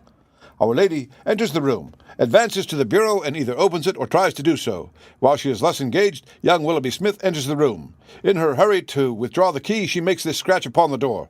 He seizes her, and she, snatching up the nearest object, which happens to be this knife, strikes at him in order to make him let go his hold. The blow is a fatal one. He falls, and she escapes, either with or without the object for which she has come. Is Susan the maid there? Could anyone have got away through that door after the time that you heard the cry, Susan? Oh, no, sir. It is impossible. Before I got down the stair, I'd have seen anyone in the passage. Besides, the door never opened, for I would have heard it. That settles this exit. Then, no doubt, the lady went out the way she came. I understand that this other passage leads only to the professor's room. There is no exit that way? No, sir. We shall go down it and make the acquaintance of the professor. Hello, Hopkins. This is very important. Very important indeed. The professor's corridor is also lined with coconut matting. Well, sir, what of that? Don't you see any bearing upon the case? Well, I don't insist it. No doubt I am wrong, and yet it seems to me suggestive. Come with me and introduce me. We passed down the passage, which was of the same length as that which led to the garden. At the end was a short flight of steps ending in a door. Our guide knocked and then ushered us into the professor's bedroom. It was a very large chamber lined with innumerable volumes which had overflowed from the shelves and lay in piles in the corners or were stacked all round at the base of the cases. The bed was in the center of the room, and in it, propped up with pillows, was the owner of the house. I have seldom seen a more remarkable-looking person. It was a gaunt, aquiline face which was turned towards us, with piercing dark eyes which lurked in deep hollows under overhung and tufted brows. His hair and beard were white, save that the latter was curiously stained with yellow around his mouth. A cigarette glowed amid the tangle of white hair, and the air of the room was fetid with stale tobacco smoke. As he held out his hand to Holmes, I perceived that it also was stained yellow with nicotine. "A smoker, Mr. Holmes?" said he, speaking well-chosen English with a curious little mincing accent. "Pray, take a cigarette. And you, sir, I can recommend them, for I have them especially prepared by Aeonides of Alexandria. He sends me 1,000 at a time, and I grieve to say that I have to arrange for a fresh supply every fortnight. Bad, sir, very bad, but an old man has few pleasures. Tobacco and my work, that is all that is left to me." Holmes had lit a cigarette, and was shooting little darting glances all over the room. "Tobacco and me work, but now only tobacco," the old man exclaimed. "Alas, what a fatal interruption! Who could have foreseen such a terrible catastrophe? So estimable a young man, I assure you that, after a few months' training, he was an admirable assistant. What do you think of the matter, Mr. Holmes?" "I have not yet made up my mind. I shall indeed be indebted to you if you can throw a light where all is so dark to us. To a poor bookworm and invalid like myself, such a blow is paralyzing. I seem to have lost the faculty of thought. But you are a man of action. You are a man of affairs. It is part of the everyday routine of your life. You can preserve your balance in every emergency. We are fortunate indeed in having you at our side." Holmes was pacing up and down one side of the room whilst the old professor was talking. I observed that he was smoking with extraordinary rapidity. It was evident that he shared our host's liking for the fresh Alexandrian cigarettes. "Yes, sir, it is a crushing blow," said the old man. "That is my magnum opus, the pile of papers on the side table yonder. It is my analysis of the documents found in the Coptic monasteries of Syria and Egypt, a work which will cut deep at the very foundations of revealed religion. With my enfeebled health, I do not know whether I shall ever be able to complete it now that my assistant has been taken from me." "Dear me, Mr. Holmes, why, you are even a quicker smoker than I am myself." Holmes smiled. "I'm a connoisseur," said he, taking another cigarette from the box, his fourth, and lighting it from the stub of that which he had finished. "I will not trouble you with any lengthy cross-examination, Professor Coram, since I gather that you were in bed at the time of the crime and could know nothing about it. I would only ask this. What do you imagine that this poor fellow meant by his last words, 'The professor, it was she'?" The professor shook his head. "Susan is a country girl," said he, "and you know the incredible stupidity of that class. I fancy that the poor fellow murmured some incoherent, delirious words, and that she twisted them into this meaningless message." "I see. You have no explanation yourself of the tragedy?" "Possibly an accident. Possibly. I only breathe it among ourselves. A suicide. Young men have their hidden troubles. Some affair of the heart, perhaps, which we have never known. It is a more probable supposition than murder." "But the eyeglasses?" "Ah, I am only a student, a man of dreams. I cannot explain the practical things of life, but still we are aware, my friend, that love gauges may take strange shapes. By all means, take another cigarette. It is a pleasure to see anyone appreciate them so. A fan, a glove, glasses, who knows what article may be carried as a token or treasured when a man puts an end to his life? This gentleman speaks of footsteps in the grass, but, after all, it is easy to be mistaken on such a point. As to the knife, it might well be thrown far from the unfortunate man as he fell. It is possible that I speak as a child, but to me it seems that Willoughby Smith has met his fate by his own hand." Holmes seemed struck by the theory thus put forward, and he continued to walk up and down for some time, lost in thought, and consuming cigarette after cigarette. "Tell me, Professor Coram," he said at last, "what is in that cupboard in the bureau?" Nothing that would help a thief. Family papers, letters from my poor wife, diplomas of universities which have done me honour. Here is the key. You can look for yourself." Holmes picked up the key and looked at it for an instant. Then he handed it back. "No, I hardly think that it would help me," said he. "I should prefer to go quietly down to your garden and turn the whole matter over in my head. There is something to be said for the theory of suicide which you have put forward. We must apologize for having intruded upon you, Professor Coram, and I promise that we won't disturb you until after lunch. At 2 o'clock we will come again and report to you anything which may have happened in the interval." Holmes was curiously distrait, and we walked up and down the garden path for some time in silence. "Have you a clue?"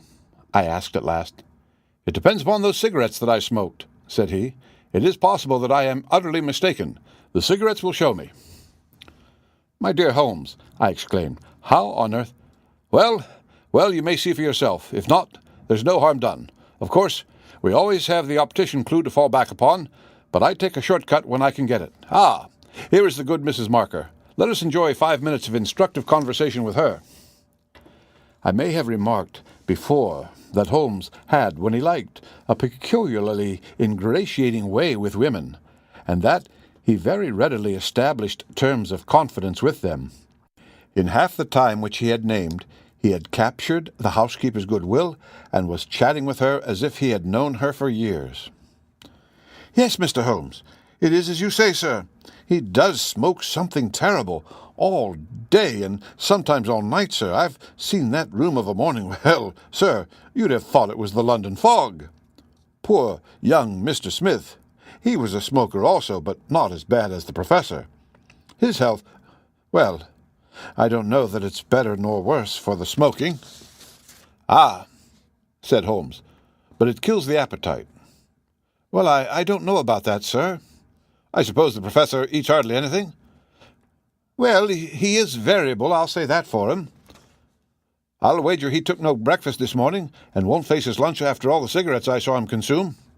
Well, you're out there, sir, as it happens, for he ate a remarkable big breakfast this morning.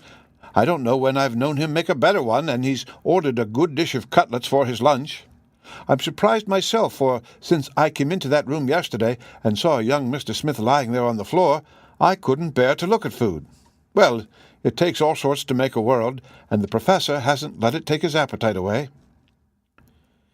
We loitered the morning away in the garden. Stanley Hopkins had gone down to the village to look into some rumours of a strange woman who had been seen by some children on the Chatham Road the previous morning. As to my friend, all his usual energy seemed to have deserted him. I had never known him handle a case in such a half-hearted fashion. Even the news brought back by Hopkins that he had found the children and that they had undoubtedly seen a woman exactly corresponding with Holmes's description and wearing either spectacles or eyeglasses failed to rouse any sign of keen interest. He was more attentive when Susan, who waited upon us at lunch, volunteered the information that she believed Mr. Smith had been out for a walk yesterday morning, and that he had only returned half an hour before the tragedy occurred. I could not myself see the bearing of this incident, but I clearly perceived that Holmes was weaving it into the general scheme which he had formed in his brain. Suddenly he sprang from his chair and glanced at his watch. 2 o'clock, gentlemen, said he. We must go up and have it out with our friend the professor. The old man had just finished his lunch, and certainly his empty dish bore evidence to the good appetite with which his housekeeper had credited him. He was indeed a weird figure as he turned his white mane and his glowing eyes toward us. The eternal cigarette smouldered in his mouth. He had been dressed and was seated in an armchair by the fire.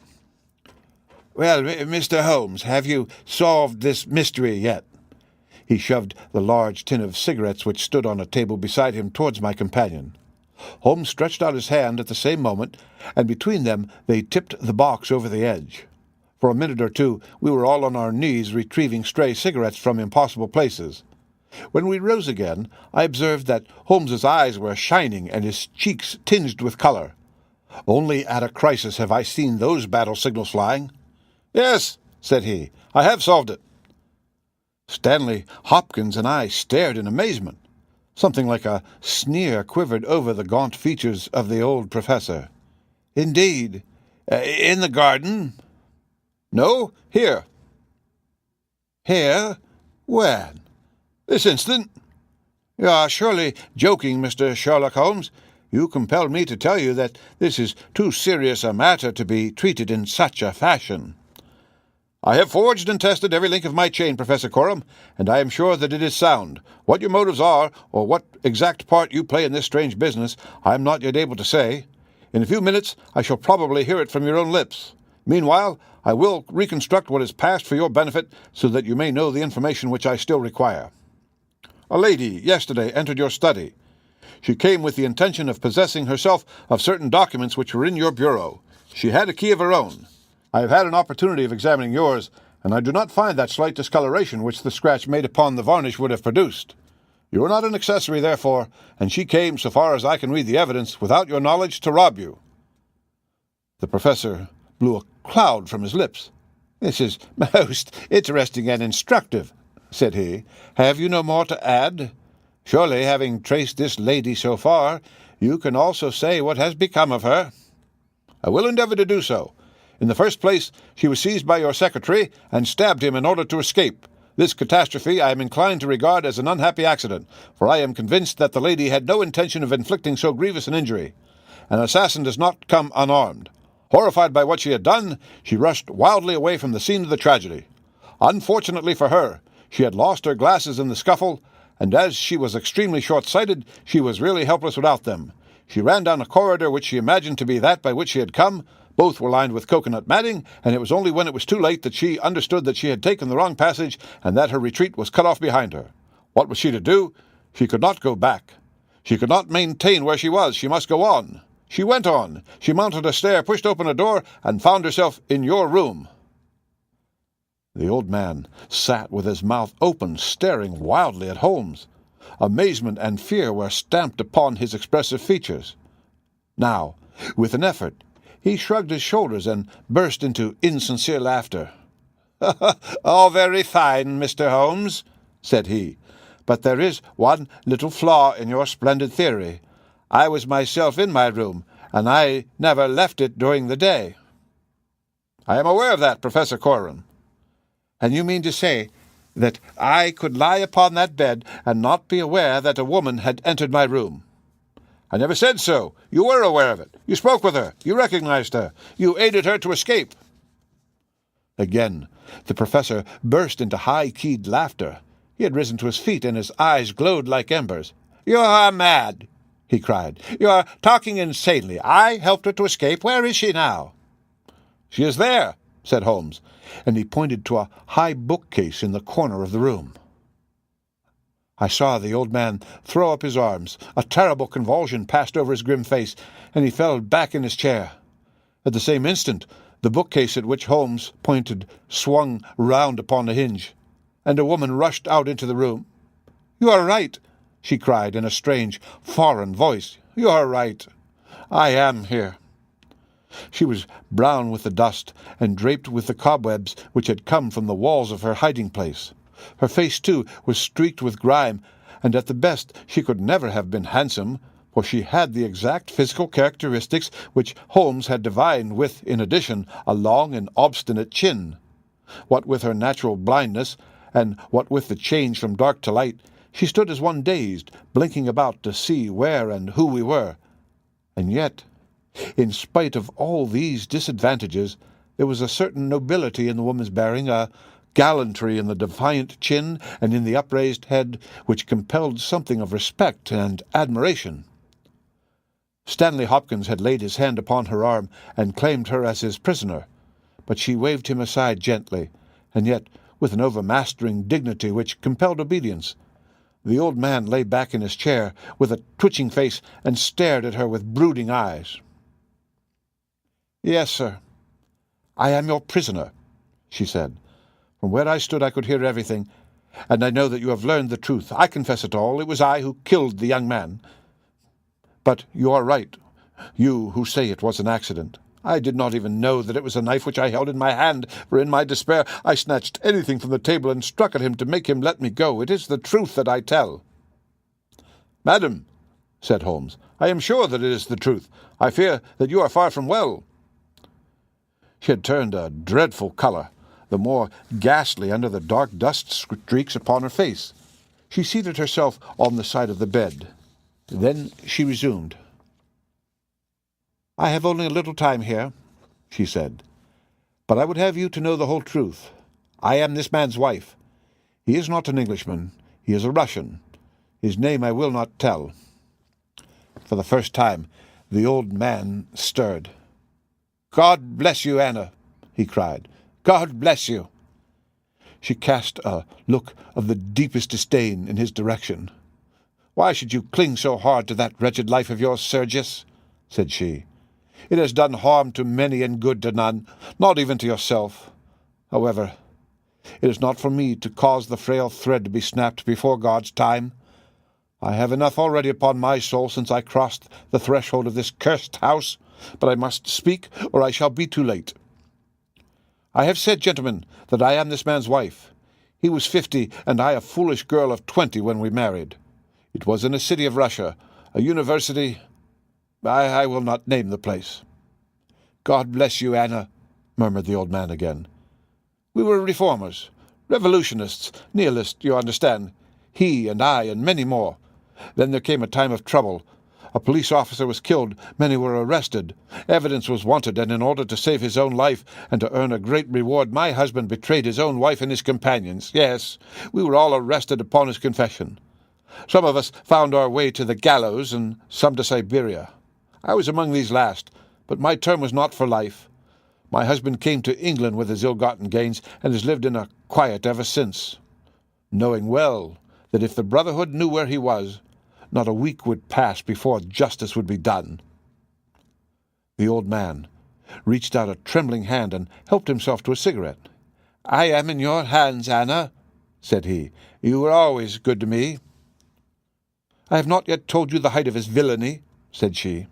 "Among our comrades of the order there was one who was the friend of my heart. He was noble, unselfish, loving, all that my husband was not. He hated violence. We were all guilty, if that is guilt, but he was not. He wrote forever dissuading us from such a course. These letters would have saved him. So would my diary, which from day to day I had entered both my feelings towards him and the view which each of us had taken. My husband found and kept both diary and letters. He hid them, and he tried hard to swear away the young man's life. In this he failed. But Alexis was sent a convict to Siberia, where now, at this very moment, he works in a salt mine. Think of that, you villain! You villain! Now, at this very moment, Alexis, a man whose name you are not worthy to speak, works and lives like a slave, and yet I have your life in my hands, and I have let you go." "You were always a noble woman, Anna," said the old man, puffing at a cigarette. She had risen, but she fell back again with a little cry of pain. "I must finish," she said. "When my term was over, I set myself to get the diary and letters which, if sent to the Russian government, would procure my friend's release. I knew that he still had the diary, for when I was in Siberia I had a letter from him once reproaching me and quoting some passages from its pages.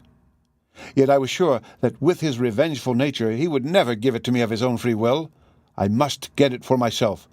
With this object I engaged an agent from a private detective firm who entered my husband's house as secretary. It was your second secretary, Sergius, the one who left you so hurriedly. He found that papers were kept in the cupboard, and he got an impression of the key. He would go no farther. He furnished me with a plan of the house, and he told me that in the forenoon the study was always empty, as the secretary was employed up here. So at last I took my courage in both hands, and I came down to get the papers for myself. I succeeded, but at what a cost!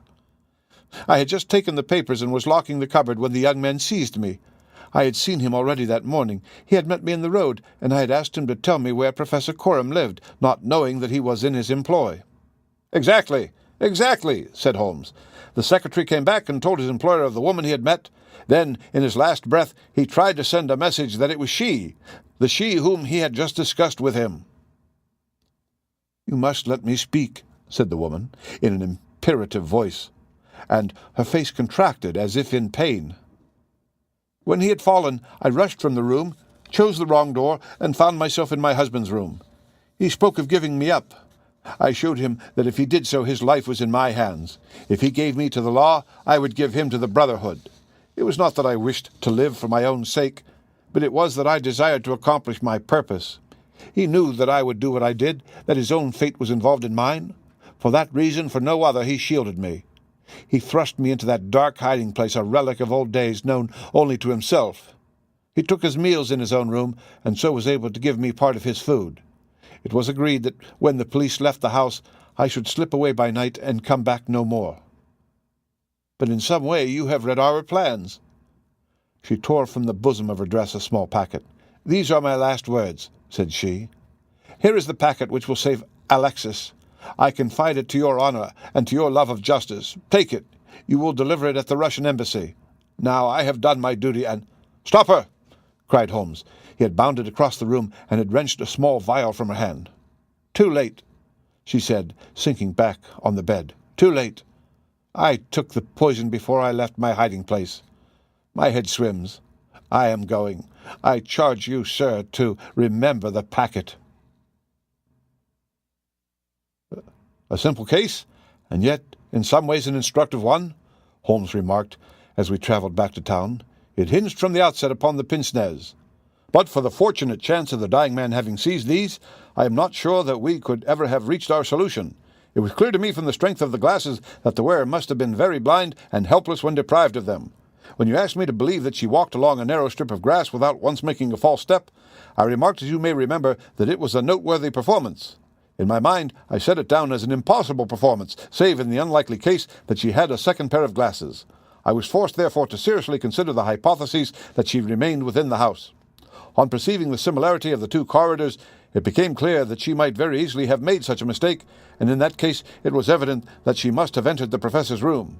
I was keenly on the alert, therefore, for whatever would bear out this supposition, and I examined the room narrowly for anything in the shape of a hiding place. The carpet seemed continuous and firmly nailed, so I dismissed the idea of a trap-door. There might well be a recess behind the books. As you are aware, such devices are common in old libraries. I observed that books were piled on the floor at all other points, but that one bookcase was left clear. This, then, might be the door. I could see no marks to guide me, but the carpet was of a dun colour, which lends itself very well to examination. I therefore smoked a great number of those excellent cigarettes, and I dropped the ash all over the space in front of the suspected bookcase. It was a simple trick, but exceedingly effective. I then went downstairs, and I ascertained in your presence, Watson, without your perceiving the drift of my remarks, that Professor Coram's consumption of food had increased, as one would expect when he is supplying a second person. We then ascended to the room again, when, by upsetting the cigarette box, I obtained a very excellent view of the floor, and was able to see quite clearly from the traces upon the cigarette ash that the prisoner had, in our absence, come out from her retreat. Well, Hopkins, here we are at Charing Cross, and I congratulate you on having brought your case to a successful conclusion. You're going to headquarters, no doubt, I think. Watson, you and I will drive together to the Russian embassy. The end of Adventure 10. Read by Rick Kishner for Lit2Go on the web at fcit.usf.edu.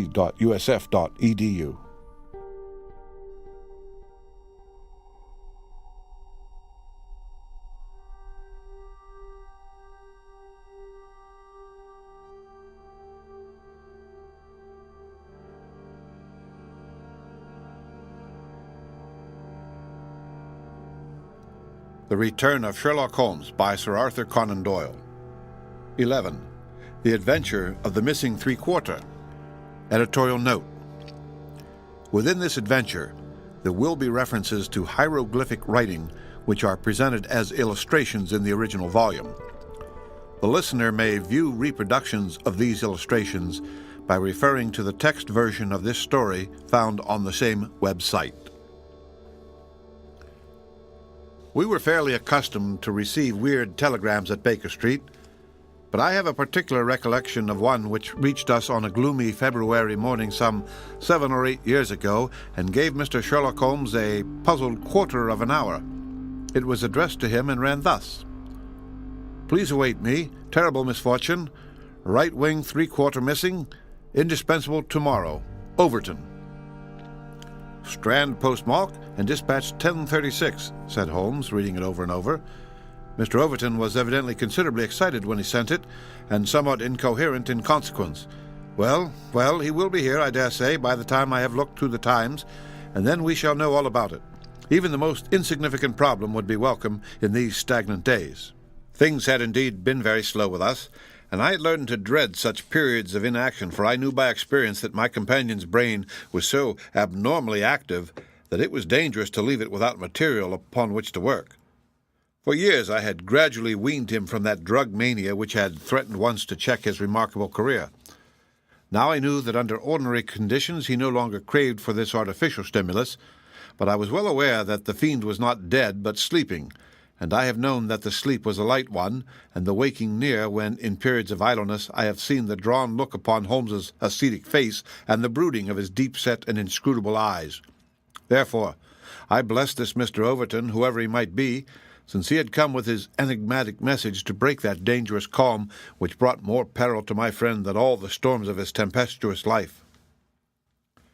As we had expected, the telegram was soon followed by its sender, and the card of Mr. Cyril Overton of Trinity College, Cambridge, announced the arrival of an enormous young man, 16 stone of solid bone and muscle, who spanned the doorway with his broad shoulders and looked from one of us to the other with a comely face which was haggard with anxiety. "Mr. Sherlock Holmes." My companion bowed. "I've been down to Scotland Yard, Mr. Holmes. I saw Inspector Stanley Hopkins. He advised me to come to you. He said the case, so far as he could see, was more in your line than in that of the regular police." "Pray, sit down and tell me what is the matter." "It's awful, Mr. Holmes, simply awful. I wonder my hair isn't grey. Godfrey Staunton, you've heard of him, of course. He's simply the hinge that the whole team turns on.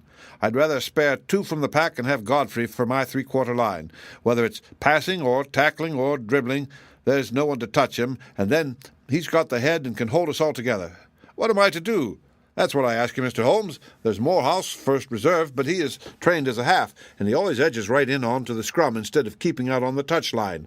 He's a fine place kick, it's true, but then he has no judgment, and he can't sprint for nuts. Why, Morton or Johnson, the Oxford Flyers, could romp round him. Stevenson is fast enough, but he couldn't drop from the 25 line, and a three-quarter who can't punt or drop isn't worth a place for pace alone.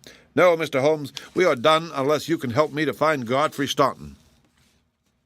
My friend had listened with amused surprise to this long speech, which was poured forth with extraordinary vigor and earnestness, every point being driven home by the slapping of a brawny hand upon the speaker's knee. When our visitor was silent, Holmes stretched out his hand and took down letter S of his commonplace book. For once he dug in vain into that mine of varied information. "There is Arthur H. Staunton, the rising young forger," said he, "and there was Henry Staunton, whom I helped to hang, but Godfrey Staunton is a new name to me." It was our visitor's turn to look surprised. "Why, Mr. Holmes, I thought you knew things," said he. "I suppose, then, if you have never heard of Godfrey Staunton, you don't know Cyril Overton either." Holmes shook his head good-humouredly. "Great Scott!" cried the athlete. "Why, I was first reserve for England against Wales, and I've skippered the varsity all this year. But that's nothing. I didn't think there was a soul in England who didn't know Godfrey Staunton, the crack three-quarter, Cambridge, Blackheath, and 5 internationals. Good Lord, Mr. Holmes, where have you lived?" Holmes laughed at the young giant's naive astonishment. "You live in a different world to me, Mr. Overton, a sweeter and healthier one. My ramifications stretch out into many sections of society, but never, I am happy to say, into amateur sport, which is the best and soundest thing in England. However, your unexpected visit this morning shows me that even in that world of fresh air and fair play, there may be work for me to do. So now, my good sir, I beg you to sit down and to tell me slowly and quietly exactly what it is that has occurred and how you desire that I should help you." Young Overton's face assumed the bothered look of the man who is more accustomed to using his muscles than his wits. But by degrees, with many repetitions and obscurities, which I may admit from this narrative, he laid his strange story before us. "It's this way, Mr. Holmes. As I have said, I am the skipper of the rugger team of Cambridge, varsity, and Godfrey Staunton is my best man. Tomorrow we play Oxford. Yesterday we all came up and we settled at Bentley's private hotel. At 10 o'clock I went round and saw that all the fellows had gone to roost, for I believe in strict training and plenty of sleep to keep a team fit. I had a word or two with Godfrey before he turned in. He seemed to me to be pale and bothered. I asked him what was the matter. He said he was all right, just a touch of headache. I bade him good night and left him. Half an hour later the porter tells me that a rough-looking man with a beard called with a note for Godfrey. He had not gone to bed, and the note was taken to his room. Godfrey read it and fell back in a chair as if he had been poleaxed. The porter was so scared that he was going to fetch me, but Godfrey stopped him, had a drink of water, and pulled himself together. Then he went downstairs, said a few words to the man who was waiting in the hall, and the two of them went off together. The last that the porter saw of them, they were almost running down the street in the direction of the Strand. This morning, Godfrey's room was empty, his bed had never been slept in, and his things were all just as I had seen them the night before. He had gone off on a moment's notice with this stranger, and no word has come from him since. I don't believe he will ever come back.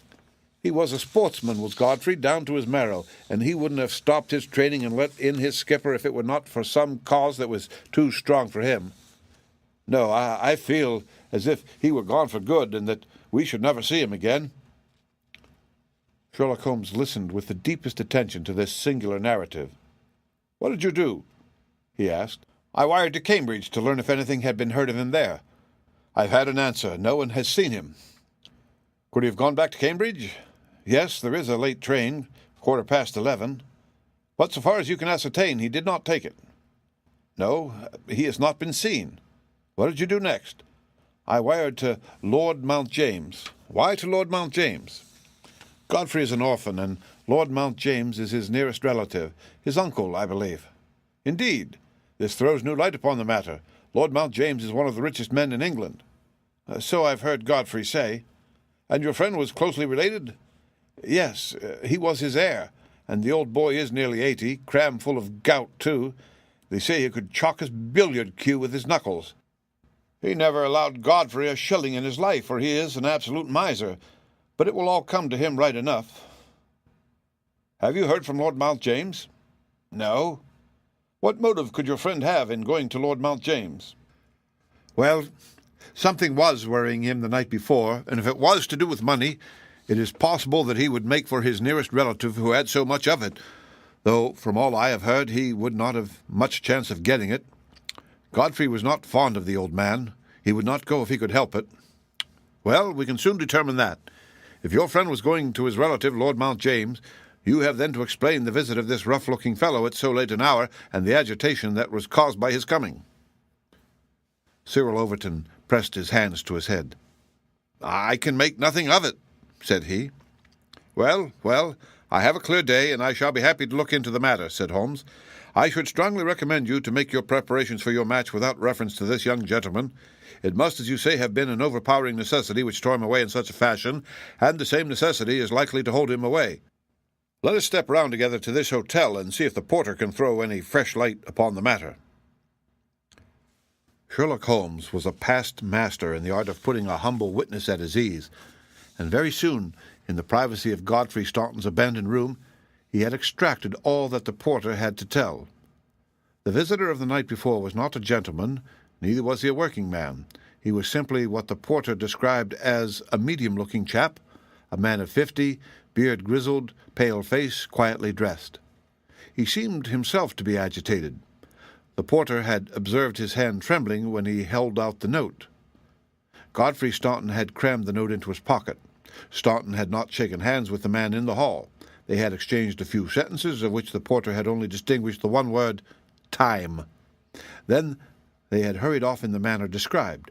It was just 10:30 by the hall clock. Let me see, said Holmes, seating himself on Staunton's bed. You are the day porter, are you not? Yes, sir. I go off duty at 11. The night porter saw nothing, I suppose? No, sir. One theatre party came in late, no one else. Were you on duty all day yesterday? Yes, sir. Did you take any messages to Mr. Staunton? Yes, sir. One telegram. Ah, that's interesting. What o'clock was this? About 6. Where was Mr. Staunton when he received it? Here, in his room. Were you present when he opened it? Yes, sir. I waited to see if there was an answer. Well, was there? Yes, sir. He wrote an answer. Did you take it? No, he took it himself. But he wrote it in your presence? Yes, sir. I was standing by the door, and he with his back turned at that table. When he had written it, he said, All right, porter, I will take this myself. What did he write it with? A pen, sir. Was the telegraphic form one of those on the table? Yes, sir, it was the top one. Holmes rose. Taking the forms, he carried them over to the window and carefully examined that which was uppermost. It is a pity he did not write in pencil, said he, throwing them down again with a shrug of disappointment. As you have no doubt frequently observed, Watson, the impression usually goes through, a fact which has dissolved many a happy marriage. However, I can find no trace here. I rejoice, however, to perceive that he wrote with a broad-pointed quill pen, and I can hardly doubt that we will find some impression upon this blotting-pad. Ah, yes, surely this is the very thing. He tore off a strip of blotting paper and turned towards the following hieroglyphic, which is pictured here. Cyril Overton was much excited. Hold it to the glass, he cried. That is unnecessary, said Holmes. The paper is thin, and the reverse will give us the message. Here it is.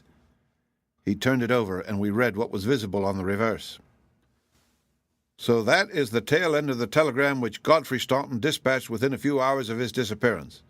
There are at least 6 words of the message which have escaped us, but what remains, stand by us for God's sake, proves that this young man saw a formidable danger which approached him, and from which someone else could protect him. Us, mark you, another person was involved. Who should it be but the pale-faced, bearded man who seemed himself in so nervous a state? What, then, is the connection between Godfrey Staunton and the bearded man? And what is the third source from which each of them sought for help against pressing danger? Our inquiry has already narrowed down to that. We have only to find to whom that telegram is addressed, I suggested. Exactly, my dear Watson. Your reflection, though profound, had already crossed my mind, but I dare say it may have come to your notice that if you walk into a post office and demand to see the counterfoil of another man's message, there may be some disinclination on the part of the officials to oblige you. There is so much red tape in these matters. However, I have no doubt that with a little delicacy and finesse the end may be obtained. Meanwhile, I should like in your presence, Mr. Overton, to go through these papers which have been left upon the table. There were a number of letters, bills, and notebooks which Holmes turned over and examined with quick, nervous fingers and darting, penetrating eyes. "Nothing here," he said at last. "By the way, I suppose your friend was a healthy young fellow? Nothing amiss with him?" "Sound as a bell. Have you ever known him ill?" "Not a day.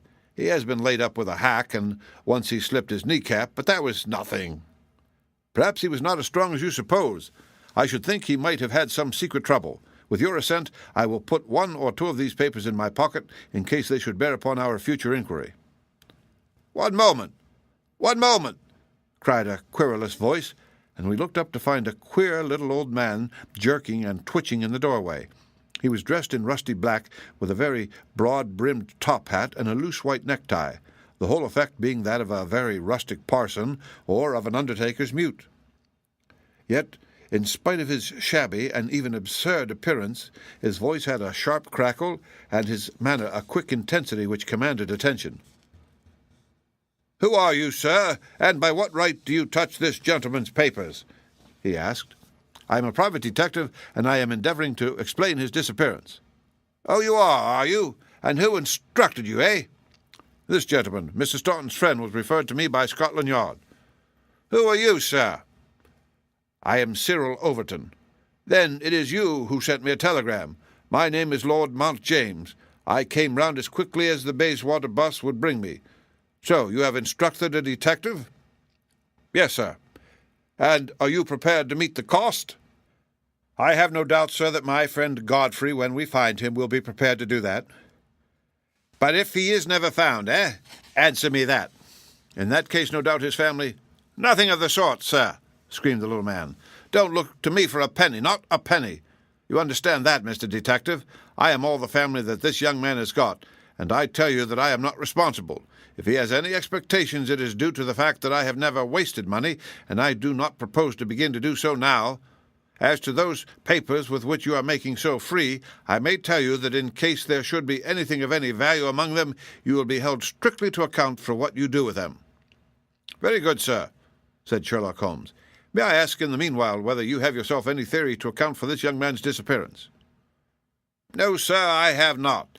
He is big enough and old enough to look after himself, and if he is so foolish as to lose himself, I entirely refuse to accept the responsibility of hunting for him." "I quite understand your position," said Holmes, with a mischievous twinkle in his eye. "Perhaps you don't quite understand mine. Godfrey Staunton appears to have been a poor man. If he has been kidnapped, it could not have been for anything which he himself possesses.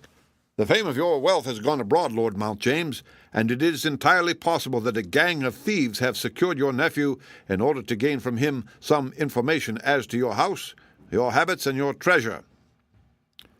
The face of our unpleasant little visitor turned as white as his neckcloth. "Heavens, sir! What an idea! I never thought of such villainy. What inhuman rogues there are in the world! But Godfrey is a fine lad, a staunch lad. Nothing would induce him to give his old uncle away. I'll have the plate removed over to the bank this evening.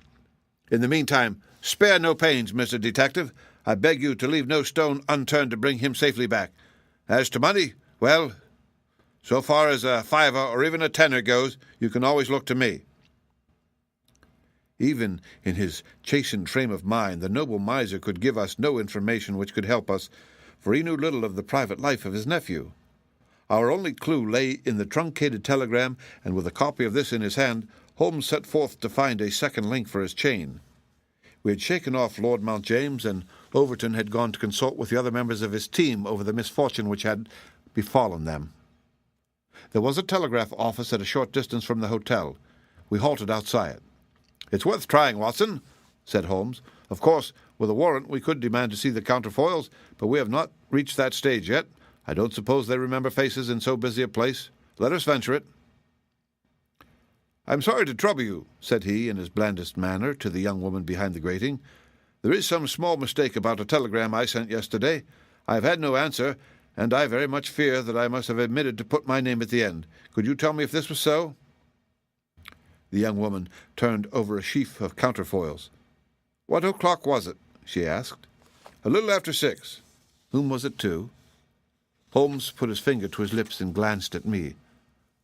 "The last words in it were, 'For God's sake,'" he whispered confidentially. "I am very anxious at getting no answer." The woman separated one of the forms. "This is it. There is no name," said she, smoothing it out upon the counter. "Then that, of course, accounts for my getting no answer," said Holmes. "Dear me, how very stupid of me, to be sure. Good morning, miss, and many thanks for having relieved my mind." He chuckled and rubbed his hands when we found ourselves in the street once more. "Well?" I asked. "We progress, my dear Watson, we progress. I had 7 different schemes for getting a glimpse of that telegram, but I could hardly hope to succeed the very first time." "And what have you gained?" "A starting point for our investigation." He hailed a cab. "King's Cross Station," said he. "We have a journey, then?" "Yes, I think we must run down to Cambridge together. All the indications seem to point in that direction." "Tell me," I asked as we rattled up Gray's Inn Road, "have you any suspicion yet as to the cause of the disappearance? I don't think that, among all our cases, I have known one where the motives are more obscure. Surely you don't really imagine that he may be kidnapped in order to give information against his wealthy uncle?" "I confess, my dear Watson, that does not appeal to me as a very probable explanation. It struck me, however, as being the one which was most likely to interest that exceedingly unpleasant old person." "It certainly did that. But what are your alternatives?" "I could mention several. You must admit that it is curious and suggestive that this incident should occur on the eve of this important match, and should involve the only man whose presence seemed essential to the success of the side. It may, of course, be coincidence, but it is interesting. Amateur sport is free from betting, but a good deal of outside betting goes on among the public, and it is possible that it might be worth someone's while to get at a player as the ruffians of the turf get at a racehorse.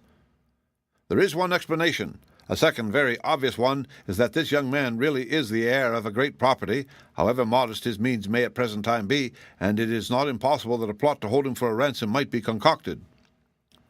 "These theories take no account of the telegram." "Quite true, Watson. The telegram still remains the only solid thing with which we have to deal, and we must not permit our attention to wander away from it. It is to gain light upon the purpose of this telegram that we are now on our way to Cambridge. The path of our investigation is at present obscure, but I shall be very much surprised if before evening we have not cleared it up or made a considerable advance along it." It was already dark when we reached the old university city. Holmes took a cab at the station and ordered the man to drive to the house of Dr. Leslie Armstrong. A few minutes later, we had stopped at a large mansion in the busiest thoroughfare. We were shown in, and after a long wait were at last admitted into the consulting room, where we found the doctor seated behind his table. It argues the degree in which I had lost touch with my profession that the name of Leslie Armstrong was unknown to me. Now I am aware that he is not only one of the heads of the medical school of the university, but a thinker of European reputation in more than one branch of science. Yet even without knowing his brilliant record, one could not fail to be impressed by a mere glance at the man, the square, massive face, the brooding eyes under the thatched brows, and the granite molding of the inflexible jaw. A man of deep character, a man with an alert mind, grim, ascetic, self-contained, formidable. So I read Dr. Leslie Armstrong. He held my friend's card in his hand, and he looked up with no very pleased expression upon his dour features. "I have heard your name, Mr. Sherlock Holmes, and I am aware of your profession, one of which I by no means approve." "In that, Doctor, you will find yourself in agreement with every criminal in the country," said my friend quietly. "So far as your efforts are directed towards the suppression of crime, sir. They must have the support of every reasonable member of the community, though I cannot doubt that the official machinery is amply sufficient for the purpose. Where your calling is more open to criticism is when you pry into the secrets of private individuals, when you rake up family matters which are better hidden, and when you incidentally waste the time of men who are more busy than yourself. At the present moment, for example, I should be writing a treatise instead of conversing with you." "No doubt, Doctor, and yet the conversation may prove more important than the treatise. Incidentally, I may tell you that we are doing the reverse of what you very justly blame, and that we are endeavoring to prevent anything like public exposure of private matters which must necessarily follow when once the case is fairly in the hands of the official police. You may look upon me simply as an irregular pioneer who goes in front of the regular forces of the country. I have come to ask you about Mr. Godfrey Staunton." "What about him?" "You know him, do you not?" "He is an intimate friend of mine." "Are you aware that he has disappeared?" "Ah, indeed." There was no change of expression in the rugged features of the doctor. "He left his hotel last night. He has not been heard of." "No doubt he will return. Tomorrow is the varsity football match." "I have no sympathy with these childish games. The young man's fate interests me deeply since I know him and like him. The football match does not come within my horizon at all." "I claim your sympathy, then, in my investigation of Mr. Staunton's fate. Do you know where he is?" "Certainly not." "You have not seen him since yesterday?" "No, I have not." "Was Mr. Staunton a healthy man?" "Absolutely." "Did you ever know him ill?" "Never." Holmes popped a sheet of paper before the doctor's eyes. "Then perhaps you will explain this receipted bill for 13 guineas paid by Mr. Godfrey Staunton last month to Dr. Leslie Armstrong of Cambridge. I picked it out from among the papers upon his desk." The doctor flushed with anger. "I do not feel that there is any reason why I should render an explanation to you, Mr. Holmes." Holmes replaced the bill in his notebook. "If you prefer a public explanation, it must come sooner or later," said he. "I have already told you that I can hush up that which others will be bound to publish, and you would really be wiser to take me into your complete confidence." "I know nothing about it." "Did you hear from Mr. Staunton in London?" "Certainly not." "Dear me. Dear me, the post office again." Holmes sighed wearily. "A most urgent telegram was dispatched to you from London by Godfrey Staunton at 6:15 yesterday evening, a telegram which is undoubtedly associated with his disappearance, and yet you have not had it. It is most culpable. I shall certainly go down to the office here and register a complaint." Dr. Leslie Armstrong sprang up from behind his desk, and his dark face was crimson with fury. "I'll trouble you to walk out of my house, sir," said he. "You can tell your employer, Lord Mount James, that I do not wish to have anything to do either with him or with his agents. No, sir, not another word." He rang the bell furiously. "John, show these gentlemen out." A pompous butler ushered us severely to the door, and we found ourselves in the street. Holmes burst out laughing. "Dr. Leslie Armstrong is certainly a man of energy and character," said he. "I've not seen a man who, if he turned his talents that way, was more calculated to fill the gap left by the illustrious Moriarty. And now, my poor Watson, here we are, stranded and friendless in this inhospitable town, which we cannot leave without abandoning our case.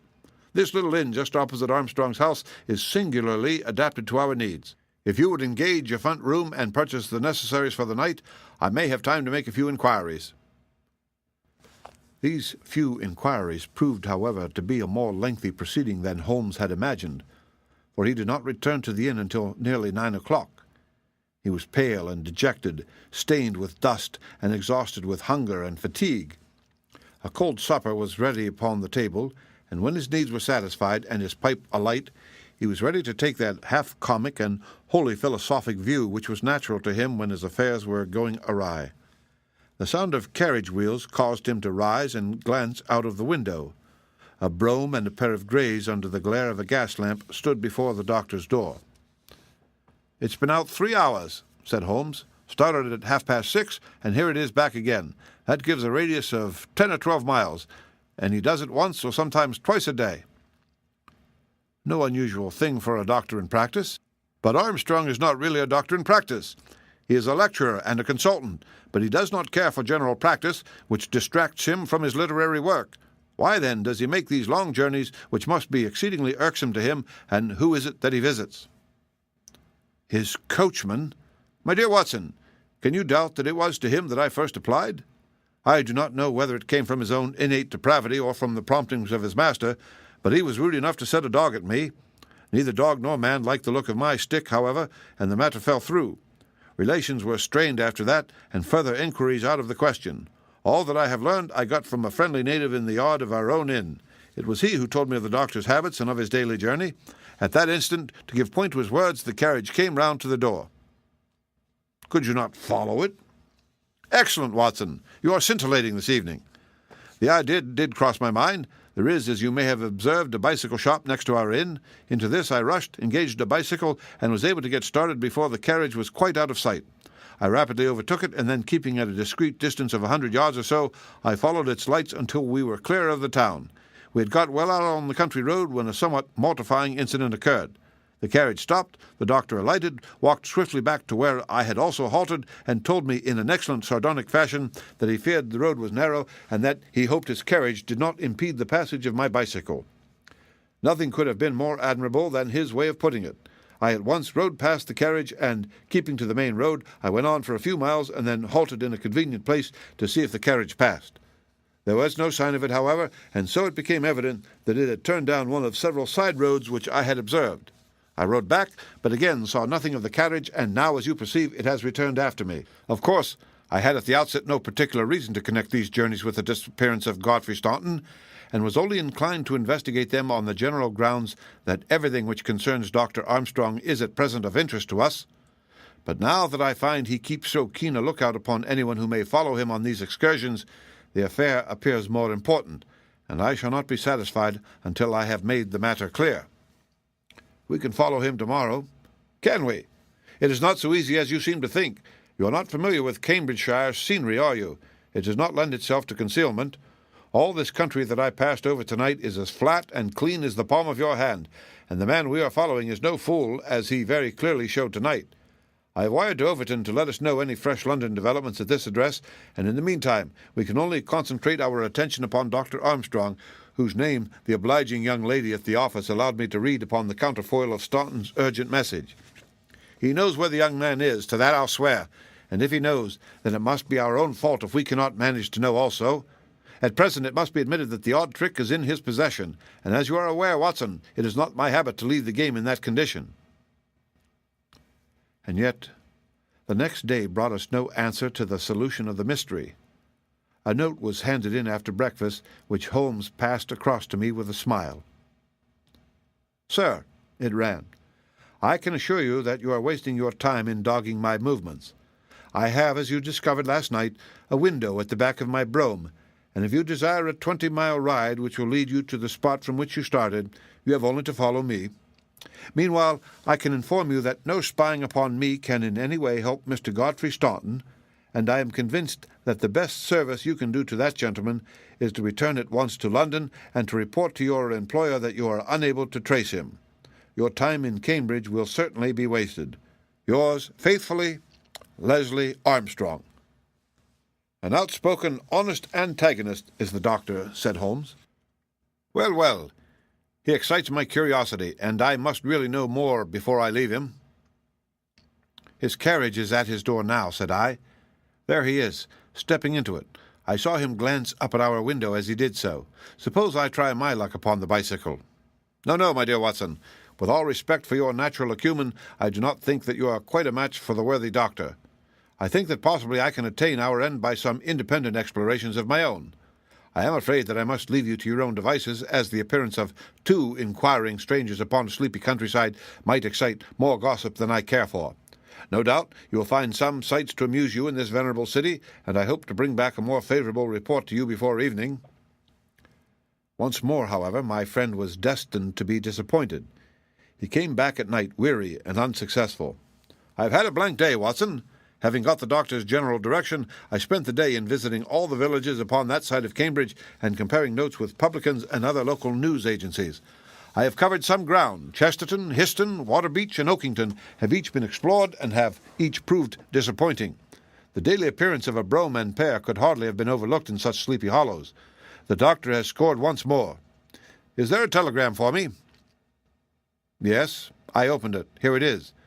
Ask for Pompey from Jeremy Dixon, Trinity College." "I don't understand it." "Oh, it is clear enough. It is from our friend Overton, and is in answer to a question from me. I'll just send round a note to Mr. Jeremy Dixon, and then I have no doubt that our luck will turn. By the way, is there any news of the match?" "Yes, the local evening paper has an excellent account in its last edition. Oxford won by a goal and 2 tries. The last sentences of the description say, The defeat of the Light Blues may be entirely attributed to the unfortunate absence of the crack international Godfrey Staunton, whose want was felt at every instant of the game. The lack of combination in the three-quarter line and their weakness both in attack and defence more than neutralised the efforts of a heavy and hard-working pack. "Then our friend Overton's forebodings have been justified," said Holmes. "Personally, I am in agreement with Dr. Armstrong, and football does not come within my horizon. Early to bed, Watson, for I foresee that tomorrow may be an eventful day." I was horrified by my first glimpse of Holmes next morning, for he sat by the fire holding his tiny hypodermic syringe. I associated that instrument with the single weakness of his nature, and I feared the worst when I saw it glittering in his hand. He laughed at my expression of dismay and laid it upon the table. "No, my dear fellow, there is no cause for alarm. It is not upon this occasion the instrument of evil, but it will rather prove to be the key which will unlock our mystery. On this syringe I base all my hopes. I have just returned from a small scouting expedition, and everything is favourable. Eat a good breakfast, Watson, for I propose to get upon Dr. Armstrong's trail today, and once on it I will not stop for rest or food until I run him to his burrow." "In that case," said I, "we had best carry our breakfast with us, for he is making an early start. His carriage is at the door." "Never mind, let him go. He will be clever if he can drive where I cannot follow him. When you have finished, come downstairs with me, and I will introduce you to a detective who is a very eminent specialist in the work that lies before us." When we descended, I followed Holmes into the stable-yard, where he opened the door of a loose box and let out a squat, lop-eared white and tan dog, something between a beagle and a foxhound. "Let me introduce you to Pompey," said he. "Pompey is the pride of the local drag-hounds. No very great flyer, as his build will show, but a staunch hound on a scent.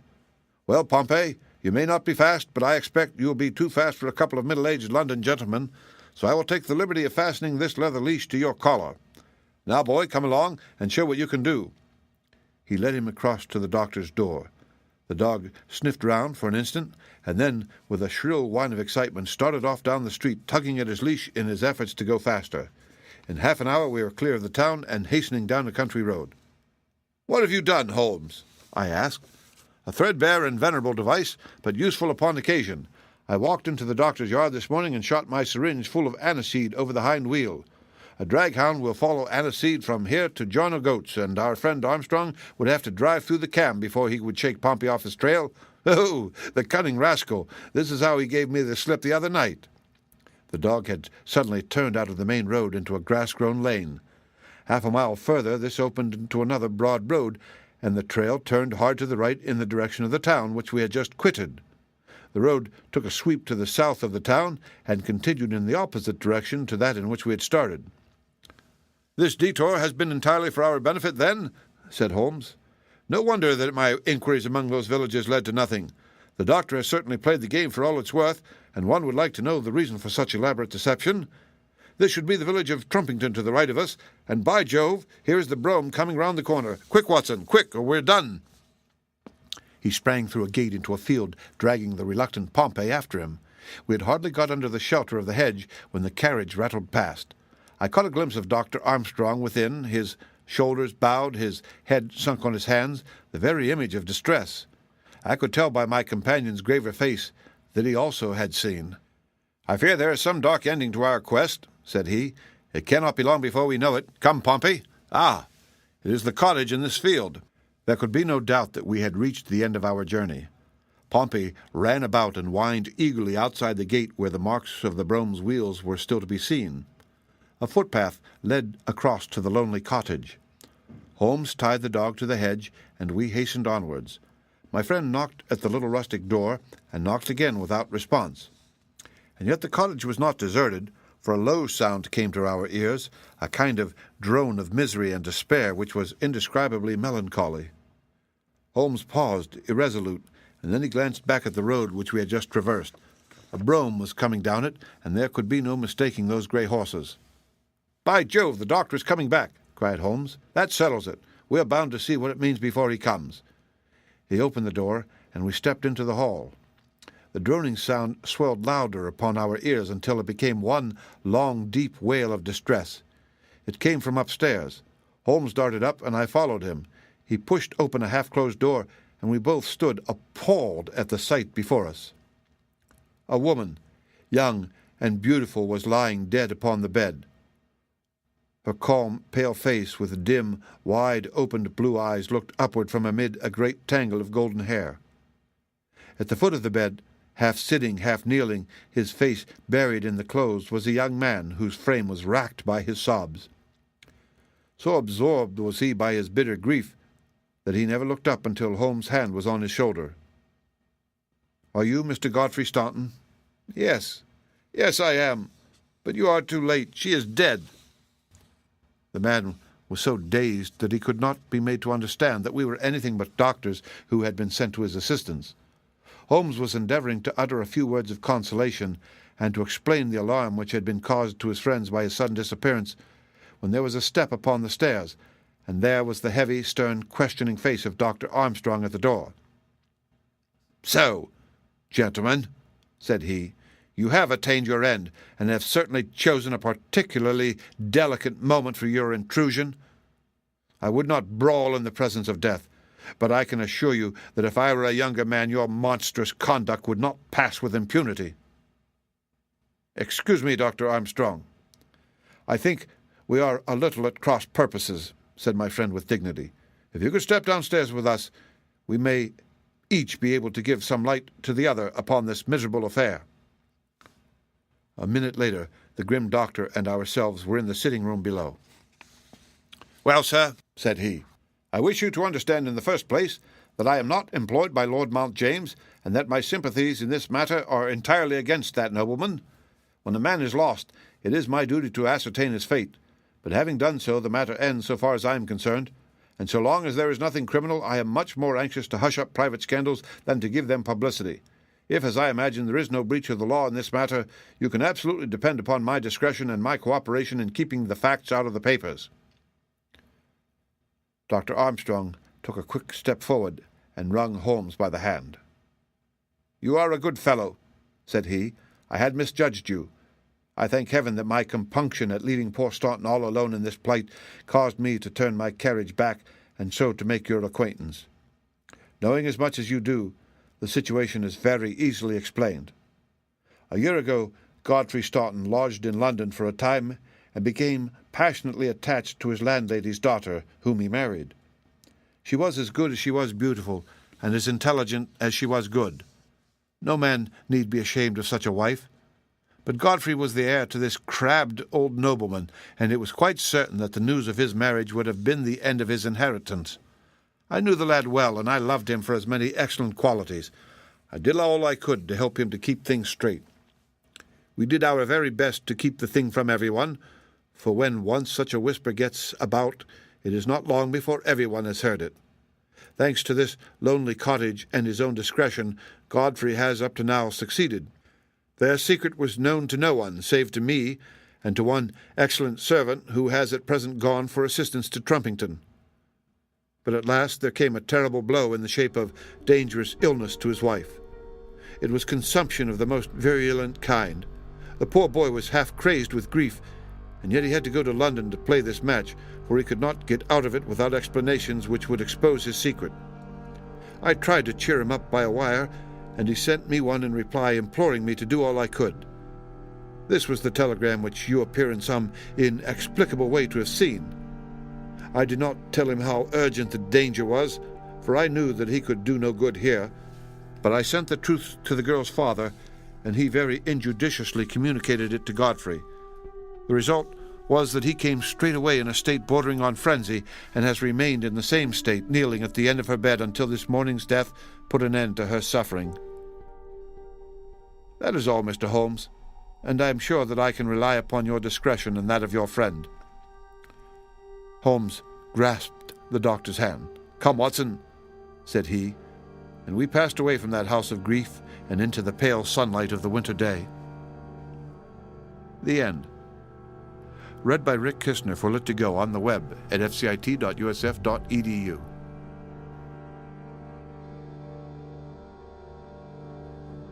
The Return of Sherlock Holmes by Sir Arthur Conan Doyle. 12. The Adventure of the Abbey Grange. It was on a bitterly cold and frosty morning during the winter of '97 that I was awakened by a tugging at my shoulder. It was Holmes. The candle in his hand shone upon his eager, stooping face and told me at a glance that something was amiss. "Come, Watson, come," he cried. "The game is afoot. Not a word. Into your clothes and come." 10 minutes later, we were both in a cab and rattling through the silent streets on our way to Charing Cross Station. The first faint winter's dawn was beginning to appear, and we could dimly see the occasional figure of an early workman as he passed us, blurred and indistinct in the opalescent London reek. Holmes nestled in silence into his heavy coat, and I was glad to do the same, for the air was most bitter, and neither of us had broken our fast. It was not until we had consumed some hot tea at the station and taken our places in the Kentish train that we were sufficiently thawed, he to speak and I to listen. Holmes drew a note from his pocket and read it aloud. "Abbey Grange, Marsham, Kent, 3:30 a.m. My dear Mr. Holmes, I should be very glad of your immediate assistance in what promises to be a most remarkable case. It is something quite in your line. Except for releasing the lady, I will see that everything is kept exactly as I have found it. But I beg you not to lose an instant, as it is difficult to leave Sir Eustace there. Yours faithfully, Stanley Hopkins." "Hopkins has called me in 7 times, and on each occasion his summons has been entirely justified," said Holmes. "I fancy that every one of his cases has found its way into your collection, and I must admit, Watson, that you have some power of selection which atones for much which I deplore in your narratives. Your fatal habit of looking at everything from the point of view of a story, instead of as a scientific exercise, has ruined what might have been an instructive and even classified series of demonstrations. You slur over work of the utmost finesse and delicacy in order to dwell upon sensational details which may excite, but cannot possibly instruct the reader." "Why do you not write them yourself?" I said, with some bitterness. "I will, my dear Watson, I will. At present I am, as you know, fairly busy, but I propose to devote my declining years to the composition of a textbook which shall focus the whole art of detection into one volume. Our present research appears to be a case of murder." "You think this Sir Eustace is dead, then?" "I should say so. Hopkins' writing shows considerable agitation, and he is not an emotional man. Yes, I gather there has been violence, and that the body is left for our inspection.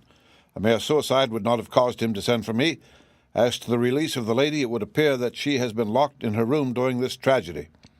We are moving in high life, Watson. Crackling paper, E.B. monogram, coat of arms, picturesque address. I think that friend Hopkins will live up to his reputation, and that we shall have an interesting morning. The crime was committed before 12 last night." "How can you possibly tell?" "By an inspection of the trains and by reckoning the time. The local police had to be called in. They had to communicate with Scotland Yard. Hopkins had to go out, and he in turn had to send for me. All that makes a fair night's work. Well, here we are at Chislehurst Station, and we shall soon set our doubts at rest." A drive of a couple of miles through narrow country lanes brought us to a park gate, which was opened for us by an old lodge-keeper whose haggard face bore the reflection of some great disaster.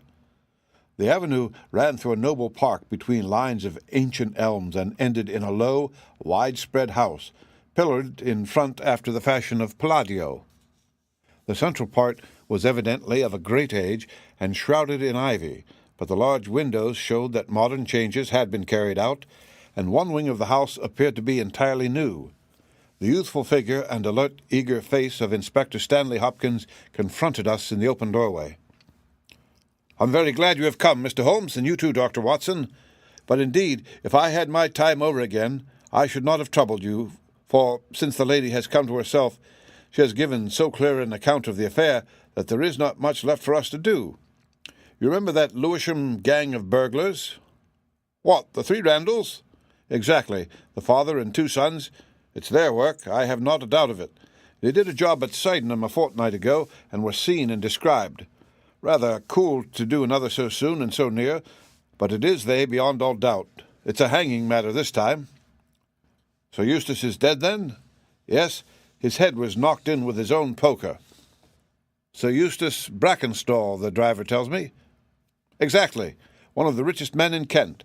Lady Brackenstall is in the morning room. Poor lady, she has had a most dreadful experience. She seemed half dead when I saw her first. I think you had best see her and hear her account of the facts. Then we will examine the dining room together."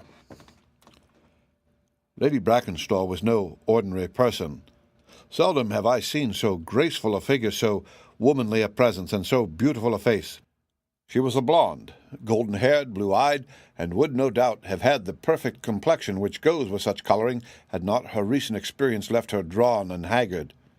Her sufferings were physical as well as mental, for over one's eye rose a hideous plum-coloured swelling, which her maid, a tall, austere woman, was bathing assiduously with vinegar and water.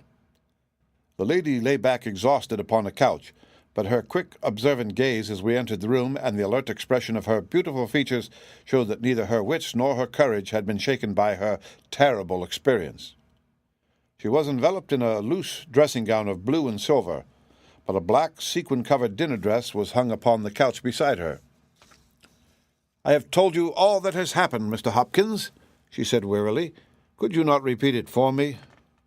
"Well, if you think it necessary, I will tell these gentlemen what occurred.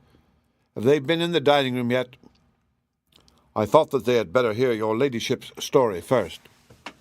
"I shall be glad when you can arrange matters. It is horrible to me to think of him still lying there." She shuddered and buried her face in her hands. As she did so, the loose gown fell back from her forearms. Holmes uttered an exclamation. "You have other injuries, madam. What is this?" Two vivid red spots stood out on one of the white, round limbs. She hastily covered it. "It is nothing. It has no connection with the hideous business of last night. If you and your friend will sit down, I will tell you all I can." "I am the wife of Sir Eustace Brackenstall. I have been married about a year. I suppose that it is no use my attempting to conceal that our marriage has not been a happy one. I fear that all our neighbours would tell you that, even if I were to attempt to deny it. Perhaps the fault may be partly mine. I was brought up in the freer, less conventional atmosphere of South Australia, and this English life with its proprieties and its primness is not congenial to me. But the main reason lies in the one fact which is notorious to everyone, and that is that Sir Eustace was a confirmed drunkard. To be with such a man for an hour is unpleasant. Can you imagine what it means for a sensitive and high-spirited woman to be tied to him for day and night? It is a sacrilege, a crime, a villainy to hold that such a marriage is binding. I say that these monstrous laws of yours will bring a curse upon the land. Heaven will not let such wickedness endure." For an instant she sat up, her cheeks flushed and her eyes blazing from under the terrible mark upon her brow. Then the strong, soothing hand of the austere maid drew her head down onto the cushion, and the wild anger died away into passionate sobbing. At last she continued, "I will tell you about last night. You are aware, perhaps, that in this house all servants sleep in the modern wing. This central block is made up of the dwelling rooms, with the kitchen behind and our bedroom above. My maid, Teresa, sleeps above my room. There is no one else, and no sound could alarm those who are in the farther wings. This must have been well known to the robbers, or they would not have acted as they did. Sir Eustace retired about 10:30. The servants had already gone to their quarters. Only my maid was up, and she had remained in her room at the top of the house until I needed her services. I sat until after 11 in this room, absorbed in a book. Then I walked round to see that all was right before I went upstairs. It was my custom to do this myself, for, as I have explained, Sir Eustace was not always to be trusted. I went into the kitchen, the butler's pantry, the gun-room, the billiard-room, the drawing-room, and finally the dining-room. As I approached the window, which is covered with thick curtains, I suddenly felt the wind blow upon my face and realized that it was open. I flung the curtain aside and found myself face to face with a broad-shouldered elderly man who had just stepped into the room. The window is a long French one, which really forms a door leading to the lawn. I held my bedroom candle lit in my hand, and by its light, behind the first man, I saw two others who were in the act of entering. I stepped back, but the fellow was on me in an instant. He caught me first by the wrist and then by the throat. I opened my mouth to scream, but he struck me a savage blow with his fist over the eye and felled me to the ground. I must have been unconscious for a few minutes, for when I came to myself, I found that they had torn down the bell rope and had secured me tightly to the oaken chair which stands at the head of the dining-room table. I was so firmly bound that I could not move, and a handkerchief round my mouth prevented me from uttering any sound. It was at this instant that my unfortunate husband entered the room. He had evidently heard some suspicious sounds, and he came prepared for such a scene as he found. He was dressed in his shirt and trousers with his favourite blackthorn cudgel in his hand. He rushed at one of the burglars, but another, it was the elderly man, stooped, picked the poker out of the grate, and struck him a horrible blow as he passed. He fell without a groan and never moved again. I fainted once more, but again it could only have been a very few minutes during which I was insensible. When I opened my eyes, I found that they had collected the silver from the sideboard, and they had drawn a bottle of wine which stood there. Each of them had a glass in his hand. I've already told you, have I not, that one was elderly with a beard, and the others young, hairless lads. They might have been a father with his two sons. They talked together in whispers. Then they came over and made sure that I was still securely bound. Finally, they withdrew, closing the window after them. It was a quarter of an hour quite before I got my mouth free. When I did so, my screams brought the maid to my assistance. The other servants were soon alarmed, and we sent for the local police, who instantly communicated with London. That is really all that I can tell you, gentlemen, and I trust it will not be necessary for me to go over so painful a story again. "Any questions, Mr. Holmes?" asked Hopkins. "I will not impose any further tax upon Lady Brackenstall's patience and time," said Holmes. "Before I go into the dining-room, I should like to hear your experience." He looked at the maid. "I saw the men before they ever came into the house," said she. "As I sat by my bedroom window, I saw 3 men in the moonlight down by the lodge gate yonder, but I thought nothing of it at the time. It was more than an hour after that I heard my mistress scream, and down I ran to find her, poor lamb, just as she says, and him on the floor with his blood and brains all over the room. It was enough to drive a woman out of her wits, tied there, and her very dress spotted with him, but she never wanted courage, did Miss Mary Fraser of Adelaide, and Lady Brackenstall of Abbey Grange hasn't learned new ways. You've questioned her long enough, you gentlemen, and now she is coming to her own room, just with her old Teresa, to get the rest that she badly needs." With a motherly tenderness, the gaunt woman put her arm around her mistress and led her from the room. "She has been with her all her life," said Hopkins, "nursed her as a baby, and came with her to England when they first left Australia 18 months ago. Teresa Wright is her name, and the kind of maid you don't pick up nowadays. This way, Mr. Holmes, if you please." The keen interest had passed out of Holmes' expressive face, and I knew that with the mystery all the charm of the case had departed. There still remained an arrest to be effected, but what were these commonplace rogues that he should soil his hands with them? An abstruse and learned specialist who finds that he has been called in for a case of measles would experience something of the annoyance which I read in my friend's eyes. Yet the scene in the dining-room of the Abbey Grange was sufficiently strange to arrest his attention and to recall his waning interest. It was a very large and high chamber with carved oak ceiling, oaken panelling, and a fine array of deer's heads and ancient weapons around the walls.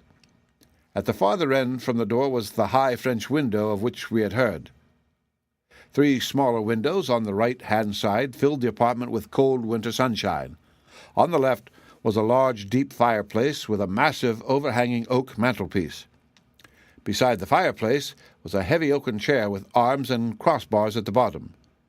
In and out through the open woodwork was woven a crimson cord which was secured at each side to the crosspiece below.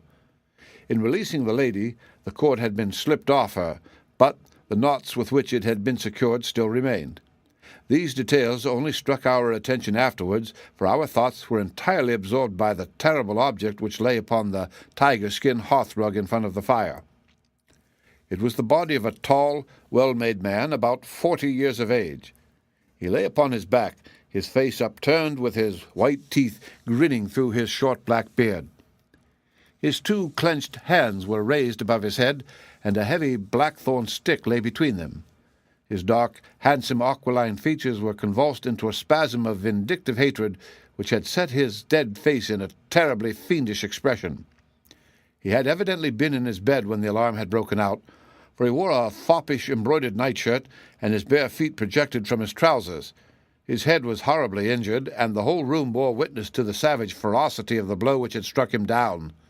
Beside him lay the heavy poker, bent into a curve by the concussion. Holmes examined both it and the indescribable wreck which it had wrought. "He must be a powerful man, this elder Randall," he remarked. "Yes," said Hopkins. "I have some record of the fellow, and he is a rough customer."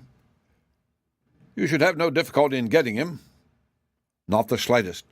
We have been on the lookout for him, and there was some idea that he had got away to America. Now that we know the gang are here, I don't see how they can escape. We have the news at every seaport already, and a reward will be offered before evening. What beats me is how they could have done so mad a thing, knowing that the lady could describe them, and that we could not fail to recognize the description." "Exactly. One would have expected that they would have silenced Lady Brackenstall as well." "They may not have realized," I suggested, "that she had recovered from her faint." "That is likely enough. If she seemed to be senseless, they would not have taken her life. What about this poor fellow, Hopkins? I seem to have heard some queer stories about him." "He was a good-hearted man when he was sober, but a perfect fiend when he was drunk, or rather when he was half drunk, for he seldom really went the whole way. The devil seemed to be in him at such times, and he was capable of anything. From what I hear, in spite of all his wealth and his title, he very nearly came our way once or twice. There was a scandal about his drenching a dog with petroleum and setting it on fire. Her ladyship's dog, to make the matter worse, and that was only hushed up with difficulty. Then he threw a decanter at that maid, Teresa Wright. There was some trouble about that. On the whole, and between ourselves, it will be a brighter house without him. What are you looking at now?" Holmes was down on his knees, examining with great attention the knots upon the red cord with which the lady had been secured.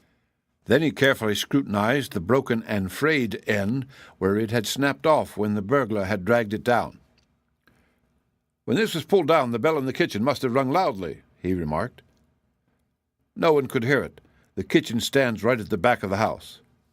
"How did the burglar know no one would hear it? How dared he pull at a bell rope in that reckless fashion?" "Exactly, Mr. Holmes, exactly. You put the very question which I have asked myself again and again. There can be no doubt that this fellow must have known the house and its habits. He must have perfectly understood that the servants would all be in bed at that comparatively early hour, and that no one could possibly hear a bell ring in the kitchen. Therefore he must have been in close league with one of the servants. Surely that is evident. But there are 8 servants, and all of good character." "Other things being equal," said Holmes, "one would suspect the one at whose head the master threw a decanter. And yet that would involve treachery towards the mistress to whom this woman seems devoted. Well, the point is a minor one, and when you have Randall you will probably find no difficulty in securing his accomplice. The lady's story certainly seems to be corroborated, if it needed corroboration, by every detail which we see before us." He walked to the French window and threw it open. "There are no signs here, but the ground is iron hard, and one would not expect them. I see that these candles on the mantelpiece have been lighted." "Yes, it was by their light and that of the lady's bedroom candle that the burglars saw their way about." "And what did they take?" "Well, they did not take much, only half a dozen articles of plate off the sideboard. Lady Brackenstall thinks that they were themselves so disturbed by the death of Sir Eustace that they did not ransack the house as they would otherwise have done." "No doubt that is true. And yet they drank some wine, I understand." "To steady their own nerves." "Exactly. These 3 glasses upon the sideboard have been untouched, I suppose?" "Yes, and the bottle stands as they left it." "Let us look at it. Hello! What is this?" The 3 glasses were grouped together, all of them tinged with wine, and one of them containing some dregs of beeswing. The bottle stood near them, 2/3 full, and beside it lay a long, deeply stained cork. Its appearance and the dust upon the bottle showed that it was no common vintage which the murderers had enjoyed. A change had come over Holmes' manner. He had lost his listless expression, and again I saw an alert light of interest in his keen, deep-set eyes. He raised the cork and examined it minutely. "How did they draw it?" he asked. Hopkins pointed to a half-open drawer. In it lay some table linen and a large corkscrew. "Did Lady Brackenstall say that the screw was used?" "No. You remember that she was senseless at the moment when the bottle was opened." "Quite so. As a matter of fact, that screw was not used. This bottle was opened by a pocket screw, probably contained in a knife, and not more than 1.5 inches long. If you examine the top of the cork, you'll observe that the screw was driven in 3 times before the cork was extracted. It has never been transfixed. This long screw would have transfixed it and drawn it with a single pull. When you catch this fellow, you will find that he has one of those multiplex knives in his possession." "Excellent," said Hopkins. "But these glasses do puzzle me, I confess. Lady Brackenstall actually saw the three men drinking, did she not?" "Yes, she was clear about that." "Then there is an end of it. What more is to be said? And yet you must admit that the three glasses are very remarkable, Hopkins." "What? You see nothing remarkable?" Well, let it pass. Perhaps when a man has special knowledge and special powers like my own, it rather encourages him to seek a complex explanation when a simpler one is at hand. Of course, it must be a mere chance about the glasses. Well, good morning, Hopkins. I don't see that I can be of any use to you, and you appear to have your case very clear. You will let me know when Randall is arrested and any further developments which may occur. I trust that I shall soon have to congratulate you upon a successful conclusion. Come, Watson, I fancy that we may employ ourselves more profitably at home." During our return journey, I could see by Holmes' face that he was much puzzled by something which he had observed. Every now and then, by an effort, he would throw off the impression and talk as if the matter were clear. But then his doubts would settle down upon him again, and his knitted brows and abstracted eyes would show that his thoughts had gone back once more to the great dining-room of the Abbey Grange in which this midnight tragedy had been enacted. At last, by a sudden impulse, just as our train was crawling out of a suburban station, he sprang onto the platform and pulled me out after him. "Excuse me, my dear fellow," said he, as we watched the rear carriages of our train disappearing round a curve. "I am sorry to make you the victim of what may seem a mere whim. Every instinct that I possess cries out against it. It's wrong. It's all wrong. I'll swear that it's wrong." And yet the lady's story was complete. The maid's corroboration was sufficient. The detail was fairly exact. What have I to put against that?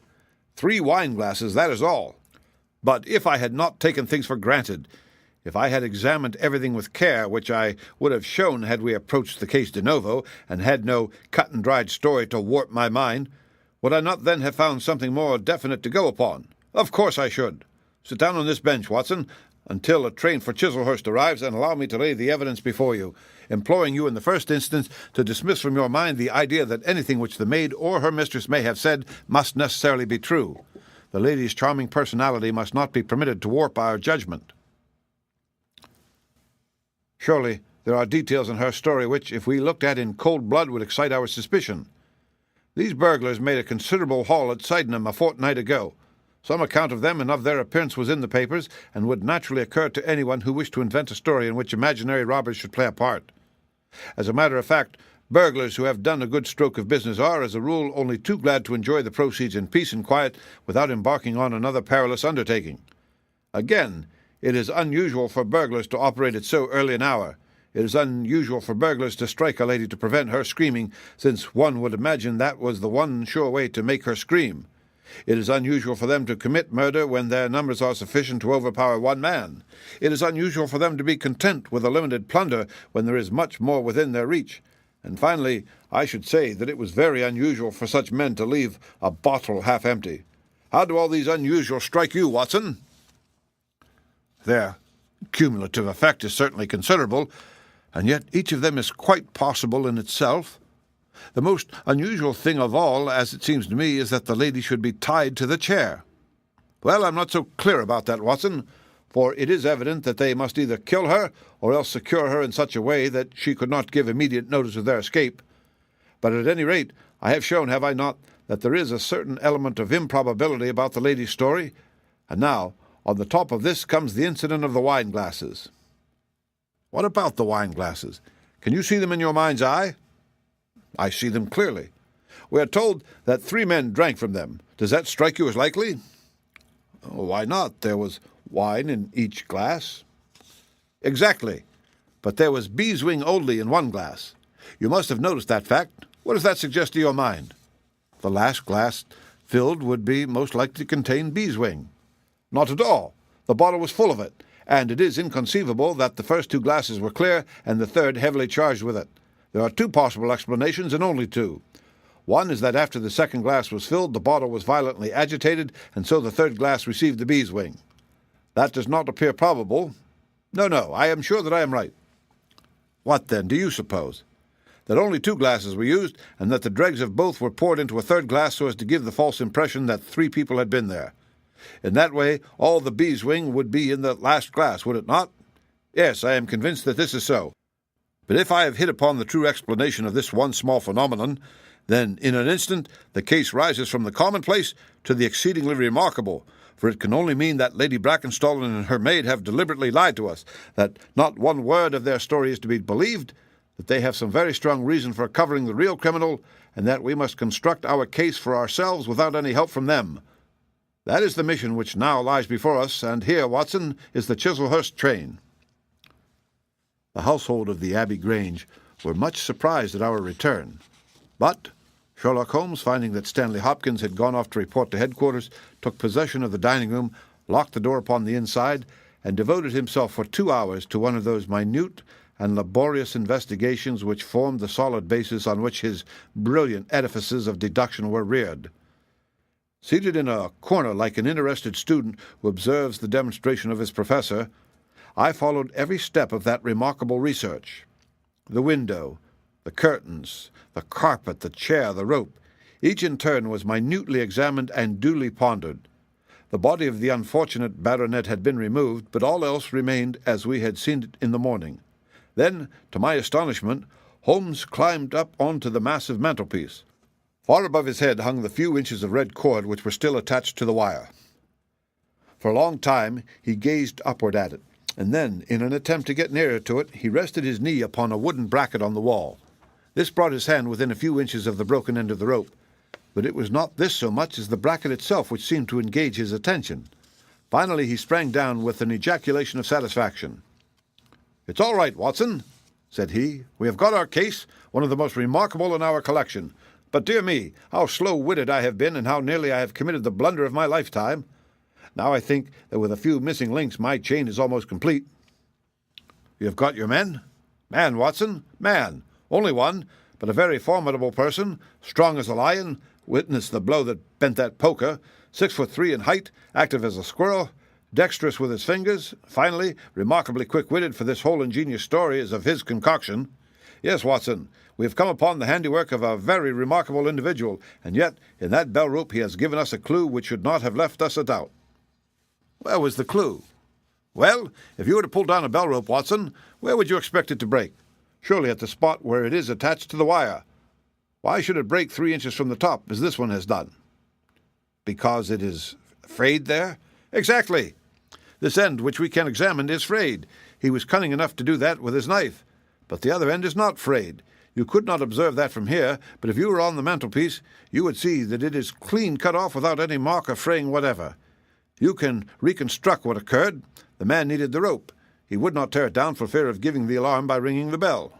What did he do? He sprang up on the mantelpiece, could not quite reach it, put his knee on the bracket, you will see the impression in the dust, and so got his knife to bear upon the cord. I could not reach the place by at least 3 inches, from which I infer that he is at least 3 inches a bigger man than I. Look at that mark upon the seat of the oaken chair. What is it?" "Blood. Undoubtedly it is blood. This alone puts the lady's story out of court.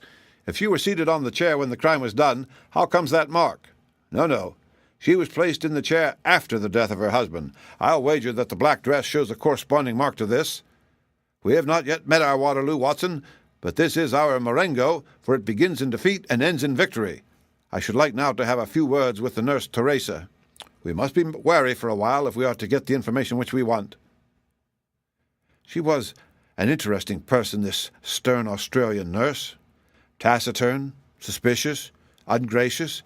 It took some time before Holmes's pleasant manner and frank acceptance of all that she said thawed her into a corresponding amiability. She did not attempt to conceal her hatred for her late employer. "Yes, sir. It is true that he threw the decanter at me. I heard him call my mistress a name, and I told him that he would not dare to speak so if her brother had been there. Then it was that he threw it at me. He might have thrown a dozen if he had but left my bonny bird alone. He was forever ill-treating her, and she too proud to complain. She will not even tell me all that he has done to her. She never told me of those marks on her arm that you saw this morning, but I know very well that they come from a stab with a hat-pin. The sly fiend! Heaven forgive me that I should speak of him so now that he is dead, but a fiend he was, if ever one walked the earth. He was all honey when we first met him only 18 months ago, and we both feel as if it were 18 years. She had only just arrived in London. Yes, it was her first voyage. She had never been from home before. He won her with his title and his money and his false London ways. If she made a mistake, she has paid for it, if ever a woman did. What month did we meet him? Well, I tell you, it was just after we arrived. We arrived in June, and it was July. They were married in January of last year. Yes, she is down in the morning room again, and I have no doubt she will see you, but you must not ask too much of her, for she has gone through all that flesh and blood will stand. Lady Brackenstall was reclining on the same couch, but looked brighter than before. The maid had entered with us, and began once more to foment the bruise upon her mistress's brow. "I hope," said the lady, "that you have not come to cross-examine me again?" "No," Holmes answered in his gentlest voice. "I will not cause you any unnecessary trouble, Lady Brackenstall, and my whole desire is to make things easy for you, for I am convinced that you are a much-tried woman. If you will treat me as a friend and trust me, you may find that I will justify your trust." "What do you want me to do?" "To tell me the truth." "Mr. Holmes!" "No, Lady Brackenstall, it is no use. You may have heard of any little reputation which I possess. I will stake it all on the fact that your story is an absolute fabrication." Mistress and maid were both staring at Holmes with pale faces and frightened eyes. "You are an impudent fellow," cried Teresa. "Do you mean to say that my mistress has told a lie?" Holmes rose from his chair. "Have you nothing to tell me?" "I have told you everything." "Think once more, Lady Brackenstall. Would it not be better to be frank?" For an instant there was hesitation in her beautiful face. Then some new strong thought caused it to set like a mask. "I have told you all I know." Holmes took his hat and shrugged his shoulders. "I am sorry," he said, and without another word we left the room and the house. There was a pond in the park, and to this my friend led the way. It was frozen over, but a single hole was left for the convenience of a solitary swan. Holmes gazed at it, and then passed on to the lodge gate. There he scribbled a short note for Stanley Hopkins, and left it with the lodge-keeper. "It may be a hit or it may be a miss, but we are bound to do something for our friend Hopkins just to justify this second visit," said he. "I will not quite take him into my confidence yet. I think our next scene of operations must be the shipping office of the Adelaide-Southampton line, which stands at the end of Pall Mall, if I remember right. There is a second line of steamers which connect South Australia with England, but we will draw the larger cover first." Holmes's card, sent in to the manager, ensured instant attention, and he was not long in acquiring all the information which he needed. In June of '95, only one of their line had reached a home port. It was the Rock of Gibraltar, their largest and best boat. A reference to the passenger list showed that Miss Fraser of Adelaide with her maid had made the voyage in her. The boat was now on her way to Australia, somewhere to the south of the Suez Canal. Her officers were the same as in '95, with one exception. The first officer, Mr. Jack Crocker, had been made a captain, and was to take charge of their new ship, the Bass Rock, sailing in 2 days' time from Southampton. He lived at Sydenham, but he was likely to be in that morning for instructions if we cared to wait for him. No, Mr. Holmes had no desire to see him, but would be glad to know more about his record and character.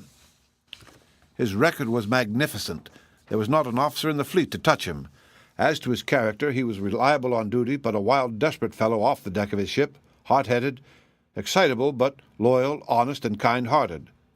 That was the pith of the information with which Holmes left the office of the Adelaide-Southampton Company. Thence he drove to Scotland Yard, but instead of entering, he sat in his cab with his brows drawn down, lost in profound thought.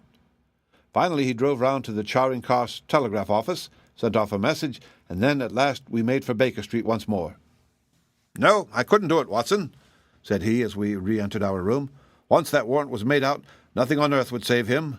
Once or twice in my career I feel that I have done more real harm by my discovery of the criminal than ever he had done by his crime. I have learned caution now, and I had rather play tricks with the law of England than with my own conscience. Let us know a little more before we act." Before evening we had a visit from Inspector Stanley Hopkins. Things were not going very well with him. "I believe that you are a wizard, Mr. Holmes. I really do sometimes think that you have powers that are not human. Now, how on earth could you know that the stolen silver was at the bottom of that pond?" "I didn't know it. But you told me to examine it. You got it then?" "Yes, I got it. I'm very glad if I've helped you." "But you haven't helped me. You've made the affair far more difficult. What sort of burglars are they who steal silver and then throw it into the nearest pond?" "It was certainly rather eccentric behavior. I was merely going on the idea that if the silver had been taken by persons who did not want it, who merely took it for a blind, as it were, then they would naturally be anxious to get rid of it." "But why should such an idea cross your mind?" "Well, I thought it was possible. When they came out through the French window, there was the pond, with one tempting little hole in the ice right in front of their noses. Could there be a better hiding place?" "Ah, a hiding place. That is better," cried Stanley Hopkins. Yes, I see it all now. It was early. There were folks upon the roads. They were afraid of being seen with the silver, so they sank it in the pond, intending to return for it when the coast was clear. Excellent, Mr. Holmes. That is better than your idea of a blind." "Quite so. You have got an admirable theory. I have no doubt that my own ideas were quite wild, but you must admit that they have ended in discovering the silver." "Yes, sir, yes. It was all your doing. But I have had a bad setback." "A setback?" "Yes, Mr. Holmes. The Randall gang were arrested in New York this morning." "Dear me, Hopkins, that is certainly rather against your theory that they committed a murder in Kent last night." "It is fatal, Mr. Holmes, absolutely fatal. Still, there are other gangs of 3 besides the Randalls, or it may be some new gang of which the police have never heard." "Quite so. It is perfectly possible. What, are you off?" "Yes, Mr. Holmes, there is no rest for me until I have got to the bottom of the business. I suppose you have no hint to give me?" "I have given you one." "Which?" "Well, I suggested a blind." "But why, Mr. Holmes, why?" "Ah, that's the question, of course. But I commend the idea to your mind. You might possibly find that there was something in it. You won't stop for dinner? Well, good-bye, and let us know how you get on." Dinner was over, and the table cleared before Holmes alluded to the matter again. He had lit his pipe and held his slippered feet to the cheerful blaze of the fire. Suddenly he looked at his watch. "I expect developments, Watson." "When?" "Now, within a few minutes. I dare say you thought I acted rather badly to Stanley Hopkins just now." "I trust your judgment." "A very sensible reply, Watson. You must look at it this way. What I know is unofficial. What he knows is official.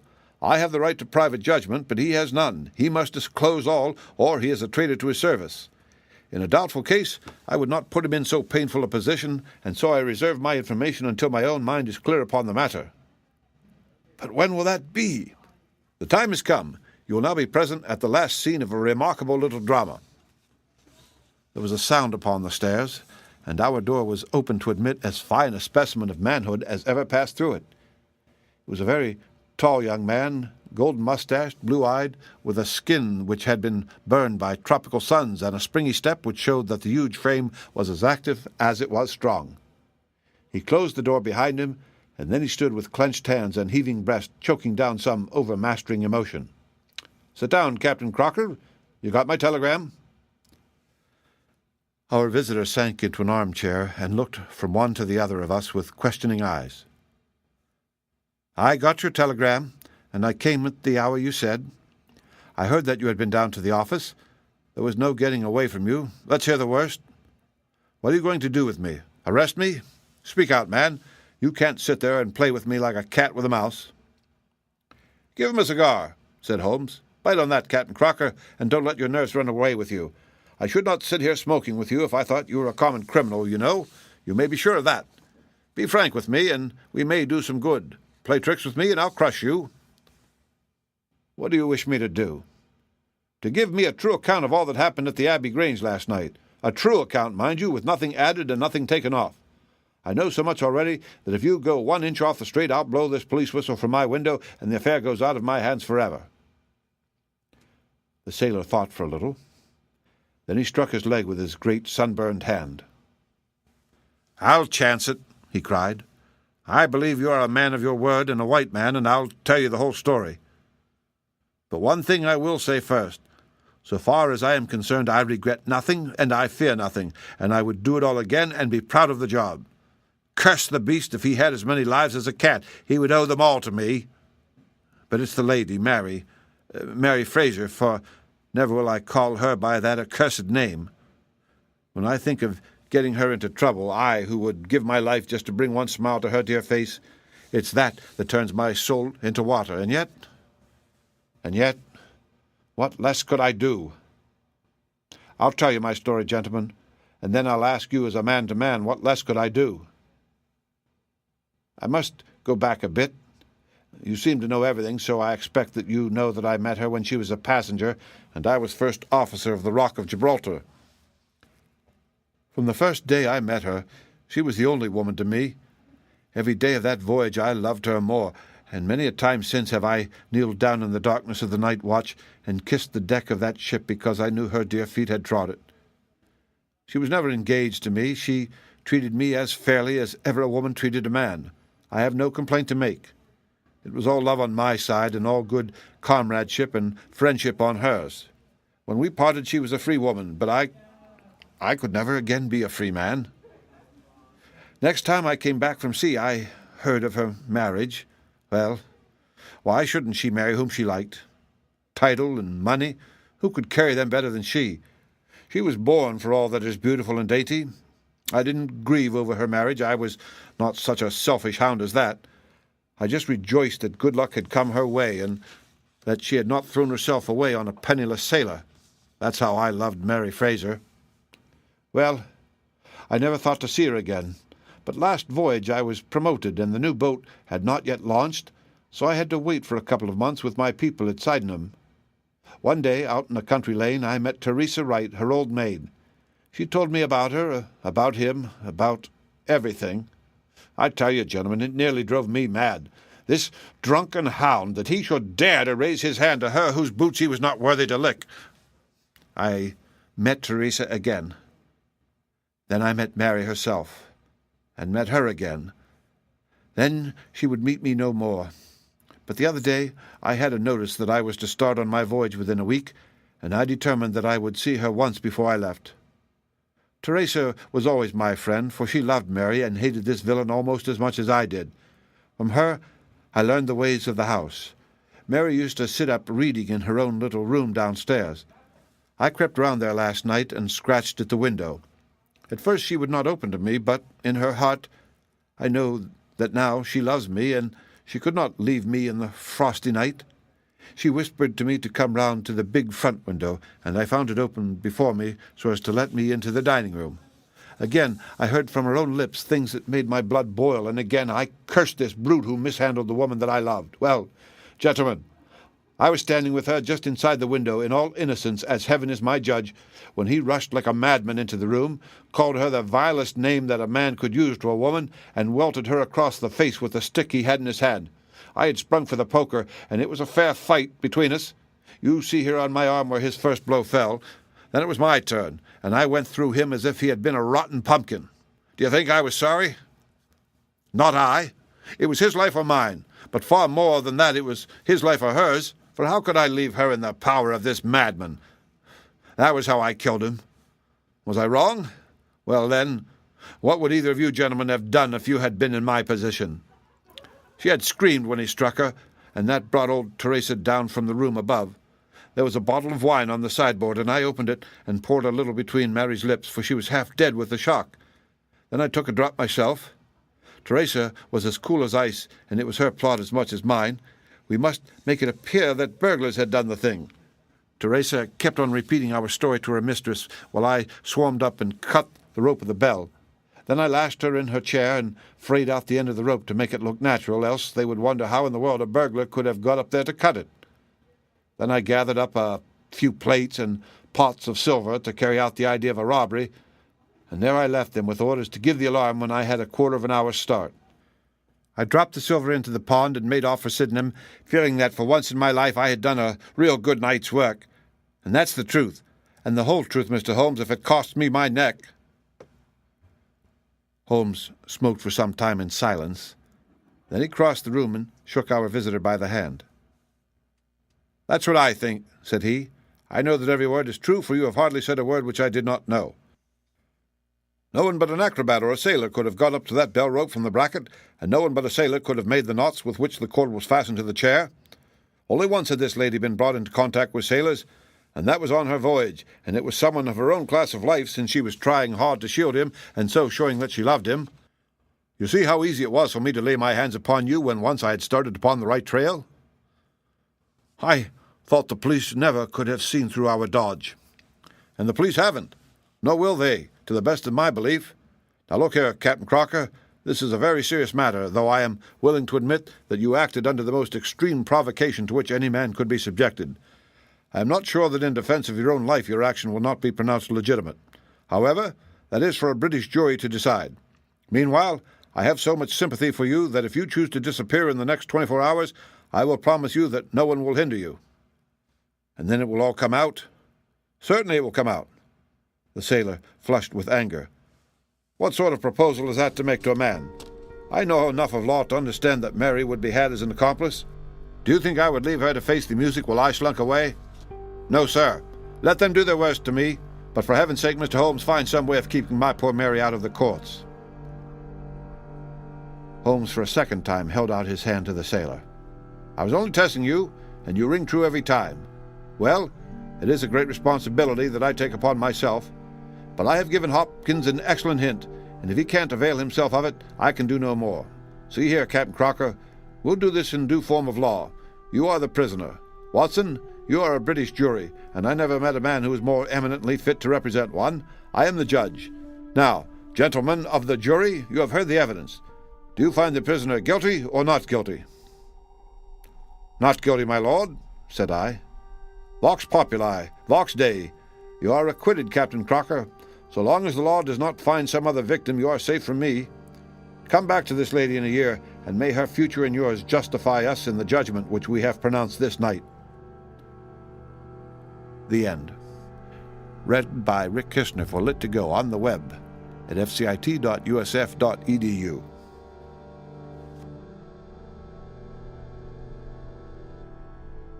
The Return of Sherlock Holmes by Sir Arthur Conan Doyle. Adventure 13, The Adventure of the Second Stain. I had intended The Adventure of the Abbey Grange to be the last of those exploits of my friend Mr. Sherlock Holmes which I should ever communicate to the public. This resolution of mine was not due to any lack of material, since I have notes of many hundreds of cases to which I have never alluded, nor was it caused by any waning interest on the part of my readers in the singular personality and unique methods of this remarkable man. The real reason lay in the reluctance which Mr. Holmes had shown to the continued publication of his experiences. So long as he was in actual professional practice, the records of his successes were of some practical value to him. But since he has definitely retired from London and betaken himself to study and bee farming on the Sussex Downs, notoriety has become hateful to him, and he has peremptorily requested that his wishes in this matter should be strictly observed. It was only upon my representing to him that I had given a promise that The Adventure of the Second Stain should be published when the times were ripe, and pointing out to him that it is only appropriate that this long series of episodes should culminate in the most important international case which he has ever been called upon to handle, that I have at last succeeded in obtaining his consent that a carefully guarded account of the incident should at last be laid before the public. If in telling the story I seem to be somewhat vague in certain details, the public will readily understand that there is an excellent reason for my reticence. It was, then, in a year and even in a decade that shall be nameless, that upon one Tuesday morning in autumn we found two visitors of European fame within the walls of our humble room in Baker Street.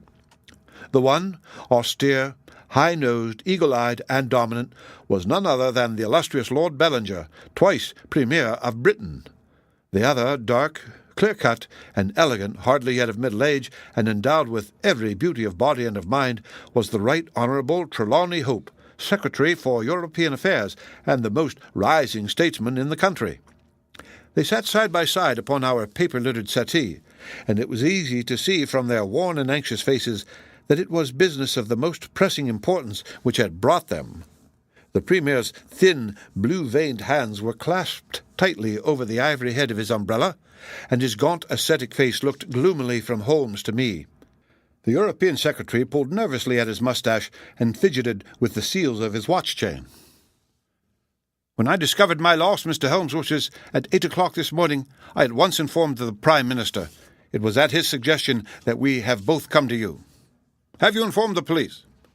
"No, sir," said the Prime Minister, with the quick, decisive manner for which he was famous. "We have not done so, nor is it possible that we should do so. To inform the police must, in the long run, mean to inform the public. This is what we particularly desire to avoid." "And why, sir?" "Because the document in question is of such immense importance that its publication might very easily, I might almost say probably, lead to European complications of the utmost moment. It is not too much to say that peace or war may hang upon the issue. Unless its recovery can be attended with the utmost secrecy, then it may as well not be recovered at all, for all that is aimed at by those who have taken it, it is that its contents should be generally known." "I understand. Now, Mr. Trelawney Hope, I should be much obliged if you would tell me exactly the circumstances under which this document disappeared." "That can be done in a very few words, Mr. Holmes. The letter, for it was a letter from a foreign potentate, was received 6 days ago.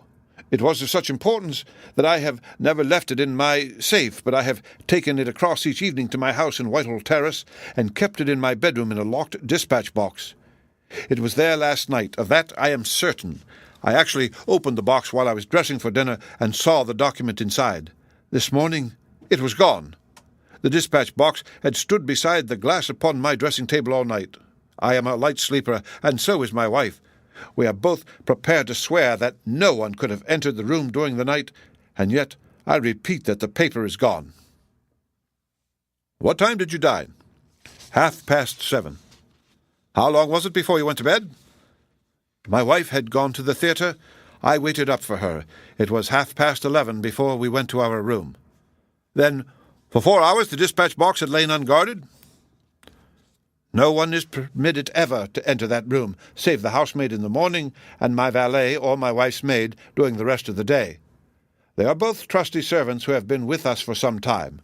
Besides, neither of them could possibly have known that there was anything more valuable than the ordinary departmental papers in my dispatch box.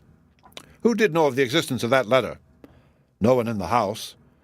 "Surely your wife knew?" "No, sir. I had said nothing to my wife until I missed the paper this morning."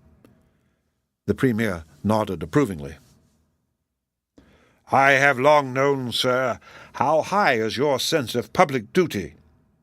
I am convinced that in the case of a secret of this importance, it would rise superior to the most intimate domestic ties," said he. The European Secretary bowed. "You do me no more than justice, sir.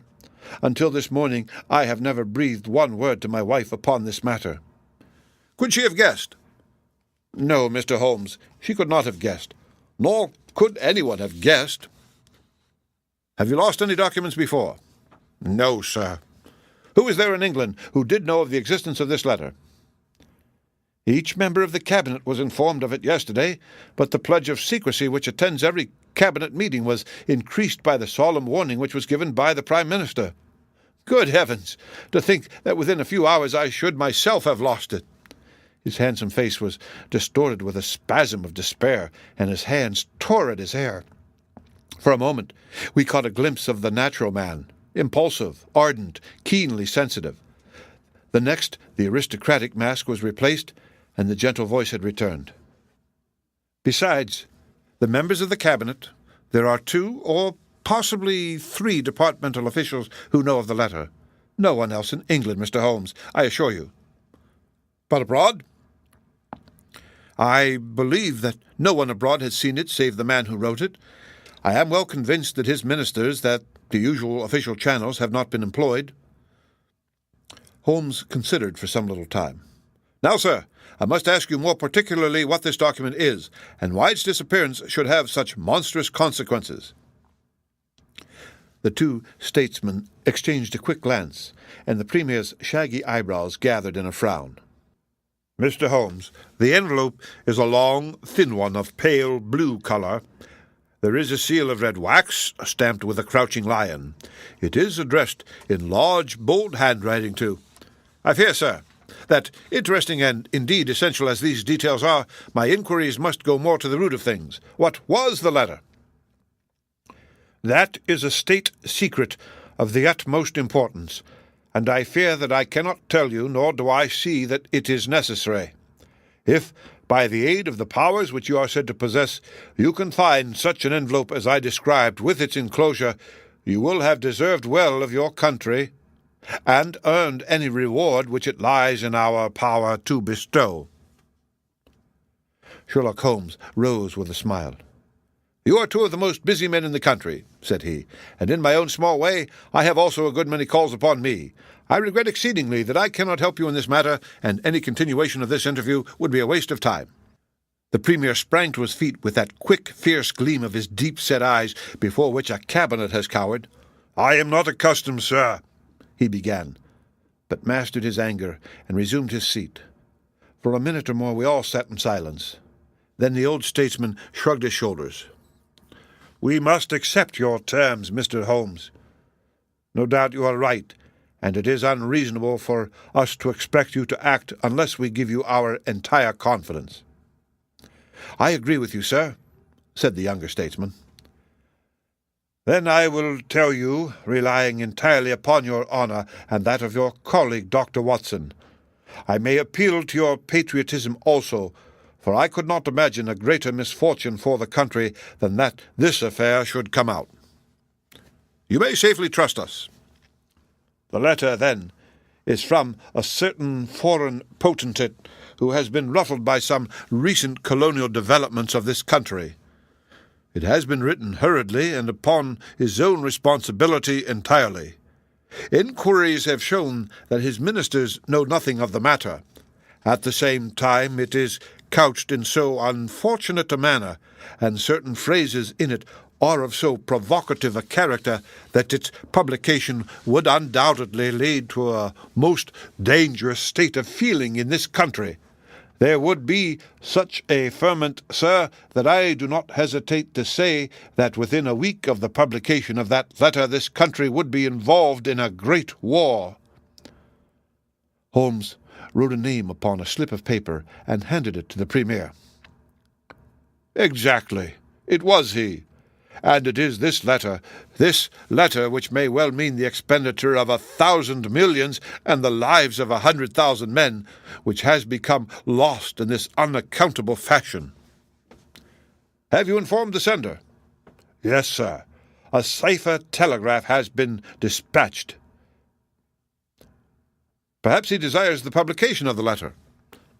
No, sir. We have strong reason to believe that he already understands that he has acted in an indiscreet and hot-headed manner. It would be a greater blow to him and to his country than to us if this letter were to come out. If this is so, whose interest is it that the letter should come out? Why should anyone desire to steal it or to publish it? There, Mr. Holmes, you take me into regions of high international politics, but if you consider the European situation, you will have no difficulty in perceiving the motive. The whole of Europe is an armed camp. There is a double league which makes a fair balance of military power. Great Britain holds the scales. If Britain were driven into war with one confederacy, it would assure the supremacy of the other confederacy, whether they joined in the war or not. Do you follow? Very clearly. It is, then, the interest of the enemies of this potentate to secure and publish this letter so as to make a breach between his country and ours. Yes, sir. And to whom would this document be sent if it fell into the hands of an enemy? To any of the great chancelleries of Europe. It is probably speeding on its way thither at the present instant as fast as steam can take it. Mr. Trelawney Hope dropped his head on his chest and groaned aloud. The Premier placed his hand kindly upon his shoulder. It is your misfortune, my dear fellow. No one can blame you. There is no precaution which you have neglected. Now, Mr. Holmes, you are in full possession of the facts. What course do you recommend? Holmes shook his head mournfully. You think, sir, that unless this document is recovered, there will be war? I think it is very probable. Then, sir, Prepare for war. That is a hard saying, Mr. Holmes. Consider the facts, sir.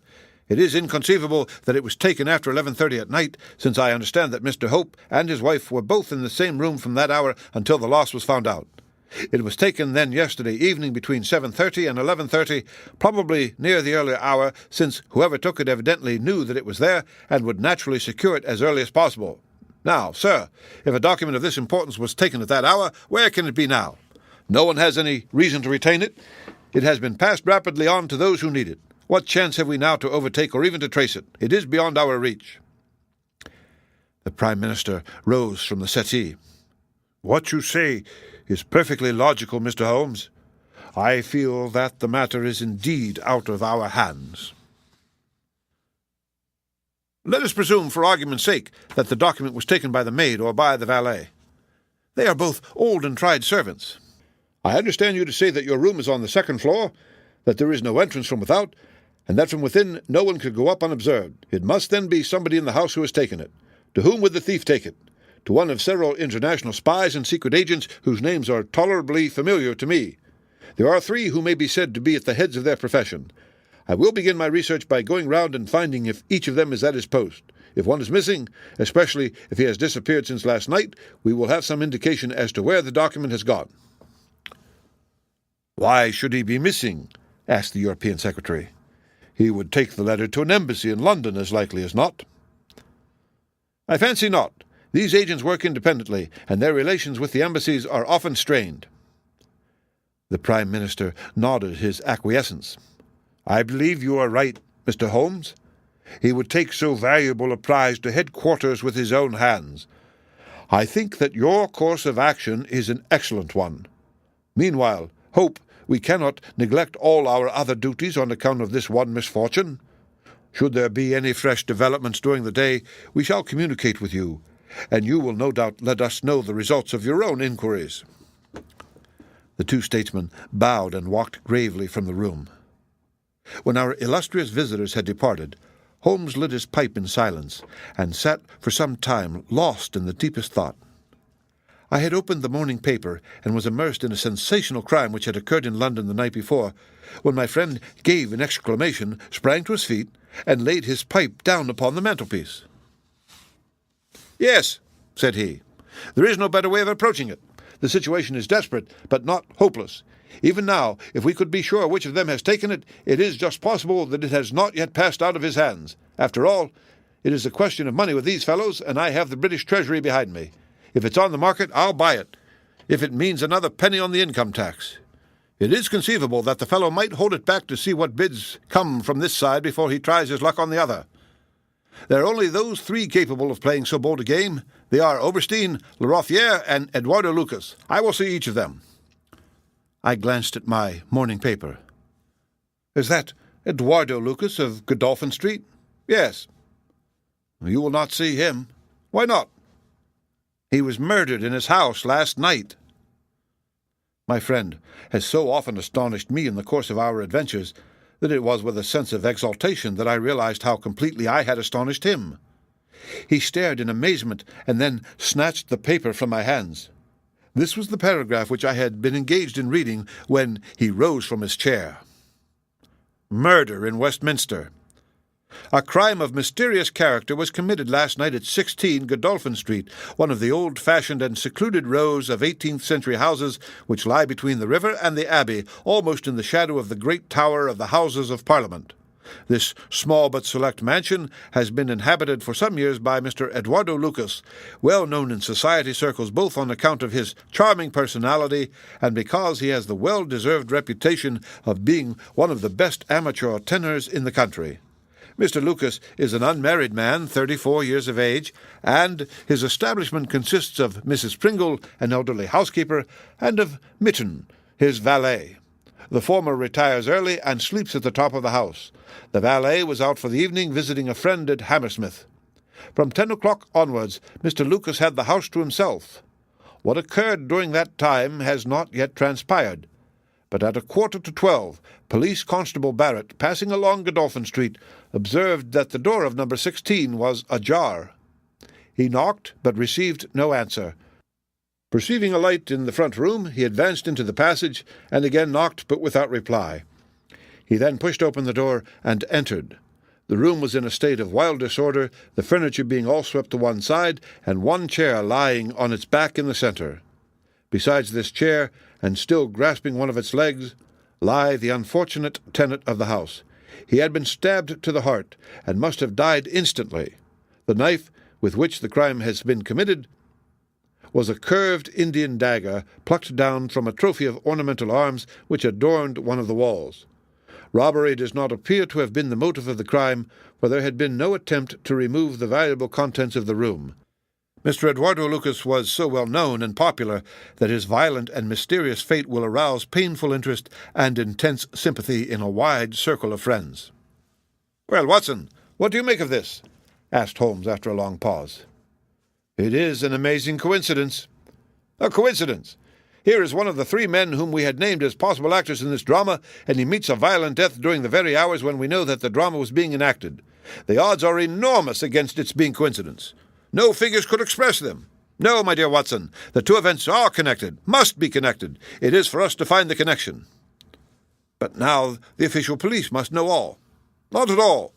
They know all they see at Godolphin Street. They know, and shall know, nothing of Whitehall Terrace. Only we know of both events, and can trace the relation between them.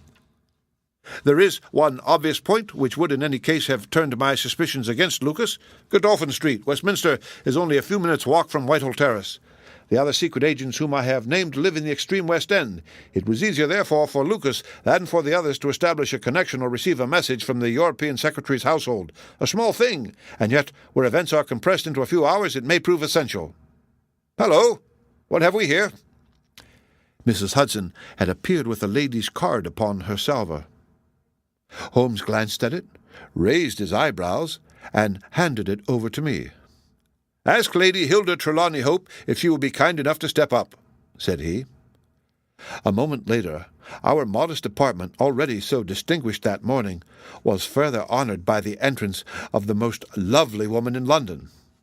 I had often heard of the beauty of the youngest daughter of the Duke of Belminster, but no description of it and no contemplation of colourless photographs had prepared me for the subtle, delicate charm and the beautiful colouring of that exquisite head.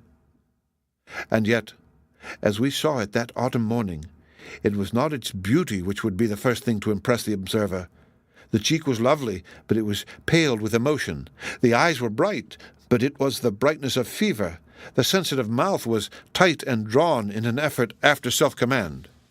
Terror, not beauty, was what sprang first to the eye as our fair visitor stood framed for an instant in the open door. "Has my husband been here, Mr. Holmes?" "Yes, madam, he has been here." "Mr. Holmes, I implore you not to tell him that I came here."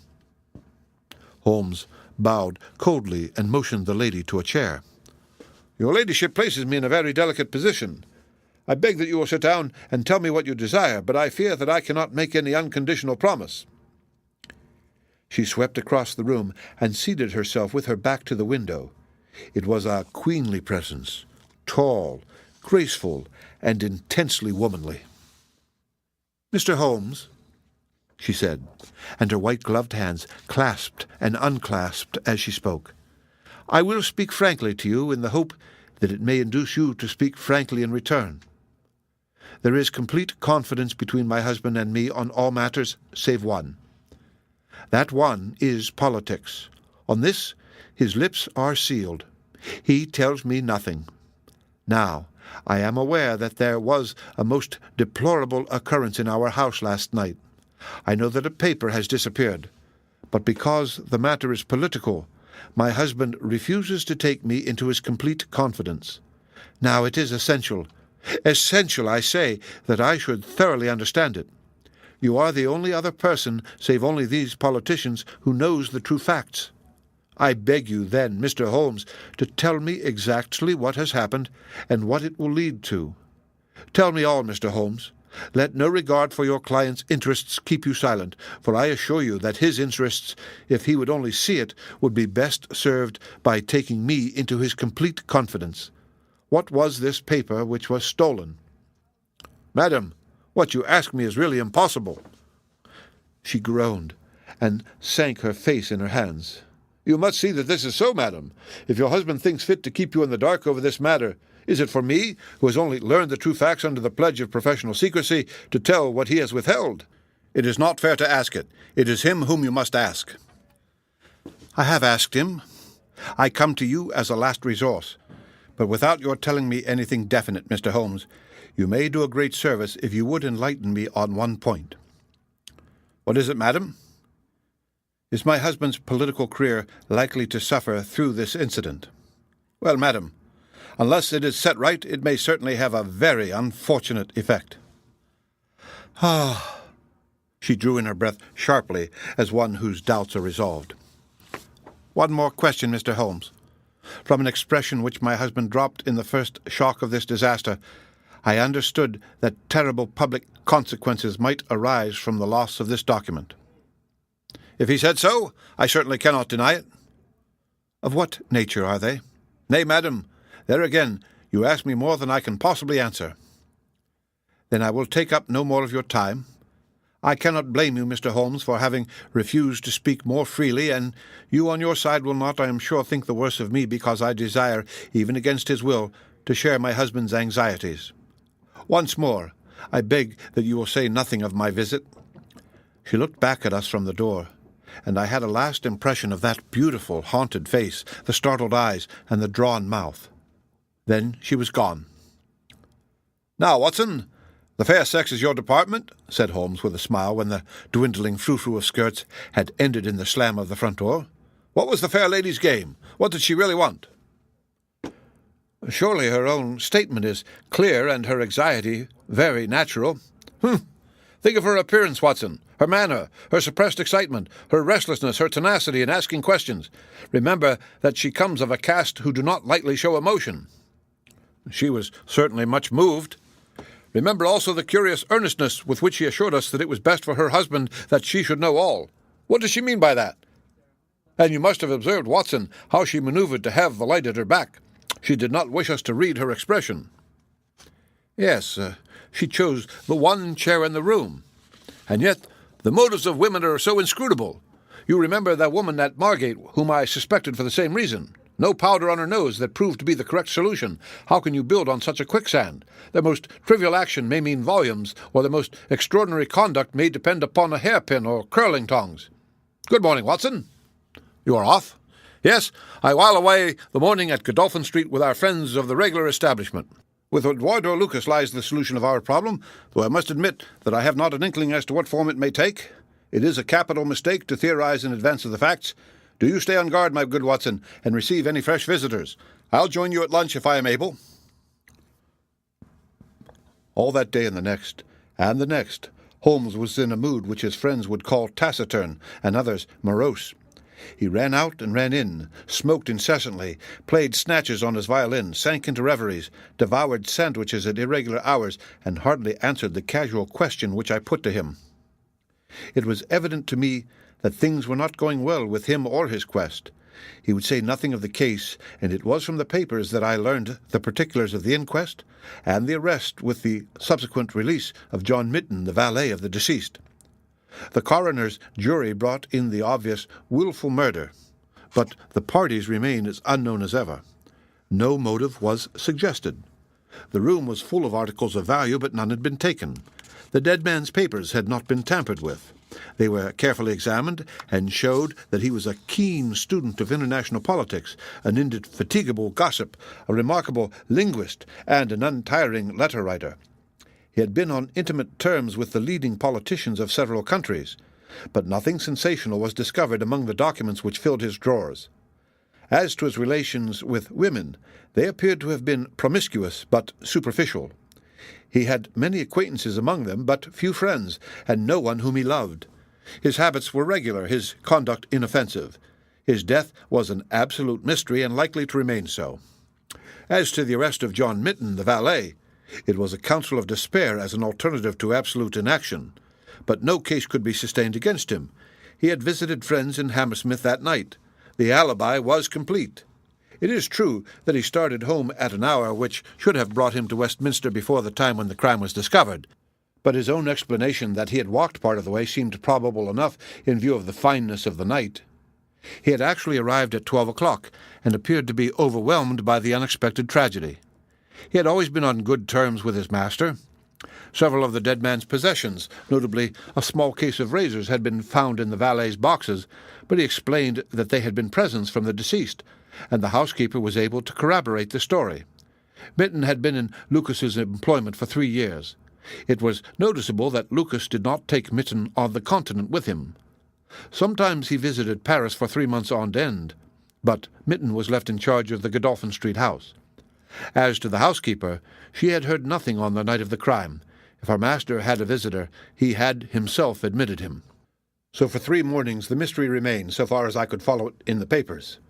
If Holmes knew more, he kept his own counsel, but, as he told me that Inspector Lestrade had taken him into his confidence in the case, I knew that he was in close touch with every development. Upon the 4th day, there appeared a long telegram from Paris which seemed to solve the whole question. "A discovery has just been made by the Parisian police," said the Daily Telegraph, "which raises the veil which hung round the tragic fate of Mr. Eduardo Lucas, who met his death by violence last Monday night at Godolphin Street, Westminster. Our readers will remember that the deceased gentleman was found stabbed in his room, and that some suspicion attached to his valet, but that the case broke down on an alibi. Yesterday, a lady who has been known as Mademoiselle Henri Fournet, occupying a small villa in the Rue Austerlitz, was reported to the authorities by her servants as being insane. An examination showed that she had indeed developed mania of a dangerous and permanent form. On inquiry, the police have discovered that Mademoiselle Henri Fournet only returned from a journey to London on Tuesday last, and there is evidence to connect her with the crime at Westminster. A comparison of photographs has proved conclusively that Monsieur Henri Fournet and Eduardo Lucas were really one and the same person, and that the deceased had for some reason lived a double life in London and Paris. Mademoiselle Fournet, who is of Creole origin, is of an extremely excitable nature and has suffered in the past from attacks of jealousy which have amounted to frenzy. It is conjectured that it was in one of these that she committed the terrible crime which has caused such a sensation in London. Her movements upon the Monday night have not yet been traced, but it is undoubted that a woman answering to her description attracted much attention at Charing Cross Station on Tuesday morning by the wildness of her appearance and the violence of her gestures. It is probable, therefore, that the crime was either committed when insane, or that its immediate effect was to drive the unhappy woman out of her mind. At present she is unable to give any coherent account of the past, and the doctors hold out no hope of the re-establishment of her reason. There is evidence that a woman who might have been Mademoiselle Fournet was seen for some hours on Monday night watching the house in Godolphin Street. What do you think of that, Holmes? I had read the account aloud to him while he finished his breakfast. My dear Watson, said he, as he rose from the table and paced up and down the room, you are most long-suffering, but if I have told you nothing in the last 3 days, it is because there is nothing to tell. Even now, this report from Paris does not help us much. Oh, surely it is final as regards the man's death. The man's death is a mere incident, a trivial episode, in comparison with our real task, which is to trace this document and save a European catastrophe. Only one important thing has happened in the last 3 days, and that is that nothing has happened. I get reports almost hourly from the government, and it is certain that nowhere in Europe is there any sign of trouble. Now, if this letter were loose... No, it can't be loose. But if it isn't loose, where can it be? Who has it? Why is it held back? That's the question that beats in my brain like a hammer. Was it indeed a coincidence that Lucas should meet his death on the night when the letter disappeared? Did the letter ever reach him? If so, why is it not among his papers? Did this mad wife of his carry it off with her? If so, is it in her house in Paris? How could I search for it without the French police having their suspicions aroused? It is a case, my dear Watson, where the law is as dangerous to us as the criminals are. Every man's hand is against us, and yet the interests at stake are colossal. Should I bring it to a successful conclusion, it will certainly represent the crowning glory of my career. Ah, here is the latest from the front. He glanced hurriedly at the note which had been handed in. Hello! Lestrade seems to have observed something of interest. Put on your hat, Watson, and we will stroll down together to Westminster. It was my first visit to the scene of the crime, a high, dingy, narrow-chested house, prim, formal and solid like the century which gave it birth. Lestrade's bulldog features gazed out at us from the front window, and he greeted us warmly when a big constable had opened the door and let us in. The room into which we were shown was that in which the crime had been committed, but no trace of it now remained, save an ugly, irregular stain upon the carpet. The carpet was a small square drugget in the center of the room, surrounded by a broad expanse of beautiful old-fashioned wood flooring in square blocks, highly polished. Over the fireplace was a magnificent trophy of weapons, one of which had been used on that tragic night. In the window was a sumptuous writing desk, and every detail of the apartment, the pictures, the rugs, and the hangings, all pointed to a taste which was luxurious to the verge of effeminacy. "Seen the Paris news?" asked Lestrade. Holmes nodded. "Our French friends seem to have touched the spot this time. No doubt it's just as they say. She knocked at the door. Surprise visit, I guess, for he kept his life in watertight compartments. He let her in, couldn't keep her in the street. She told him how she had traced him, reproached him, one thing led to another, and then, with that dagger so handy, the end soon came. It wasn't all done in an instant, though, for these chairs were all swept over yonder, and he had one in his hand as if he had tried to hold her off with it. We've got it all clear as if we had seen it." Holmes raised his eyebrows. "And yet you have sent for me." "Ah, yes, that's another matter. A mere trifle, but the sort of thing you take an interest in. Queer, you know, and what you might call freakish. It has nothing to do with the main fact. You can't have on the face of it." "What is it, then?" "Well, you know, after a crime of this sort, we are very careful to keep things in their position. Nothing has been moved, officer in charge here, day and night. This morning, as the man was buried and the investigation over, so far as this room is concerned, we thought we could tidy up a bit. The carpet. You see, it is not fastened down, only just laid there. We had occasion to raise it. We found—" "Yes, you found?" Holmes' face grew tense with anxiety. "Well, I'm sure you would never guess in 100 years what we did find. You see that stain on the carpet? Well, a great deal must have soaked through, must it not?" "Undoubtedly it must." "Well, you will be surprised to hear that there is no stain on the white woodwork to correspond." "No stain? But there must—" "Yes, so you would say, but the fact remains that there isn't." He took the corner of the carpet in his hand, and turning it over, he showed that it was indeed as he said. "But the underside is stained as is the upper. It must have left a mark." Lestrade chuckled with a delight at having puzzled the famous expert. "Now I'll show you the explanation. There is a second stain, but it does not correspond with the other. See for yourself." As he spoke, he turned over another portion of the carpet, and there, sure enough, was a great crimson spill upon the square white facing of the old-fashioned floor. "Now, what do you make of that, Mr. Holmes?" "Why, it is simple enough. The two stains did correspond, but the carpet has been turned around. As it was square and unfastened, it was easily done." "The official police don't need you, Mr. Holmes, to tell them that the carpet must have been turned round. That's clear enough, for the stains lie above each other, if you lay it over this way, that is. But what I want to know is, who shifted the carpet and why?" I could see from Holmes's rigid face that he was vibrating with inward excitement. "Look here, Lestrade," said he. "Has that constable in the passage been in charge of the place all the time?" "Yes, he has." "Well, take my advice. Examine him carefully. Don't do it before us. We'll wait here. You take him into the back room. You'll be more likely to get a confession out of him alone. Ask him how he dared to admit people and leave them alone in this room. Don't ask him if he has done it. Take it for granted. Tell him you know someone has been here. Press him. Tell him that a full confession is his only chance of forgiveness. Do exactly what I tell you."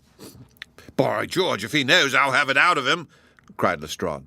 He darted into the hall, and a few moments later his bullying voice sounded from the back room. "Now, Watson, now!" cried Holmes with frenzied eagerness. All the demoniacal force of the man masked behind that listless manner burst out in a paroxysm of energy. He tore the drugget from the floor, and in an instant was down on his hands and knees, clawing at each of the squares of wood beneath it. One turned sideways as he dug his nails into the edge of it. It hinged back like the lid of a box. A small black cavity opened beneath it. Holmes plunged his eager hand into it and drew it out with a bitter snarl of anger and disappointment. It was empty. "Quick, Watson, quick! Get it back again!" The wooden lid was replaced, and the drugget had only just been drawn tight when Lestrade's voice was heard in the passage. He found Holmes leaning languidly against the mantelpiece, resigned and patient, endeavouring to conceal his irrepressible yawns. "Sorry to keep you waiting, Mr. Holmes. I can see that you are bored to death with the whole affair. Well, he has confessed all right. Come in here, Macpherson. Let these gentlemen hear of your most inexcusable conduct." The big constable was very hot and penitent, and he sidled into the room. "I meant no harm, sir, I'm sure. The young woman came to the door last evening, mistook the house she did, and then we got talking. It's lonesome when you're on duty here all day." "Well, what happened then?" "Well, she wanted to see where the crime was done. Had read about it in the papers, she said. She was a very respectable, well-spoken young woman, sir, and I saw no harm in letting her have a peep. Well, sir, she saw that mark on the carpet, down she dropped on the floor, and lay as if she were dead. I ran to the back and got some water, but I could not bring her to. Then I went round the corner to the ivy plant for some brandy, and by the time I had brought it back, the young woman had recovered and was off, ashamed of herself, I dare say, and dared not face me." "How about moving that drugget?" Well, sir, it was a bit rumpled, certainly, when I came back. You see, she fell on it, and it lies on a polished floor with nothing to keep it in place. I straightened it out afterwards." "It's a lesson to you that you can't deceive me, Constable Macpherson," said Lestrade, with dignity. "No doubt you thought that your breach of duty could never be discovered, and yet a mere glance at that drugget was enough to convince me that someone had been admitted to the room. It's lucky for you, my man, that nothing is missing, or you would find yourself in Queer Street. I'm sorry to have called you down over such a petty business, Mr. Holmes, but I thought the point of the second stain not corresponding with the first would interest you." "Certainly. It was most interesting. Has this woman only been here once, Constable?" "Yes, sir. Only once." "Who was she?" "Don't know the name, sir. Was answering an advertisement about typewriting and came to the wrong number. Very pleasant, genteel young woman, sir." "Tall? Handsome?" "Oh, yes, sir. She was a well-grown young woman. I suppose you might say she was handsome. Perhaps some would say she was very handsome." "Oh, officer, do let me have a peep," says she. She had pretty coaxing ways, as you might say, and I thought there was no harm in letting her just put her head through the door." "How was she dressed?" "Oh, quiet, sir. A long mantle down to her feet." "What time was it?" "Oh, it was just growing dusk at the time. They were lighting the lamps as I came back with the brandy." "Very good," said Holmes. "Come, Watson, I think that we have more important work elsewhere." As we left the house, Lestrade remained in the front room while the repenitent constable opened the door to let us out. Holmes turned on the step and held up something in his hand. The constable stared intently. "Good Lord, sir!" he cried with amazement on his face. Holmes put his finger on his lips, replaced his hand in his breast pocket, and burst out laughing as we turned down the street. "Excellent," said he. "Come, friend Watson, the curtain rings up for the last act. You will be relieved to hear that there will be no war, that the Right Honourable Trelawney Hope will suffer no setback in his brilliant career, and that the indiscreet sovereign will receive no punishment for his indiscretion, that the Prime Minister will have no European complication to deal with, and that, with a little tact and management upon our part, nobody will be a penny the worse for what might have been a very ugly incident." My mind filled with admiration for this extraordinary man. "You have solved it?" I cried. "Hardly that, Watson. There are some points which are as dark as ever, but we have so much that it will be our own fault if we cannot get the rest. We will go straight to Whitehall Terrace and bring the matter to a head." When we arrived at the residence of the European Secretary, it was for Lady Hilda Trelawney Hope that Sherlock Holmes inquired. We were shown into the morning-room. "Mr. Holmes," said the lady, and her face was pink with her indignation, "this is surely most unfair and ungenerous upon your part. I desired, as I have explained, to keep my visit to you a secret, lest my husband should think that I was intruding into his affairs, and yet you compromise me by coming here and showing that there are business relations between us." "Unfortunately, madam, I had no possible alternative. I have been commissioned to recover this immensely important paper. I must therefore ask you, madam, to be kind enough to place it in my hands." The lady sprang to her feet, with the colour all dashed in an instant from her beautiful face. Her eyes glazed. She tottered. I thought that she would faint. Then, with a grand effort, she rallied from the shock, and a supreme astonishment and indignation chased every other expression from her features. You insult me, Mr. Holmes. Come, madam, it is useless. Give up the letter. She darted to the bell. The butler shall show you out. Do not ring, Lady Hilda. If you do, then all my earnest efforts to avoid a scandal will be frustrated. Give up the letter, and all will be set right. If you will work with me, I can arrange everything. If you work against me, I must expose you. She stood, grandly defiant, a queenly figure, her eyes fixed upon his as if she would read his very soul. Her hand was on the bell, but she had forborne to ring it. You are trying to frighten me. It is not a very manly thing, Mr. Holmes, to come here and browbeat a woman.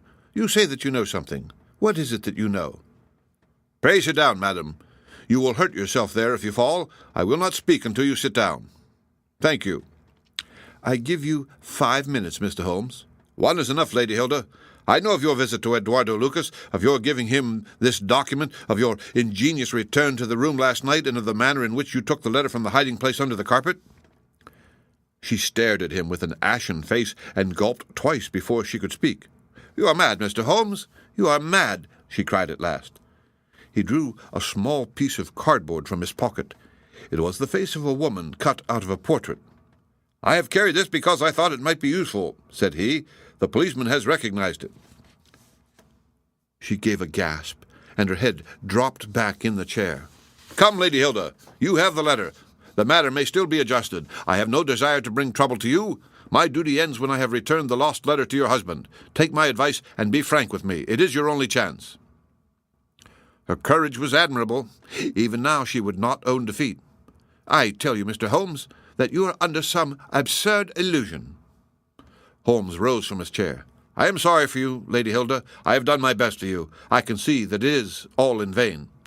He rang the bell. The butler entered.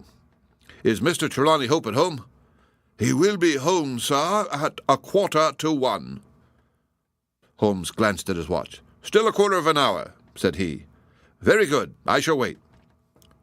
The butler had hardly closed the door behind him when Lady Hilda was down on her knees at Holmes's feet, her hands outstretched, her beautiful face upturned and wet with her tears. Oh, spare me, Mr. Holmes, spare me, she pleaded in a frenzy of supplication. For heaven's sake, don't tell him. I love him so. I would not bring one shadow on his life, and this, I know, would break his noble heart. Holmes raised the lady. I am thankful, madam, that you have come to your senses even at this last moment. There is not an instant to lose. Where is the letter? She darted across to a writing desk, unlocked it, and drew out a long blue envelope. Here it is, Mr. Holmes. Would to heaven I had never seen it. How can we return it? Holmes muttered. Quick, quick, we must think of some way. Where is the dispatch box? Still in his bedroom. What a stroke of luck. Quick, madam, bring it here. A moment later, she had appeared with a red flat box in her hand. How did you open it before? You have a duplicate key? Yes, of course you have. Open it. From out of her bosom, Lady Hilda had drawn a small key. The box flew open. It was stuffed with papers. Holmes thrust the blue envelope deep down into the heart of them, between the leaves of some other document. The box was shut, locked, and returned to the bedroom. Now we are ready for him, said Holmes. We still have 10 minutes. I am going far to screen you, Lady Hilda. In return, you will spend the time in telling me frankly the real meaning of this extraordinary affair. Mr. Holmes, I will tell you everything, cried the lady. Oh, Mr. Holmes, I would cut off my right hand before I give him a moment of sorrow. There is no woman in all London who loves her husband as I do, and yet, if he knew how I acted, how I have been compelled to act, he would never forgive me, for his own honour stands so high that he could not forget or pardon a lapse in another. Help me, Mr. Holmes. My happiness, his happiness, our very lives are at stake. Quick, madam, the time grows short. It was a letter of mine, Mr. Holmes, an indiscreet letter written before my marriage, a foolish letter, a letter of an impulsive, loving girl. I meant no harm, and yet he would have thought it criminal. Had he read that letter, his confidence would have been forever destroyed. It is years since I wrote it. I had thought that the whole matter was forgotten. Then, at last, I heard from this man, Lucas, that it had passed into his hands, and that he would lay it before my husband. I implored his mercy. He said that he would return my letter if I would bring him a certain document which he described in my husband's dispatch box. He had some spy in the office who had told him of its existence. He assured me that no harm would come to my husband. Put yourself in my position, Mr. Holmes. What was I to do? Take your husband into your confidence. I could not, Mr. Holmes. I could not. On the one side seemed certain ruin. On the other, terrible as it seemed to take my husband's paper, still, in a matter of politics, I could not understand the consequences, while in a matter of love and trust they were only too clear to me. I did it, Mr. Holmes. I took an impression of his key. This man Lucas furnished a duplicate. I opened his dispatch box, took the paper, and conveyed it to Godolphin Street. What happened there, madam? I tapped at the door as agreed. Lucas opened it. I followed him into his room, leaving the hall door ajar behind me, for I feared to be alone with the man. I remembered that there was a woman outside as I entered. Our business was soon done. He had my letter on his desk. I handed him the document. He gave me the letter. At this instant there was a sound at the door. There were steps in the passage. Lucas quickly turned back the drugget, thrust the document into some hiding place there, and covered it over. What happened after that is like some fearful dream. I have a vision of a dark, frantic face, of a woman's voice which screamed in French, "My waiting is not in vain. At last, I have found you with her." There was a savage struggle. I saw him with a chair in his hand. A knife gleamed in hers. I rushed from the horrible scene, ran from the house, and only next morning in the paper did I learn the dreadful result. That night I was happy, for I had my letter, and I had not seen yet what the future would bring. It was the next morning that I realized that I had only exchanged one trouble for another. My husband's anguish at the loss of his paper went to my heart. I could hardly prevent myself from there and then kneeling down at his feet and telling him what I had done, but that again would mean a confession of the past. I came to you that morning in order to understand the full enormity of my offense. From the instant that I grasped it, my whole mind was turned to the one thought of getting back my husband's paper. It must still be where Lucas had placed it, for it was concealed before this dreadful-looking woman entered the room. If it had not been for her coming, I should not have known where his hiding-place was. How was I to get into the room? For 2 days I watched the place, but the door was never left open. Last night I made a last attempt. What I did and how I succeeded you have already learned. I brought the paper back with me and thought of destroying it, since I could see no way of returning it without confessing my guilt to my husband. Heavens, I hear his step upon the stair. The European secretary burst excitedly into the room. "Any news, Mr. Holmes? Any news?" he cried. I have some hopes. "Ah, thank heaven!" His face became radiant. "The Prime Minister is lunching with me. May he share your hopes? He has nerves of steel, and yet I know that he has hardly slept since this terrible event. Jacobs, will you ask the Prime Minister to come up? As to you, dear, I fear that this is a matter of politics. We will join you in a few minutes in the dining-room." The Prime Minister's manner was subdued, but I could see by the gleam of his eyes and the twitching of his bony hands that he shared the excitement of his young colleague. "I understand that you have something to report, Mr. Holmes?" "Purely negative as yet," my friend answered. "I have inquired at every point where it might be, and I am sure that there is no danger to be apprehended." "But that is not enough, Mr. Holmes. We cannot live forever on such a volcano. We must have something definite." "I am in hope of getting it. That is why I am here. The more I think of the matter, the more convinced I am that the letter has never left this house." "Mr. Holmes, "If it had, it would certainly have been public by now." but why should anybody take it in order to keep it in his house?"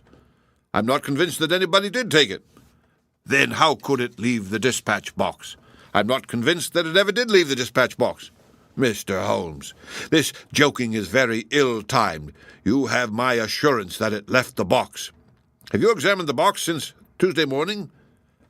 "No, it was not necessary." "You may have conceivably overlooked it." "Impossible, I say." "But I'm not convinced of it. I have known such things to happen. I presume there are other papers there. Well, it may have got mixed with them." "It was on the top." "Someone may have shaken the box and displaced it." No, I had everything out." "Surely it is easily decided, Hope," said the Premier. "Let us have the dispatch box brought in." The secretary rang the bell. "Jacobs, bring down my dispatch box. This is a farcical waste of time, but still, if nothing else will satisfy you, it shall be done. Thank you, Jacobs. Put it here. I have always had the key on my watch chain. Here are the papers, you see. Letter from Lord Marrow, report from Sir Charles Hardy, memorandum from Belgrade, note on the Russo-German grain taxes, letter from Madrid, note from Lord Flower. Good heavens! What is this? Lord Bellinger! Lord Bellinger! The Premier snatched the blue envelope from his hand. Yes, it is it. And the letter is intact. Oh, Hope, I congratulate you. Thank you. What a weight from my heart, but this is inconceivable, impossible. Mr. Holmes, you're a wizard, a sorcerer. How did you know it was there? Because I knew it was nowhere else. I cannot believe my eyes. He ran wildly to the door. Where is my wife? I must tell her that all is well. Hilda! Hilda! We heard his voice on the stairs. The Premier looked at Holmes with twinkling eyes. Come, sir, said he. There is more in this than meets the eye. How came the letter back in the box? Holmes turned away, smiling from the keen scrutiny of those wonderful eyes. We also have diplomatic secrets, said he, and picking up his hat, he turned to the door. The end of Adventure 13. Read by Rick Kistner for Lit2Go on the web at fcit.usf.edu.